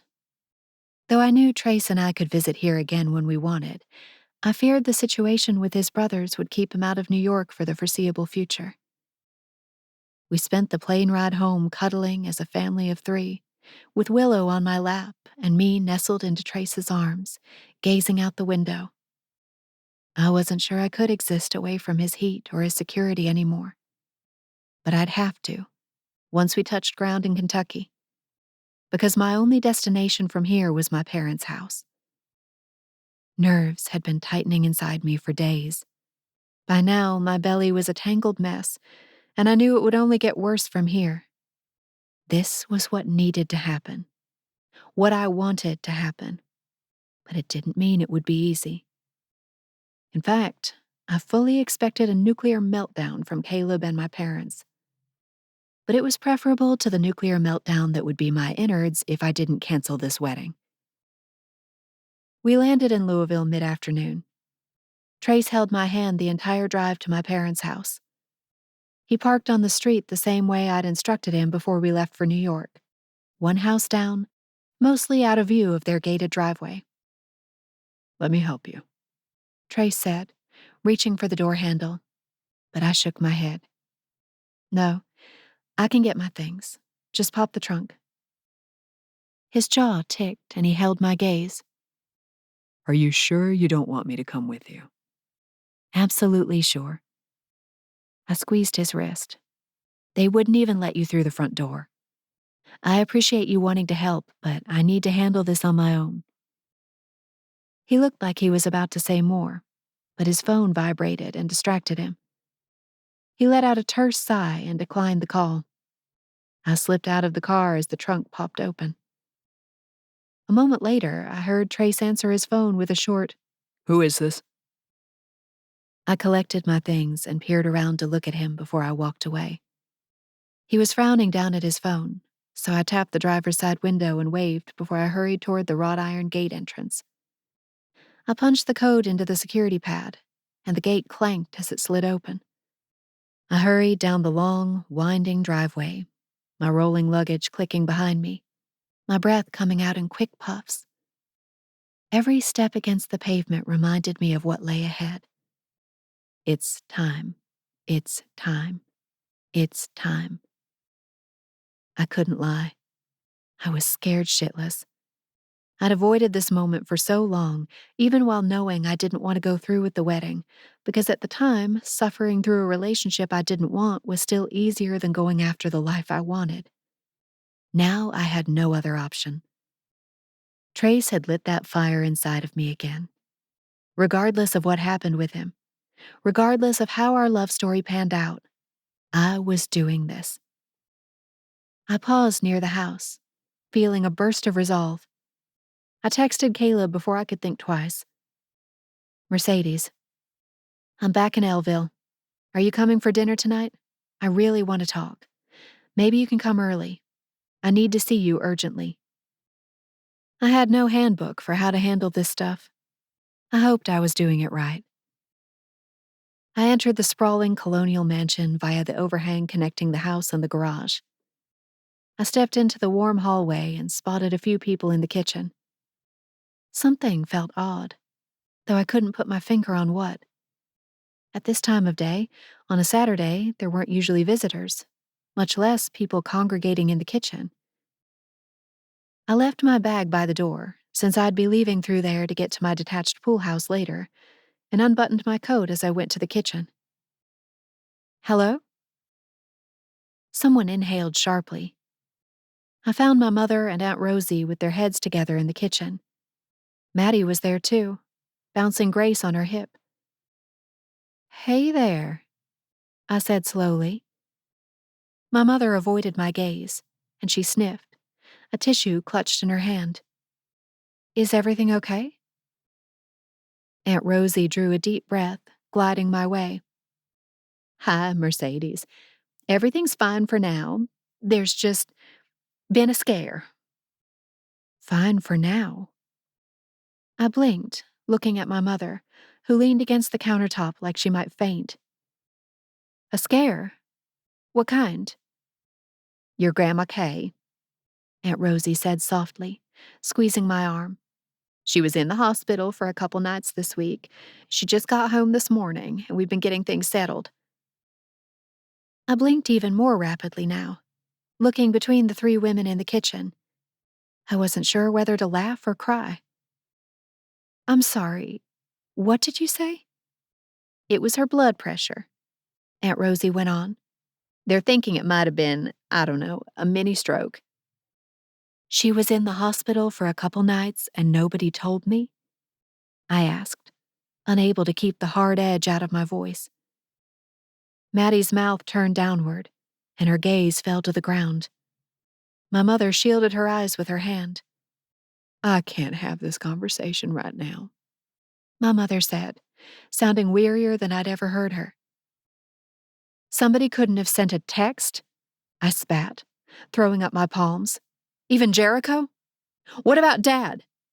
I started sputtering. For God's sake, I left town for less than a week and I don't even get the courtesy of hearing about the fact that my grandma had a stroke? My mother's mouth turned into a frightening thin line and she took a menacing step forward. Don't make this about you, she hissed. Now is really not the time to make this about you. I'm not making this about me, I barreled on. Somewhere deep inside, I was shocked I had the balls to speak to my mother this way. But I was angry. No, I was furious. This felt like a betrayal, and I hated that she couldn't see that. Why would you exclude family for something like this? How am I not on the call list? Because you were gone, my mother nearly shouted. Her nostrils flared, and suddenly she was seething. You've been so absent recently. I didn't think I needed to hunt you down from wherever you were. I was in New York, I said, my voice wobbling slightly. The emotional tears were on their way, and I had limited time before I fully lost it. There was a snowstorm. We couldn't travel back on schedule. I can't believe that would exclude me from news like this in your eyes. You've been so different lately, my mother said, waving her hand dismissively in my direction. And here we are again. You get home and find out that your grandmother had a medical scare and all we're talking about is why you're upset. I clamped my mouth shut, trying to tamp down the anger skating through my veins. I don't know where your manners have gone, my mother continued, crossing her arms. I closed my eyes, trying to reel myself in. Not only would this conversation go nowhere, it was unfolding in front of Aunt Rosie and Maddie and Grace.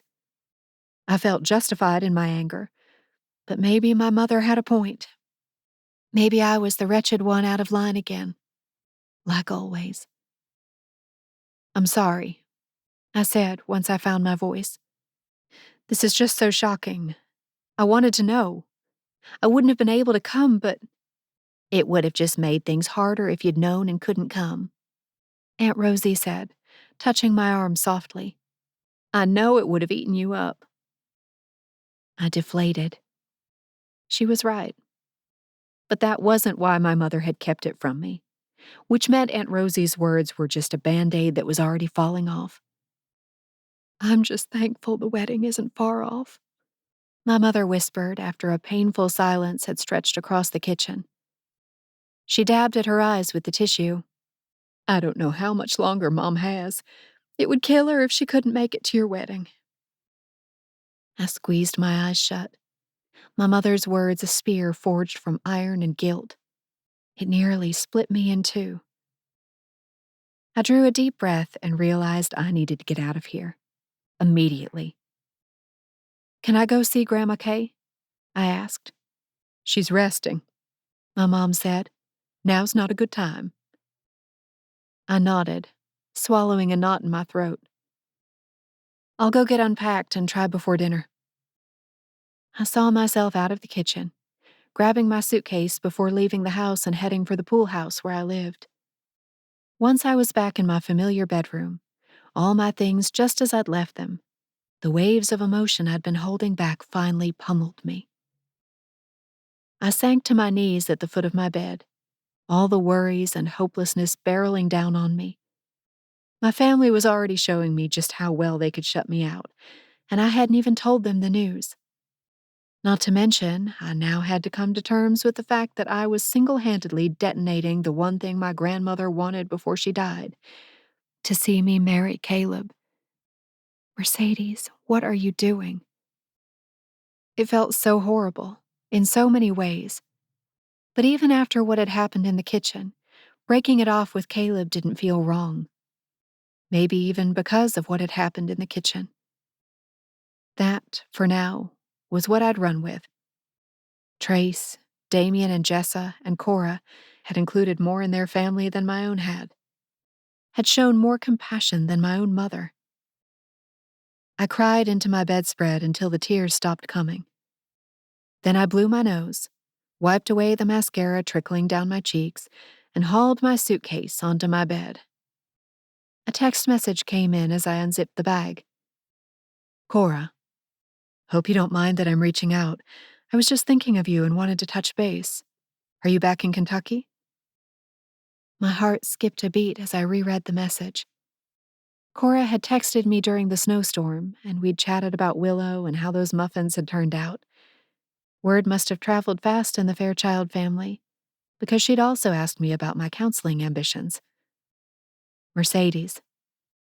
Just got back to my house in Louisville, thinking I made a mistake." Cora. "Oh yeah? How so?" Mercedes. "New York is really calling to me. But if I want to be there someday, I need to get myself out of a very messy situation here first. A messy situation I put myself in." There was something about the rawness of my previous anger, combined with that good, solid cry, that made me more honest and open with Cora than I might have been otherwise. What was there to gain by hiding? Besides, this woman had bared it all. To the world, no less. Maybe I was taking a page out of her book. "Cora, should we talk on the phone? You can call me if you want." I didn't even have to think twice. A moment later, the phone was ringing, and I had it pressed to my ear. This felt both surreal and impossible. I was calling Cora Margolis, real estate heiress, on the phone. What alternate dimension had I woken up in? "Okay, girlie," Cora said, sounding like she was getting down to business. "Let's hear it." I sat with my back against my bed, bringing my knees up to my chest. I opened my mouth, but nothing came out. The words began piling up in my head, higher and higher until they finally spilled out. "I'm going to tell my fiancé that I can't marry him." She let out a breath. "Wow, you know how to start a conversation off. Why are you calling it off?" "I never wanted to marry him," I whispered, clutching the phone so hard I felt my knuckles straining. I looked toward the door in case anyone from my family had suddenly appeared and witnessed me speaking this truth for the first time out loud. I mean, I thought I wanted to marry him, but once I got real with myself, I realized I was going along with it because I thought I should, because my family wanted me to. I know a thing or two about that. Cora murmured. That's what makes it so hard. Everyone loves him and wants him to be a part of this family. I just wish he could marry someone else, a different sister that I don't have. I'm just not the woman for him. Do you need help with breaking the news? What's the plan? I don't know. Anxiety churned slowly inside me. The whole concept felt surreal still, viscous, like sludge that lurked beneath the surface of my mind. He's coming over soon. I'm going to tell him then. I don't think I've ever actually been in love with him. Is there someone else? Tears pricked at my eyes. Of course there is. The man I've been in love with since I was 19. Cora paused. Is it? Trace. I breathed, a sob following his name. Oh, honey. I'd hug you if I could. Those Fairchild men are hard to get over. I laughed a little, dabbing the corner of my eye. Yeah, they stain. For life, she added. Cora listened as I whined and wailed about my predicament. We talked for a half hour. I hadn't realized that I could be on the phone that long with anyone, much less Cora Margolis. But by the time we hung up, I felt sturdier, more capable, ready for whatever came my way. Caleb showed up at my door about a half hour before dinner time. As high as Cora had boosted me, my stomach still felt like a zipper of nerves. Half an hour wasn't enough time to break the news to him, but it would have to do. You in here? Caleb pushed into the room, his gaze bouncing around the walls quickly before settling on me. His smile was brief, half-hearted. Hey there. Welcome back. I swallowed hard, not moving from my spot on the bed. I hadn't finished unpacking because part of me thought I might need to pack even more and just leave altogether. Did you hear about Grandma Kay? He nodded, his gaze falling to the floor. I wanted to tell you. When did this entire family turn against me? Caleb cocked his head. Don't be so dramatic. It didn't feel dramatic, not after a lifetime of being squashed and silenced. But despite my resolve, a voice at the back of my head still sounded the alarm. How could you do this today when Mom is still grappling with Grandma's medical issue? How selfish. Your mother is right. You always have to make things about you. Nobody wanted to tell you because you were 3 states away. What could you have done but worry yourself sick? Caleb's smooth, reassuring tone did nothing for the jangle of nerves inside me. Honestly, this is part of what comes with working the job you have, Caleb said, easing onto the bed. He reached out and squeezed my ankle. One of the many reasons why we should look at you just not working. His words kicked my frustration back up to a boil. But what if I want to work? Caleb looked confused, as if he'd never heard those words before. Mercedes. Caleb, I have to tell you something, I said, forcing the words out before they withered inside me. They tumbled from my mouth, bulky and uncomfortable. I wasn't even standing up, and my legs felt heavy. I'm having second thoughts. He blinked slowly. About what? About this. About all of it. I feel like what you want from me and what I want from me are two separate things. His brows began a slow trek to the center of his forehead. Is this because I think you should be more present when our kids are young? No, I hissed. It's not that. Of course I would want to be present when our children are young. It's just that... I paused, pressing a hand to my forehead. The emotion thumped so loudly inside of me I almost couldn't hear past it. I feel like we want different things. You want me to be a stay-at-home mom. You want us to live some replica life of my parents. Caleb, when's the last time we actually had a conversation? He laughed like maybe this was the start of a joke he didn't quite understand yet. What does that have to do with anything? You guys haven't listened to a single thing I've said about this wedding either. I knew that everything was just tumbling out now. A graceless fall from inside the cage where I'd held these feelings hostage for too long. And during the wedding planning, I realized you guys don't listen to a single thing I have to say about anything.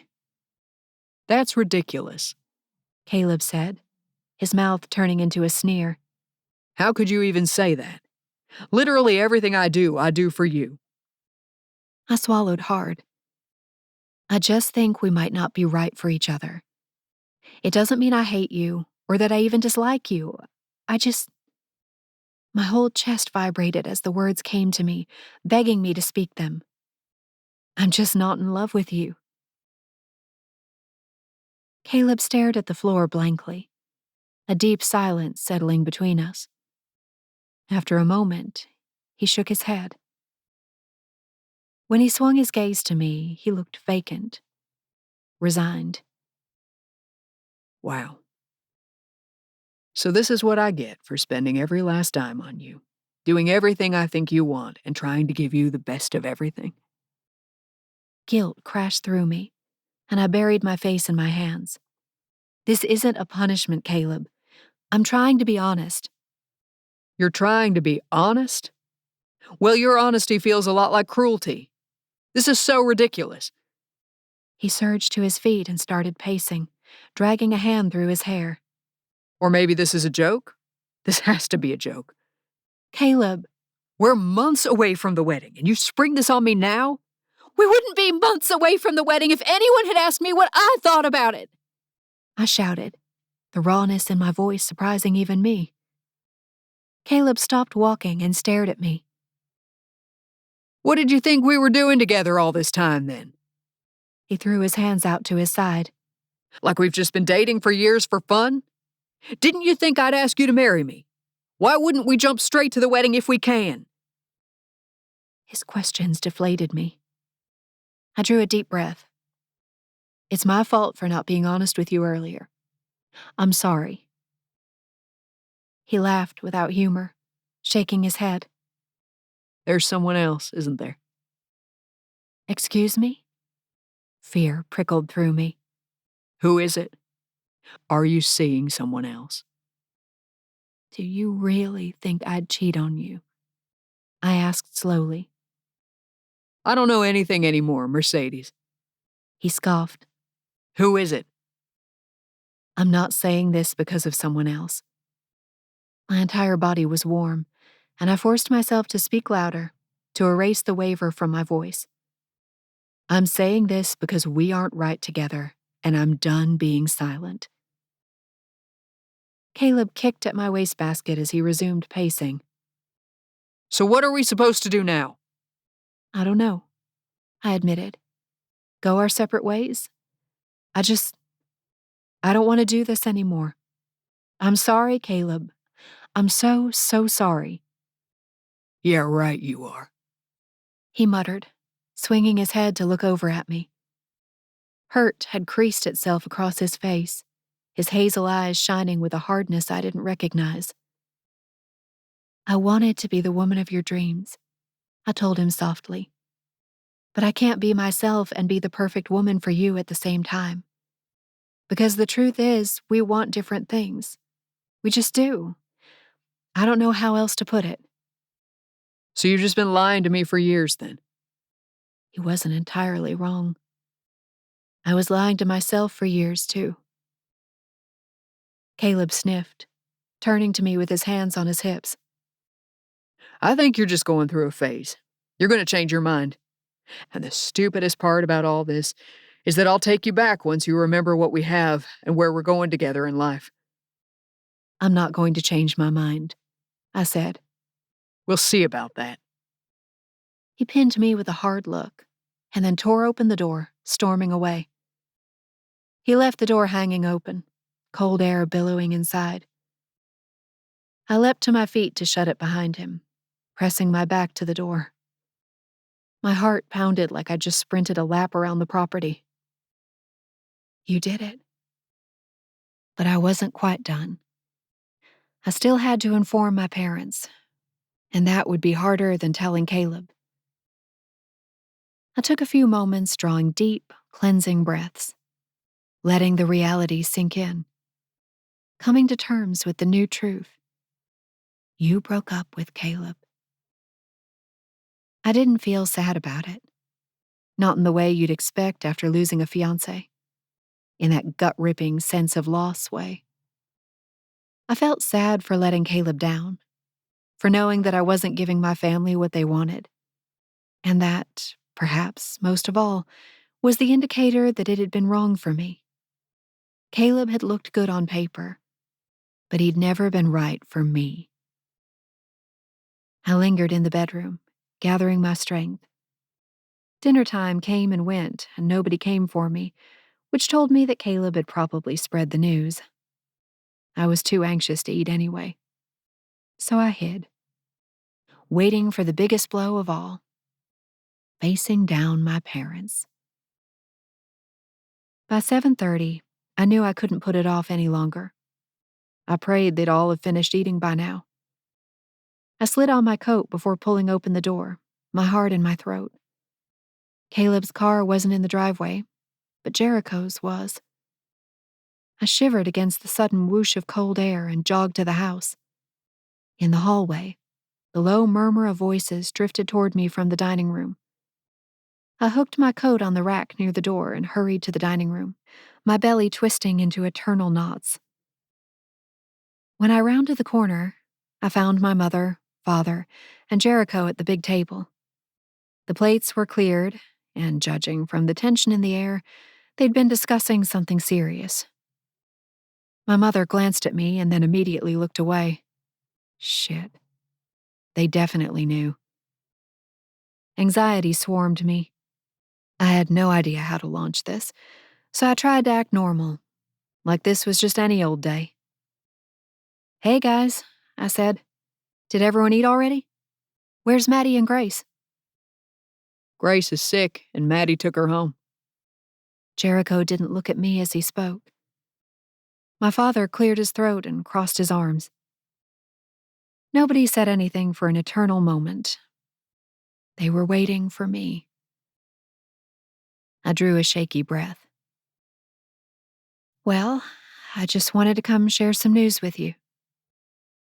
My mother drummed her nails against the table, her gaze fixed on her hand. I'd never felt more disconnected from my entire family. I've ended things with Caleb, I said, my voice swallowed up by the black hole of their displeasure. I thought you should know. Caleb told us, my mother said, her voice raw. Then she dragged her gaze up to me, staring daggers from behind black lashes and perfect winged eyeliner.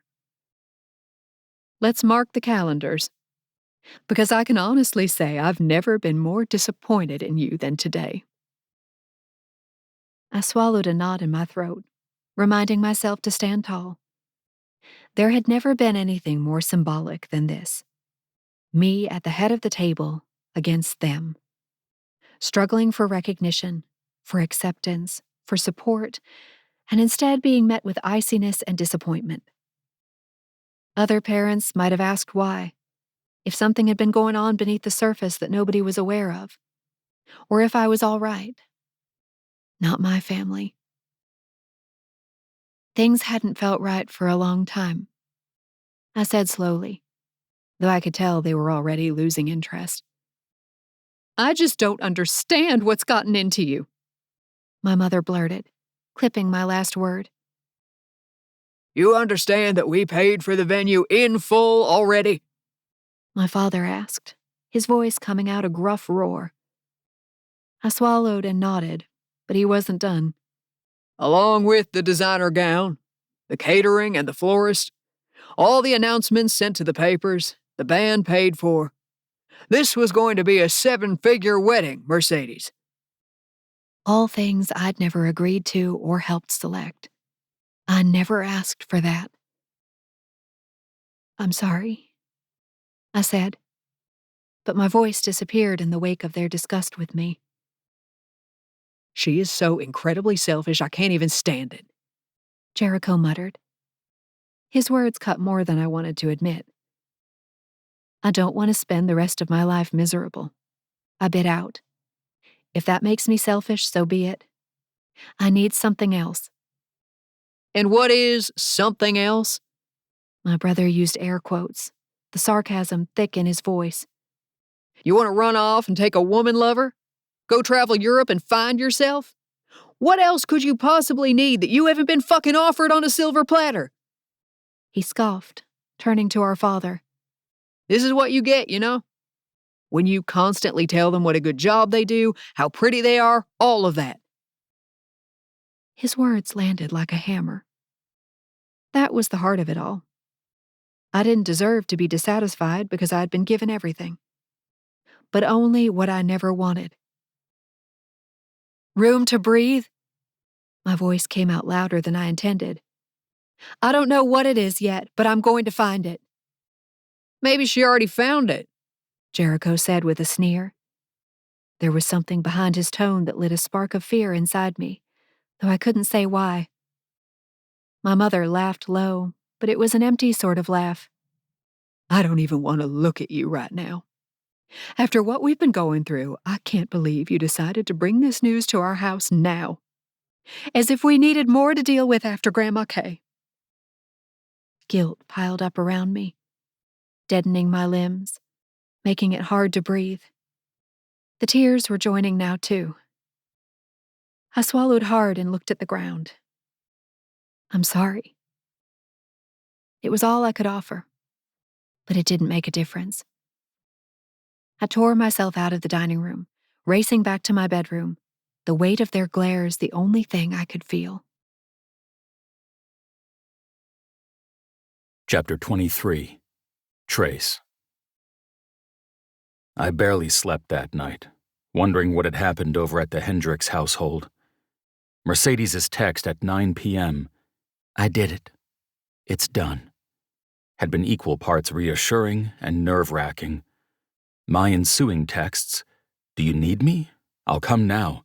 I'll sneak in if you need me, or send a car if you want to come here," were met with a promise to share everything the following day when she showed up to care for Willow. It wasn't like I didn't trust her to break things off. I was afraid she wouldn't tell me when she really needed me. And if it hadn't been for Willow asleep in her crib, I would have raced to her parents' house and snuck into her bedroom anyway. Not only did I not sleep much that night, I also awoke extra early the following morning. I tried to while away the extra time by reading, but I could hardly focus on the words. So instead, I made espresso and started my research into Puerto Rican resort destinations until Willow woke up. Then I gently got Willow ready for the day. Cuddles, followed by getting her dressed, preparing milk, cutting fruit for her breakfast. I had a whole trip arranged by 8:30. If Mercedes wanted to go to Puerto Rico, I was taking her there immediately. There was no question about it. Mercedes was mine now, and I had a lot of lost time to make up for. When the knock sounded on the front door, I sent a wide-eyed look to Willow. "Do you know who that is?" I asked her. "It's Mercedes. Mercedes. The woman who's practically become your mama." I scooped Willow into my arms, my heart pounding as I headed for the door. I felt like a teenager going on a first date. After how restrained we'd been during our time in New York, this was practically our first day together, at least with her as a single woman who could behave as she wanted. I pulled open the door, my breath disappearing as I beheld her. Her green eyes found mine immediately, a shy smile morphing into a cheek-busting grin. Everything inside me rioted. Finally. It seemed years had passed since I'd last seen her. Not just because I'd felt every excruciating minute without her at my side, but because she looked different now, less than a day later. The glow of a woman who dumped her fiancé and dashed all her family's expectations. She moved toward me, but I bridged the distance in one strong step. I hooked her at the waist with my free hand, bringing her against me where she belonged, as the door fell shut behind her. I dipped down and covered her lips with my own. This time, instead of shrinking back and wanting time, Mercedes opened up. She tilted her head back and kissed me, like it was the first or maybe last time. Her tongue pressed past my lips as my free hand migrated up the side of her body, her neck, until my fingers tangled in the soft strands of her blonde hair. I knotted my fingers there, which tilted her head back even further. Our lips disconnected, and she gasped, a grin playing at the edges of her lips. "Welcome," I said, our lips brushing. She laughed and straightened, her gaze moving to Willow. She cleared her throat. "Hi, sweet girl." Willow looked a little enthralled. She clapped her hands then and reached for Mercedes, signaling the close of our intimacy window. "Mama," Willow said. Mercedes's eyes went round as she held out her hands, and Willow slipped into her arms. I felt every bit as stunned as Mercedes looked when she gasped, "What did you say?" "Ma," Willow repeated, clapping again. Mercedes's stunned gaze moved to me. "Did you hear that?" My heart swelled, nearly to bursting again. I nodded. I had just told her that you'd practically become her mama. "Mama," Willow said again. Mercedes clamped a hand over her mouth, tears welling in her eyes. "Oh, she's going to make me cry. Sweet girl, you're definitely going to make me cry." She snuggled Willow to her chest as we drifted deeper into the apartment. "Tell me everything," I told her, guiding her to the kitchen island with a hand on her hip. Now that I could, I'd be touching her every moment of the day. "Oh, it was just one of the worst nights in recent memory," she said with a little laugh. "It started with finding out that Grandma Kay had a mini stroke of some sort while we were in New York. Nobody told me. According to them, they didn't want me to worry. But it was their way of punishing me for not being there. I broke up with Caleb, and he insisted I was having an affair. My family thinks I'm selfish. My mother said she's never been more disappointed in me. All in all, a pretty defeating evening." I wrapped my arm around her waist again and pressed my lips to the top of her head. "It sounds rough. Is your grandma going to be okay?" "I don't know. They wouldn't let me see her." Mercedes's chin wobbled, which I took as my sign to kiss her. So I did, without hesitation. Her eyes fluttered shut as I brushed my lips against hers. "I bet she'll recover in no time," I reassured her. "And your family will calm down eventually. They have to." "I appreciate your positivity," she said softly. "But I just don't know." I let my hand drift from her waist down over her hip, over the swell of her ass cheek. She tilted her head, smiling up at me. "Are you trying to distract me?" "Maybe." "Well, it's working." She hoisted Willow higher on her hip. "But we have to pump the brakes for another reason today. I don't want to be responsible for traumatizing the youth." I smirked. "We'll have none of that.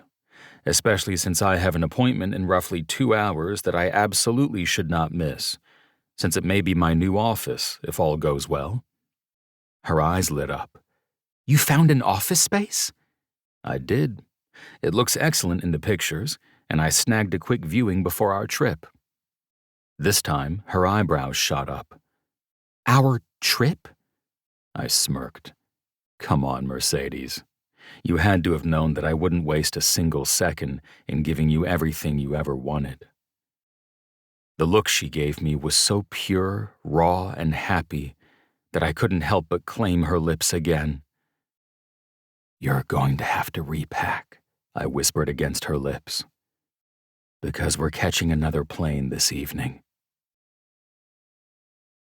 I brought Mercedes and Willow downtown with me, since Mercedes wanted to take Willow to the library's play area before lunch. I dropped them off with another kiss and a promise to pick them up in an hour and a half. As I drove away, gripping the leather steering wheel with a satisfied smile, I contended with that too full feeling again. The pressure was almost uncomfortable, like the happiness could burst inside me at any moment and turn fetid. But I'd have to get used to it. Things in my life were far from resolved, but I wanted to hang on to this feeling. Things were at least coming together. Mercedes had made big moves, and Willow had made a big improvement too. 2 major wins for the women in my life. I pulled up to the building with space for rent, not far from where Aurora's nannies sat. I was able to park my Benz just a few spots down from the main doors, which was a plus. I pulled my winter coat tighter around me as I strode toward the front door. Inside, the gray vinyl plank flooring paired well with crisp white walls and the vestiges of matte black decorations. The realtor turned when the door opened, a bright smile fading quickly. He was a tall, lanky man with thin brown hair and very expensive shoes. I strode up to him as he seemed to shrink away. "Hi there," I told him, heading with my hand outstretched. "Trace Fairchild for the 10 o'clock? "Hello. Yes, that's right." He shook my hand, but seemed reluctant. His smile looked strained. "I'm Rowan." "Oh, Rowan." I pulled out my phone, beginning to swipe to my emails. "I'd been speaking with David. He had a last-minute issue come up with a showing," Rowan said, his smile tightening by the second. He was completely average in every way except for chipmunk-like cheeks and front teeth that seemed abnormally small. "He asked me to come instead. So you were the one interested in renting here, or is it for someone else?" Something in Rowan's tone grated at me. I flexed my jaw and shoved my hands into my coat pockets. "It's for me." Rowan sniffed, his gaze skating across the room. "For what company?" "Does it matter?" "The owner is interested in the use of the building, so yes." "Wealth management firm," I told him. Rowan scratched his nose, grimacing. I caught another glimpse of his excessive gum line. "Listen, I don't normally do stuff like this, but between you and me, this place is basically a no-go." I blinked. Was this guy serious? How was he in the business of selling or renting buildings with an attitude like this? "Excuse me? Are there structural issues I'm unaware of? Or the owner has pretty much made up his mind about the next lessee. They haven't formalized the arrangement, but it's a matter of time. So it would be a shame to show you the building when there's just no chance." I squinted at him. Something was off. Rowan stuffed his hands into his pants pockets and held my gaze like a challenge. "And you're not soliciting competitive offers for this space. Why?" "Listen, I'm doing Dave a favor, that's all. I don't want to waste our time." I looked out toward the sidewalk through the windows. Rowan didn't want to show me the building, despite being told to specifically come downtown and look at this available listing. Something wasn't making sense, and I needed to find out why. "So what is the nearest listing that you could show me?" Rowan assessed the street visible outside the window, tipping his head side to side as he thought. "I know of a nice lead on an office space in Lexington." "Lexington?" I laughed. "That's 2 hours away." "It's very similar to this space. Would be a great fit for whatever operation you're trying to run out of it." I looked over at him. Whatever operation. Like my business was a scam or something. "Are you unfamiliar with wealth management firms?" He shrugged, fixing his gaze on me once more. "Not with actual businesses that manage people's wealth, no. However, what you do is something different. The pieces finally clicked together. This was why I needed Axel at my side, and Damien for good measure. Axel the Bloodhound would have sniffed this out as soon as he set foot in the building. Me, on the other hand, I played the mediator too well. But I was tired of the weight of this infamy. And if they hated me already, it didn't matter if I played the nice guy. You couldn't mediate a bad reputation. Your ignorance is embarrassing, I sniffed. And I'll speak with David directly about the piss-poor excuse of a replacement he sent my way today. So do you have anything of value to add here, or can you send me to a realtor who actually knows how to do his job? Rowan's gaze darkened. It doesn't matter who you get. Everyone knows who you are and how you operate. People don't want a business like yours anywhere near theirs. I cleared my throat, once again hearing Axel in my head. Punch him, Trace. Just do it. His teeth are ugly anyway. You'll just be doing him a favor. You don't scare me, I told him. I know more people than you think. And I'll be moving into my new office space before long. Guess you and your embarrassing network will just have to cower in fear from sharing the block with me. Rowan's lips twitched. I heard Axel again. Ooh, we missed the gum line. I almost laughed. Imaginary Axel was making it hard to concentrate. But I was done here. I spun on my heel and strode toward the front door. As my hand hit the handle, Rowan called out, "We don't want the Fairchilds here." I looked over my shoulder. Too bad. The Fairchilds are already here. The door clanged shut behind me. I mulled over my words as I stormed back to my car. What I'd said wasn't technically wrong. I was a Fairchild, and I was here. But what echoed painfully inside me was that it wouldn't be all of the Fairchilds. Reflecting on this only added to the maelstrom of emotion as I got into my car and drove away. Louisville, despite how close it was to my parents and the fact that it had brought me back to Mercedes, didn't feel quite like it fit. And the longer I tried to ignore this, the more forcefully the truth presented itself. I needed my brothers. No matter how much I wanted to strike out on my own and launch this on my own terms, I fucking needed my brothers. Now more than ever. Chapter 24. Mercedes. I'd just been in New York City, woken up in Louisville the next day, and I'd fallen asleep in Puerto Rico. This is the life of dating a billionaire. The thought ran through my head like a marquee as I took in our surroundings. Trey smiled down at me, his thick forearm wrapped around my waist as he pushed Willow's stroller over the slatted, raised wooden walkway. We followed a resort employee, leading us to our lodgings. Behind us, a bellman brought our luggage. And before us, the sprawling, unchecked Atlantic Ocean. The most pleasant humidity wended its way through me, filling my lungs and my heart. Lush greenery leaned in toward the pathway. I wasn't sure if we were walking above a swamp or a bog or remnants of the rainforest itself. Whatever it was a million times better than the festering swamp I'd left behind in Louisville. I was pretty sure my parents were ready to disown me. I booked us a private residence, he murmured into my ear. The sun had started to set, the bloated tropical sun sinking toward the horizon. I still couldn't believe I'd been in Louisville mere hours before. This was what surprised me the most about Trace's life. The speed at which things occurred when not burdened by layovers or waiting on literally anybody else. He made things happen in an instant, which explained his supreme impatience and frustration, waiting for me to break things off with Caleb. This place is already the most magical destination of my life, I breathed.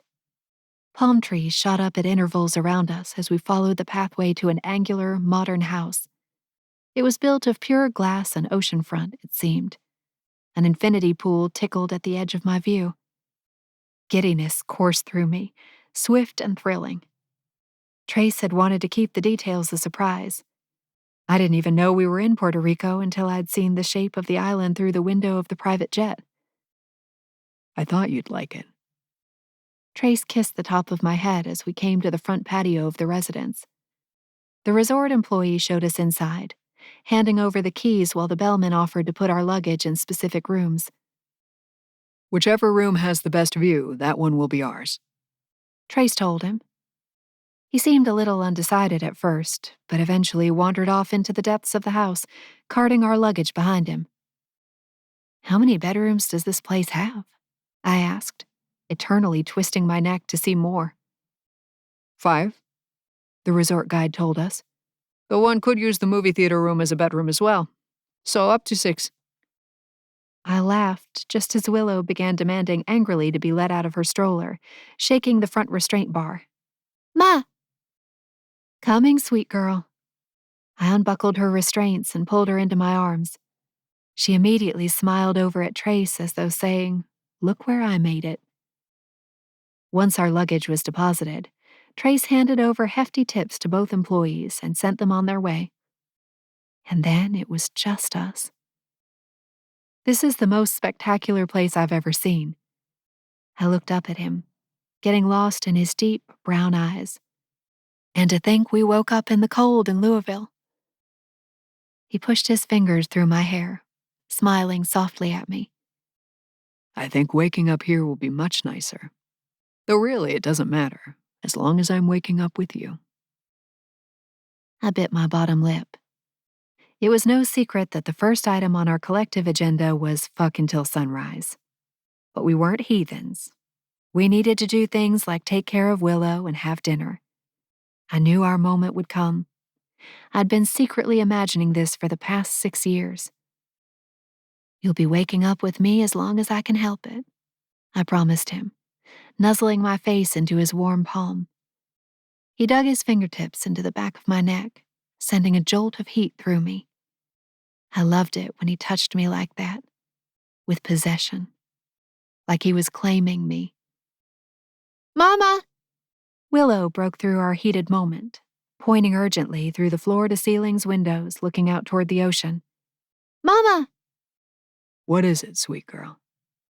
Trace took her from my arms, and we followed her urgent pointing. It led us to the beachfront. Willow wanted sand. Trace laughed and plopped down onto the sand with Willow between his legs.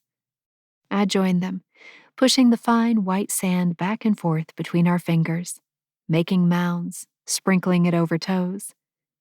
The sun sank to the horizon in a blazing display as we laughed and played together. Strange how full life could feel mere hours after yanking something so large from one's life. Are you girls getting hungry? Trace asked us, just as the sun touched the edge of the ocean. Definitely.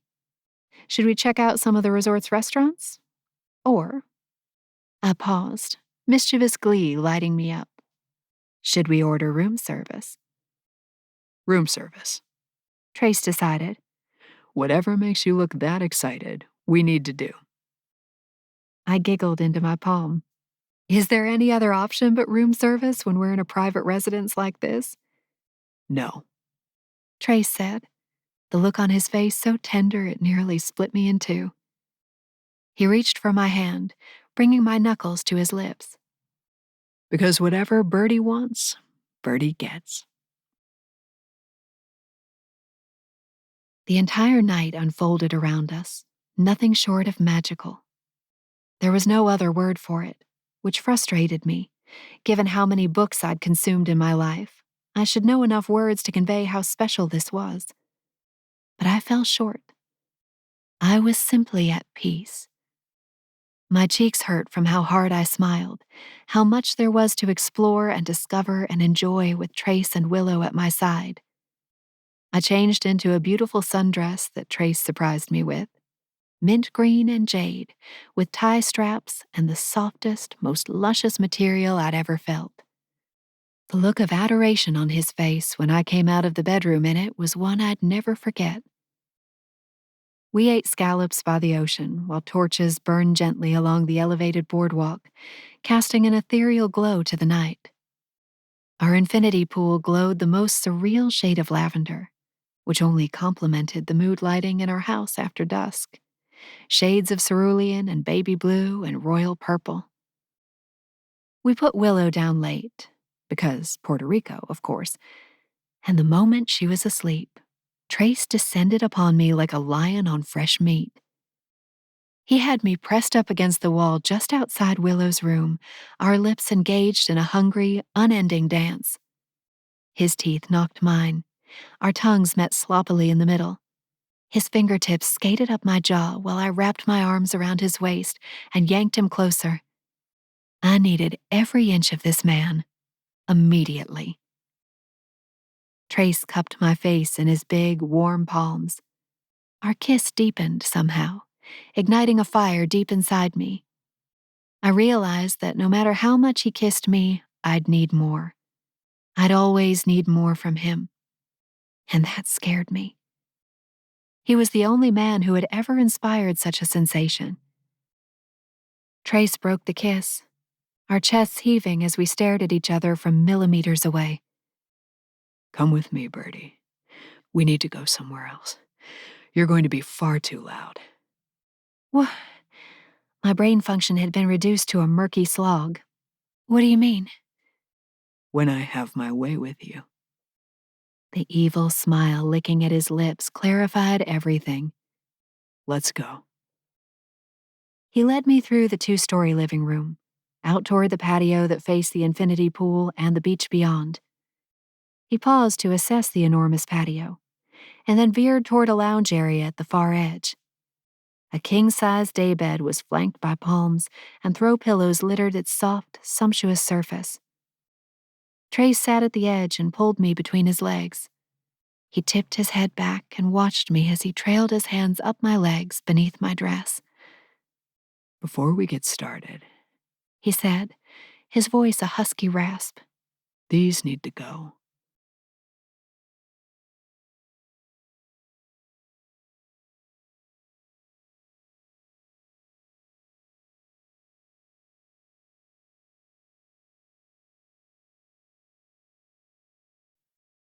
I laid my head on his shoulder, chest heaving as I struggled to come back to earth. His breath came out in quick puffs at my ear. And then the kisses started. Light, feathery, reassuring kisses along my cheek to my chin, across my lips and around the other side. Oh, Trace. A sob escaped me, the overflowing emotion that knew no other way out. His kisses moved to my forehead. Did you see stars, Birdie? I laughed into his chest, too wrung out to even lift my head. I did. Did you? Every time I look at your perfect face. He ran a thumb across my cheek, wiping away tears I didn't realize had fallen. We stayed like this, his softened dick still inside me as I relished the aftermath of the orgasm in his arms. Once our breathing had evened, he whispered, "Stay here," and lifted me off him, winking at me. He padded barefoot back into the house, his muscular ass cheeks flexing with every step. I collapsed back on the bed, staring up at the inky black sky, getting lost in infinity.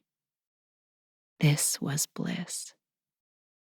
I never wanted to forget what this felt like, to be showered with all the things I'd been made to believe I didn't deserve. Life couldn't possibly be more perfect than this. But as Trace came back out, I realized it could get better. He was an expert at making things better.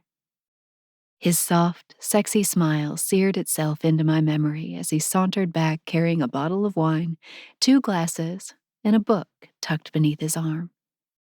A rag was draped over his shoulder.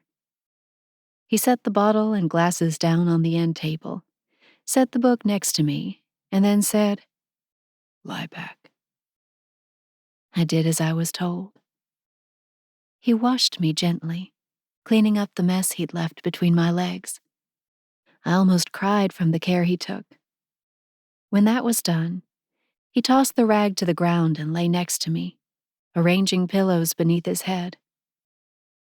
I brought us wine if you want some, your book if you want to read, and me if you need a pillow. Tears came to my eyes. I propped myself up on an elbow and leaned in for a kiss. He grabbed my chin between thumb and forefinger, giving me a kiss so deep it almost had me ready for another round. "You're the best," I whispered, reaching for the book. He leaned back on the bed with a satisfied smile on his face. I cuddled up at his side, resting my head on his chest as I opened my book to where I'd left off. I wasn't sure I had the concentration to read right now, but it didn't matter. Even if I just read a few words, it was proof that such perfection could exist. Proof that this man had always been the only one who knew the interior of my heart. Chapter 25. Trace. 4 days in Puerto Rico bled into 2 more days lounging in Louisville. We lived in a blissed-out bubble, and we were hesitant to burst it. Plenty of things waited for us in the real world beyond this cocoon. I was amassing a collection of missed calls from Axel and warning texts from Damien about how disgruntled Axel was becoming, but that the tides could turn soon. Mercedes was confronting the opposite, but equally unsettling. Despite frequent check-in texts about her grandma, she received a total lack of communication from her family.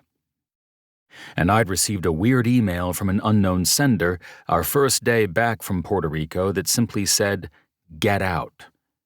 I'd deleted it before it could penetrate my happiness. And after almost a full week in honeymoon mode, actively rejecting the real world and being lost in domestic and orgasmic bliss, it only seemed right that Mercedes move in with me. On Sunday morning, our last day before returning to the world, I mixed up batter for chocolate chip pancakes and Mercedes whipped cream. "Is it too early for you to move in?" I asked. She stopped whipping and looked up at me, her eyes green saucers. "What?" "It would be better that way, right?" I shrugged, trying to act nonchalant even though my heart was pounding. At my side, Willow tugged on my shirt, pointing insistently at the countertop, where I'd been doling out individual chocolate chips to her on the sly.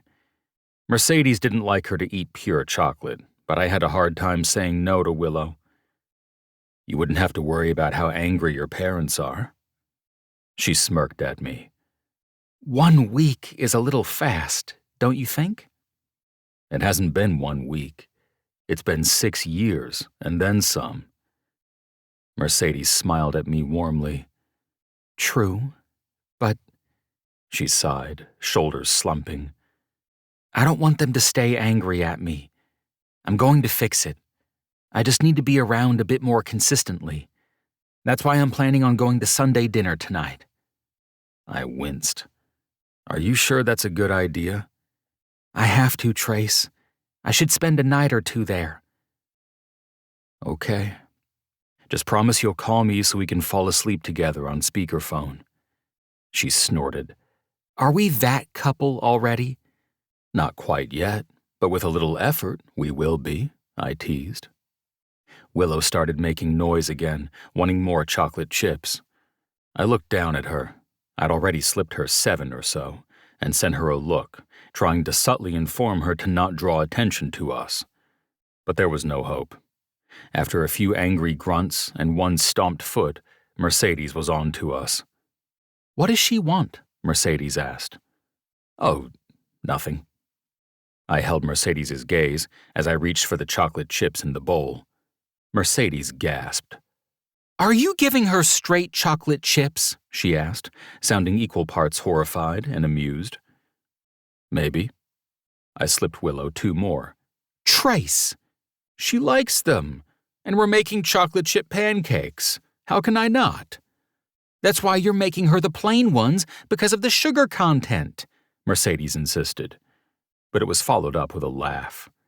I have to admit, even though you shouldn't, it's too cute when you do.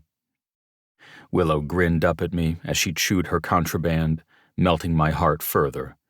I ruffled her hair. How can I say no to this chocolate-smeared face?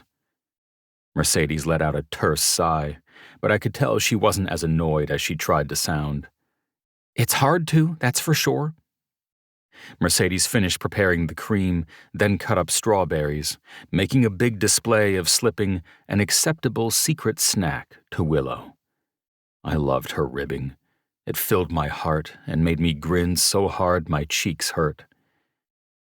We had a lot of lost time to make up for. And I already knew I wouldn't be able to get enough time with Mercedes, hence the offer to move in. I knew there were a lot of details to arrange, like how this would affect Mercedes's employment at Aurora's, but we'd figure them out. Together. I had no doubt. Things were clicking into their rightful place. Once the batter was ready and I'd cooked 1 set of pancakes, Mercedes shooed me away from the stove, insisting on cooking the rest herself. Apparently, she disagreed with the amount of butter I used, a ridiculously excessive amount, so I followed Willow into the living room. I lounged on the couch, both my favorite girls in sight, and pulled out my phone. I'd gotten a new email notification during my batter session. It had no subject line and came from an unknown sender with an email address that contained so many consonants and numbers it looked like it came from the dark web. My stomach pitched to my feet as I opened it up. You're not getting the fucking hint.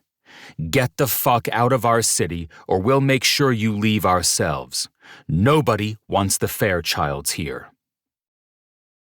I stared at the message for too long, my mind racing a mile a minute as I pored over the implications, potential consequences, and ideas for how to respond. The messages were ramping up. This was the second email, and these had come on the heels of various creepy anonymous calls.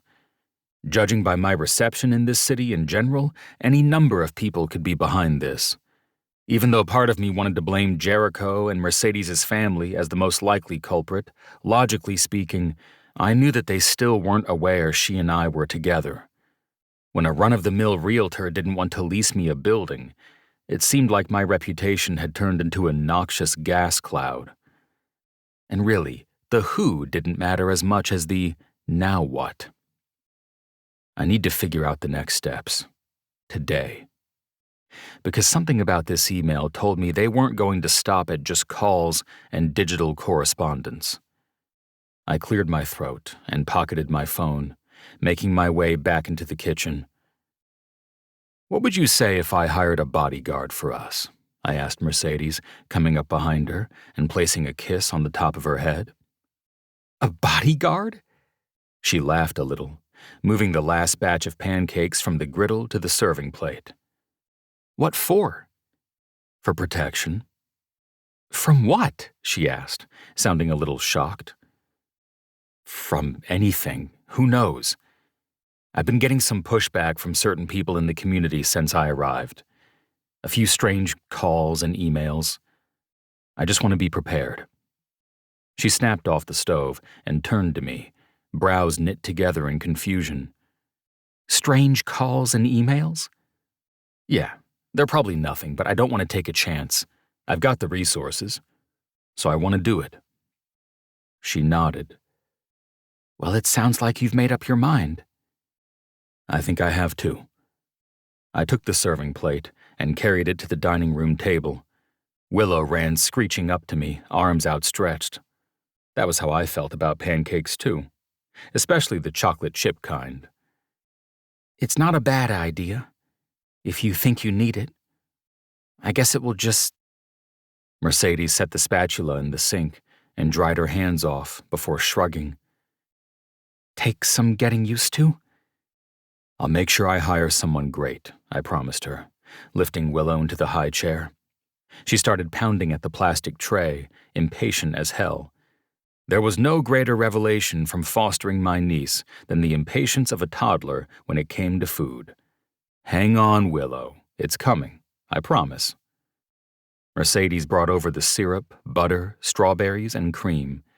I grabbed plates and silverware. Soon we were all seated at the table, each one of us flanking Willow, tucking into steaming pancakes with the perfect syrupy drizzle on top. Although Mercedes made sure to only put a few drops on Willow's.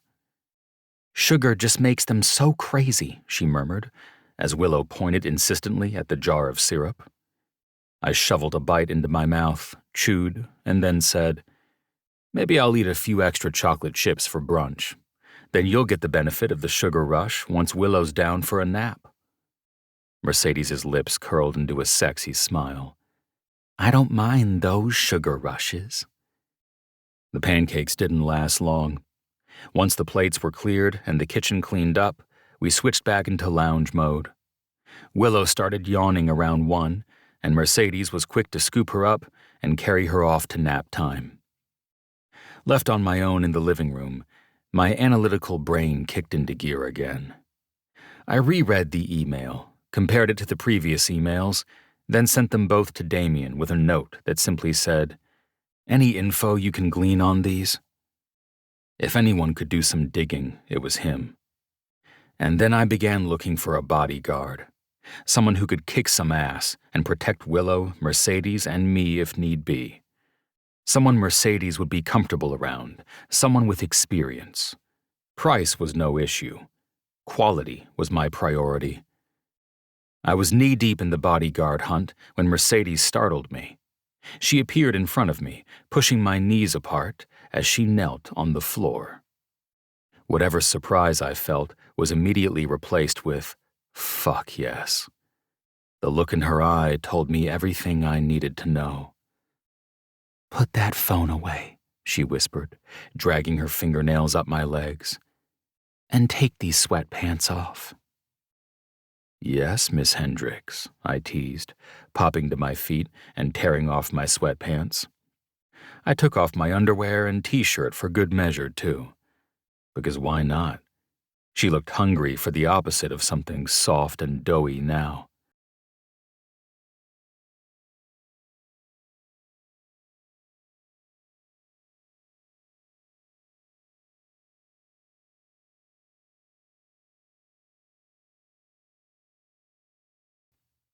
On my way back to the living room, where Mercedes was slowly dressing, a new email notification broke through our pleasant reverie. I'd forgotten about all the stress, the worries, even the bodyguard hunt.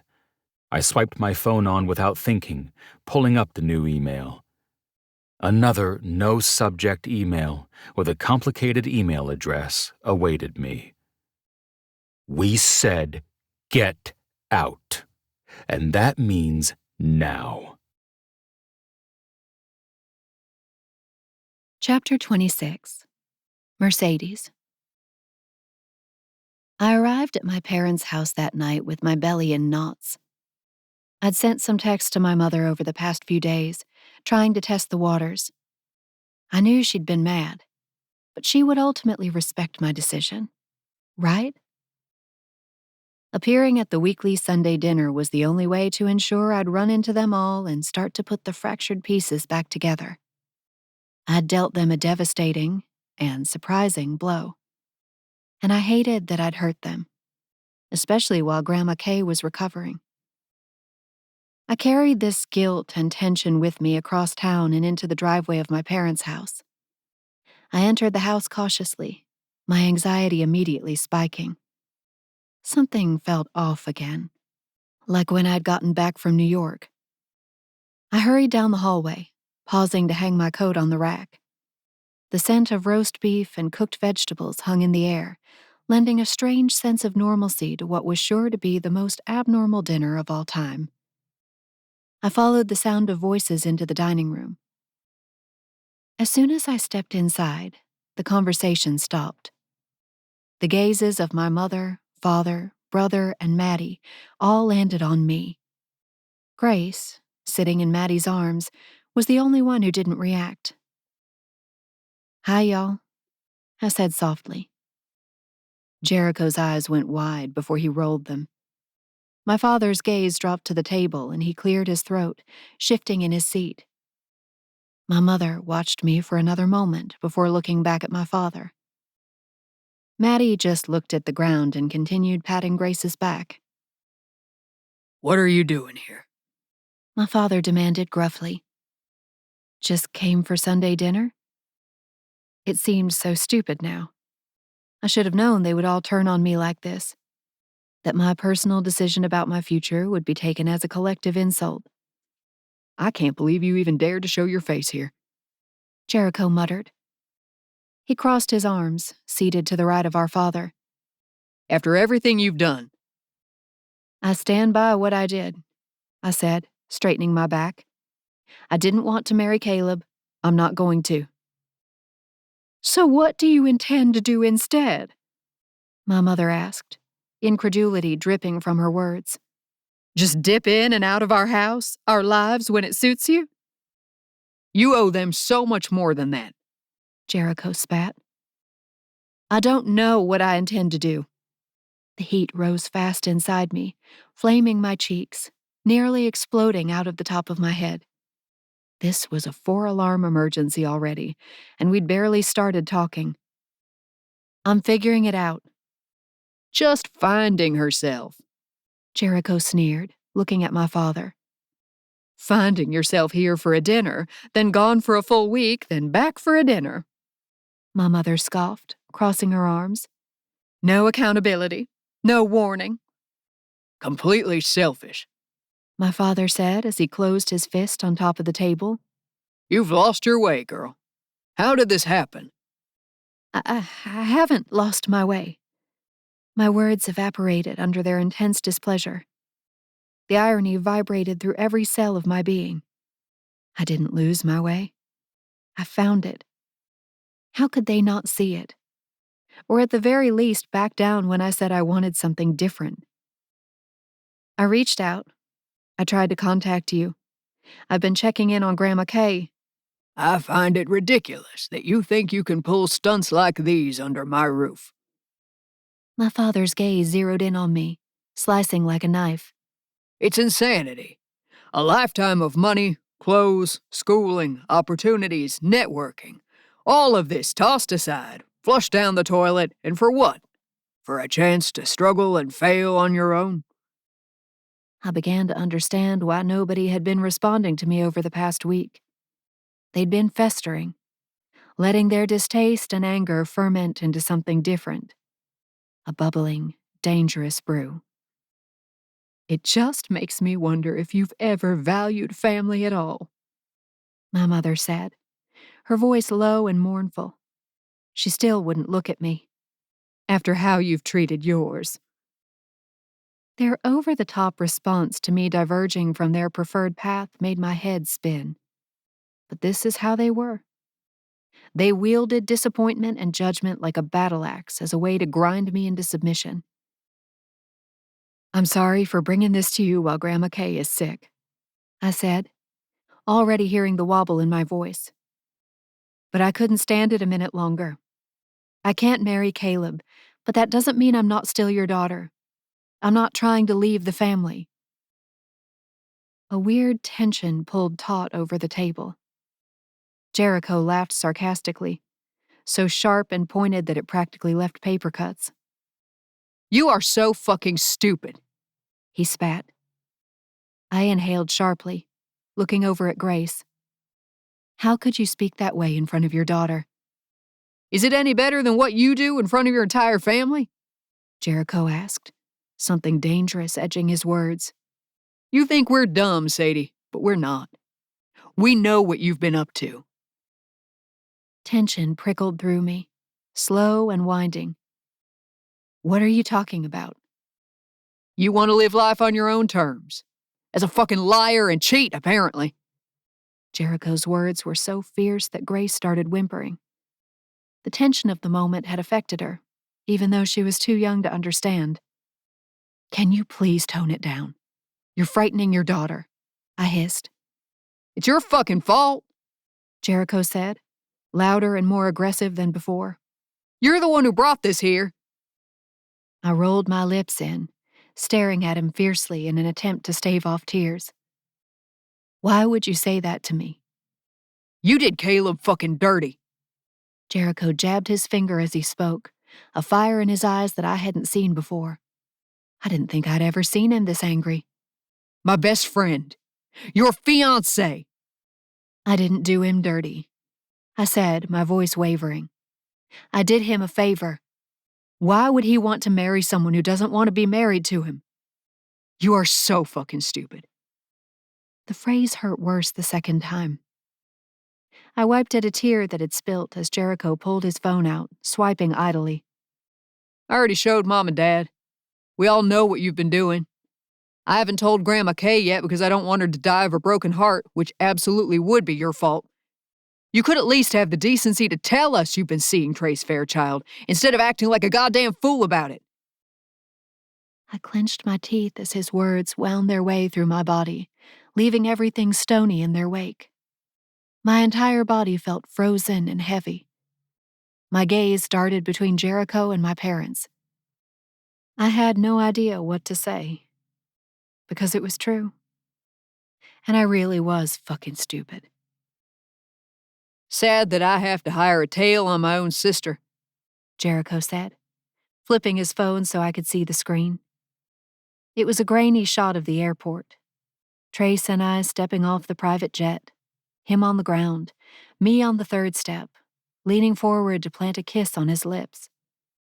It would have been beautiful, something fit to frame, if it weren't so utterly horrible and damning. My stomach twisted harder.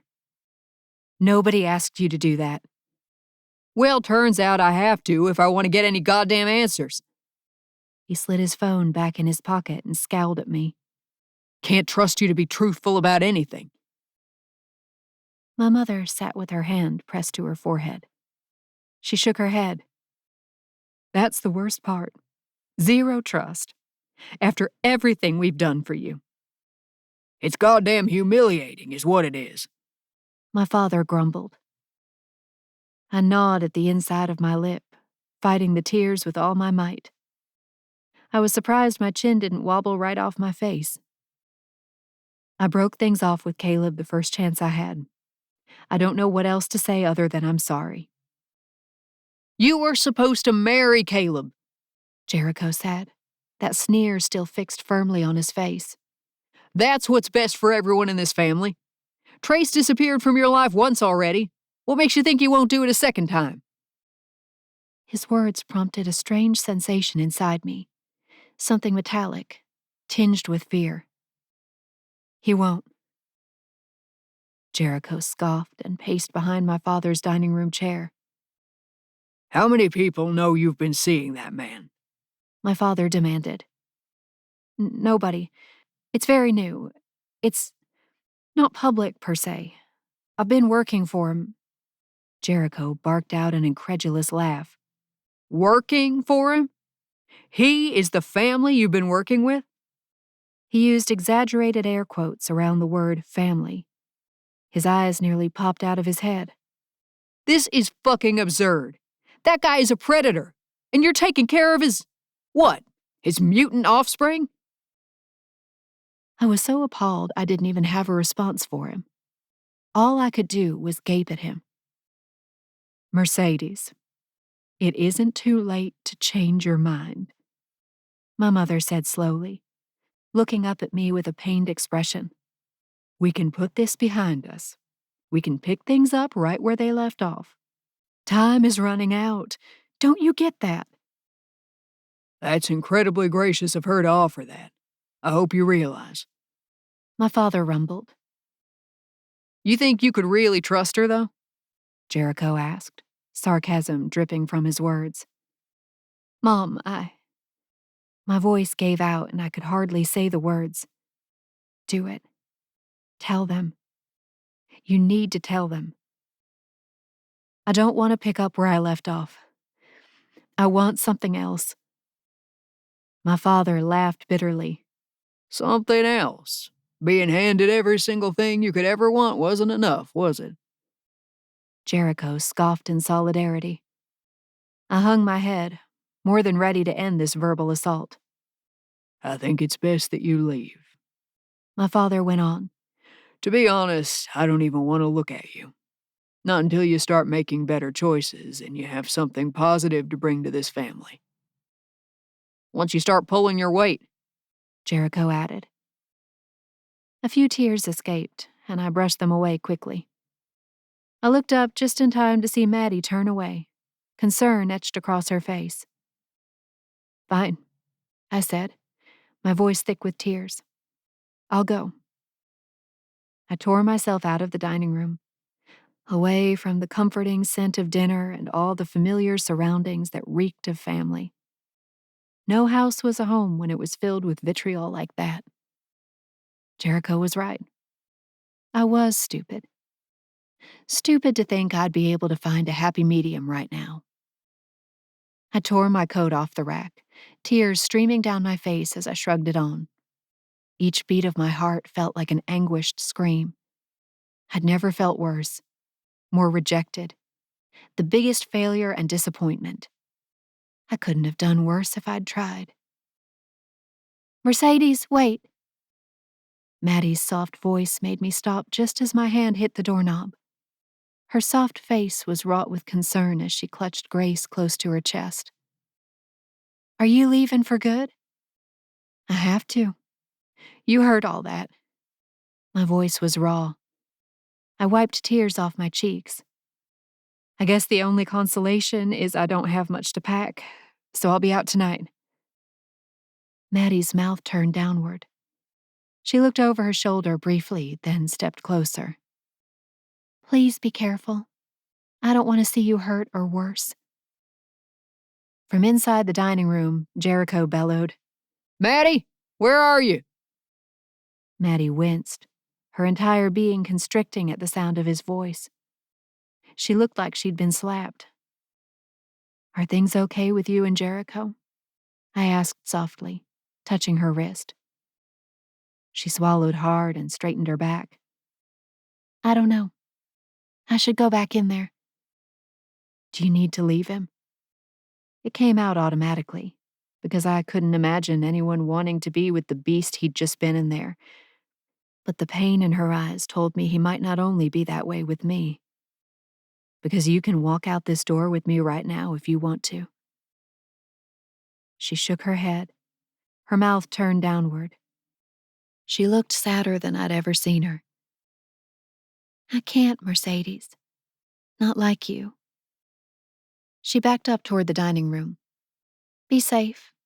Promise me. I nodded, watching as she slipped back into the dining room. I didn't know when I'd ever be welcomed back here, or if. I wanted to say something to Grandma Kay, but I didn't know what. As the family's black sheep and biggest failure, I felt the best thing to do would be to just disappear. So I pushed the door open and stepped back into the cold. I couldn't give them what they wanted, so I'd give them the next best thing, the gift of my absence. Chapter 27. Trace. Mercedes' first night at my penthouse, with all her bags tossed into the spare room, was spent with a lot of crying in my lap. I stroked her hair while she cried, reminding her that her parents were shit, and her brother was even shittier. Willow joined in the consolation the next morning, wrapping her arms around Mercedes' shoulders and patting her back, murmuring something that sounded a lot like, "No, no." I knew this had to be for the best, even though it hurt. But I couldn't see a downside to her breaking away from a family that wanted her to marry someone she had no feelings for. A family that pushed her to conform, even to her own detriment. A family who could speak such cruel words to her. I canceled everything the next day so that I could tend to her. Mercedes mostly stuck to the couch under a blanket, so I did what I could in the way of preparing her favorite tuna salad sandwich, and waiting on her hand and foot. I would have used the bathroom for her if I could. I hated seeing her so down, so broken. I only hoped that she viewed what grew between us as worth the strife. But as always, my delightful inner critic had plenty to say. Second chances are just a second chance to fail. I pushed the cruel words out of my head. I was a perfectionist to my core, even when I didn't want to be. I didn't want to believe Mercedes and I would fail this time around. Not now that we were older, wiser. Not now that the truth was laid out on the table. This is our second chance to flourish. I had to repeat it to myself, make it stick. I wanted to hang on to that thought, even though our opportunity to flourish came on the heels of her personal devastation. After Mercedes had eaten her lunch and started a new round of sad movies, I put Willow down for her afternoon nap. Then I stopped in to check on Ferdinand and the Leopard Slug gang before joining Mercedes and continuing playing the emotional support role.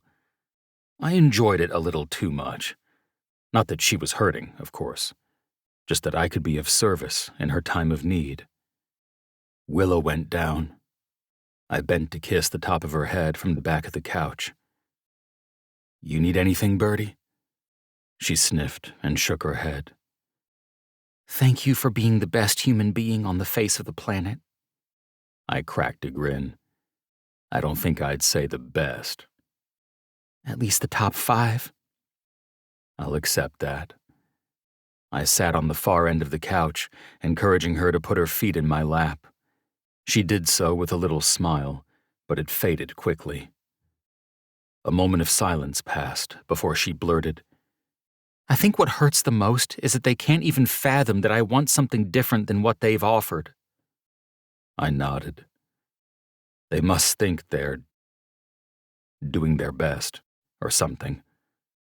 I wasn't entirely sure how to empathize with her family, but I wanted to help connect the dots if I could. If it meant it would make her feel better. I've felt so guilty for not wanting what they've given me, but I'm not wrong for wanting what I want. Her throat bobbed, and her gaze fixed on me. Right? I squeezed her ankle. Not wrong at all. She stared across the room for a moment before more words tumbled out.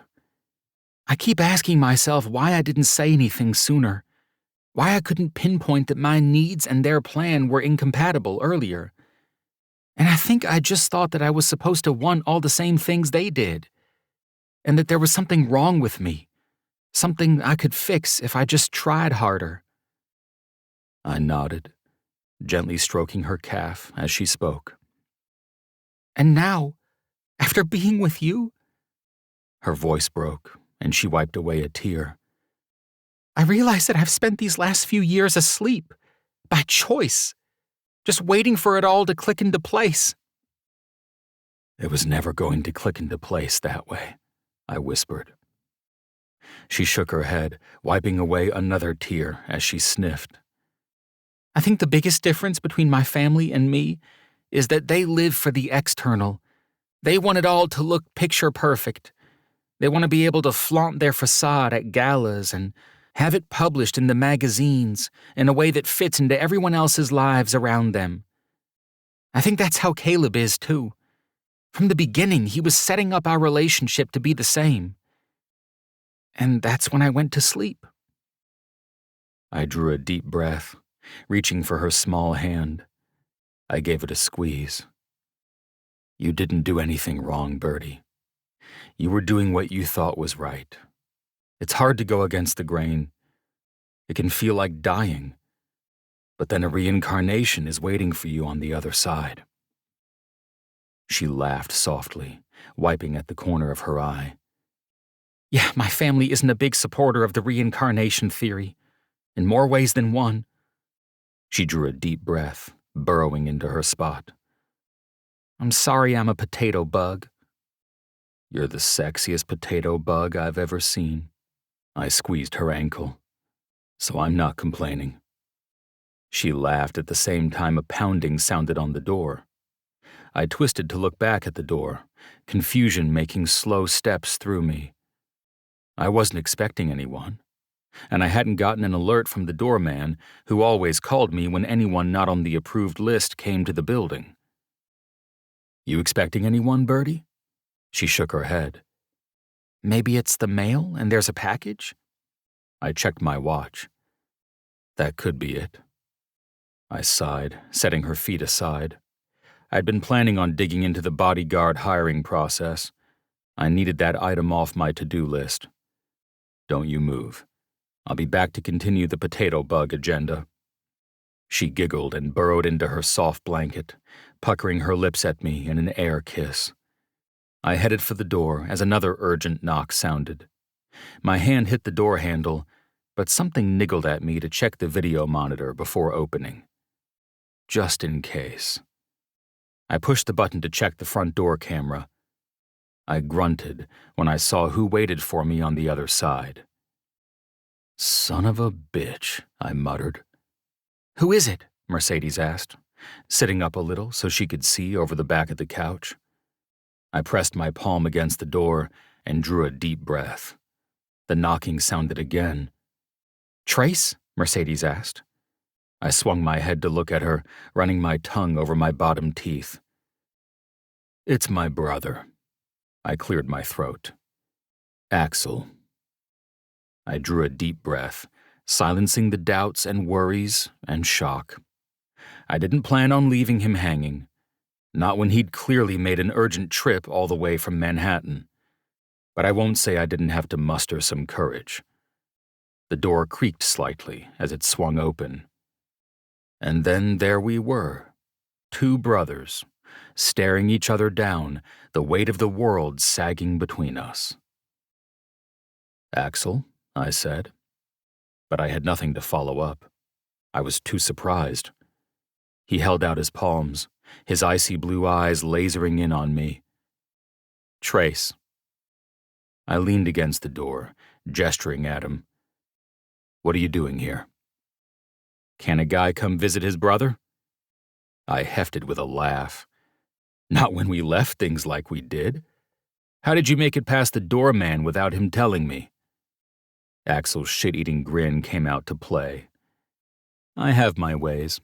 CEO of schmoozing, at your service." I sighed, shaking my head. I should have warned my doorman not to believe a thing Axel told him, but I'd never expected him to actually come out here to see me. Axel sized me up, his jaw flexing. "You gonna invite me in or what?" "Sorry." I stepped aside, gesturing for him to come inside. Color me shocked. Axel Fairchild dared to show up at my Louisville penthouse. He strutted past me, pinning me with a satisfied smirk. "I know this is very thrilling for you." I laughed. Genuinely. Some of the old, familiar energy revved back to life between us. But I knew better than to trust it. After how bad the last few months had been between us, I couldn't act like everything was okay. "Oh." Axel stopped in the middle of the foyer, looking over at Mercedes, who peeked at us from above the edge of the couch. "That's the one who got away, huh?" "Found her again." I shut the door behind him and headed for the great room. "Mercedes, you remember Axel, right?" She cleared her throat, arranging her hair, sitting up like she hadn't been in the depths of a pity party all morning. "Of course. Axel, how are you?" "Been a long time, Mercedes. How you doing?" Axel smiled over at her. "Oh, you know." She looked at me, laughing in spite of herself. "Pretty good, all things considered." "I like that attitude." Axel nodded vehemently. "Cora talks about what a good attitude you have." "Cora?" I asked, looking between Axel and Mercedes. "How does she know about Mercedes' attitude?" "She and Mercedes are constantly texting," Axel scoffed. "We have a group chat," Mercedes admitted with a guilty smile. "Me, Cora, and Jessa."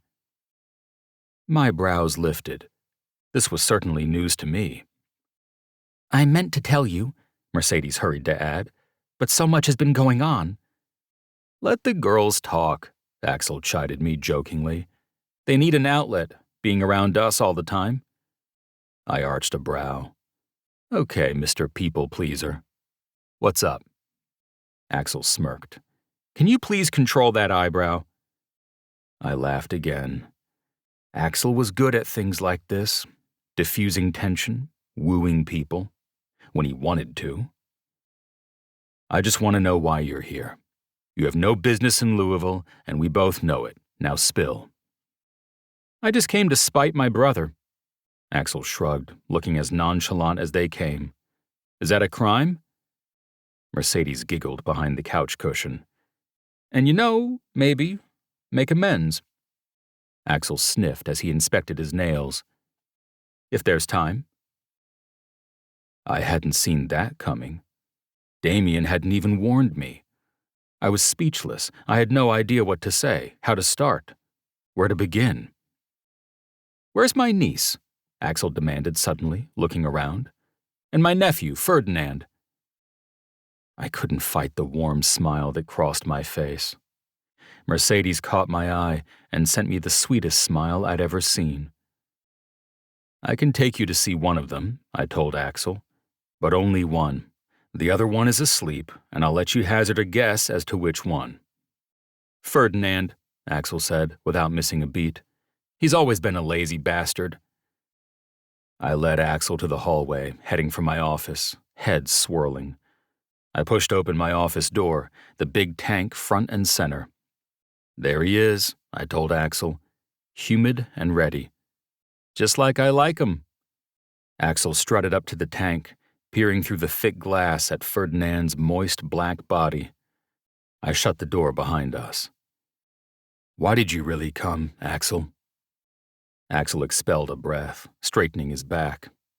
He took a moment before he swung my way. I already told you. I came to make amends. You think one visit to Louisville is going to make up for the months of bullshit you've been doling out? Axel didn't blink, holding my gaze. I could see the conflict swirling in his gaze, all the unspoken thoughts swimming underneath the surface. Yes, he finally said. Well, at least you're honest. I ran a hand through my hair. And if you're being honest, I can be honest. I went to my desk chair and sank into it, suddenly feeling too tired to stand. Shit's not right without you and Damien. Severely not right, Axel agreed. His gaze drifted to the floor, a thick but not unpleasant silence settling between us.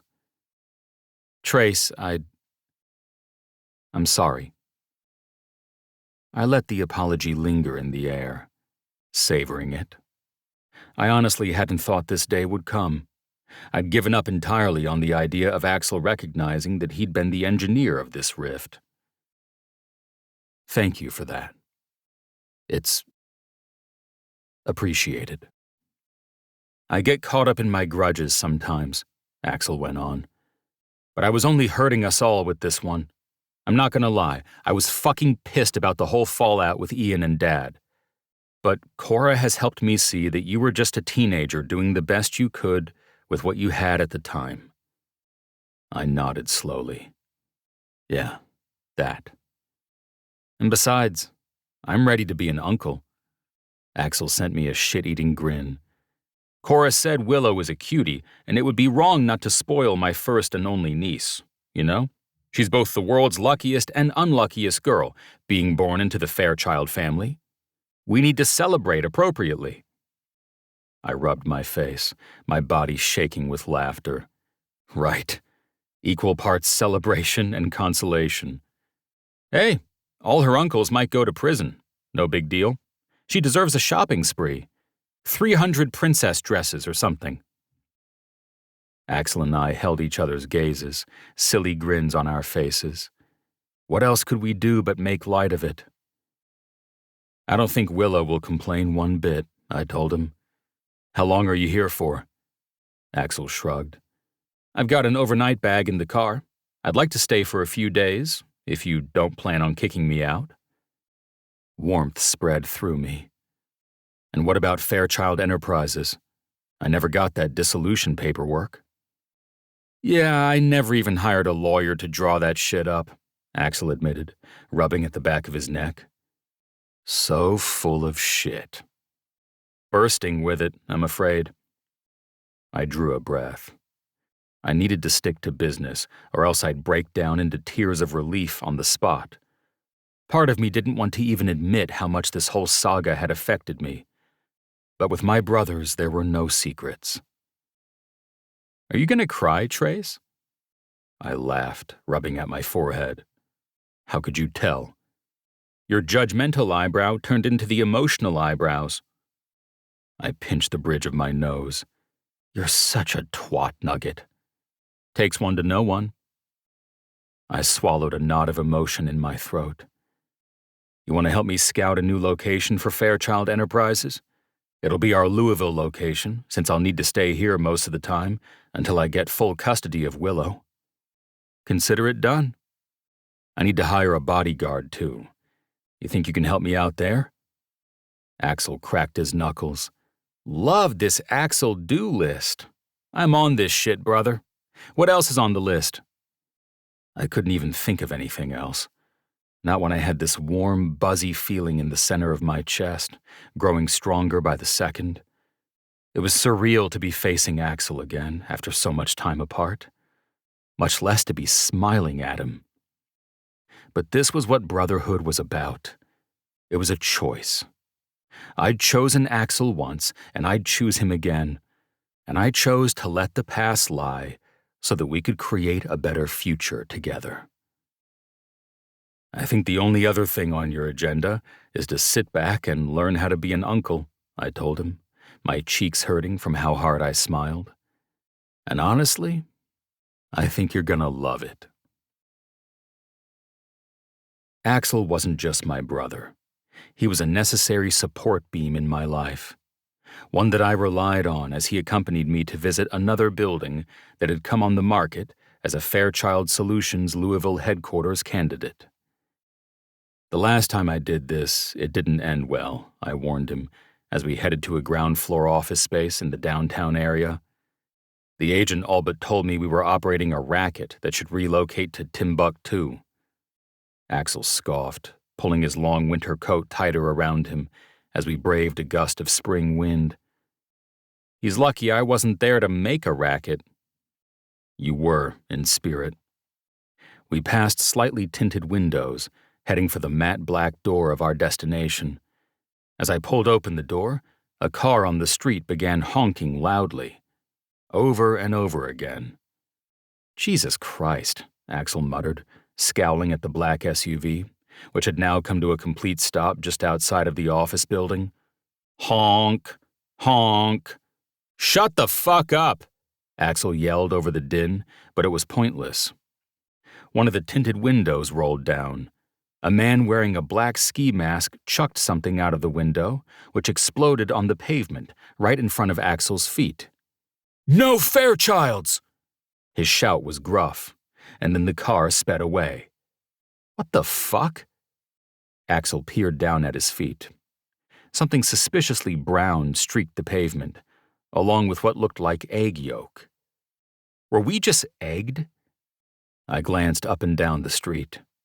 Regular traffic had resumed, but a pit had formed in my stomach. Let's go in. Fuck, it splattered my coat. Axel groaned as I pulled open the door. He went inside, where the wide-eyed realtor awaited us, a thin but well-groomed man with very round eyeglasses. Hello, I started, unsure how to segue into, could we wipe egg yolk and what looks like dog shit off somewhere on your premises? You must be Jack. Do you know those people?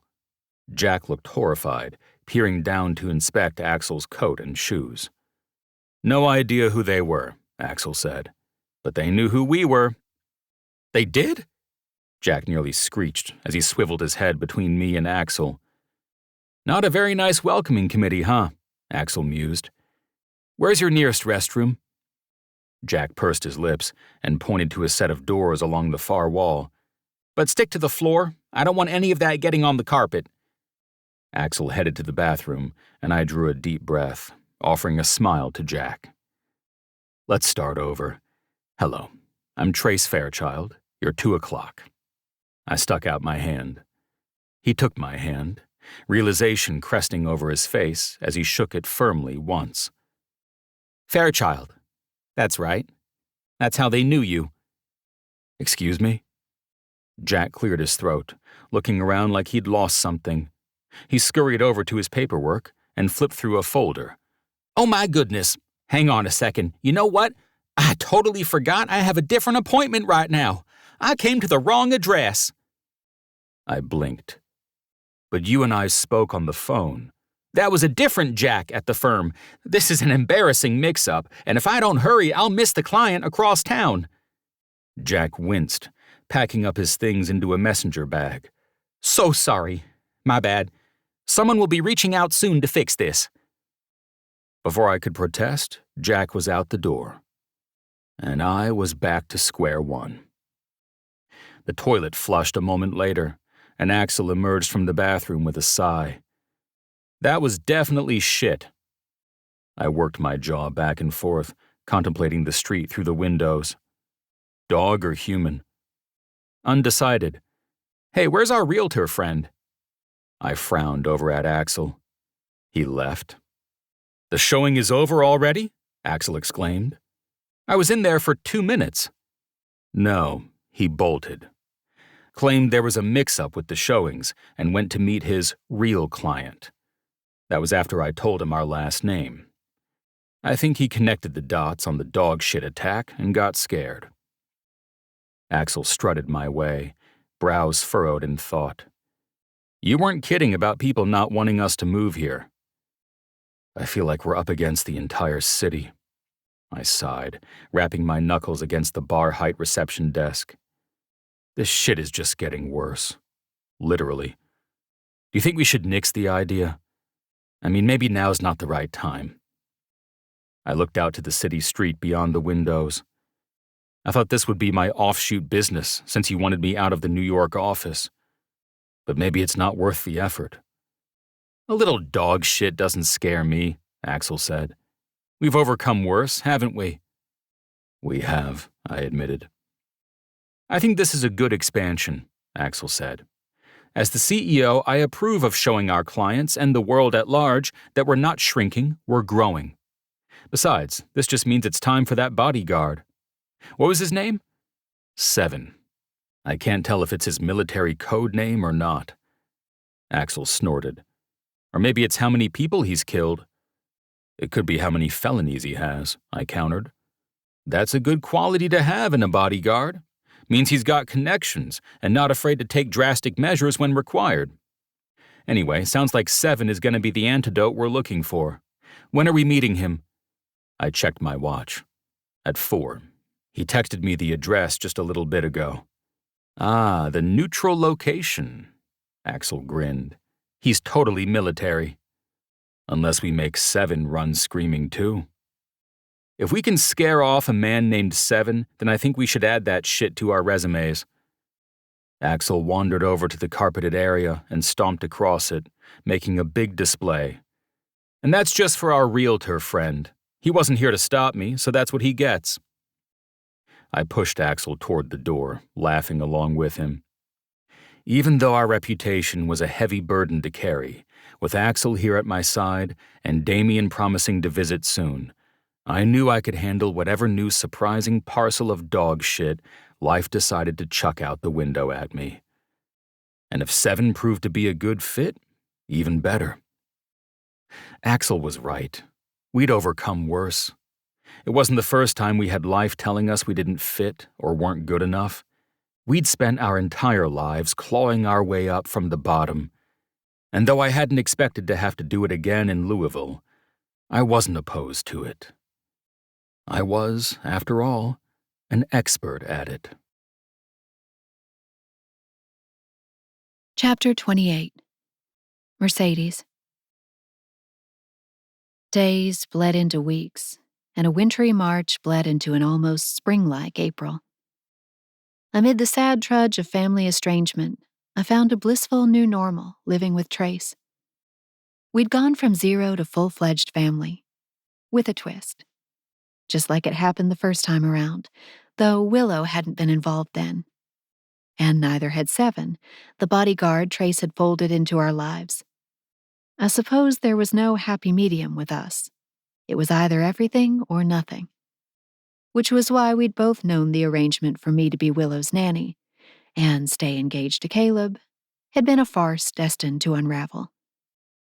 Now we were simply an unlikely family of 3, plus 7. When I wasn't taking care of Willow, I was researching grad schools for child psychology and spending every possible second wrapped in Trace's arms, enjoying the slow transition from our snuggly fireplace and couch sessions to seeing the tiny signs of spring unfolding in the city. The planters already burst with green foliage, the pop of white squill flowers in the landscaping outside of Trace's apartment building, the tight buds of the lilac bush further down the street, already close to opening. Anytime we left the house, Seven came with us. He drove us to the grocery store. He trailed behind us as we walked the park. And most importantly, he was always alert, scanning for threats. The broad-shouldered, dark-haired bodyguard that barely cracked, except for when Willow toddled up to him and offered him a dolly. That was the only time I'd seen a boyish grin cross Seven's face. Life was perfect. Almost. The deeper Trace and I sank into domestic normalcy, the further away from my family I grew. I hadn't seen or spoken to my grandmother in weeks. Whenever I called the house phone, it rang and rang. My mother didn't even pretend to want to talk to me, leaving all my text messages on read and refusing to answer any call to her cell phone. I didn't bother with my father or Jericho. Part of me wondered if my relationship with Jericho could ever heal. Maddie was the only one who dared speak to me, and only through an app that erased conversational history daily. I was desperate to smooth things over with them in some way. I couldn't let another week go by with no word from anyone, or without seeing Grandma Kay. I had to figure out some way back into their hearts. Because I believed I could find a way to have it all. I could be with Trace, and I could be on speaking terms with my family. It can happen. On a late April morning, when the tang of humidity had it feeling more like summer than early spring, Willow and I were taking a lap around the block. She no longer wanted to be in her stroller, and instead preferred sitting on a combo stroller tricycle Trace and I had purchased recently, grunting angrily when it didn't move, while refusing to let me push it for her. It made for a very fun time for all parties involved. While I was coaxing her to pedal, a familiar figure strode toward me on the sidewalk. My broad-shouldered love, dressed in a long-sleeve button-down and dark slacks. I smiled at him as he approached, caught in the captivating grip of his gaze. His brown eyes were so warm, so deep, and the rest of the world fell away. There's nothing better than running into you two out here, he said as he approached, leaning in for a kiss. I accepted his warm lips eagerly. Willow whined and opened her hands toward Trace, demanded to be included. "Ta-ta!" she shouted. Trace's brows went up as he hefted her into his arms. Did you just say Dada? Behind him, I saw Seven standing at attention, his hands clasped behind his back. "Hi, Seven," I called out, wiggling my fingertips in his direction. He jerked his chin into a nod. Morning, Mercedes. How's the day? "Pretty great so far." I grinned up at Trace. "Hopefully you two have had an uneventful morning." Trace scoffed, shaking his head. I'll tell you about it inside. Uneventful and secure. Seven confirmed. "Well, at least we have that," I told Trace. "No more threats or dogshit bombs this morning counts as a win." The threats had increased in the past couple of weeks. Whatever Trace had been receiving in the beginning, he'd downplayed it so effectively I hadn't even realized. So once Seven came into our lives, it was because it had gotten bad. And though Seven was a huge help in our daily routines, things were getting overall worse. You know you shouldn't be walking out here by yourself. Trace murmured to me, sending me a stern look. Willow was so restless, I told him. Besides, you're the target. They don't care about us. Trace nodded, looking down at Willow in his arms. I just don't want to take any unnecessary chances. It will be harder to stay indoors as the weather gets nicer, I told him. Maybe you should consider bringing you both with me every time I leave the house. I laughed. Sure, just add us to your schedule constantly. Trace tipped his head toward the building. Let's go inside. Can't we take a walk together? It's so warm out finally. And besides, Seven will be with us. You haven't been able to enjoy watching Willow refuse to let us help her on the tricycle. I gestured toward the pink trike. It's your turn. Trace grinned, leaning in for a kiss. I can't say no to a proposition like that. He looked over his shoulder. Seven, we're going to take a lap. Seven dipped his chin, his dark, trendy sunglasses glinting briefly in the sunlight. His biceps bulged even through his conservative black long-sleeve shirt. The man had been a part of our lives for a couple of weeks, but I barely knew anything about him. Trace attempted to arrange Willow on the tricycle again, which invited some light whining. Once she was safely tucked into the seat and he'd managed to push her a few feet, I said, So how was your morning? Any luck with the newest potential office? Trace sighed, shaking his head. The brothers had been trying new tactics to acquire an office space, after 3 more realtors blocked Trace and Axel from leasing. Or in Axel's words, cock-blocked. Still nothing. Luckily, some of the new clients I brought on are okay with virtual meetings for now, but it just looks so damn amateur. The important thing is that you're making progress. New clients is all we need to hear. I rubbed his back as we made our way over the sidewalk. A lilac bush to my left was nearly ready to pop. What about you? Trace looked down at me, a soft smile tugging at his lips. How was your morning? We've had a good morning. Cora and Jessa and I were chatting. We want to plan a ladies' night when they're here for the Derby. Trace nodded. That's right, a month away now. Less. I couldn't keep the excitement out of my voice. You love the Derby so much, don't you? Trace asked. Love was an understatement. The Derby was my favorite annual event in Louisville. It had been the event of the year for me as a child and throughout my adolescence. I loved getting ready for it, picking out the hat, arriving to see everyone in their Derby best. It was wrapped up in so many warm memories that had nothing to do at all with the races happening center stage. The fact that Cora and Jessa were planning on coming seemed almost too good to be true. Because this year, the Derby would be my debut as Mercedes, instead of the Hendricks' daughter. The pieces of the life I chose were assembling. I hoped that it would also mark the official beginning of my family accepting the Fairchilds in my life. As Trace and I neared the apartment, an incoming call vibrated in my purse. I slipped my phone out and saw Maddie's name on the screen. Oh, I need to take this. Anxiety stalked through me, whispering menacing things. Maddie never called. Not anymore. Of course. Trace pressed his hand to the small of my back as I slowed and answered. Maddie? I answered the phone tentatively. Mercedes, how are you? I'm good, I told her. Is everything okay? Not really, she nearly whispered. My stomach sank to my feet like a rock. I think you need to come home. Grandma Kay isn't doing well. Not doing well how? My voice barely made it past my lips. I'd stopped walking altogether, and Seven paused behind me, standing far enough away to respect my call. She's having a lot of fainting spells. She had a seizure recently, too. They say it's all related to the stroke, but there isn't much they can do. They're just taking care of the symptoms until... A wave of emotion clamped my throat shut. I pressed a hand to my forehead. Until... Yeah. A breath slid out of her. I didn't think anyone was going to tell you, and I thought you should know. I pressed my fingertips to my forehead, fighting a swell of despair. I needed to fix this rift in my family. I needed to be there for Grandma. The truth pounded through me, urgent and loud. I really appreciate that. Deeply. Thank you. I felt like you would do the same for me, if it ever came to that, she said.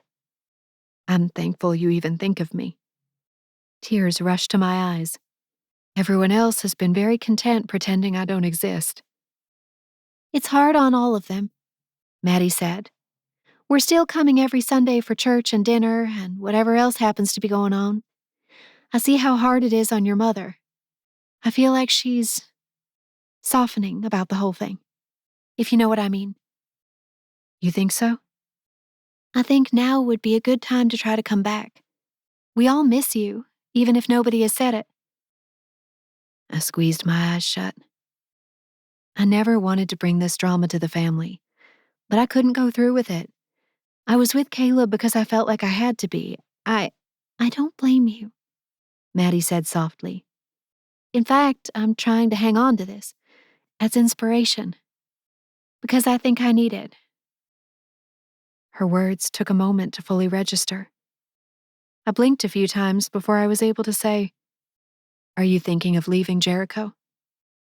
Silence thudded through the connection. You don't have to talk about it if you don't want to, I began, suddenly wondering if I'd misread things. No, it's fine, she started.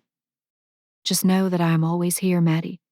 If you ever need to talk or cry or vent, you can call me, okay? Okay. She sniffed. I wondered if she'd been crying this whole time. I wish I could give you a hug. Me too. A laugh came out, but it sounded part sob too. Hopefully I'll be seeing you soon. After the call ended, I stared at the cement of the sidewalk for so long that Seven cleared his throat. Miss Mercedes, we should head inside. The low rumble of his voice snapped me to attention, and I looked up, nodding. Right. I'm sorry. My head swirled with worries and ideas as I hurried ahead to meet Trace, who had paused at the main entrance of the building. Willow waved as I approached, shouting a greeting that sounded a lot like, Ha! Trace's brows drew together in concern as I approached. He closed the last steps of distance between us. What happened? I looked up into his eyes for a moment before the emotion escaped. Tears spilled out as I forced the words out. Grandma Kay isn't doing well. She might not have much longer to live. Oh, Mercedes, I'm so sorry. Trace's arms went around me, wrapping me in his thick, masculine warmth. I melted into him, clinging to the security he offered me. I think I have to go back, Trace, I said, once I'd dragged my head up and found his gaze waiting for me. I have to try. I won't be able to live with myself if Grandma Kay passes and I didn't see her or make an effort. I'd die myself. Of course, I get it. He cupped my face in his big, rough hand. What do you need? My eyes fluttered shut. His offer was both a relief and a joy so large I could hardly bear it. Instead of fighting me, instead of disagreeing, he just looked for ways to help. I loved him so much in that moment I could scarcely form words. I just need a few days. Or more. I want to go back and see if I can be with her. I'll try to, mend the fences that I can. He nodded, his gaze searing so deep I thought I'd be split in two. Just let me know when you need me. We'll be waiting for you when you get back. You're the absolute best. I forced out around the lump in my throat. Thank you. Trace pulled me into another hug. Deeper, harder, more intense. Because this time, it wasn't just to make me feel better. It was goodbye. Chapter 29. Trace. I thought Mercedes would be gone for a few days. It actually became almost 2 weeks. Her grandmother was seriously unwell, and once Mercedes elbowed her way back into her parents' house, Literally, no doubt. Grandma Kay only wanted her to help with things, which meant Mercedes became her grandmother's full-time caretaker in her final days, a role Mercedes was more than willing to take on. She apologized no less than daily for leaving Willow and me in the lurch, but I got it. I really did. Even though Willow didn't understand and asked for Mama at least 30 times a day, Grandma Kay had been the one drama-free person in the family. Even though the woman herself was extremely traditional, she had at least been a safe haven for Mercedes when it came to understanding that it was okay for her to want to do something different. Luckily, my mom volunteered to come back to Louisville and help out with Willow until Mercedes could rejoin the fold. And her reception from Willow this time was much better. Peekaboo! Mom revealed her face with a flourish, which caused a peal of giggles from Willow.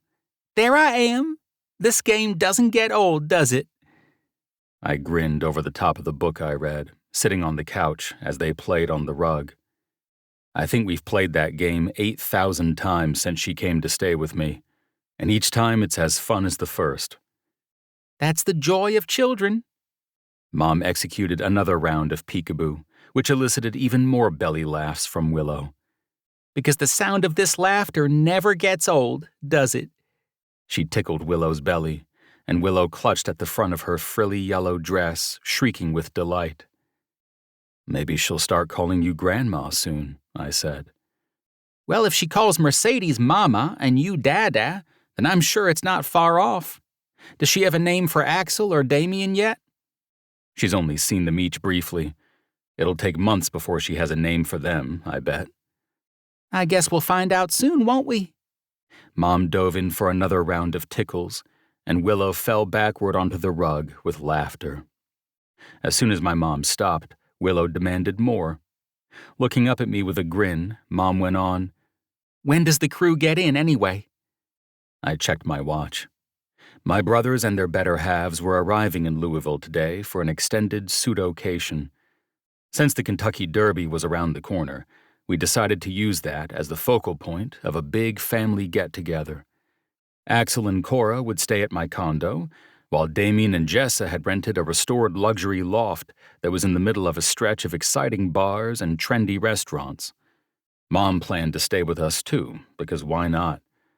This was a bona fide family affair now, and after so much time away from everyone, I was more excited than I was able to admit out loud. I think they'll be here around 4. Axel has been pestering me about dinner plans. I'll make something, Mom said with a shrug. Why not? I'll have all my boys in one place. I think that calls for pork chops and spoon bread. I covered my heart with my hand. Mom, you're too good to us. I'm already starving. She winked at me, then went back to tickling Willow. With giggles floating in the air, I pulled out my phone and fired off a message to Mercedes. 2.5 weeks without her here had been excruciating. I missed her soft presence and sweet kisses more than I'd expected, and I was dying to have her return to where she belonged, with me in my arms. Trace, can I call? I need to hear your voice. Mercedes didn't answer right away. In fact, a full hour passed before she responded. This was common since she'd gone home. She said she spent most of her time tending to Grandma Kay, and the time she wasn't helping her to the restroom or feeding her, she was sitting quietly in her room, reading. Things remained frosty between her and her father and Jericho, but her mother had opened up slightly to reconciliation. She never mentioned Caleb, and I didn't ask. I didn't believe I had anything to worry about as far as that sorry piece of her history was concerned. Mercedes. I'm sitting here with Grandma while she takes a nap. She asked me to stay near her. Let's just text for now. I'm finishing up my applications for U of L in Eastern Kentucky right now. Then I'll work on the one for Cincy. Deadline is in 2 days. Trace. That's my good birdie. What about NYU? Mercedes. But you'll be in Louisville. Trace. But you dream of living in New York City, and I have a house for you above Barnes & Noble, with a crackling fireplace, and a bookcase waiting for your entire collection. Mercedes.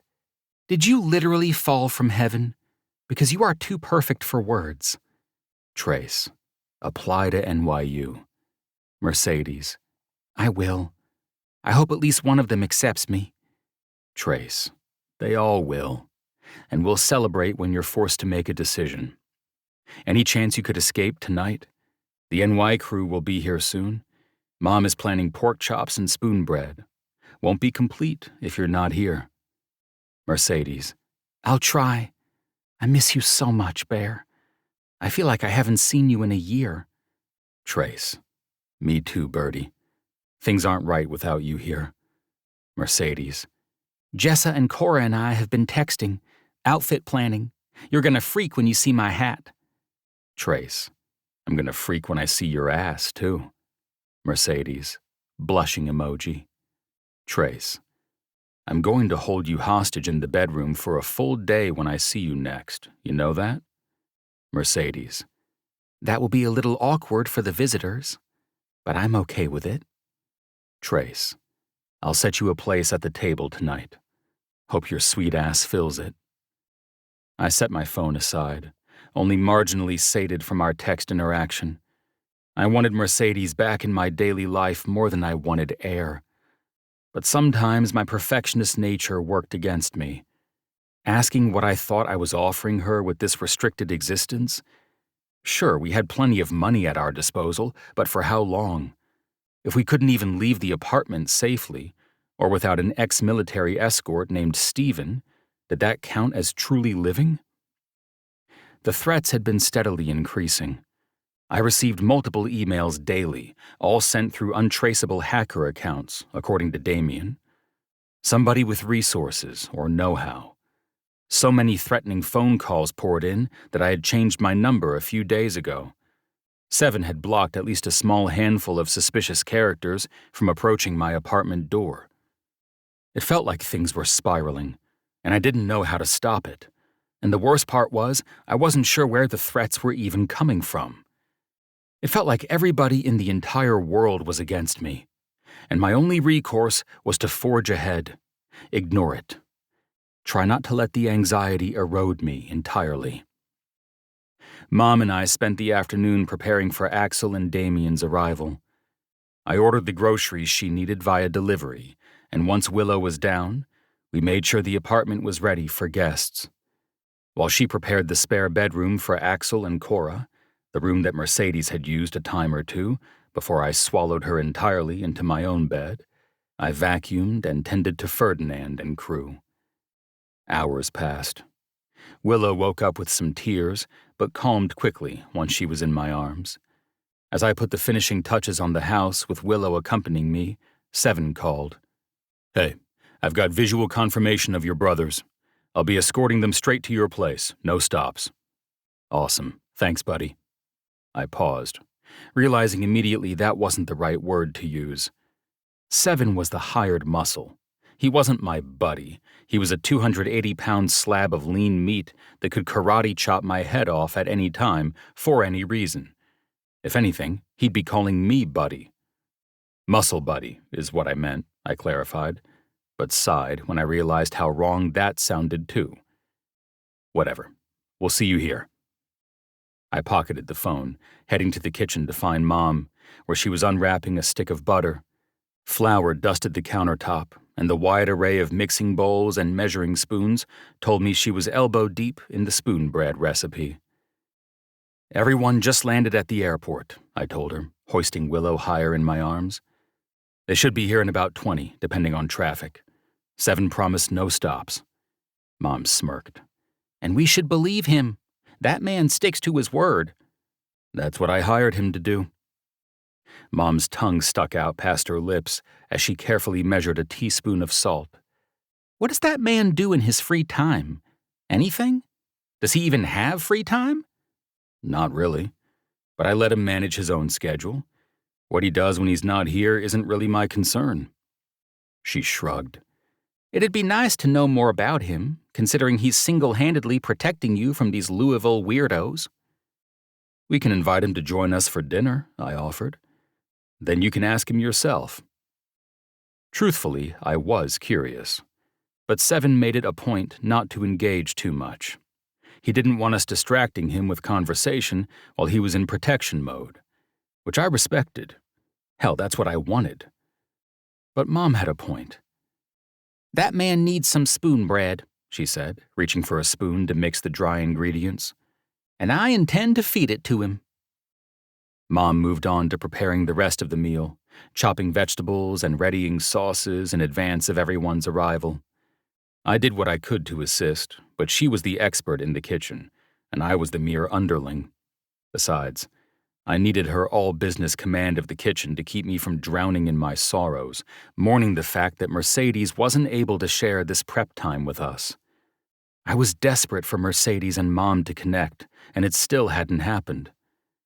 My phone vibrated. 7. Approaching in 5. You ready for all your boys under the same roof again? I asked her, because they are minutes away.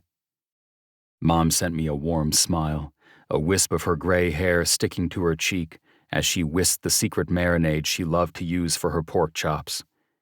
Been waiting too long for this moment, son. Just promise me you three will never pull this shit again, huh?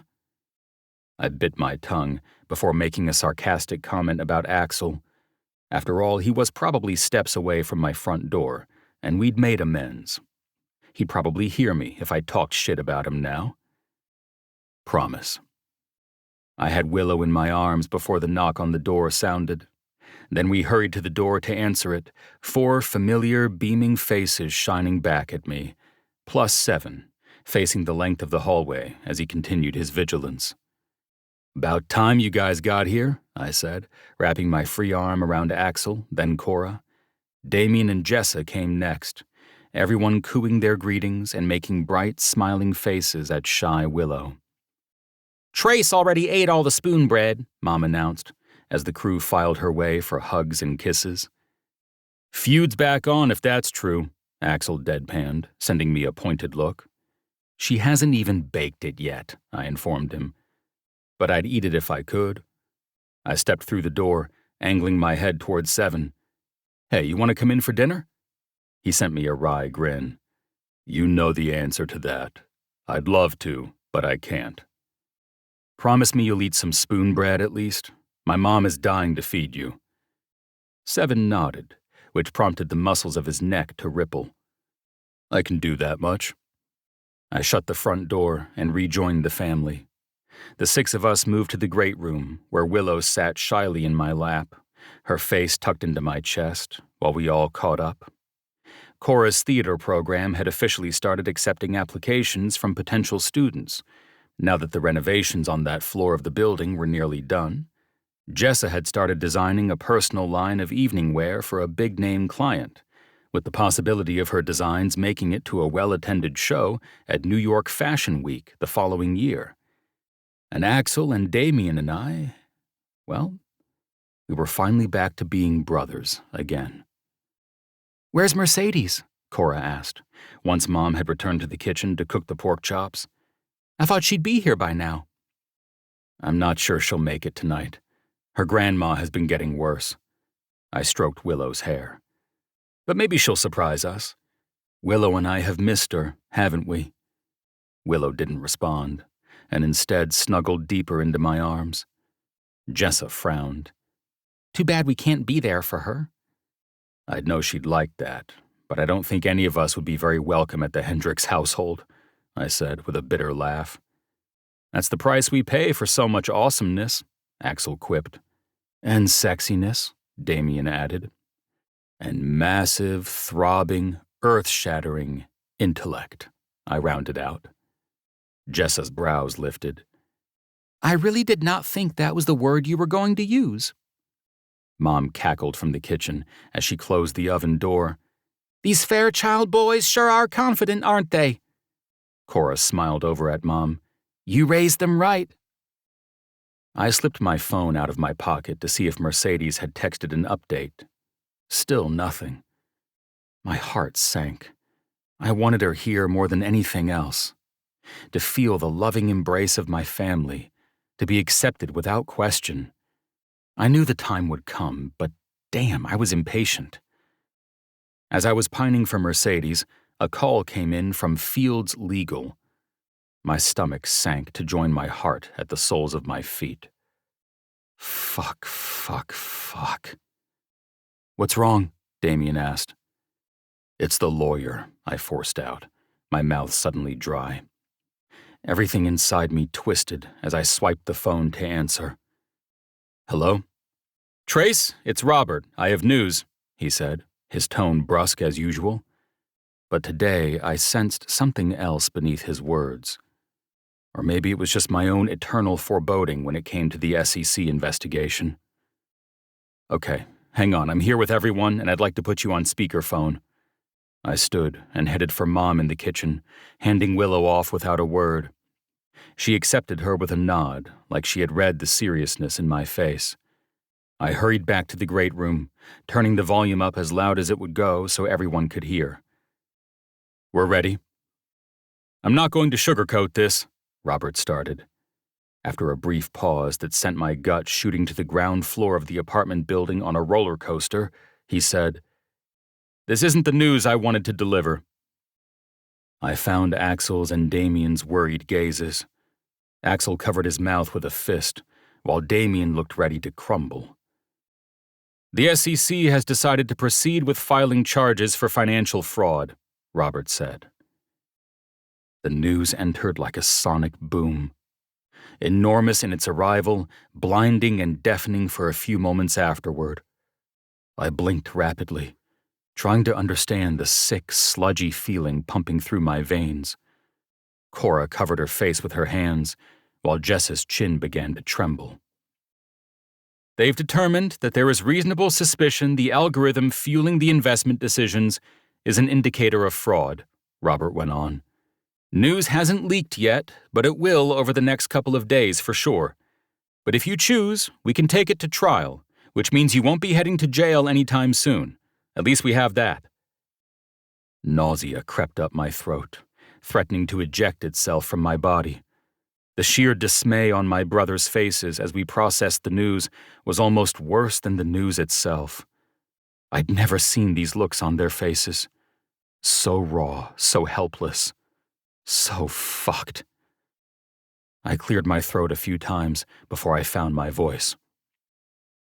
I don't know what to say.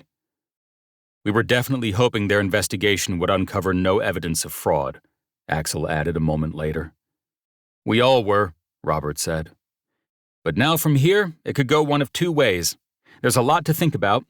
Your options are plea bargain, which will involve some jail time no matter what, or take it to trial, which could also result in jail time.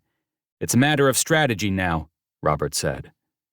Why do I keep hearing jail time? I asked, my voice raw. How much time do you, Damien pinched at the bridge of his nose. How much extra time? I mean with our freedom.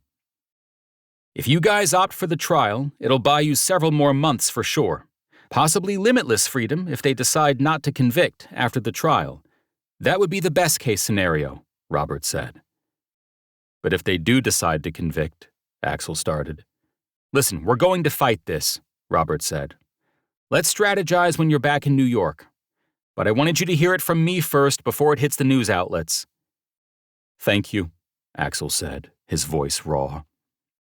Damien nodded, his lips rolled inward, but didn't say anything. I ended the call. Nobody said anything, our gazes flitting between each other. Jessa rubbed Damien's back as she sniffled. We can fight this, Jessa finally said.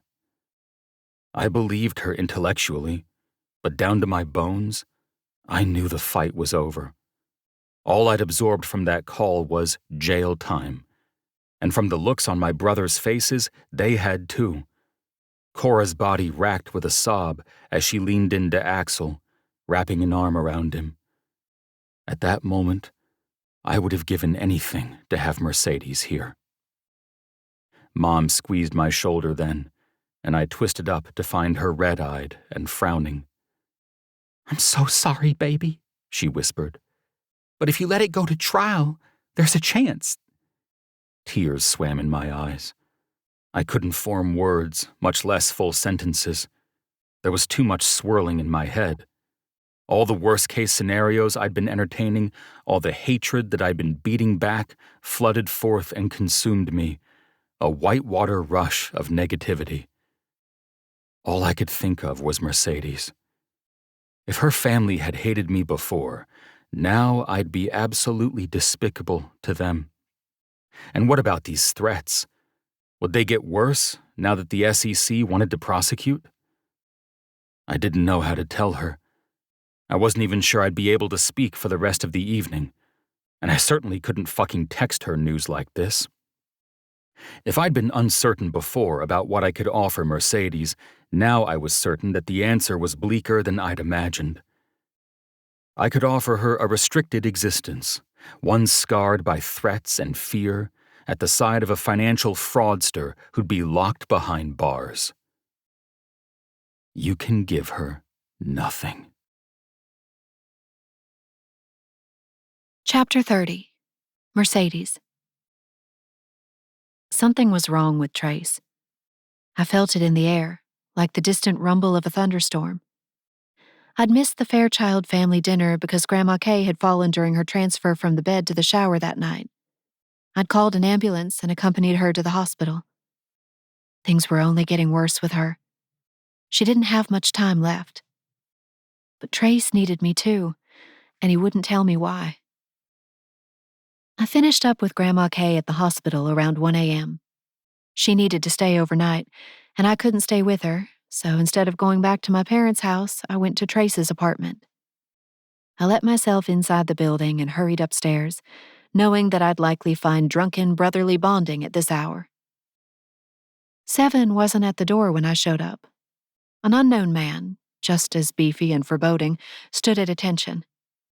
I smiled brightly as I approached, as though this would convince him of my harmlessness. I'm part of the Fairchild crew, I explained at the door. Name? Mercedes Hendricks. ID? I rummaged around inside my purse, producing my driver's license. He scanned it quickly and then asked, Nature of your visit? I laughed to myself. Part of me was dying to say booty call. Trace is my boyfriend, and this is a surprise, so if you could avoid calling him, I'd appreciate that. He jerked his head toward the door. Go on. I let myself inside the apartment quietly, hoping that interaction wouldn't ruin the surprise factor. But as the door swung open, a dark, still apartment greeted me. The only sound I heard was the low hum of the refrigerator. An empty bottle of wine sat on the countertop, the only sign of the dinner I'd missed. I scurried through the apartment silently, knowing that Trace was likely asleep, which meant I'd have to wake him up with kisses and hugs. I slipped into the room, my heart pounding against my ribs as I saw him tucked under the covers. He was a dark lump, lit by the faint moonbeams streaming in through the window, facing away from me on his side. I gently set my purse down, towed off my flats, and then got to work undressing as quickly as I could. I stripped down to panties only and slipped under the covers with him. Trace stirred as I sidled up against him. The first whiff of his scent almost undid me. Leather, bergamot, and that indescribable edge of pure man. The warmth of his body sank into me as I wrapped my arm around his waist. It's me, Trace, I whispered into his ear as I spooned him. He startled, inhaling sharply at the sound of my voice, and twisted to look back at me. I grinned at him so hard I thought my cheeks might split. Mercedes? His voice was thick with sleep and confusion. He rubbed at an eye. You're not dreaming. I'm here. I ran my hand along his jaw, down the sturdy line of his neck and over the ridge of his shoulder. I'm so sorry I missed dinner. He stared at me another moment through the hazy light of the full moon. You're really here. Yes, Bear, I laughed, dragging my fingertips down his chest. Now are you going to kiss me? That seemed to help him put the pieces together. He pulled me into his arms like there was real danger on the other side of me, bringing me roughly against him. Our lips met hungrily, tongues dancing as we kissed each other as if the time apart had been years instead of weeks. He rolled on top of me, caging me with his powerful arms. The thick ridge of his arousal pressed against my hip. I circled my arms around his neck as he kissed me so deeply I thought I saw stars. I've missed you so fucking much, Birdie. He moved his kisses to my cheek, my jawline, down my neck. Shivers erupted along my body as I relished this outpouring of love and attention. I thought I might not survive without you. His thick arms went around me then, pressing every inch of our bodies together. He buried his face in the hollow of my neck, still for a moment. I dragged my fingertips through his hair. He didn't move. Is everything okay, Bear? I asked. He didn't answer me. When he finally pulled his head up, I thought I saw tears shimmering in his eyes. I ran my knuckles along his cheek. Talk to me. He drew a deep breath. I didn't want to tell you yet. I don't want to ruin seeing you again, but this is going to ruin everything, no matter when I tell you. Panic zipped beneath my skin. What are you talking about? His throat bobbed. Our lawyer called before dinner today. They found enough evidence to file charges for financial fraud. His voice gave out and his head dropped. I wrapped my arms around his neck and pulled him down on top of me again, encircling him in a tight hug. I'm so sorry, Trace. Tears stung my eyes as I held him, wishing for all the world I could absorb his pain and fear. It radiated off him in thick, choking waves.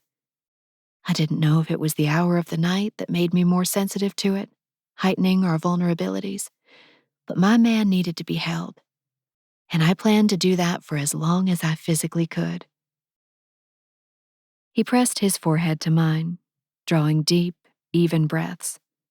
I couldn't imagine the war going on inside his head. We plan to take it to trial. His voice sounded strained. It'll buy us some time, but it won't. It might not. His voice cracked. I don't know how long I'll go away for, Birdie. His chest hitched, and I tightened my arms around him. He drew a deep breath. I'm sorry I wasn't here when you got the news. I nuzzled into the hollow of his neck. I should have been here for you. You're here now. He rolled onto his back and dragged his hands down his face. And you probably wish you hadn't come back. I frowned, propping myself up on one arm to look down at him. Concentration etched his handsome features as he studied something invisible across the room. That's not true at all. I've been dying to come back here, but Grandma is, well, dying. Trace cleared his throat, pinching the bridge of his nose. I'm so sorry. No improvement. Things are only worse, I'm afraid. I whispered, running my palm across the smattering of dark hairs on his chest. She fell last night and might have broken something. She's at the hospital now, on some serious pain meds and sedated. I'll have to go back in the morning to meet with the doctors. Trace nodded, running his hand up and down my arm. He seemed vacant, checked out, and for good reason. You should have just stayed with her, he whispered. I frowned. Bear, let's sleep. You need it. He took my hand in his, bringing my wrist to his lips. I planned for my first night with you to be much different. That was before you got the news you did, I whispered, lying down next to him. Just sleep, Bear. You'll ravage me another time. He turned toward me, pulling me into his arms for one last passionate kiss. I snuggled up into his embrace, the only place I'd found that could melt away the anxieties and doubts of the outside world. I didn't know what tomorrow would bring. I sure as Sunday didn't know how to handle the big news he'd received either. There had to be a way forward for us. I believed it. But does he? Visiting hours at the hospital began at 8 a.m., which meant I was able to catch a very quick morning coffee with Cora and Trace's mother before I darted off again. It was something. Better than nothing. Especially since the three of us were able to bond a bit more while processing the SEC news. Trace stayed in bed, as did Axel. Understandably, the Fairchild brothers were still in shock. But under close watch. I didn't even get to hold my sweet Willow girl before I darted off to meet Grandma Kay's doctor, instead just pressing soft kisses to the top of her head as she slept. It's okay. The Derby is in 2 days. This will work out somehow. I was bound and determined not to miss the Derby. We all needed it now. After almost 3 weeks of full-time caretaking for my grandmother, and after the atrocious news the brothers had received, Derby would be a welcome respite. I just hoped Grandma Kay was in a good enough condition that I could slip away for the day. It wasn't that nobody else was qualified or interested in taking care of her. She was just a fiercely vocal lady, and even in this advanced stage of deterioration, she made it very plain that she only wanted me handling her intimates, as she called it. So, if Grandma Kay insisted I miss the Derby, I would, even if it broke my heart. Grandma Kay was sent home for bed rest due to a hip fracture, with a strong recommendation for a professional in-home care team. Naturally, my family implied that her fall had happened because I had been the one overseeing her care, at least according to the comments Jericho had let slip while he was down the hallway. Grandma Kay needed round-the-clock help now. It had gone beyond the realm of keeping it in the family, which was both a blessing and a burden. Because even though I didn't logically agree with Jericho, I knew that falls were common with elderly people. Part of me wanted to believe that if I'd just done things right, done things better, we could have avoided it. And now I had something I needed to make up for. The reason things aren't good right now is because of you. The sentiment weighed heavily on my heart, the way it had my entire life. So when the morning of the Kentucky Derby arrived, and Trace was texting me to confirm plans, the first person I went to see was my grandma. Grandma Kay? I let myself into her room quietly.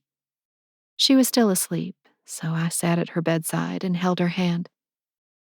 It's time to wake up for your morning medication. She stirred at my side, her brows furrowing as she roused. Mercedes? It's me, Grandma Kay. I pressed a kiss to the back of her hand. Good morning. Her gaze landed on me, and she sighed. Oh, thank goodness. I couldn't stand to spend another morning with that awful lady. My heart sank. You mean Miss Priscilla? Your new nurse? Yes, her. Grandma Kay sighed and tried to sit up. I helped put enough pillows behind her back until she was comfortable. She's so dry. Couldn't smile to save her life. Pass me that water, dear. I handed her the glass at her nightstand, nibbling on my bottom lip as she drank. I got out the pill box next and handed her the morning dose of medication, which she dutifully swallowed. Once she'd settled back into the pillows, I said, It's Derby Day, Grandma. Is it? It is. I swallowed hard, wondering how I should phrase it. I was hoping to go. Well then, she said it matter-of-factly. You should go. But then Miss Priscilla will be back. Grandma Kay sighed exaggeratedly. I can stand a day. I scooped up her hand in mine and kissed it again. Are you sure? Only if you promise to take pictures of your hat. Will you see Caleb there? The question floored me. She and I hadn't talked much about him over the past few weeks, though she was aware of our broken engagement. I'm not sure, I forced out. She patted the top of my hand. Go make up with that boy. He loves you so much. I dropped my head. I'm not so sure about that, Grandma. But if I see him there, I'll be nice to him. And I can see about Mom staying back with you today instead of me or Miss Priscilla. Grandma Kay nodded and smiled softly. I helped her get another drink of water before I promised to get breakfast sent up for her and that I'd see her the following day. And with that, I was released. I raced back to my old bedroom in the pool house, where I'd been staying on the nights that I didn't sleep in Grandma's room, and pulled open the big doors of the closet. I'd left behind all my formal wear in my haste to move to Trace's apartment, which served me well under the circumstances. I pulled out a smart and conservative green, camel, and white floral dress that complemented my wide-brimmed straw hat with horse figurines etched into a wooden bow on the brim. The hat had been Grandma Kay's, and I'd planned the entire outfit around it. As I got to putting on my makeup, I called Trace on speakerphone. Hello? His deep rumble sent a shiver of excitement through me. Hi, Bear. I laid my foundation, squeezing my eyes shut as the powder flew across my face. Today's a go. Instead of the relief I expected, he drew a deep breath. Okay, that's good. I stopped applying my makeup and straightened my back, staring at the phone. Just good? What do you mean? I don't know. We've been planning this for weeks. I'm pretty excited I can be there. Aren't you? In the background, an indistinct commotion was taking place. I couldn't tell if it was Willow-inspired or something else. Trace sighed. Of course I'm excited. I'm just... The silence of his pause felt immense. In my mind, I supplied 1,000 possible words in his absence of choosing one. Scared, stressed, tired, not in love with you, second-guessing everything. Stop it, Mercedes. Don't worry, I get it. We're going to have a great day. I promise you.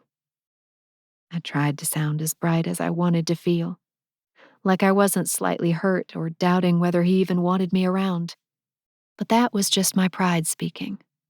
My man was going through a rough time, which meant I needed to swallow all those hurts and be there for him.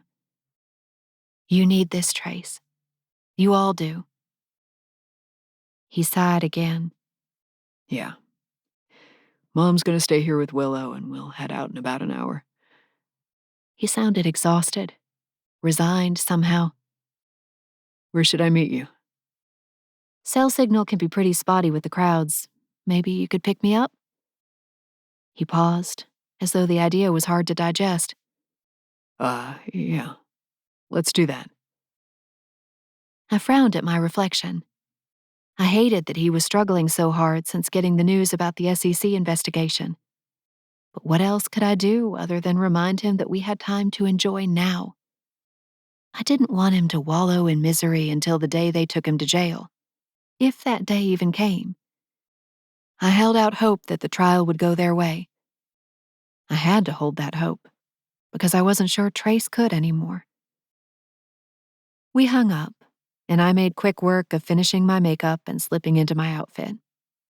My mother intercepted me on the way out, praising my color palette. You look great, sweetie. She sent me a wink. I'll see you there later. Things with my mom were looking up, and I was hesitant to ruin them again. We had a don't ask, don't tell policy in the house regarding Trace. My family never spoke of Trace or Willow. At all. It seemed like a compromise. I was helping the family with Grandma Kay, and they were helping me by ignoring my decision to stay with Trace. But it wasn't sustainable. When Trace arrived to pick me up, he parked in the same spot as always, beyond the sight line of my parents' house. Except Seven was behind the wheel. Trace was decked out in an impeccable camel-colored seersucker suit with a pink button-up beneath. It paired too well with his dark, perfectly glossed hair. My heart fluttered as I slipped into the back seat and leaned in for a kiss. How are you? His voice was dull. The smile he offered lasted the briefest of moments before disappearing entirely. Good. Excited for the day. I grabbed his hand, not feeling any of the excitement or sparks that had sizzled between us for weeks. 7 will be joining us inside the Derby, too. Trace informed me, his gaze sliding to the window. He squeezed my hand once before pulling it away. Axel and Damien and everyone are on their way. Great. I studied him for a moment, trying to figure out what I could do or say that would help him most. I knew he was hurting. No, more than that. Dissolving. Stressed beyond belief. I wanted to ease even an ounce of that for him if I could. How are you feeling today? His laughter was devoid of humor. New day, same misery. His gaze dropped to his hands, and he seemed like he was weighing his words. Someone tried to deliver what we thought was a bomb today. My mouth parted. What? 7 was tipped off by a suspicious delivery man attempting to come directly to the door. He intercepted it and noticed some strange powder residue, so he called the police, who in turn called the bomb squad. Trace made a fist, his jaw flexing. It wasn't actually a bomb, but whoever sent it definitely wanted to spook us. I wrapped my arms around him, squeezing him as tightly as I could. After a moment, I weaseled my way into his lap, where I cupped his face in my hands and stared into the dark swirl of his warm, brown eyes. We will figure out a way to make this stop. I whispered to him sternly so that he'd really believe me, though I had no idea how to solve this. You have hired all the right help, and more good help is on the way. This is not going to be forever. Only until I go to prison, He whispered back. My nostrils flared. I didn't have the comeback ready for that yet. Too much time elapsed, which only made it seem like I agreed with him. You're not going to prison, I started. That's a lie. He looked away. I appreciate you trying to make me feel better, but I'm not stupid, Mercedes. Look at me, Trace. Mercedes, you don't have to do this. He stared determinedly out the window, ignoring my attempts to cajole him into reason. There. He slid his gaze my way. I cupped his face again and pressed a soft kiss to his lips. There's the kiss we should have had the second I got inside the car. And when we get to Churchill Downs, we're going to have the time we planned for. The time we deserve. I know you are going through something devastating and unprecedented, but I want you to try to disconnect for just a couple hours. Because if you don't enjoy a little bit of life soon, you're going to kill yourself before you even go to trial. His dark eyes searched my face, and then he nodded. Yeah, Bertie. You're right. Thank you. I pressed another soft kiss to his lips, and this time he returned it with passion. We kissed each other slowly, deeply, which I hoped would seal Trace's realization that he needed to disconnect and enjoy the here and now, at least today. While his family was gathered and the sun was shining and we had this brief window of normalcy, until that too dissolved. Chapter 31. Mercedes. Trace and his brothers had arranged for a private suite on the 5th floor, overlooking the racetrack. It was part security measure, part customary. After all, they were used to the VIP experience. But today they wanted to make extra sure none of the threats that had been stalking Trace would follow us to Churchill Downs. 7 posted himself outside our suite and brought along 2 extra bodyguards who blended into the surrounding areas, keeping watch. That didn't include the bodyguard who'd stayed behind to watch over Willow and Trace's mom at the apartment. I wandered the bright, window-filled room, pausing to inhale the bouquet of roses on the countertop of the private bar in the back. The brothers were inspecting the balcony, their conversation muffled by the shut door. This place is lovely, Cora murmured, pausing to inspect the horse-themed art on the feature wall. I just wish I knew more about betting on horses, Jessa said, sitting carefully in one of the gray armchairs. Her blue pinstripe dress ruffled around her as she sat, a creation she'd made specifically for Derby, and she touched the rim of her blue and white hat to make sure it was still in place. I didn't mess up my hat, did I? It's perfect, Cora said. She wore a black, wide-brimmed hat with a pop of pink dahlias on the side. It complemented her black and dusty rose dress perfectly. These hats take some getting used to, don't they, Mercedes? After your first Derby, it gets much easier, I told them with a laugh. I joined them at the seats, easing into the chair that faced the television screen mounted on the opposite wall. It was already on, broadcasting the current race.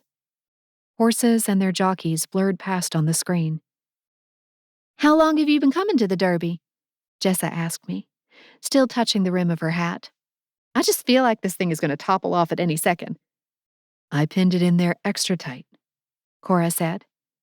I know you did. I just don't have my hat legs yet, Jessa said. That's like sea legs, but for hats. That's clever, right? Cora and I erupted into laughter. The first of many clever things said today, Cora said, and we haven't even opened the wine yet. No, ladies, today we drink mint juleps. I sent them a mischievous grin, just as a knock sounded on the front door. Come in, I called out. The door swung open, and a server came in, pushing a metal cart. Lunch items for your group, ladies. The well-groomed server offered a quick smile and began laying out serving trays on a buffet table beneath the TV. Tantalizing aromas wafted through the air. Cooked ham, smoked salmon, the tang of red onion from the salad bar options he laid out. Wow, private lunch too, Jessa exclaimed. This is the best. The server wrapped up, and I hurried to hand over one of various $100 bills Trace had tucked away for gratuities. Have you ever come to the Kentucky Derby before? I asked Jessa. I know you and the brothers grew up, only about 60 miles east of here? Jessa snorted. We were way too poor for that. Coming to the city was rare for us, and Derby was definitely out of our price range. Same went for the brothers back in the day, too. I nodded, a blush coming to my cheek. I sometimes forgot how hard it had been for the brothers growing up. I'd only ever known Trace as the confident, wealthy man that I'd first met 6 years ago. I remember Trace told me once that sometimes the only way his parents could make rent was from all the accounting work he did on the side when he was in high school. Cora shook her head. When I met Axel, I didn't even know that working while going to school was a possibility, and Trace was working as an accountant at 16. Well, it was on the sly, Jessa clarified. I don't think the guy he worked with wanted to admit he had a 16-year-old managing his books. But Trace is a financial genius, so he was probably just as good as the other accountants in Oakville at the time. All 3 of them worked their asses off from a young age. I remember running into Damien mucking horseshit in my uncle's barn. That's where I first fell in love with him, she admitted with a giggle. Then this is a fitting trip, Cora said with a grin. Maybe you two can sneak off to the stables later and he can put a pair of horse poop boots on. The 3 of us erupted into laughter once more, just as the brothers filed back into the suite. Axel and Damien similarly had pink shirts on, like Trace, though Damien had paired a baby blue bow tie with his, while Axel had chosen a pink gingham print for his button-up. Together, they looked impeccable, handsome, and like the formidable trio they'd always been. The 3 of them exchanged looks, smiles tugging at their lips. What did we miss? Axel asked. Trace's brow was arched severely. I think it had something to do with us. Damien and Jessa, specifically, I clarified, as each Fairchild brother beelined to his lady. Trace came behind my seat and pressed a kiss to the top of my head. Cora said you and I should have an intimate moment in the stables since I first fell in love with you watching you clean stalls, Jessa said, grinning up at Damien. I think that's a great idea, Damien said, before leaning in to plant a kiss on her lips. I'll strip down to a wife-beater and woo you all over again. You two are going to get us kicked out of Churchill Downs on our first visit, Axel warned. which normally I wouldn't be opposed to, except for the fact that the SEC news leaked yesterday, so we should keep a low profile. No horse poop sex, please. Trace added. Laughter rippled through the group, but it was tempered by the dark cloud of the SEC news. We could forget about it only for small chunks of time. It always came barreling back, reminding us all. Is it time for mint juleps? I asked suddenly, clapping my hands together. This bar is fully stocked, y'all. I checked. I'd love a mint julep, Axel said. I know we could call the bartender to come in, but I want to make the first round myself. I make them a special way my dad taught me. I went behind the bar, pulling open drawers and checking for ingredients. He taught me and my brother too young, actually, but mint juleps were such a thing in my family. We just drank moonshine in our family. Damien muttered.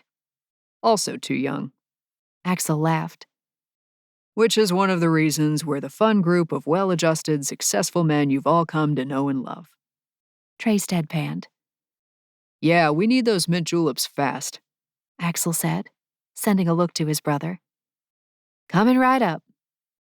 I readied the bourbon and simple syrup, snagging the thin bottle of bitters to use as a garnish. I lined up 6 pewter cups, a relief to see, especially in this VIP bar, and added mint and simple syrup to each. I muddled the ingredients, added the bourbon, and filled the cups with crushed ice. Once they'd all been stirred gently, I topped off each cup with an extra mint sprig and added a touch of bitters as garnish. Perfection. Now, start drinking this and go grab one of those deviled eggs over there, I told the group as I passed out the pewter cups. Cheers. Cora took a sip and sighed. This is so delicious. Thank you, Mercedes. Tastes like we're about to have a fun evening, Jessa murmured. I caught Trace watching me with a sad smile. I lifted my cup to his and we clinked them gently. Drink it nice and slow, I told him. It has a long shot, and I used the best bourbon. The rest of the group had moved toward the windows, looking out toward the track as they nursed their drinks. My phone rang, and I reached for it on the bar. My mother was calling. I answered hesitantly, already feeling the conflict brewing as both the Hendricks and the Fairchilds were on the same property. Hello? I could hear the commotion in the background first. Mercedes, are you here? Here as in Churchill Downs?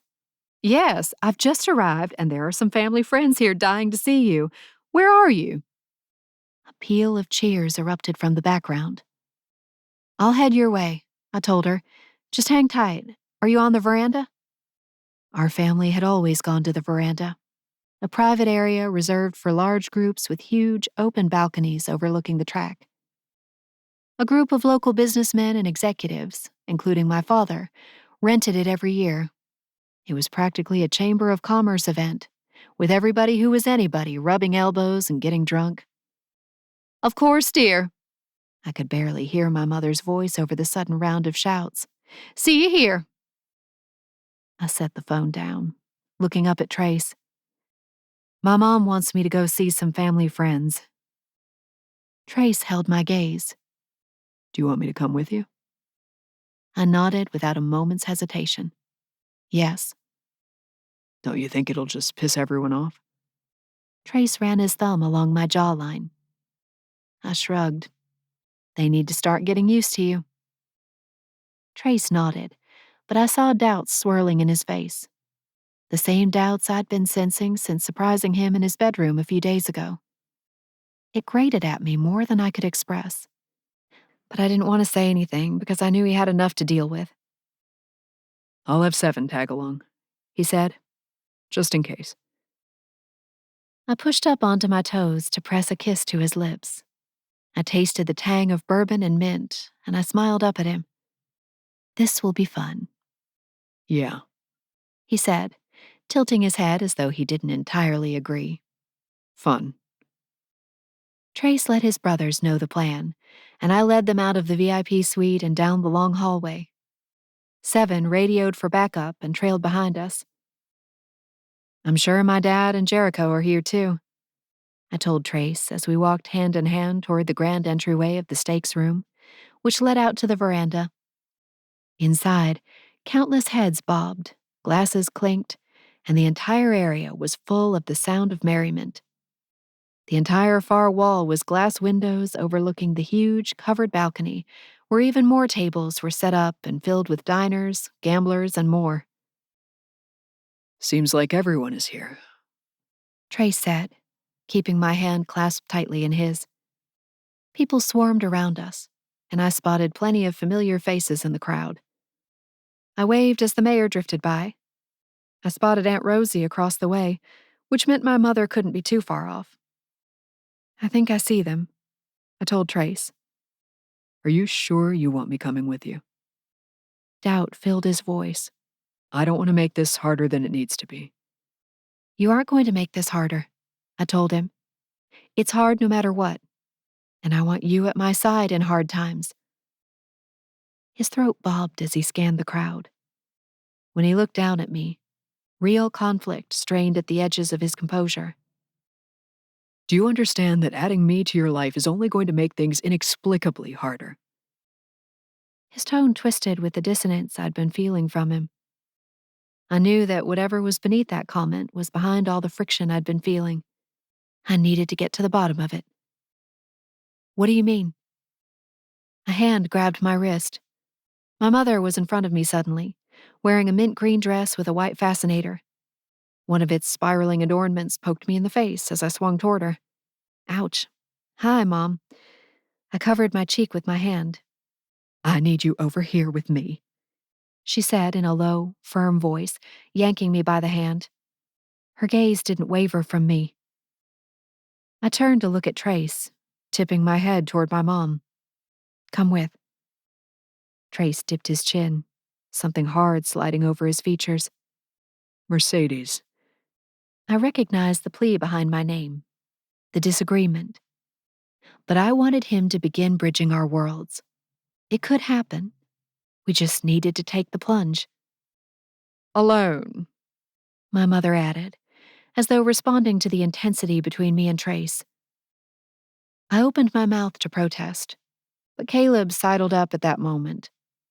He wore a jovial smile on his unnaturally tanned face, which told me he'd been somewhere tropical recently. Not knowing about his trip, wherever it was a relief. It meant the disconnection was happening successfully.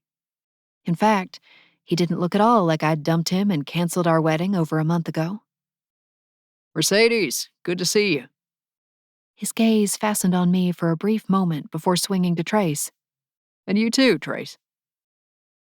My mouth hung open as I struggled to find a response. All words had flown out my brain the second Caleb showed up, and now I wasn't sure what to do. Follow Mom, escape with Trace, or just quietly disintegrate on the spot? Mercedes, my mother repeated. Come with me. I've been wanting to talk to you, actually, Caleb said, a tight smile stretching across his face as he clapped Trace's shoulder. Maybe we could head to the bar? Trace's gaze was heavy on me. He jerked his chin in the direction of my mom. Go on. I'll find you after. I nodded and watched as he and Caleb slipped back into the crowd. I followed my mother to the balcony, weaving between people as my gut sank to the core of the earth. Why did you bring him here? She asked in a clipped tone over her shoulder as we arrived at the far edge of the veranda. Family and friends occupied 5 separate tables. Jericho and my father, 2 of the taller men in the area, were at the farthest table from where we stood, but I didn't catch their eyes. I doubted they'd even acknowledge me if they noticed me. I came with him, I told her. He's my boyfriend.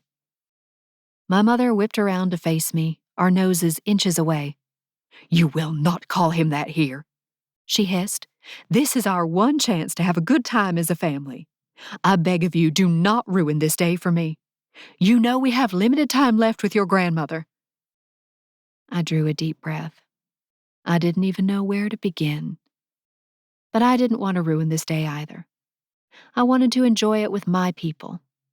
So my plan was now to exit this area as quickly as possible and get back to the Fairchild crew. Whatever you want. You should really think about your future for once, Mom said ominously. I've done everything I can to make this plain to you, and I still try, even when I shouldn't.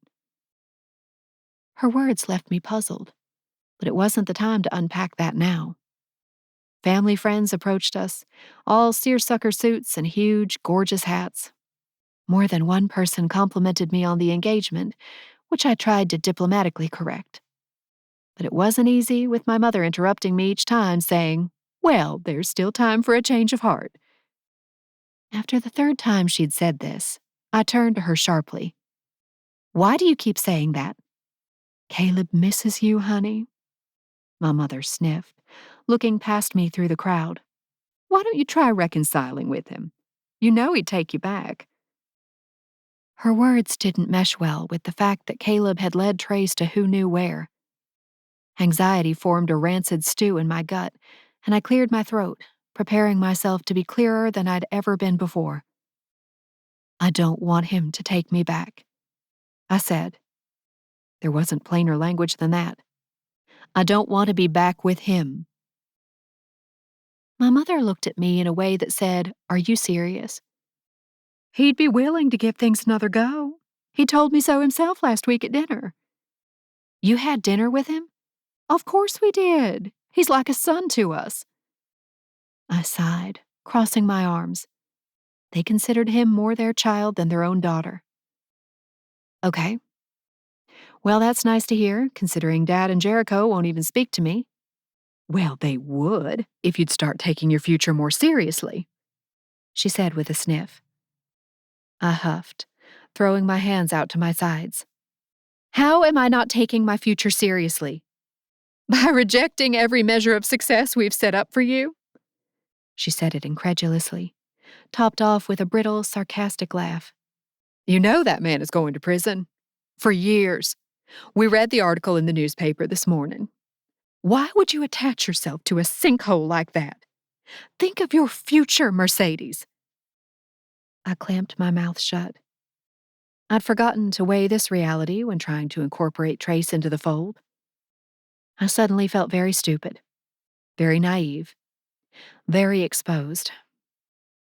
"I don't care if he's going to prison." Do you hear yourself? My mother looked at me like I was insane, like she didn't even recognize me. And seeing her assess me in that manner made me wonder if I was insane too. Think of your future, Mercedes. Do you want to be writing letters to an inmate for the next 20 years? Or do you want to marry a man who loves you and raise children and have a relationship with your family? The question hung heavily in the air. The ultimatum was clear. Do you want him, or do you want your family? I caught Jericho's eye from across the way, and he sneered at me, looking haughtier than ever. I barely recognized him. And suddenly, as I looked around at all these perfect individuals, with the right hairstyles, the right brand names, the right reputations, I realized I barely recognized anything about this entire life. If this was what family was, why would I ever choose them over Trace?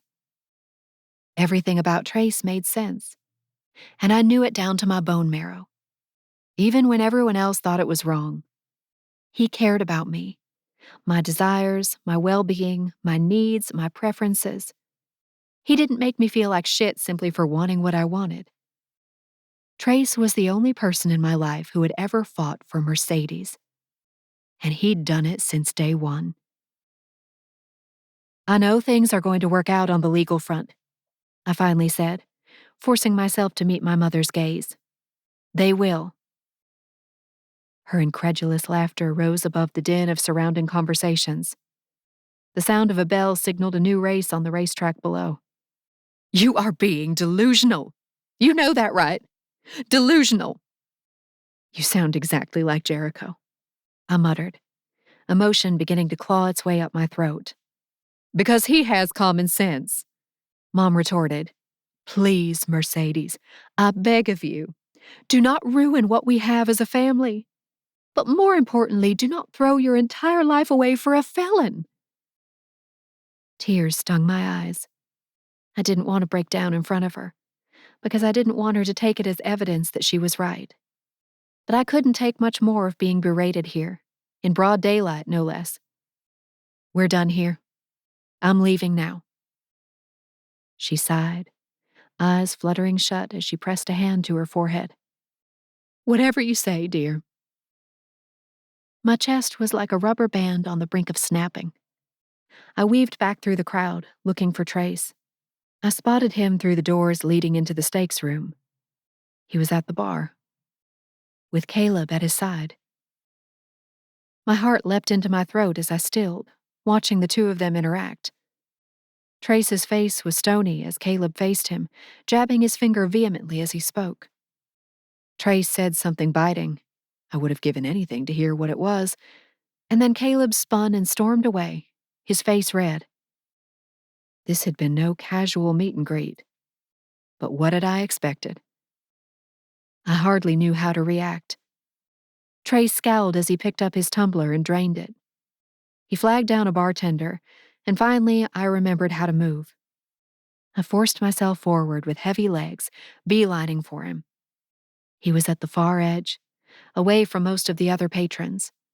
So even though there were hundreds of people in the area, he was still somehow secluded. I filled the empty space next to him, breathless with worry. What did Caleb say to you? What just happened? He glanced at me but didn't react. If Trace had been building walls between us since earlier this week, he'd suddenly completed the construction. You know what? It really doesn't matter anymore. The bartender approached, and Trace ordered a whiskey neat.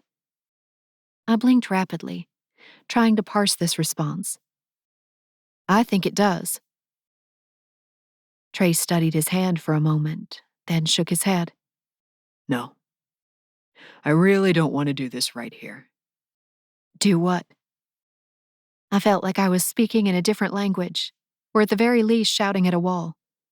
Nothing made sense, and it was making me desperate, hysterical even. Trace finally swung his gaze to me, his dark eyes hard and unfamiliar. He looked at me like he'd never seen me before. End things with you. My stomach plummeted to the core of the earth. My chin trembled before I could even hope to control my emotions. Trace, what does that mean? You can't. We need to end this now, Mercedes. The bartender came back with his drink, and Trace tipped him a $50 bill. Before it's too late. Chapter 32. Trace. My heart hammered against my ribs, like an animal in its last primal attempts to escape a cage. Raucous and loud, desperation propelled by the will to live. The life I wanted to live was no longer possible. I'd been battling this truth since the lawyer had called earlier that week, but the fear had started gnawing at me back when we first got the news of being investigated by the SEC. As time crawled by, the truth had been settling into something firm and immutable. I had nothing to offer Mercedes. The longer she stayed with me, the more she was at risk. Caleb had just confirmed it. And though I sure as fuck didn't want Mercedes to be with Caleb, my calculations proved she shouldn't be with me either. You are a lovely person, I began, already suffering the immense weight of how ridiculous this sounded. I hadn't wanted to be the guy to break up with the love of my life in a bar, but things were getting out of hand. Some mornings, I asked myself if it was time to go into hiding. Mercedes didn't deserve that. Neither did Willow. And I loved these women so much that I was going to spend every last dollar and resource I had to protect them. Away from me. Don't say that to me, Mercedes spat, tears already spilling onto her cheeks. Her mouth turned downward as she stared at me through watery eyes. Don't you even say those words. Mercedes, We knew it wasn't going to work from the beginning, I said, studying the swirled marble pattern of the bar countertop. If I looked at her now, I'd crack. I'd take it back. I'd lose my resolve. I've got too much going on. My family is a target. I am a target. I can't leave the house without armed bodyguards. Is that the life you envisioned for yourself? I envisioned a life with you, she said, her voice cracking. And you'll never get it. I slammed my fist against the bar. Don't you understand that? I'm going to prison, Mercedes, for at least a decade. Why do you want to be with me when we literally will never be together?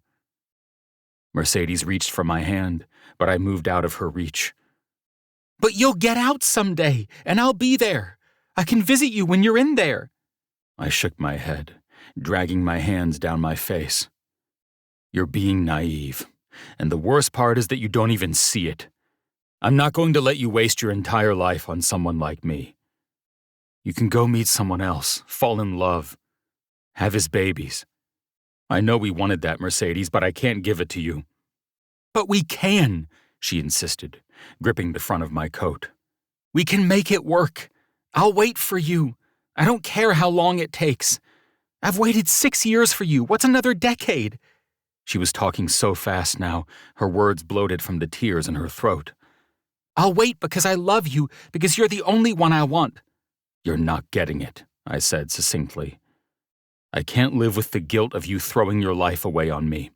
I've fucked up, Mercedes. I've ruined whatever might have existed. It's a non-option now.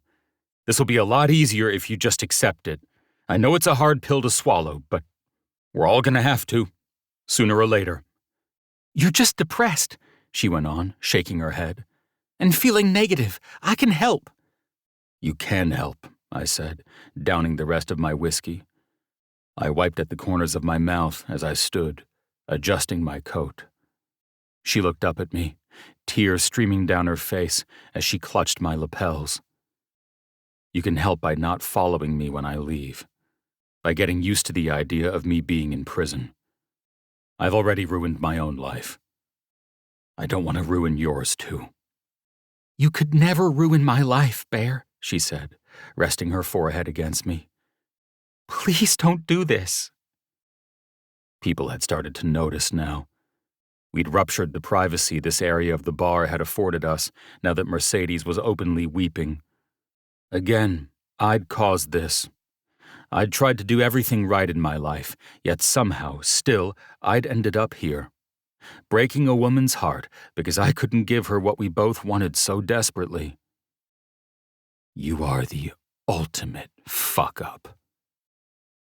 But I had to make this right somehow. And the only way I knew how was in releasing her, even if it broke my own heart too. You can't be in a relationship with me if I don't want to be in too, I told her. And maybe someday you'll see it's for your own good. Stay away from Caleb, but stay away from me too. I tore myself away from her and strode out of the stakes room, my heart beating so quickly I thought I might collapse if I stopped or allowed myself to truly internalize what I'd just done. When was it going to hurt more? Now or in a year, when we'd fallen even deeper into love and possibly had a kid on the way? No. I was being smart, rational. This truth had been weighing on me like a lead blanket since the SEC decision, and I was just being proactive. Broken hearts would heal. We knew this from direct experience already. What was the harm in a second round? 7 trailed behind me as I took a circuitous path through the bars and lounges of Churchill Downs. I finally made it to the front of the property after too many wrong turns, drawing a big breath of air as I pushed through the main doors. I needed to get out of here. I didn't want to hear a single thing from my brothers. I knew they'd try to talk me out of it, to compare it to their own relationships. But our situations weren't the same. They hadn't had bomb threats coming in when they were falling in love. They hadn't been forced to figure out practical solutions to caring for a 2-year-old or managing a squad of bodyguards. I needed to become an island. People were better off away from me. Seven drove me around Louisville aimlessly while I stewed in the back seat. It was times like these that I appreciated his stony, non-judgmental demeanor. I didn't want a single fucking person reminding me of what I'd walked away from, because I'd reverse it all in a heartbeat if I somehow ran into Mercedes again. I was hanging on to this decision by a thread. I'd been strong enough to enact it. I didn't trust that I was strong enough to uphold it. Axel and Damien started blowing up my phone with calls and texts about 15 minutes after I left Churchill Downs. I ignored everything. But after about an hour of aimless driving, I finally looked at the messages that had piled up. Axel. Care to explain why Mercedes came back to the suite a crying wreck? Damien. Where the fuck are you? Axel. Okay, Mercedes disappeared again, and the other bodyguard, let's call him Six, said she got into a big argument with her brother and punched him in the face. WTF happened when you guys left? Damien. Seriously, where the fuck are you? Axel. Mercedes is back, and she's crying again, and you are still MIA, according to Six. Did you fucking leave? Damien. Will you be at the apartment when we get back? Answer me. Axel. The girls calmed her down, and she's telling us that you broke up with her because you're going to prison. Kinda seems like you're setting the precedent for the whole family, which I find unfair. Should have consulted us on this first, bro. Not cool. No feud, though. Damien. I'm going to hack your phone in the next 10 minutes if you don't fucking answer me. Douche canoe. Axel. But you're alive, right? Send a thumbs up emoji at least, even though I detest those. Damien. Hacking now. I called Damien when I got to the last message. I trusted him to make good on his word. And to be honest, I was worried about what he could accomplish. He was, in my eyes, a little too good at what he did. I'm alive, I told him when he picked up. Yeah, I knew that much, Damien said wryly. Care to explain? Are you guys still at the racetrack? Your stunt kind of killed the vibe, Damien said. The girls called a car from Mercedes. I think she's going to coordinate with Cora to stop by and get her things from your apartment tomorrow or something. But, I mean, you broke up with her. Why? I studied my knuckles. I don't want to talk about it. I'll see you guys at the apartment. You know I tried to pull this shit when Jessa and I first, Damien started. I do not need to hear your well-meaning bullshit right now, I snapped. I love you. I'll see you later. I instructed Seven to take another lap of the city. I needed more time to sit, ponder, and stew. I didn't like my decision any more than anyone else, but it had to be done. Had to. When we finally got back to the apartment, it was almost dinner time. I'd only had bourbon since breakfast, but my heartbreak and anguish prevented me from having much of an appetite. My stomach twisted as we neared the building. I didn't know what else to expect, how much worse it could get. Seven cleared each threshold as we came to it. This was life now. Danger around every corner. Me skulking in the wake of my bodyguard. Pathetic. Upstairs in the apartment, Axel and Damien sat in the living room with my mom, deep in conversation, while Jessa and Cora were in the kitchen. Willow was in Cora's arms, happily. And when I opened the door and shut it behind me, she didn't even whine. Look who's home, Jessa said, clapping her hands as she encouraged the same from Willow. Everyone was still in their derby best, save my mom, who stuck out like a sore thumb in regular clothes. Uncle Trace is here! Willow twiddled her fingertips, reaching toward me as I approached. An expectant silence filled the apartment. I waved at everyone before holding out my arms to take Willow from Jessa. Hey guys.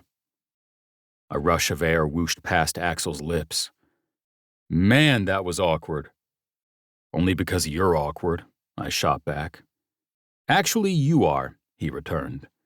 You're the one who broke up with your girlfriend at the Kentucky Derby and then just left everyone else to pick up the pieces.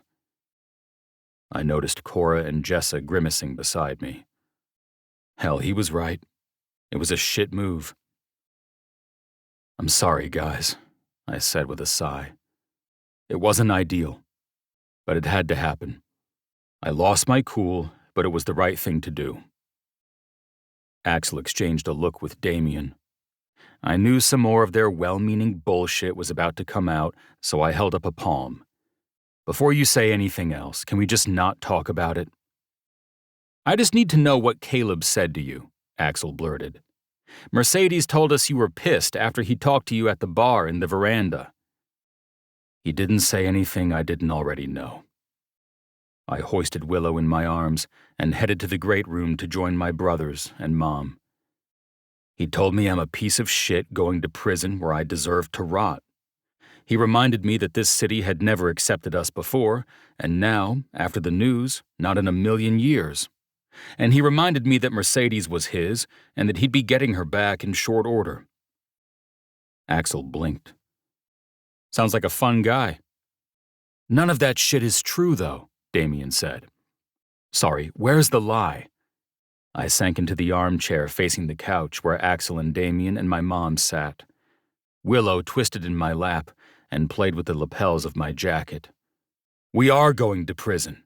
This city has not and will not accept me, and Mercedes will likely go back to him once I remove myself from her life. As soon as the words left my mouth, I knew how wrong they were.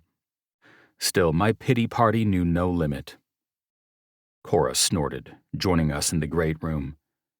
I don't know about that last part. Yeah, she wasn't into that guy, Jessa said, plopping into the other armchair near me. Like, at all. I said I didn't want to talk about this, guys. I rubbed my eyes with the hand that wasn't wrapped around Willow. I'm sorry I made things weird. Let's just order dinner and forget about it. If I wanted to keep my shit together, I needed to get busy pretending Mercedes had never happened. It was the only shot I had at making it through the foreseeable future. My brothers stayed on for a few more days as we'd planned, but without any of the joint Mercedes activities I'd been so excited for. There wasn't much in my life that excited me anymore, but I figured I just needed to get used to that. Someday soon I'd be going to prison. Excitement would become a thing of the past. Honestly, I couldn't figure out how my brothers were able to forge ahead like life was normal. At every hour of the day, I wanted to crumble. I wanted to just give up. Willow and the strength of my family around me kept me going, even when nothing excited me, and I'd stripped my life of the beautiful light that was Mercedes. The day before my brothers were scheduled to leave, I got a tip from one of the new Fairchild-friendly contacts I'd made in the city. He'd heard of an office space that had cropped up and wanted to show me. Damien and Axel extended their trip so we could see it together. That same day, I finally headed to Aurora's Nanny's to wrap up the details there. I wasn't sure what Mercedes had told them. I wasn't even sure what I'd tell them. But I needed a new nanny for Willow because apparently life did continue in the wake of the SEC telling you that you were a fraud. So I bucked up and tried to carry on. Without Mercedes. Going back into Aurora's Nanny's, months after my initial visit there, was surreal. I still remembered Mercedes stepping into Denise's office like it was yesterday, getting that first gut-punching glimpse of her after so many years. I'd known in that instant that everything would change. There was no way I could have her in my life and not be with her, even if I wanted to believe the opposite. Which was yet another reason why I'd had to force her away. I couldn't see her if I hoped to stay away from her. And she deserved more from life than I could offer her. She deserved happiness. I loved her too much to deny her a full life experience, complete with every last thing her heart desired. I didn't want to stain her life with my failures. She didn't need to be dragged down by me, too. Trace! Thank you for finally returning my calls. We were getting worried there for a bit. Denise said with a laugh as I stepped into her office. I sat in the chair facing her desk, wondering where to even begin. My apologies, I said slowly. Things have been complicated. Well, I just hope that Mercedes' disappearance didn't leave you in the lurch. Denise sent me a meaningful look. Truthfully, I was shocked when she quit. I know her mother made it seem like she was planning on getting married and leaving anyway, but Mercedes assured me she was here to stay. Except now she's gone. She shook her head, tutting to herself, as she clicked through screens on her computer. I blinked a few times, trying to close the gaps on what Denise had said. You called me because she quit? Yes, and I was worried that you didn't have any backup care arranged for Willow. Have you been managing okay? Denise had no idea that I'd been looking after Willow with my mother's help while Mercedes went home to care for her grandmother.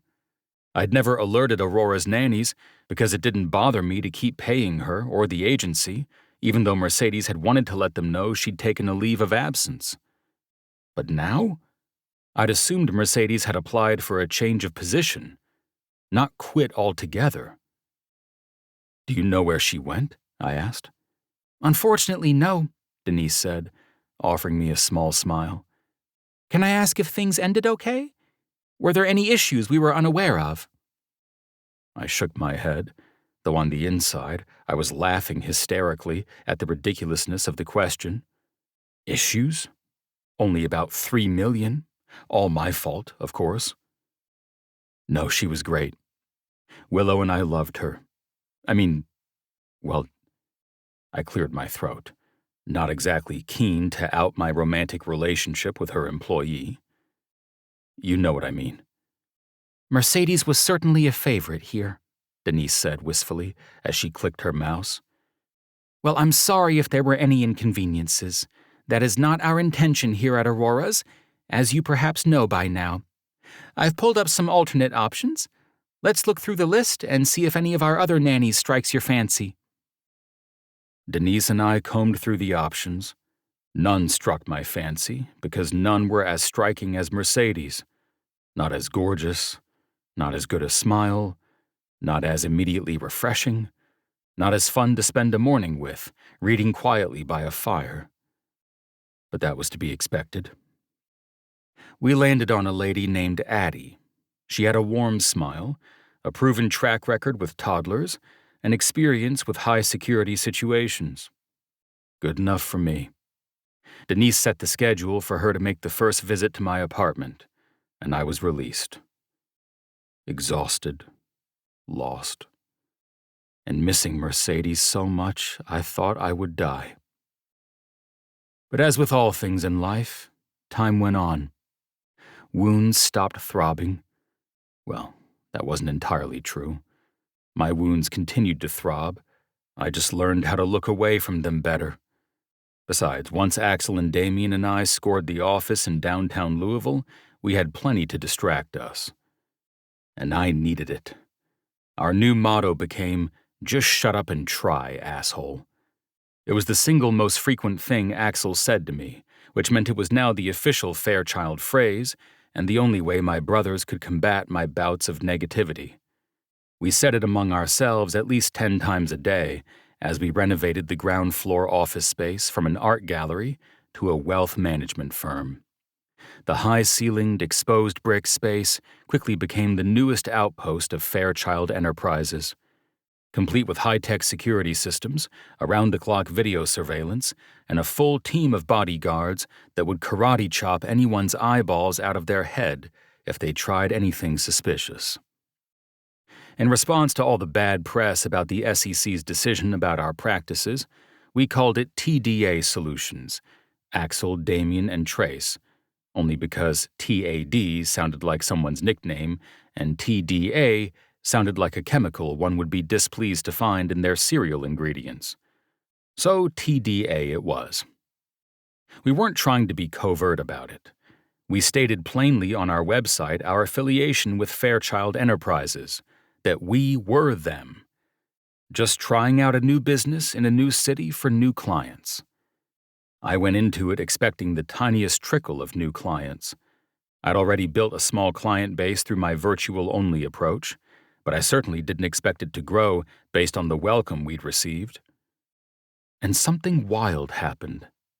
Despite the SEC announcement, despite all the strife surrounding finding an office, despite the fact that I'd felt like the absolute lowest smear of shit for months on end, people flocked to us. It turned out the Hendricks-Randolph circle was just one of many. And yes, many circles detested us, but plenty of other circles loved us, particularly our charitable activities. With a disclaimer on our website about the algorithm and a 100% transparency policy, our client roster grew so large and so quickly that Damien had to split his time between Louisville and New York. We had to hire a couple employees far sooner than we'd planned. A full month of business building in our new office showed me that life really could continue in the wake of the SEC announcement, and that, though our future was uncertain, there was still a modicum of life to be lived in the interim. I'd never felt so regretful. I wanted to punch myself in the face because I missed Mercedes so much and was furious with myself for handling things the way I had. But it wasn't all tea lights and roses. Threats still filtered in, slightly weaker than at their height during the spring, but they arrived nonetheless. One morning I showed up at our office to find the word scum spray-painted in red across our front windows. It was a gut punch, deeply embarrassing, and revealing. Damien's high-def cameras caught the perpetrator in striking clarity. He'd paid us a visit around 1 a.m. on a Saturday morning. And although the idiot had hidden his face with a ski mask, he'd forgotten to hide one key detail: his UK class ring. Fuck you very much, Caleb. The police used the footage to track Caleb down and interview him, ultimately booking him for vandalism and destruction of property. It was a small victory, but important. We were finally getting answers to who was behind this months-long reign of annoyance. They weren't bold enough for a proper reign of terror. And if Caleb and his crew were the type of people to try to send a shitty bomb to my doorstep when I had a 2-year-old in the house, then all bets were off. Axel was visiting for a week, about 2 months post-breakup, when he forced me to confess that Mercedes was still haunting me. He placed his palms on my desk and zeroed in on me. Trace, be real with me. Okay. I looked up at him, trying to figure out what he was getting at. Are you okay? I blinked, looking around the office. Yeah? Why do you ask? Axel gestured at me, as though this answered everything. You look different. You look gaunt. I don't know. Are you eating? I'm not around much, which I think helps me see it better. You look like you're wasting away. I cleared my throat, shifting uncomfortably in my seat. My clothes were fitting looser these days, and I did forget to eat most days. But I knew that if I paused long enough to think about those things, the humiliation of losing Mercedes would eat me alive. Quickly followed by panic about the unknown, the future that awaited me on the other side of our SEC appeal. I forget to eat some days, I said with a shrug. So sue me. We're busy. There's a lot to get done. There's a lot to not think about. Axel nodded, but he watched me suspiciously, as though he could hear between my words. I didn't want to vocalize how much I was still beating myself up for pushing Mercedes away. How much I still missed her. I knew my brothers relied on their better halves for support, comfort, love. I could have had that too. But I didn't, because I was a fucking idiot who'd pushed away a beautiful woman who wanted to devote herself to me. Have you tried reaching out to Mercedes at all? Axel sat on the corner of my desk, looking down at me intently. I shook my head. I think about it every day. I've never made the leap. Why not? I rubbed my face, sighing. Because I feel like a complete failure. I pushed her away because of all the danger and the bleak outlook. Now the danger has lessened, but the outlook is still the same. Rationally, why would she take me back? If nothing has changed, except it's slightly safer to be with me, I can't offer her anything better than I could before. Axel sighed, rolling his eyes. It's not about the offer, you numbnut. It's because she's in love with you and you're in love with her. Yeah, well, love isn't enough to overcome some mistakes, I told him. Maybe not, Axel retorted. But you guys have a lot more working for you than just love. I hated how right he was. I thought about this nearly every moment of every day. Mercedes balanced me. She balanced the balancer. She gave me grace when the hardest critic of all, myself, wouldn't. I needed grace like I needed air, at least when it came to my own self-perception. I needed Mercedes like I needed air. Mercedes was the one place I could unwind and simply be. The only person in the world who I could sit comfortably with at 6 a.m. with a book and say nothing for hours, yet somehow feel like we'd been connecting deeper than we did with anyone else in the world. She was the deepest, truest love of my life. And that fact was the reason I'd pushed her away. Jesus Christ, Trace, you are truly stupid. I made a mistake, I whispered. But I don't know how to fix it. We're living in an ongoing storm. I don't want to pull her into that again.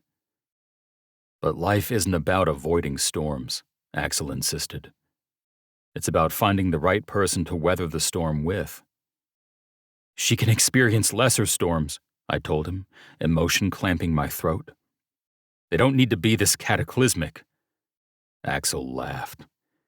She's going to experience cataclysmic storms whether you're in her life or not. You can't protect her from that simply by removing yourself from her life. Sorry, bro. Besides, she wanted to be in your storm, and you built a wall around your tornado. My tornado? I hefted with a laugh. I'll allow it. Point is, she's a grown woman, and she made a decision about her own risks, but you wouldn't accept it. I dropped my head, running my thumb along my eyebrow. Maybe you're right. And maybe I'm ready to own up. But what am I supposed to do about it? It's been 2 months since I broke up with her. I was such an ass, I broke her heart. If Cora could break my heart and 8 years could drag by, what makes you think you two can't find a way to make it work again? Axel looked at me expectantly as his words sank in. But if she's moved on, I started. Axel scoffed. Yeah, no. She loved you for years, and then immediately ditched her fiancé when you came back into the picture. I don't think she's moved on in 2 months. If it had been 2 decades, then I'd say maybe. But only maybe. Axel's words stirred hope inside me, but it was hard to fully coax those embers into a flame. I can't even fathom calling her up again after what happened. She'll hang up on me. Well, then you should walk around the corner and... Axel stopped talking suddenly, wincing. Ah, shit. I wasn't supposed to say that. What? Axel waved me off, looking down at the ground. Nothing. Axel, you can't pull that shit with me. What were you not supposed to say? He made a fist and tapped his mouth with it. I'm really not supposed to say. I promised Cora I wouldn't. I groaned as exaggeratedly as humanly possible. You cannot do this to me after that intense and heartfelt conversation. Axel pinched the bridge of his nose and looked like he might explode. When he straightened, he let out a gruff shout. Ugh, fine, but you can't tell anyone I told you. I won't. This also means I love you the most. He jabbed his finger at me menacingly. You got that? Forevermore. Understood. He seared me with this blue gaze. Mercedes lives about 2 blocks from here. I blinked about 1,000,000 times. Are you serious? Cora told me. How does Cora know? I asked slowly. They talk, Axel said, with a look that said, duh. Often, excessively, maybe, like sisters. Wow. I leaned back in my chair, staring at the top of my desk as I processed this. Just, wow. Listen, we're all in this together, right? As brothers, as a family? And if you really want to win back Mercedes, Axel said, leaning in closer to me, I think you fucking will. In a way that only you can. Chapter 33. Mercedes. I didn't see Trace again. At least not in real life. I saw him on my phone almost every day, in the form of news updates I couldn't help myself from searching out, and by looking through pictures on my camera roll. Even though I couldn't be with Trace and Willow, I still needed to see them. Sometimes I woke up in the middle of the night thinking I forgot to check on Willow. Other times, I awoke soaked and needy, having dreamt of Trace's warm body covering mine. But I'd made peace with the fact that I'd never get over him. I had all the proof I needed to know that Trace was just an indelible part of my heart. Even if he refused to allow me in, I'd spend the rest of my life in love with him. I couldn't tell if that was pathetic or heartwarming, maybe just insane, or a fun combination of all three. In a way, he was my anchor, even though he'd removed himself from my life. Even though my heart was still broken from the way he'd treated me, Trace still served as an inspiration to me. Thanks to him, I finally moved out of my parents' house for good, derby dresses included. And sitting in the bedroom of the little room I rented downtown, my heart broken but my future finally solidifying, I found myself surrounded by acceptance letters from 7 grad schools, also thanks to Trace. And I heard his voice in my head as I looked at the congratulatory letter from NYU. But you love New York, Bertie. I could imagine his warm smile as I decided that NYU was the school for me, practically hearing his accolades as I filled out the acceptance packet and returned it. Even though he'd inspired me to do this, I was doing it under the assumption that I wouldn't see him again. I didn't plan on staying in his penthouse, even though it was directly above a bookstore. New York City was big enough for the both of us. I could follow my dreams while still respecting the space he so clearly wanted between us. He wasn't the only one who wanted space from me, though. My entire family wanted it on a permanent basis. After Trace dumped me in the stakes room, I'd marched my butt right back to my family to confront Caleb, which led to a confrontation with Jericho. I knew they had to be involved in Trace's about-face somehow. I pressured Caleb into sharing some of what he'd told Trace. I'd nearly gotten on my knees to beg before Caleb finally told me, I know it's been dangerous for Trace here in Louisville. He hasn't been welcomed. And I assured him that it would only get worse the longer he stayed here. With you. That had earned Caleb a slap across the face. Jericho had intervened, looking too amused by my outrage. Jericho had the gall to act surprised that I was upset by Caleb's comments. When I finally let Jericho know how done I was with his self-righteous superiority and his false moral compass, things had escalated in such a way that it still ran through my head on repeat. Don't act like you care about me at all, I told Jericho. You can quit pretending now. Not sure how else you're supposed to care about a family. Jericho spat back. Try paying attention to your wife and daughter sometime? My voice was nearly a shriek. I'd never felt this high on anger, on frustration. I no longer cared who was watching or what I said. I was ready to let it all hang out. Consequences be damned. That's a good place to start. Fuck you, Sadie, Jericho snarled, stepping closer. You're such a spoiled brat. I'm done trying to protect you. You think you know how shit works? You're wrong. You're fucking ignorant. I don't know how everything in life works. I shot back, the fierceness in my own voice surprising even me. But I sure as fuck know that protecting family doesn't look like this. I gestured wildly to the family members in the area. You guys have done nothing but try to control me, make my decisions for me. Because you're too goddamn stupid to make them on your own. Jericho's shout rang out clearly over the din of voices. That's what you don't get, Jericho. This time, I stepped closer to him, not away as he was used to. What you think about my intelligence doesn't matter. They're my decisions to make, regardless of what you think of them or me. His gaze darkened. Decisions have consequences, you idiot. I made Trace disappear once. Don't make me do it a second time. This time, I paused. He'd gotten me. The start of a sneer proved that he knew it. What does that mean? That you're fucking stupid, and I proved it. It was too easy to get rid of him. All I had to do was block him from your phone and all your socials. You never even fucking realized. Rage simmered inside me, headed for a boil. Were you behind the messages I apparently sent him back then, too? His cocky laughter was all I needed. The boiling anger inside me frothed over, scalding everything in its wake. Something primal unfurled. My fists clenched, my limbs moving of their own accord. I barely realized that I planned to punch him until my fist connected with his nose. It was the first time I'd ever punched my brother.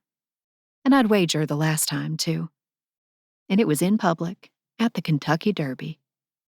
Shock and outrage will do that to a lady, I supposed.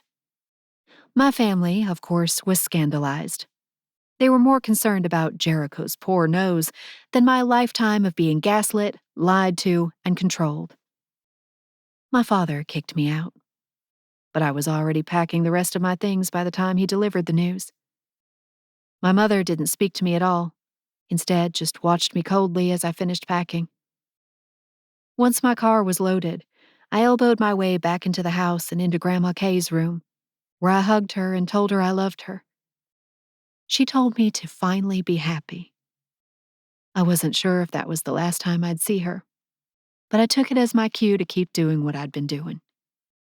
The internal churning, passion-related things, not the passive, wedding-chasing things.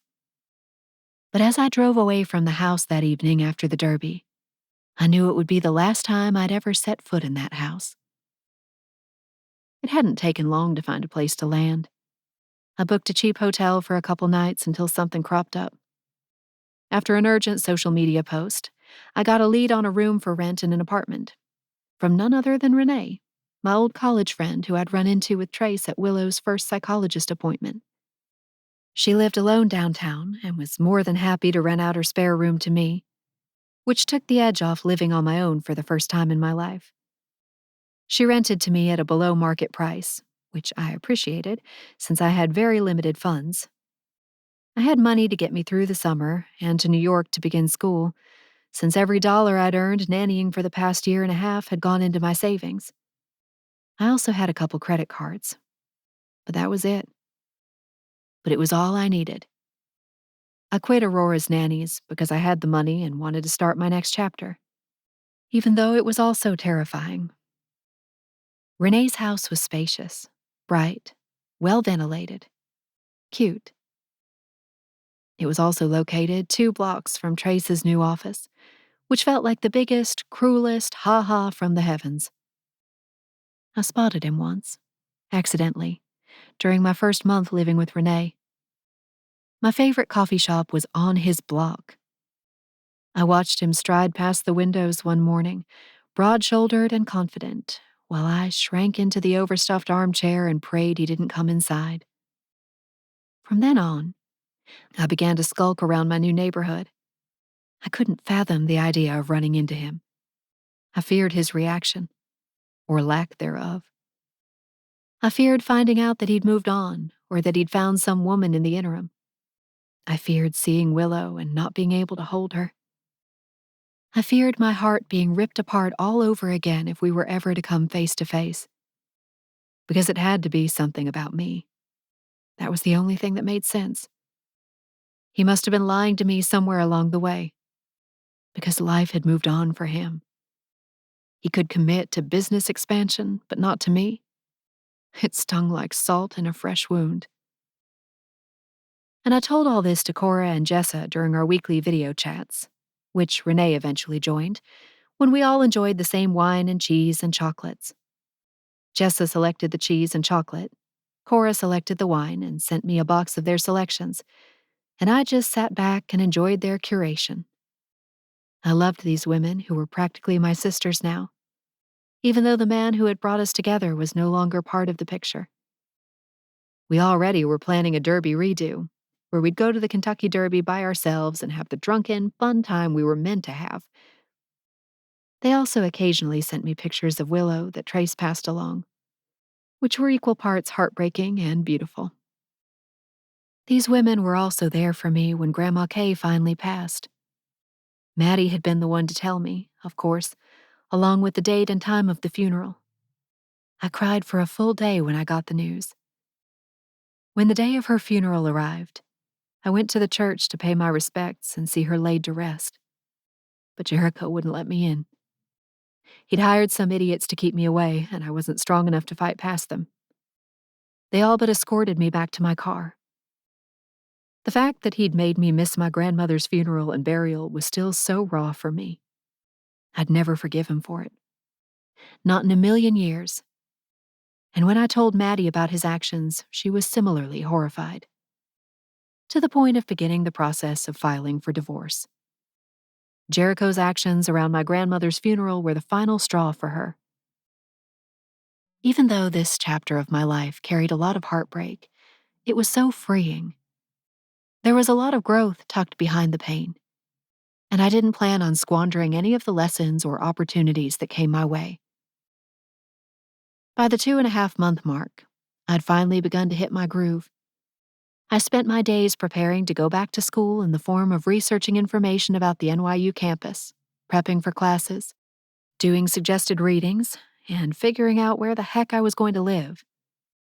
I worked part-time at a daycare center in the afternoons, helping with whatever needed done.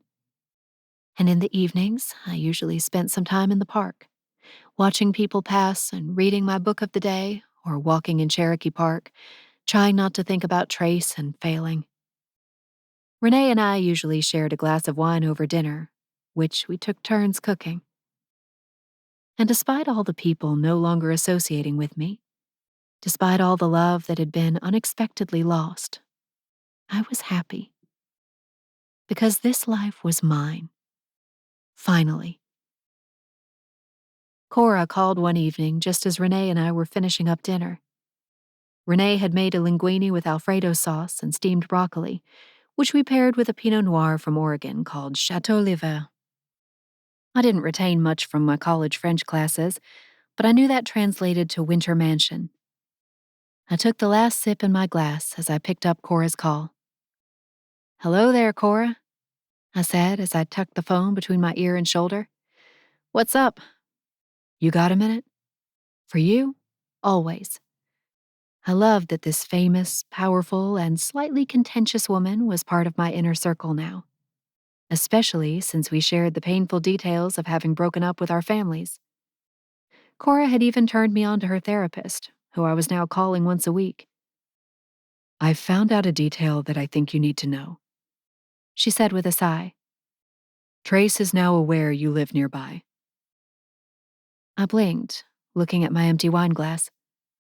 "Okay." Axel swore he wouldn't mention it, but it slipped out, he says. According to Axel, Trace was having yet another sad sack session about how much he misses you.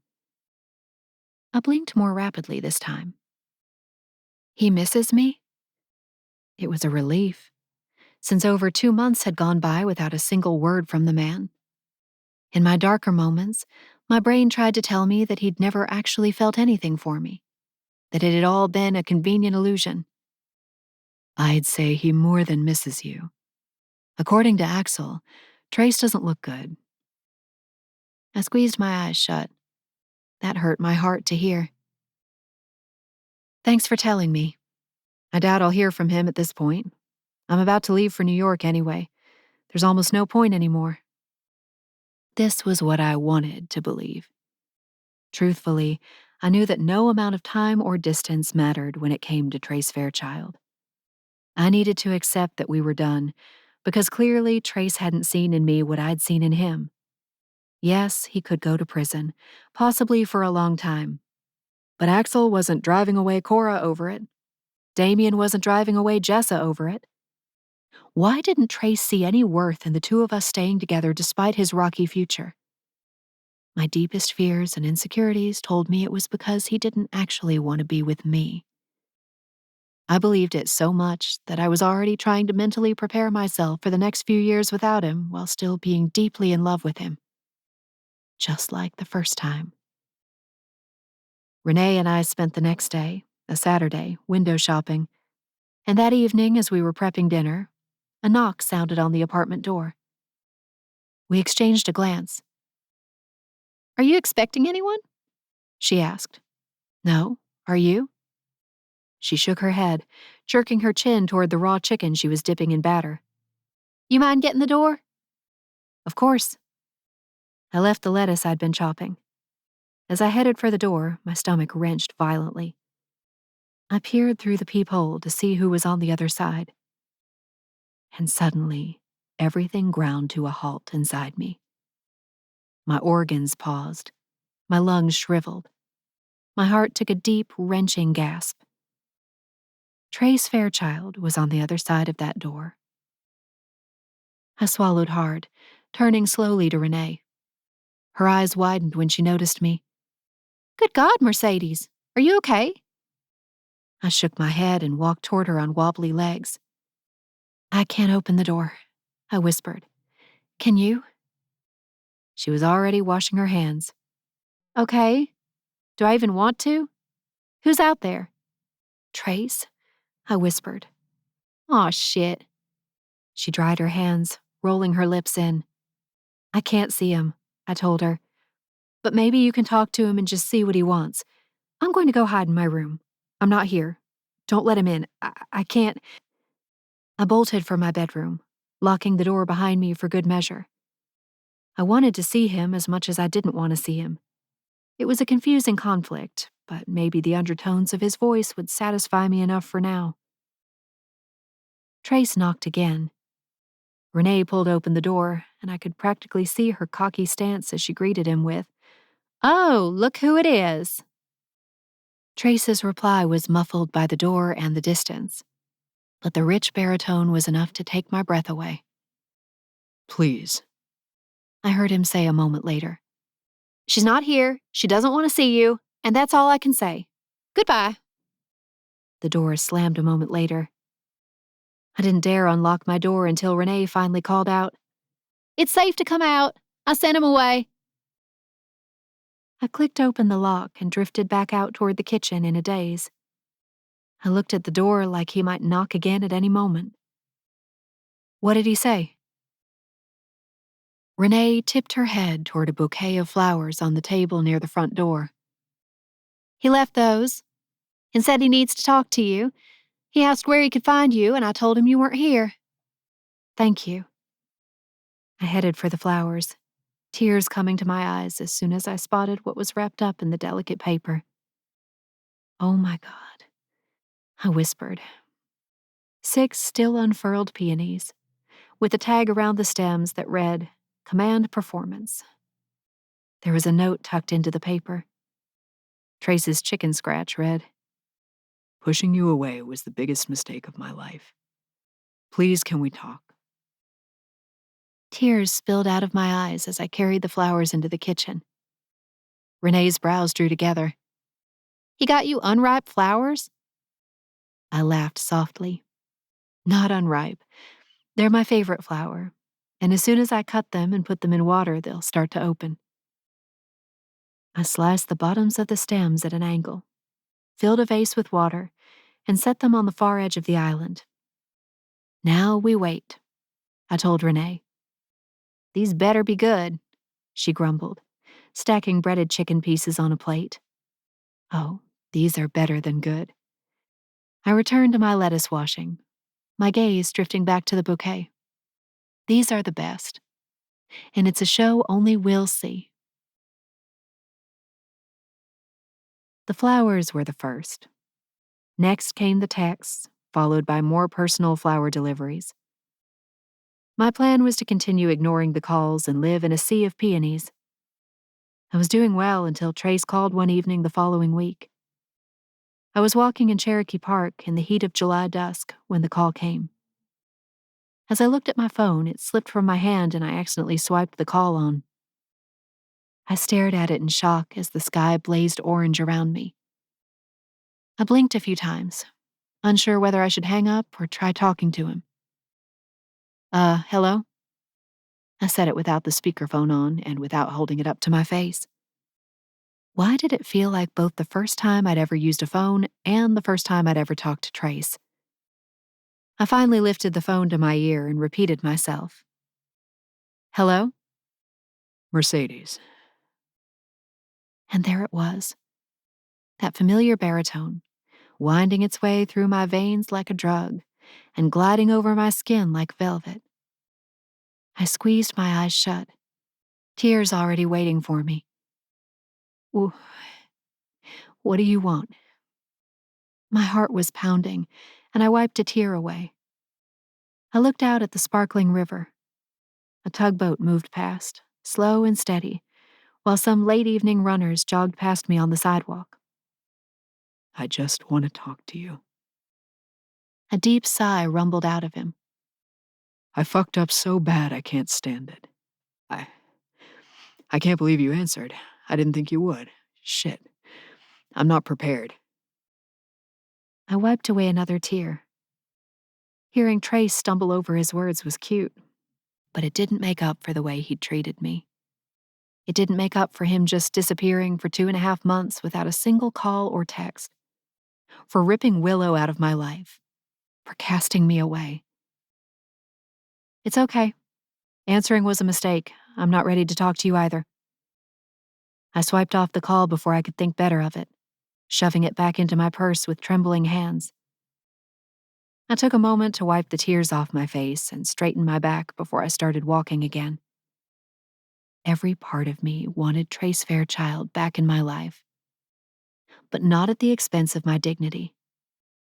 I'd given pieces of that away for so long that I needed to make damn sure Trace, or anyone else trying to come into my life, was vetted, certified, and vouched for. Plus, there was nothing wrong with making him grovel. I hurried back to the apartment, wondering if I'd run into Trace there on the landing. But the hallway was quiet as I entered, and Renee was gone, off to visit her other friends that evening. I paced the apartment alone, too keyed up from my brief conversation with Trace to truly rest or unwind. And then a text came in. Trace, I get that you don't want to talk to me, but I'd like to show you something that might help explain things. It will be dropped off at your house tomorrow morning. Let me know what you think, if you want. Tomorrow morning? Like this wasn't the most eternal cliffhanger of my life. I tried to distance myself with wine and a book, but my mind kept sliding back to Trace. What will he send? What could possibly explain things? How much longer are you going to be able to resist him calling or texting or randomly bringing flowers? I couldn't resist him forever. Not when my soul craved Trace like the sun craved the sky. Somehow, I fell asleep that night, and I was up at 7 a.m. the next day, peeking out my door every 10 minutes for the next couple of hours until a delivery worker finally knocked. He consulted his delivery sheet. Bertie Hendricks? A blush heated my cheek. That's me. He handed over a bubble wrap mailer. Have a great day. I slipped back inside the apartment and shut the door gently. Whatever Trace had sent, it was light. Much lighter than I had expected, though I hadn't known what to expect. Apologies and explanations seemed much heavier than whatever this was. I went to the couch and snuggled under a blanket, ready to dig into his explanation. I tore open the package and pulled out a very basic black notebook.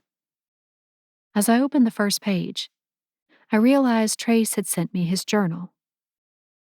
Thumbing through the pages, which were soft and textured like they'd come from recycled fabric, I could tell this was essentially Trace's scratch pad. Dark ink musings stained every page, most of them business-related. Random numbers had been scrawled at the tops or bottoms of pages, some with question marks after them. But when I got to the back of the notebook, I discovered why he'd sent it. Trace had drawn out full-page grids, filled in by hand. The left-hand page was titled, "What Do I Want to Give Mercedes?" And then he'd listed everything. The life of her dreams. A winery named after her, Birdie Brews / Bird and Bear / you know what, we'll figure out the name later. Wine trip to Chile. Cozy cabin getaway in Swiss Alps, solo if she wants. Babies whenever she's ready. So many happy memories. A library magazines will interview her about. Rolling staircase for said library. Office in each residence for when she's studying for master's degree. More of those green sweaters. New memorable Christmas vacation every single year. Peony farm in Alaska. Hand-picked peonies every June. Girls getaway, just her and Willow every spring. The actual wedding of her dreams. Every last detail approved by her, whenever she's ready, possibly in said cozy cabin or during wine getaway. The list went on for so long that I was laughing and crying by the end of it. But that didn't prepare me for what was on the opposite page. Trace had scrawled at the top, "The price of my infamy." And he broke down, line by line, the literal and figurative cost of every negative swirling in his life, just like a true financial planner and investment genius would do. I couldn't even follow some of the math, but he'd assigned a value to his prison term at varying lengths, whether it turned out to be 5 years, 10 years, or 15 years. He assigned a cost to prison commutes, unpredictable mail service and phone communication. He'd put numbers to the stress of being estranged from my family, from potentially bearing his children and raising them as a single mother while also having no familial support from my side. The presentation was dizzying. A financial forecast as detailed and specific as anything Trace might draw up for a client. And glimpsing this insanely detailed spreadsheet of negative values stemming from what awaited him from the SEC decision and me if I threw my lot in with him was a heartbreaking look into how his brain operated through this mess. At the bottom left-hand corner, he'd written in red ink, "Not a financially or emotionally sound decision for Mercedes to pursue a relationship with me at this time. Mercedes is better off finding someone else." I swallowed a knot in my throat, looking back at the left-hand page, looking back at everything he wanted to give me, to do with me, to experience with me. And that's where I knew the math was wrong. He hadn't given enough weight to the value of being in love with him. He'd only calculated what he was taking away from me, not what his mere existence was giving me. One cabin trip to the Swiss Alps, in his arms, was worth whatever cost he'd assigned to his infamy. I turned the page. More awaited me. Trace had written a financial assessment and recommendation. Based on the financial breakdown and accompanying projections, Mercedes' investment in Trace is ill-advised at this time. Trace's investment in a 25-year-old with a full life ahead of her is ill-advised at this time. But an advisement cannot account for future market fluctuations or unexpected changes of heart. Mercedes is a grown woman who has had too many people telling her what to do with her life. Trace made a decision for her, and he would like to retract this decision and let Mercedes speak for herself. Because despite all the evidence and projections, Trace's final recommendation is that being together makes more sense than being apart. Love has a value that cannot be calculated. 204 Clay Street, 6 p.m. tonight. Chapter 34. Trace. I felt like I was going to puke. I hadn't been this nervous in ages. It was 5:30, and I'd been checking my wristwatch compulsively for the past 10 minutes. You still have a half hour, Axel told me, squeezing my shoulders from behind. I sat in a chair, my knee bouncing wildly as time crept toward 6 o'clock. There's nothing you can do but hurry up and wait. She could be early, I told him. Well, if she is, your punctual ass has everything and everyone assembled, so it will still go off without a hitch, Axel reminded me. Though I guess I should say almost everyone. You didn't invite Ferdinand? I smirked. If only it wouldn't kill him. No matter how humid it gets in here with all the drinking, it will never be enough for my Ferdinand. Axel laughed as he strolled away. He and Damien were here, along with Cora, Jessa, my mom, Willow, Seven, 2 other guards, and Renee. I'd invited Mercedes' sister-in-law, Maddie, who Renee said I should reach out to as the one Fairchild-friendly person on the Hendricks side. I'd also printed out a photo of Mercedes' Grandma Kay and framed it, setting it on the bar facing the door. I'd rented out a private room in a wine bar for the evening, a hip place near downtown that had impressive walls of wine bottles and a cute gravel and wood patio filled with fairy lights and picnic tables. I'd also chosen this place because they had Petite Verdot from Chile, and they had lobster bisque on the small plates menu. Mercedes was going to love it, as long as she didn't turn right around and walk away. The sound of conversation floating from other parts of the wine bar lulled me into contemplation. I'd sent her my breakdown, the driving force behind my decision to push her out of my life, because I felt like it would help illuminate why I'd made that decision. But not knowing exactly how she'd responded to it was killing me. I stopped Cora as she walked by. You think she'll come, right? For sure, Cora nodded, rolling in her red-painted lips. I think, at least. I sighed, my gaze swinging back to the main door, visible outside the private room. This is going to kill me. I talked to her this afternoon, Renee said, drifting up to the table to pop a cheese cube in her mouth. She said she was planning on coming. Okay, that's good. My gaze didn't move from the door. My adrenaline response was at the level of preparing to jump off a cliff, or asking her to marry me, or both at the same time. I surged to my feet, needing to expend this nervous energy somehow. I paced the room, looking at the decorations we'd hung. We'd all created banners with different personal phrases on them. For example, mine said, I'm smart, but sometimes I can be so dumb. Love, Trace. Cora's said, Join our family now, please.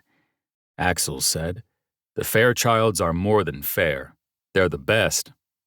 Jessa said, We love you so much, automatic sister wife. Maddie hung toward the back with her daughter Grace, where Willow curiously poked at Grace's cheeks while my mom laughed and snapped pictures. Somebody tell me the plan again if she just tells me to fuck off and leaves. I cracked my knuckles as Damien came up to my side, patting my back. That's when you hunt her down, wherever she goes. God, that sounds ominous, Axel said, joining us as he popped a shrimp into his mouth. Are you a sociopath, Damon? Because that sounded like some sociopathic shit. Damien sent him a flat look. Not serial killer style hunting, you oversized lugnut, like romantic hunting. Like when you followed Jessa back to our hometown? I asked with a wry grin. Exactly. And then we had a very lovely makeout session in the playground down the street from her brother's house, and all was well. He offered me a smile and a shrug. Though I don't think you'll have to do so much chasing. She's right here in Louisville, and she loves you, despite the fact that you were a jackass. I appreciate the vote of confidence. We're all jackasses, for clarification, Damien added. Speak for yourself.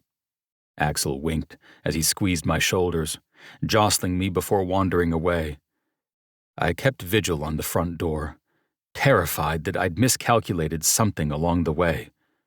I'd done so many calculations on this, I didn't think there was any mathematical stone I'd left unturned.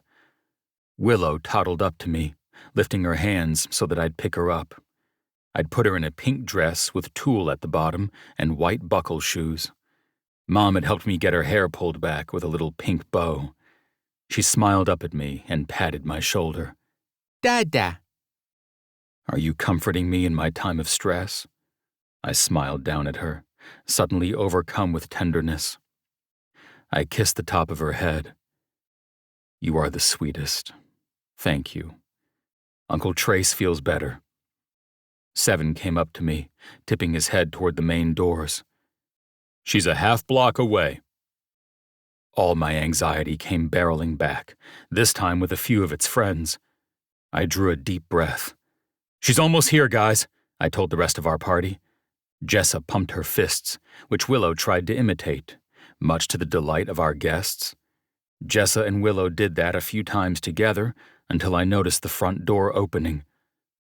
A flash of glittering blonde hair, high-waisted camel shorts, and an off-the-shoulder mint-green t-shirt. Mercedes. I stood rooted to my spot as I watched her confer with the host near the front door. Then she was pointed this way. I froze. All I could do was watch and repeat to myself, I love you, please don't go. Time slowed to a stop as she crossed the threshold of the private room. Shock rippled across her face as her gaze found me and Willow. Her lips parted, a hand coming up to cover her mouth. Around me, everyone shouted, "Surprise!" which I was thankful for, because my voice had disappeared entirely, along with my ability to function, move, or breathe. Willow shrieked with delight, wriggling out of my arms. Mama! She bolted for Mercedes, who bent down and welcomed Willow into her arms with a big, extended hug. Mercedes buried her face in Willow's hair, but I could tell she was crying. No, sobbing. I drifted their way, though I wasn't sure how, since my legs had been replaced with stone pillars. I knelt down beside them, pressing a hand to Mercedes's back. Birdie, I whispered, unsure what else I was supposed to say other than I love you. I love you. Her shoulders shook with more sobs, and when she looked up at me, her eyes were shimmering with tears.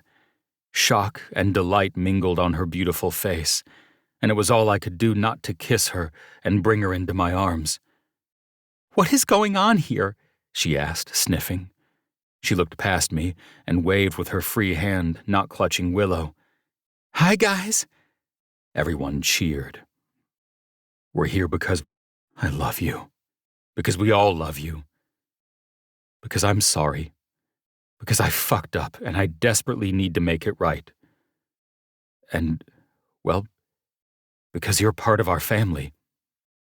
We stayed crouched on the floor, our heads drifting together until our foreheads touched.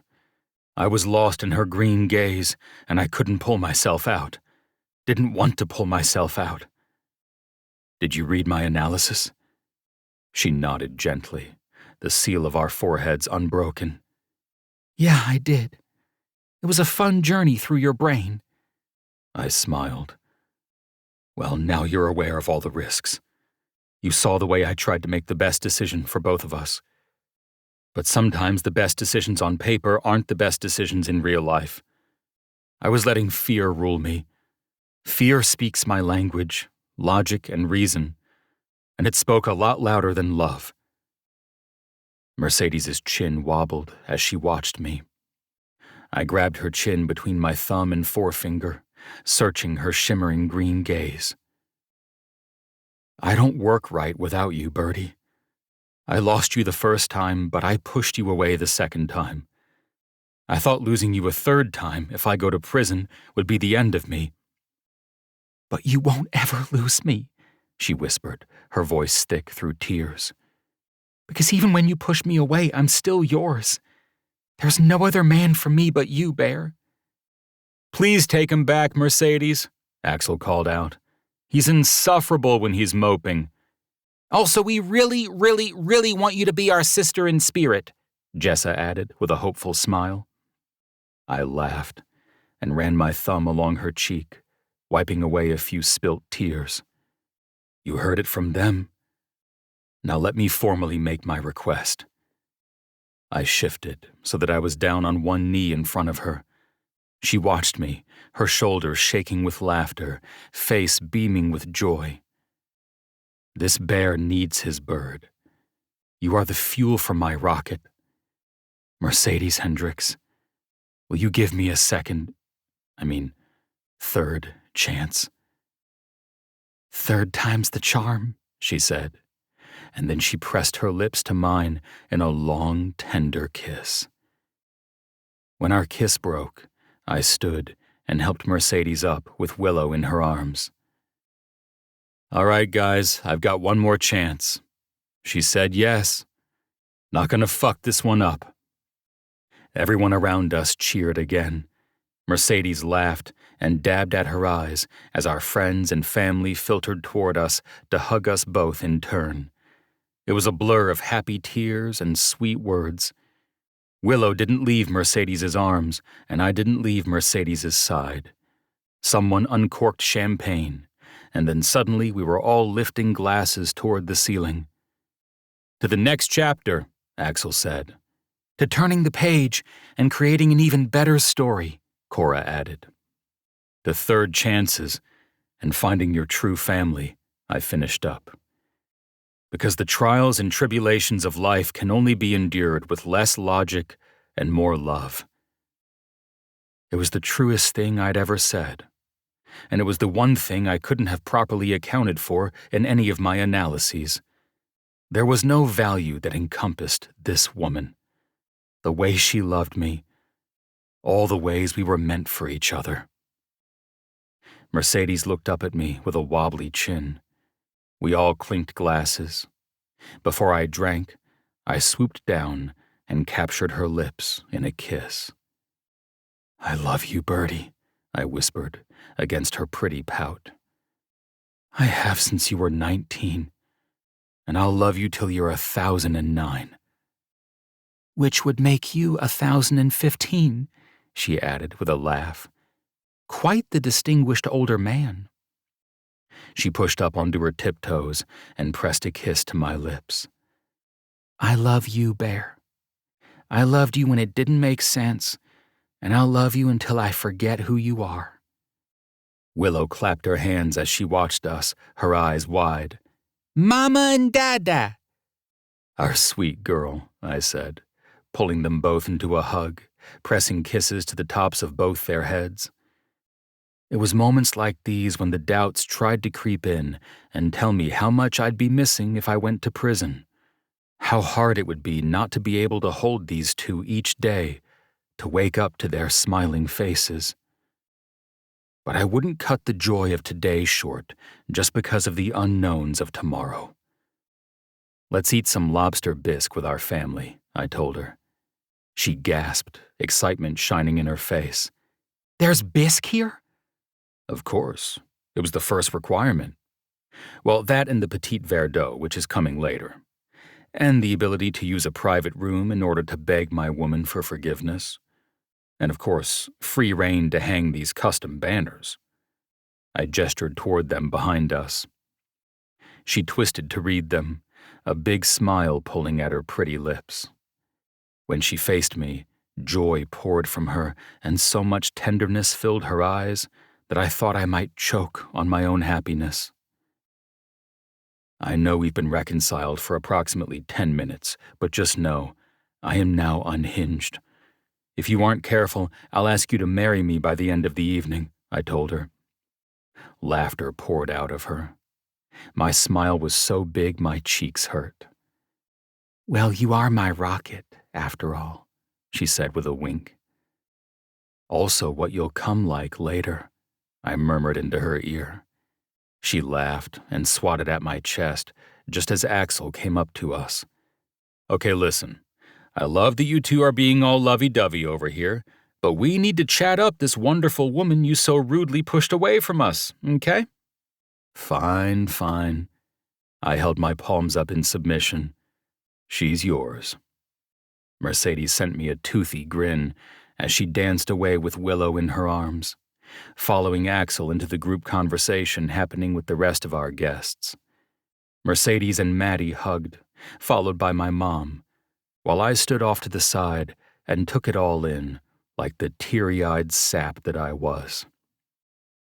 This, right here, laughter and warmth, with bisque and Verdot around the corner, sunny evenings, Axel giving me shit, a happy, adjusted Willow with so many quips and conversations and funny exchanges. These were the moments I needed to hang on to, not just for whatever scary future awaited me, but because this was the only thing that mattered. Epilogue. Mercedes. 6 weeks later. Hey, Bear. I lodged the phone between my ear and my neck as I glided out of the grand double doors of the psychology building on the NYU campus. I'd just finished my morning seminar, and I was headed for my favorite coffee shop a couple blocks away to get caught up on reading and homework. Where are you? Heading wherever you are. His sexy chuckle through the phone sent my core clenching, like it always did. It seemed that no amount of sex with this man would ever truly sate me. We'd been living in honeymooner's bliss for the past 3 months with no signs of it slowing down. Trace was commuting between Louisville and NYC every so often so that he could attend the requisite custodial hearings for Willow. Ian had received a 5-year prison sentence, which meant Trace would secure permanent custody without issue. He'd procured a new nanny for Willow here in NYC, a wonderful woman named Harrietta, who also happened to be the wife of Damien's driver, Legs. How he got that name, I'd never know. Apparently, it was a well-kept secret in the Fairchild inner circle, and I needed to complete a certain number of rides with Legs in order to get the full story. But their couple nickname was Hairy Legs, which made me giggle every time I heard it come up. Meet me at the coffee shop I've been telling you about. Then you can finally check it out, I told him, weaving through throngs of pedestrians as I walked along East 8th. Black and Brutiful was my new favorite place, as much for the chill ambience and bookworm-friendly chairs as the wide range of strong drinks I now needed as a graduate student in psychology. I've been hanging out with that new barista each time I go in, and she's so cool, Trace. There's something about her. I think she might be my first real friend in New York. Oh, yeah? What's her name? Will I meet her today? I'll see if she's working, I told him. Her name is Jordan. She's like my opposite, but I feel so called to her. I can't wait for you to meet her. Sounds great. Hey, Axel and Damien are joining me today. We went out to meet a client this morning, so they're with me. We can all check out your favorite coffee shop together. We'll be there in a half hour, Birdie. His smooth baritone sent shivers up my spine. Love you. I told him I loved him and hung up, smiling to myself as I continued my trek to the coffee shop. It was an exceptionally warm September day, but the hints of the upcoming fall were beginning to flourish. Leaves had started to turn on our visits to Central Park. Nights were chilly, some of them even requiring sweaters and leggings. My basic girl autumn was almost here, which was just a prelude to my favorite time of year, cozy bookworm winter. I sighed happily as I spotted Black and Brutiful's boldly lettered sign and the tall, tinted windows. The scent of espresso washed over me as I entered, the chill murmur of conversation a welcome respite from the chaos and noise of Manhattan streets. I loved living in New York City.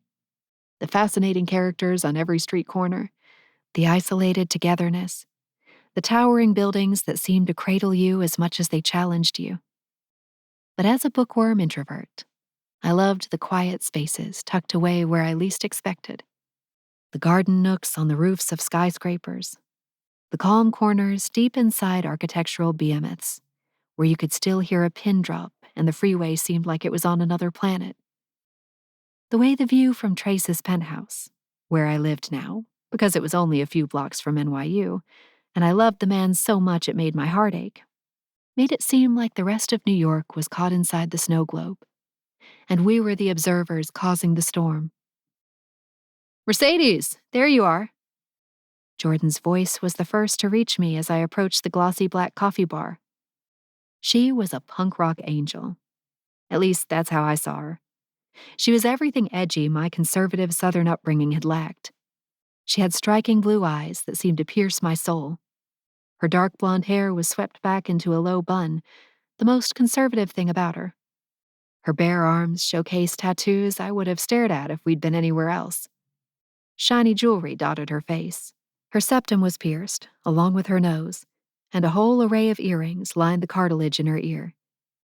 We couldn't look more different, yet we'd found out during a previous visit that she and I were the same age. She smiled warmly at me, the expression at odds with the hard edges of her appearance. I was wondering when you'd come in today. Class ran a little long, I told her, rummaging in my crossbody bag for my wallet. I know I'm usually here earlier on a Wednesday. What's it going to be today, sugar? She asked, assuming her stance behind the register. I smirked. That sounds like what people say where I'm from. Are you from New York City originally?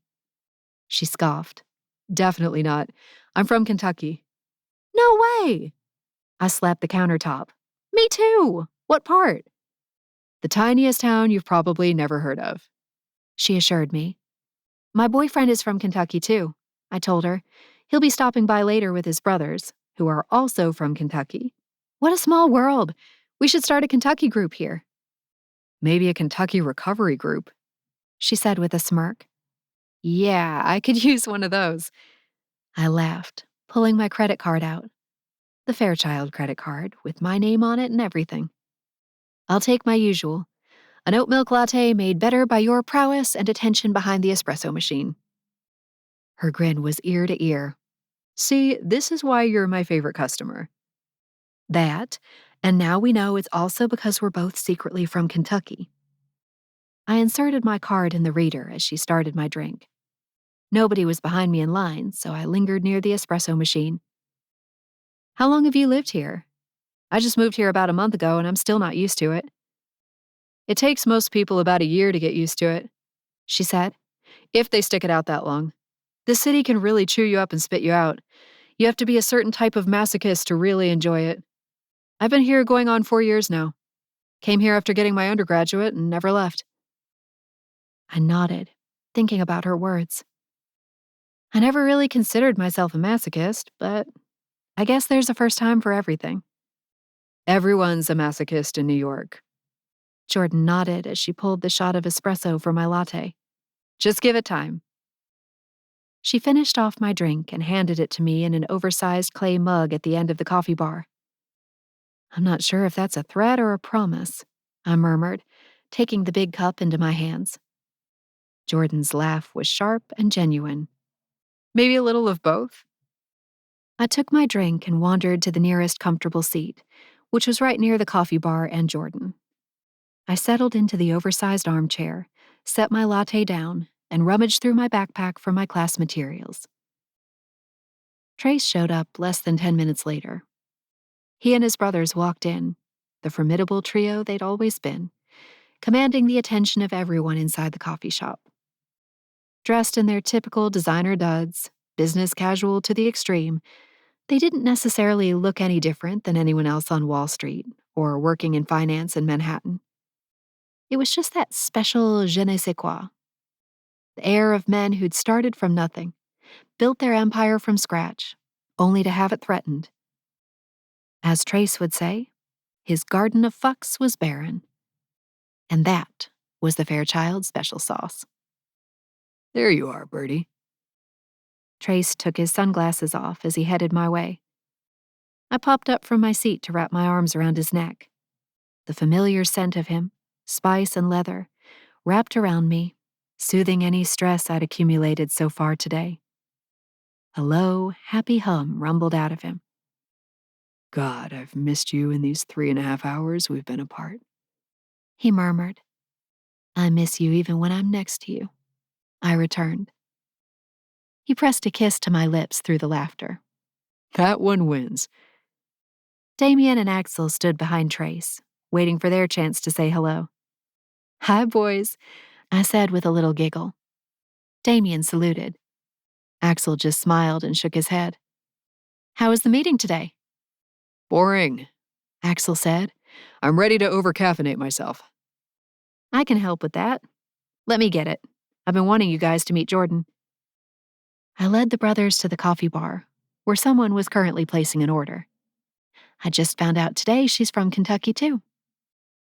Trace squinted at the menu, his hands propped on his hips. Small world. Damien squinted at Jordan, seemingly studying her. Huh. Axel's gaze, too, had landed on Jordan. What was her name? Jordan. I laughed, swatting Trace's arm. Wouldn't it be funny if she was from the same town as y'all? I asked her where she was from, but she just said it was a tiny town. Yeah. Funny. Damien's gaze hadn't moved from Jordan, and I was beginning to sense that something was amiss. Do you know her last name? Axel asked, similarly staring. I shook my head. Haven't gotten that far, I'm afraid. By now, Trace had caught on to the strange energy emanating from Axel and Damien. His gaze followed their line of sight, landing on Jordan. You guys. Damien cleared his throat as if he was breaking a spell. It can't be. He said in a low voice, more to Axel than anyone else. Even though she looks like... The person in front of us moved to the far end of the coffee bar, which meant it was our turn at the register. I stepped up, smiling brightly at Jordan. I'm back! Her gaze moved to me, a smile curling her lips, until her gaze hit the men around me. The bright smile on her face sank away slowly, bit by bit. I had no idea what was going on, but there was no way out of this but through. Jordan, I'd like you to meet Trace, my boyfriend, and his two brothers, Axel and Damien. Jordan went pale, her gaze jerking away. Now something was seriously wrong. Something uneasy tightened the air, made my stomach feel like an elastic band. Damien placed a hand on the countertop, leaning toward her. What's your last name? Jordan shook her head, gaze fastened to something unknown behind the countertop. It doesn't matter. What can I get for you guys? Her normal verve was gone. Axel looked over at Damien. An impossibly awkward silence filled the air. Trace cleared his throat. I'll have an espresso. I hear you make them really well. Mercedes talks about how great you are. Jordan nodded, punching the order into the register, emotionless. Okay. Anything else? Axel stared at Jordan so hard it made me embarrassed. You look so familiar. Anything else? Jordan asked, just as a male coworker came up to her with an envelope in his hands. Haynes, this is for you. He grunted, handing her the envelope. Jordan's cheeks flushed and her gaze fell to the envelope in her hands. Understanding boomed through me just as Axel leaned forward. It is you, he said. But it wasn't accusatory. It was revelatory. Shocked. Maybe even elated. Damien rubbed at his temples, his eyes shimmering with tears. Axel went on. Jordan, it's us. Your brothers. The end. Find out more about Jordan and the bodyguard she falls for in The Price of Forever, book number 5 in the Bad Boys of Wall Street series. This has been The Price of Infamy, The Bad Boys of Wall Street, book 4. Written by Ember Leigh, narrated by Jill Smith and Jeremy York.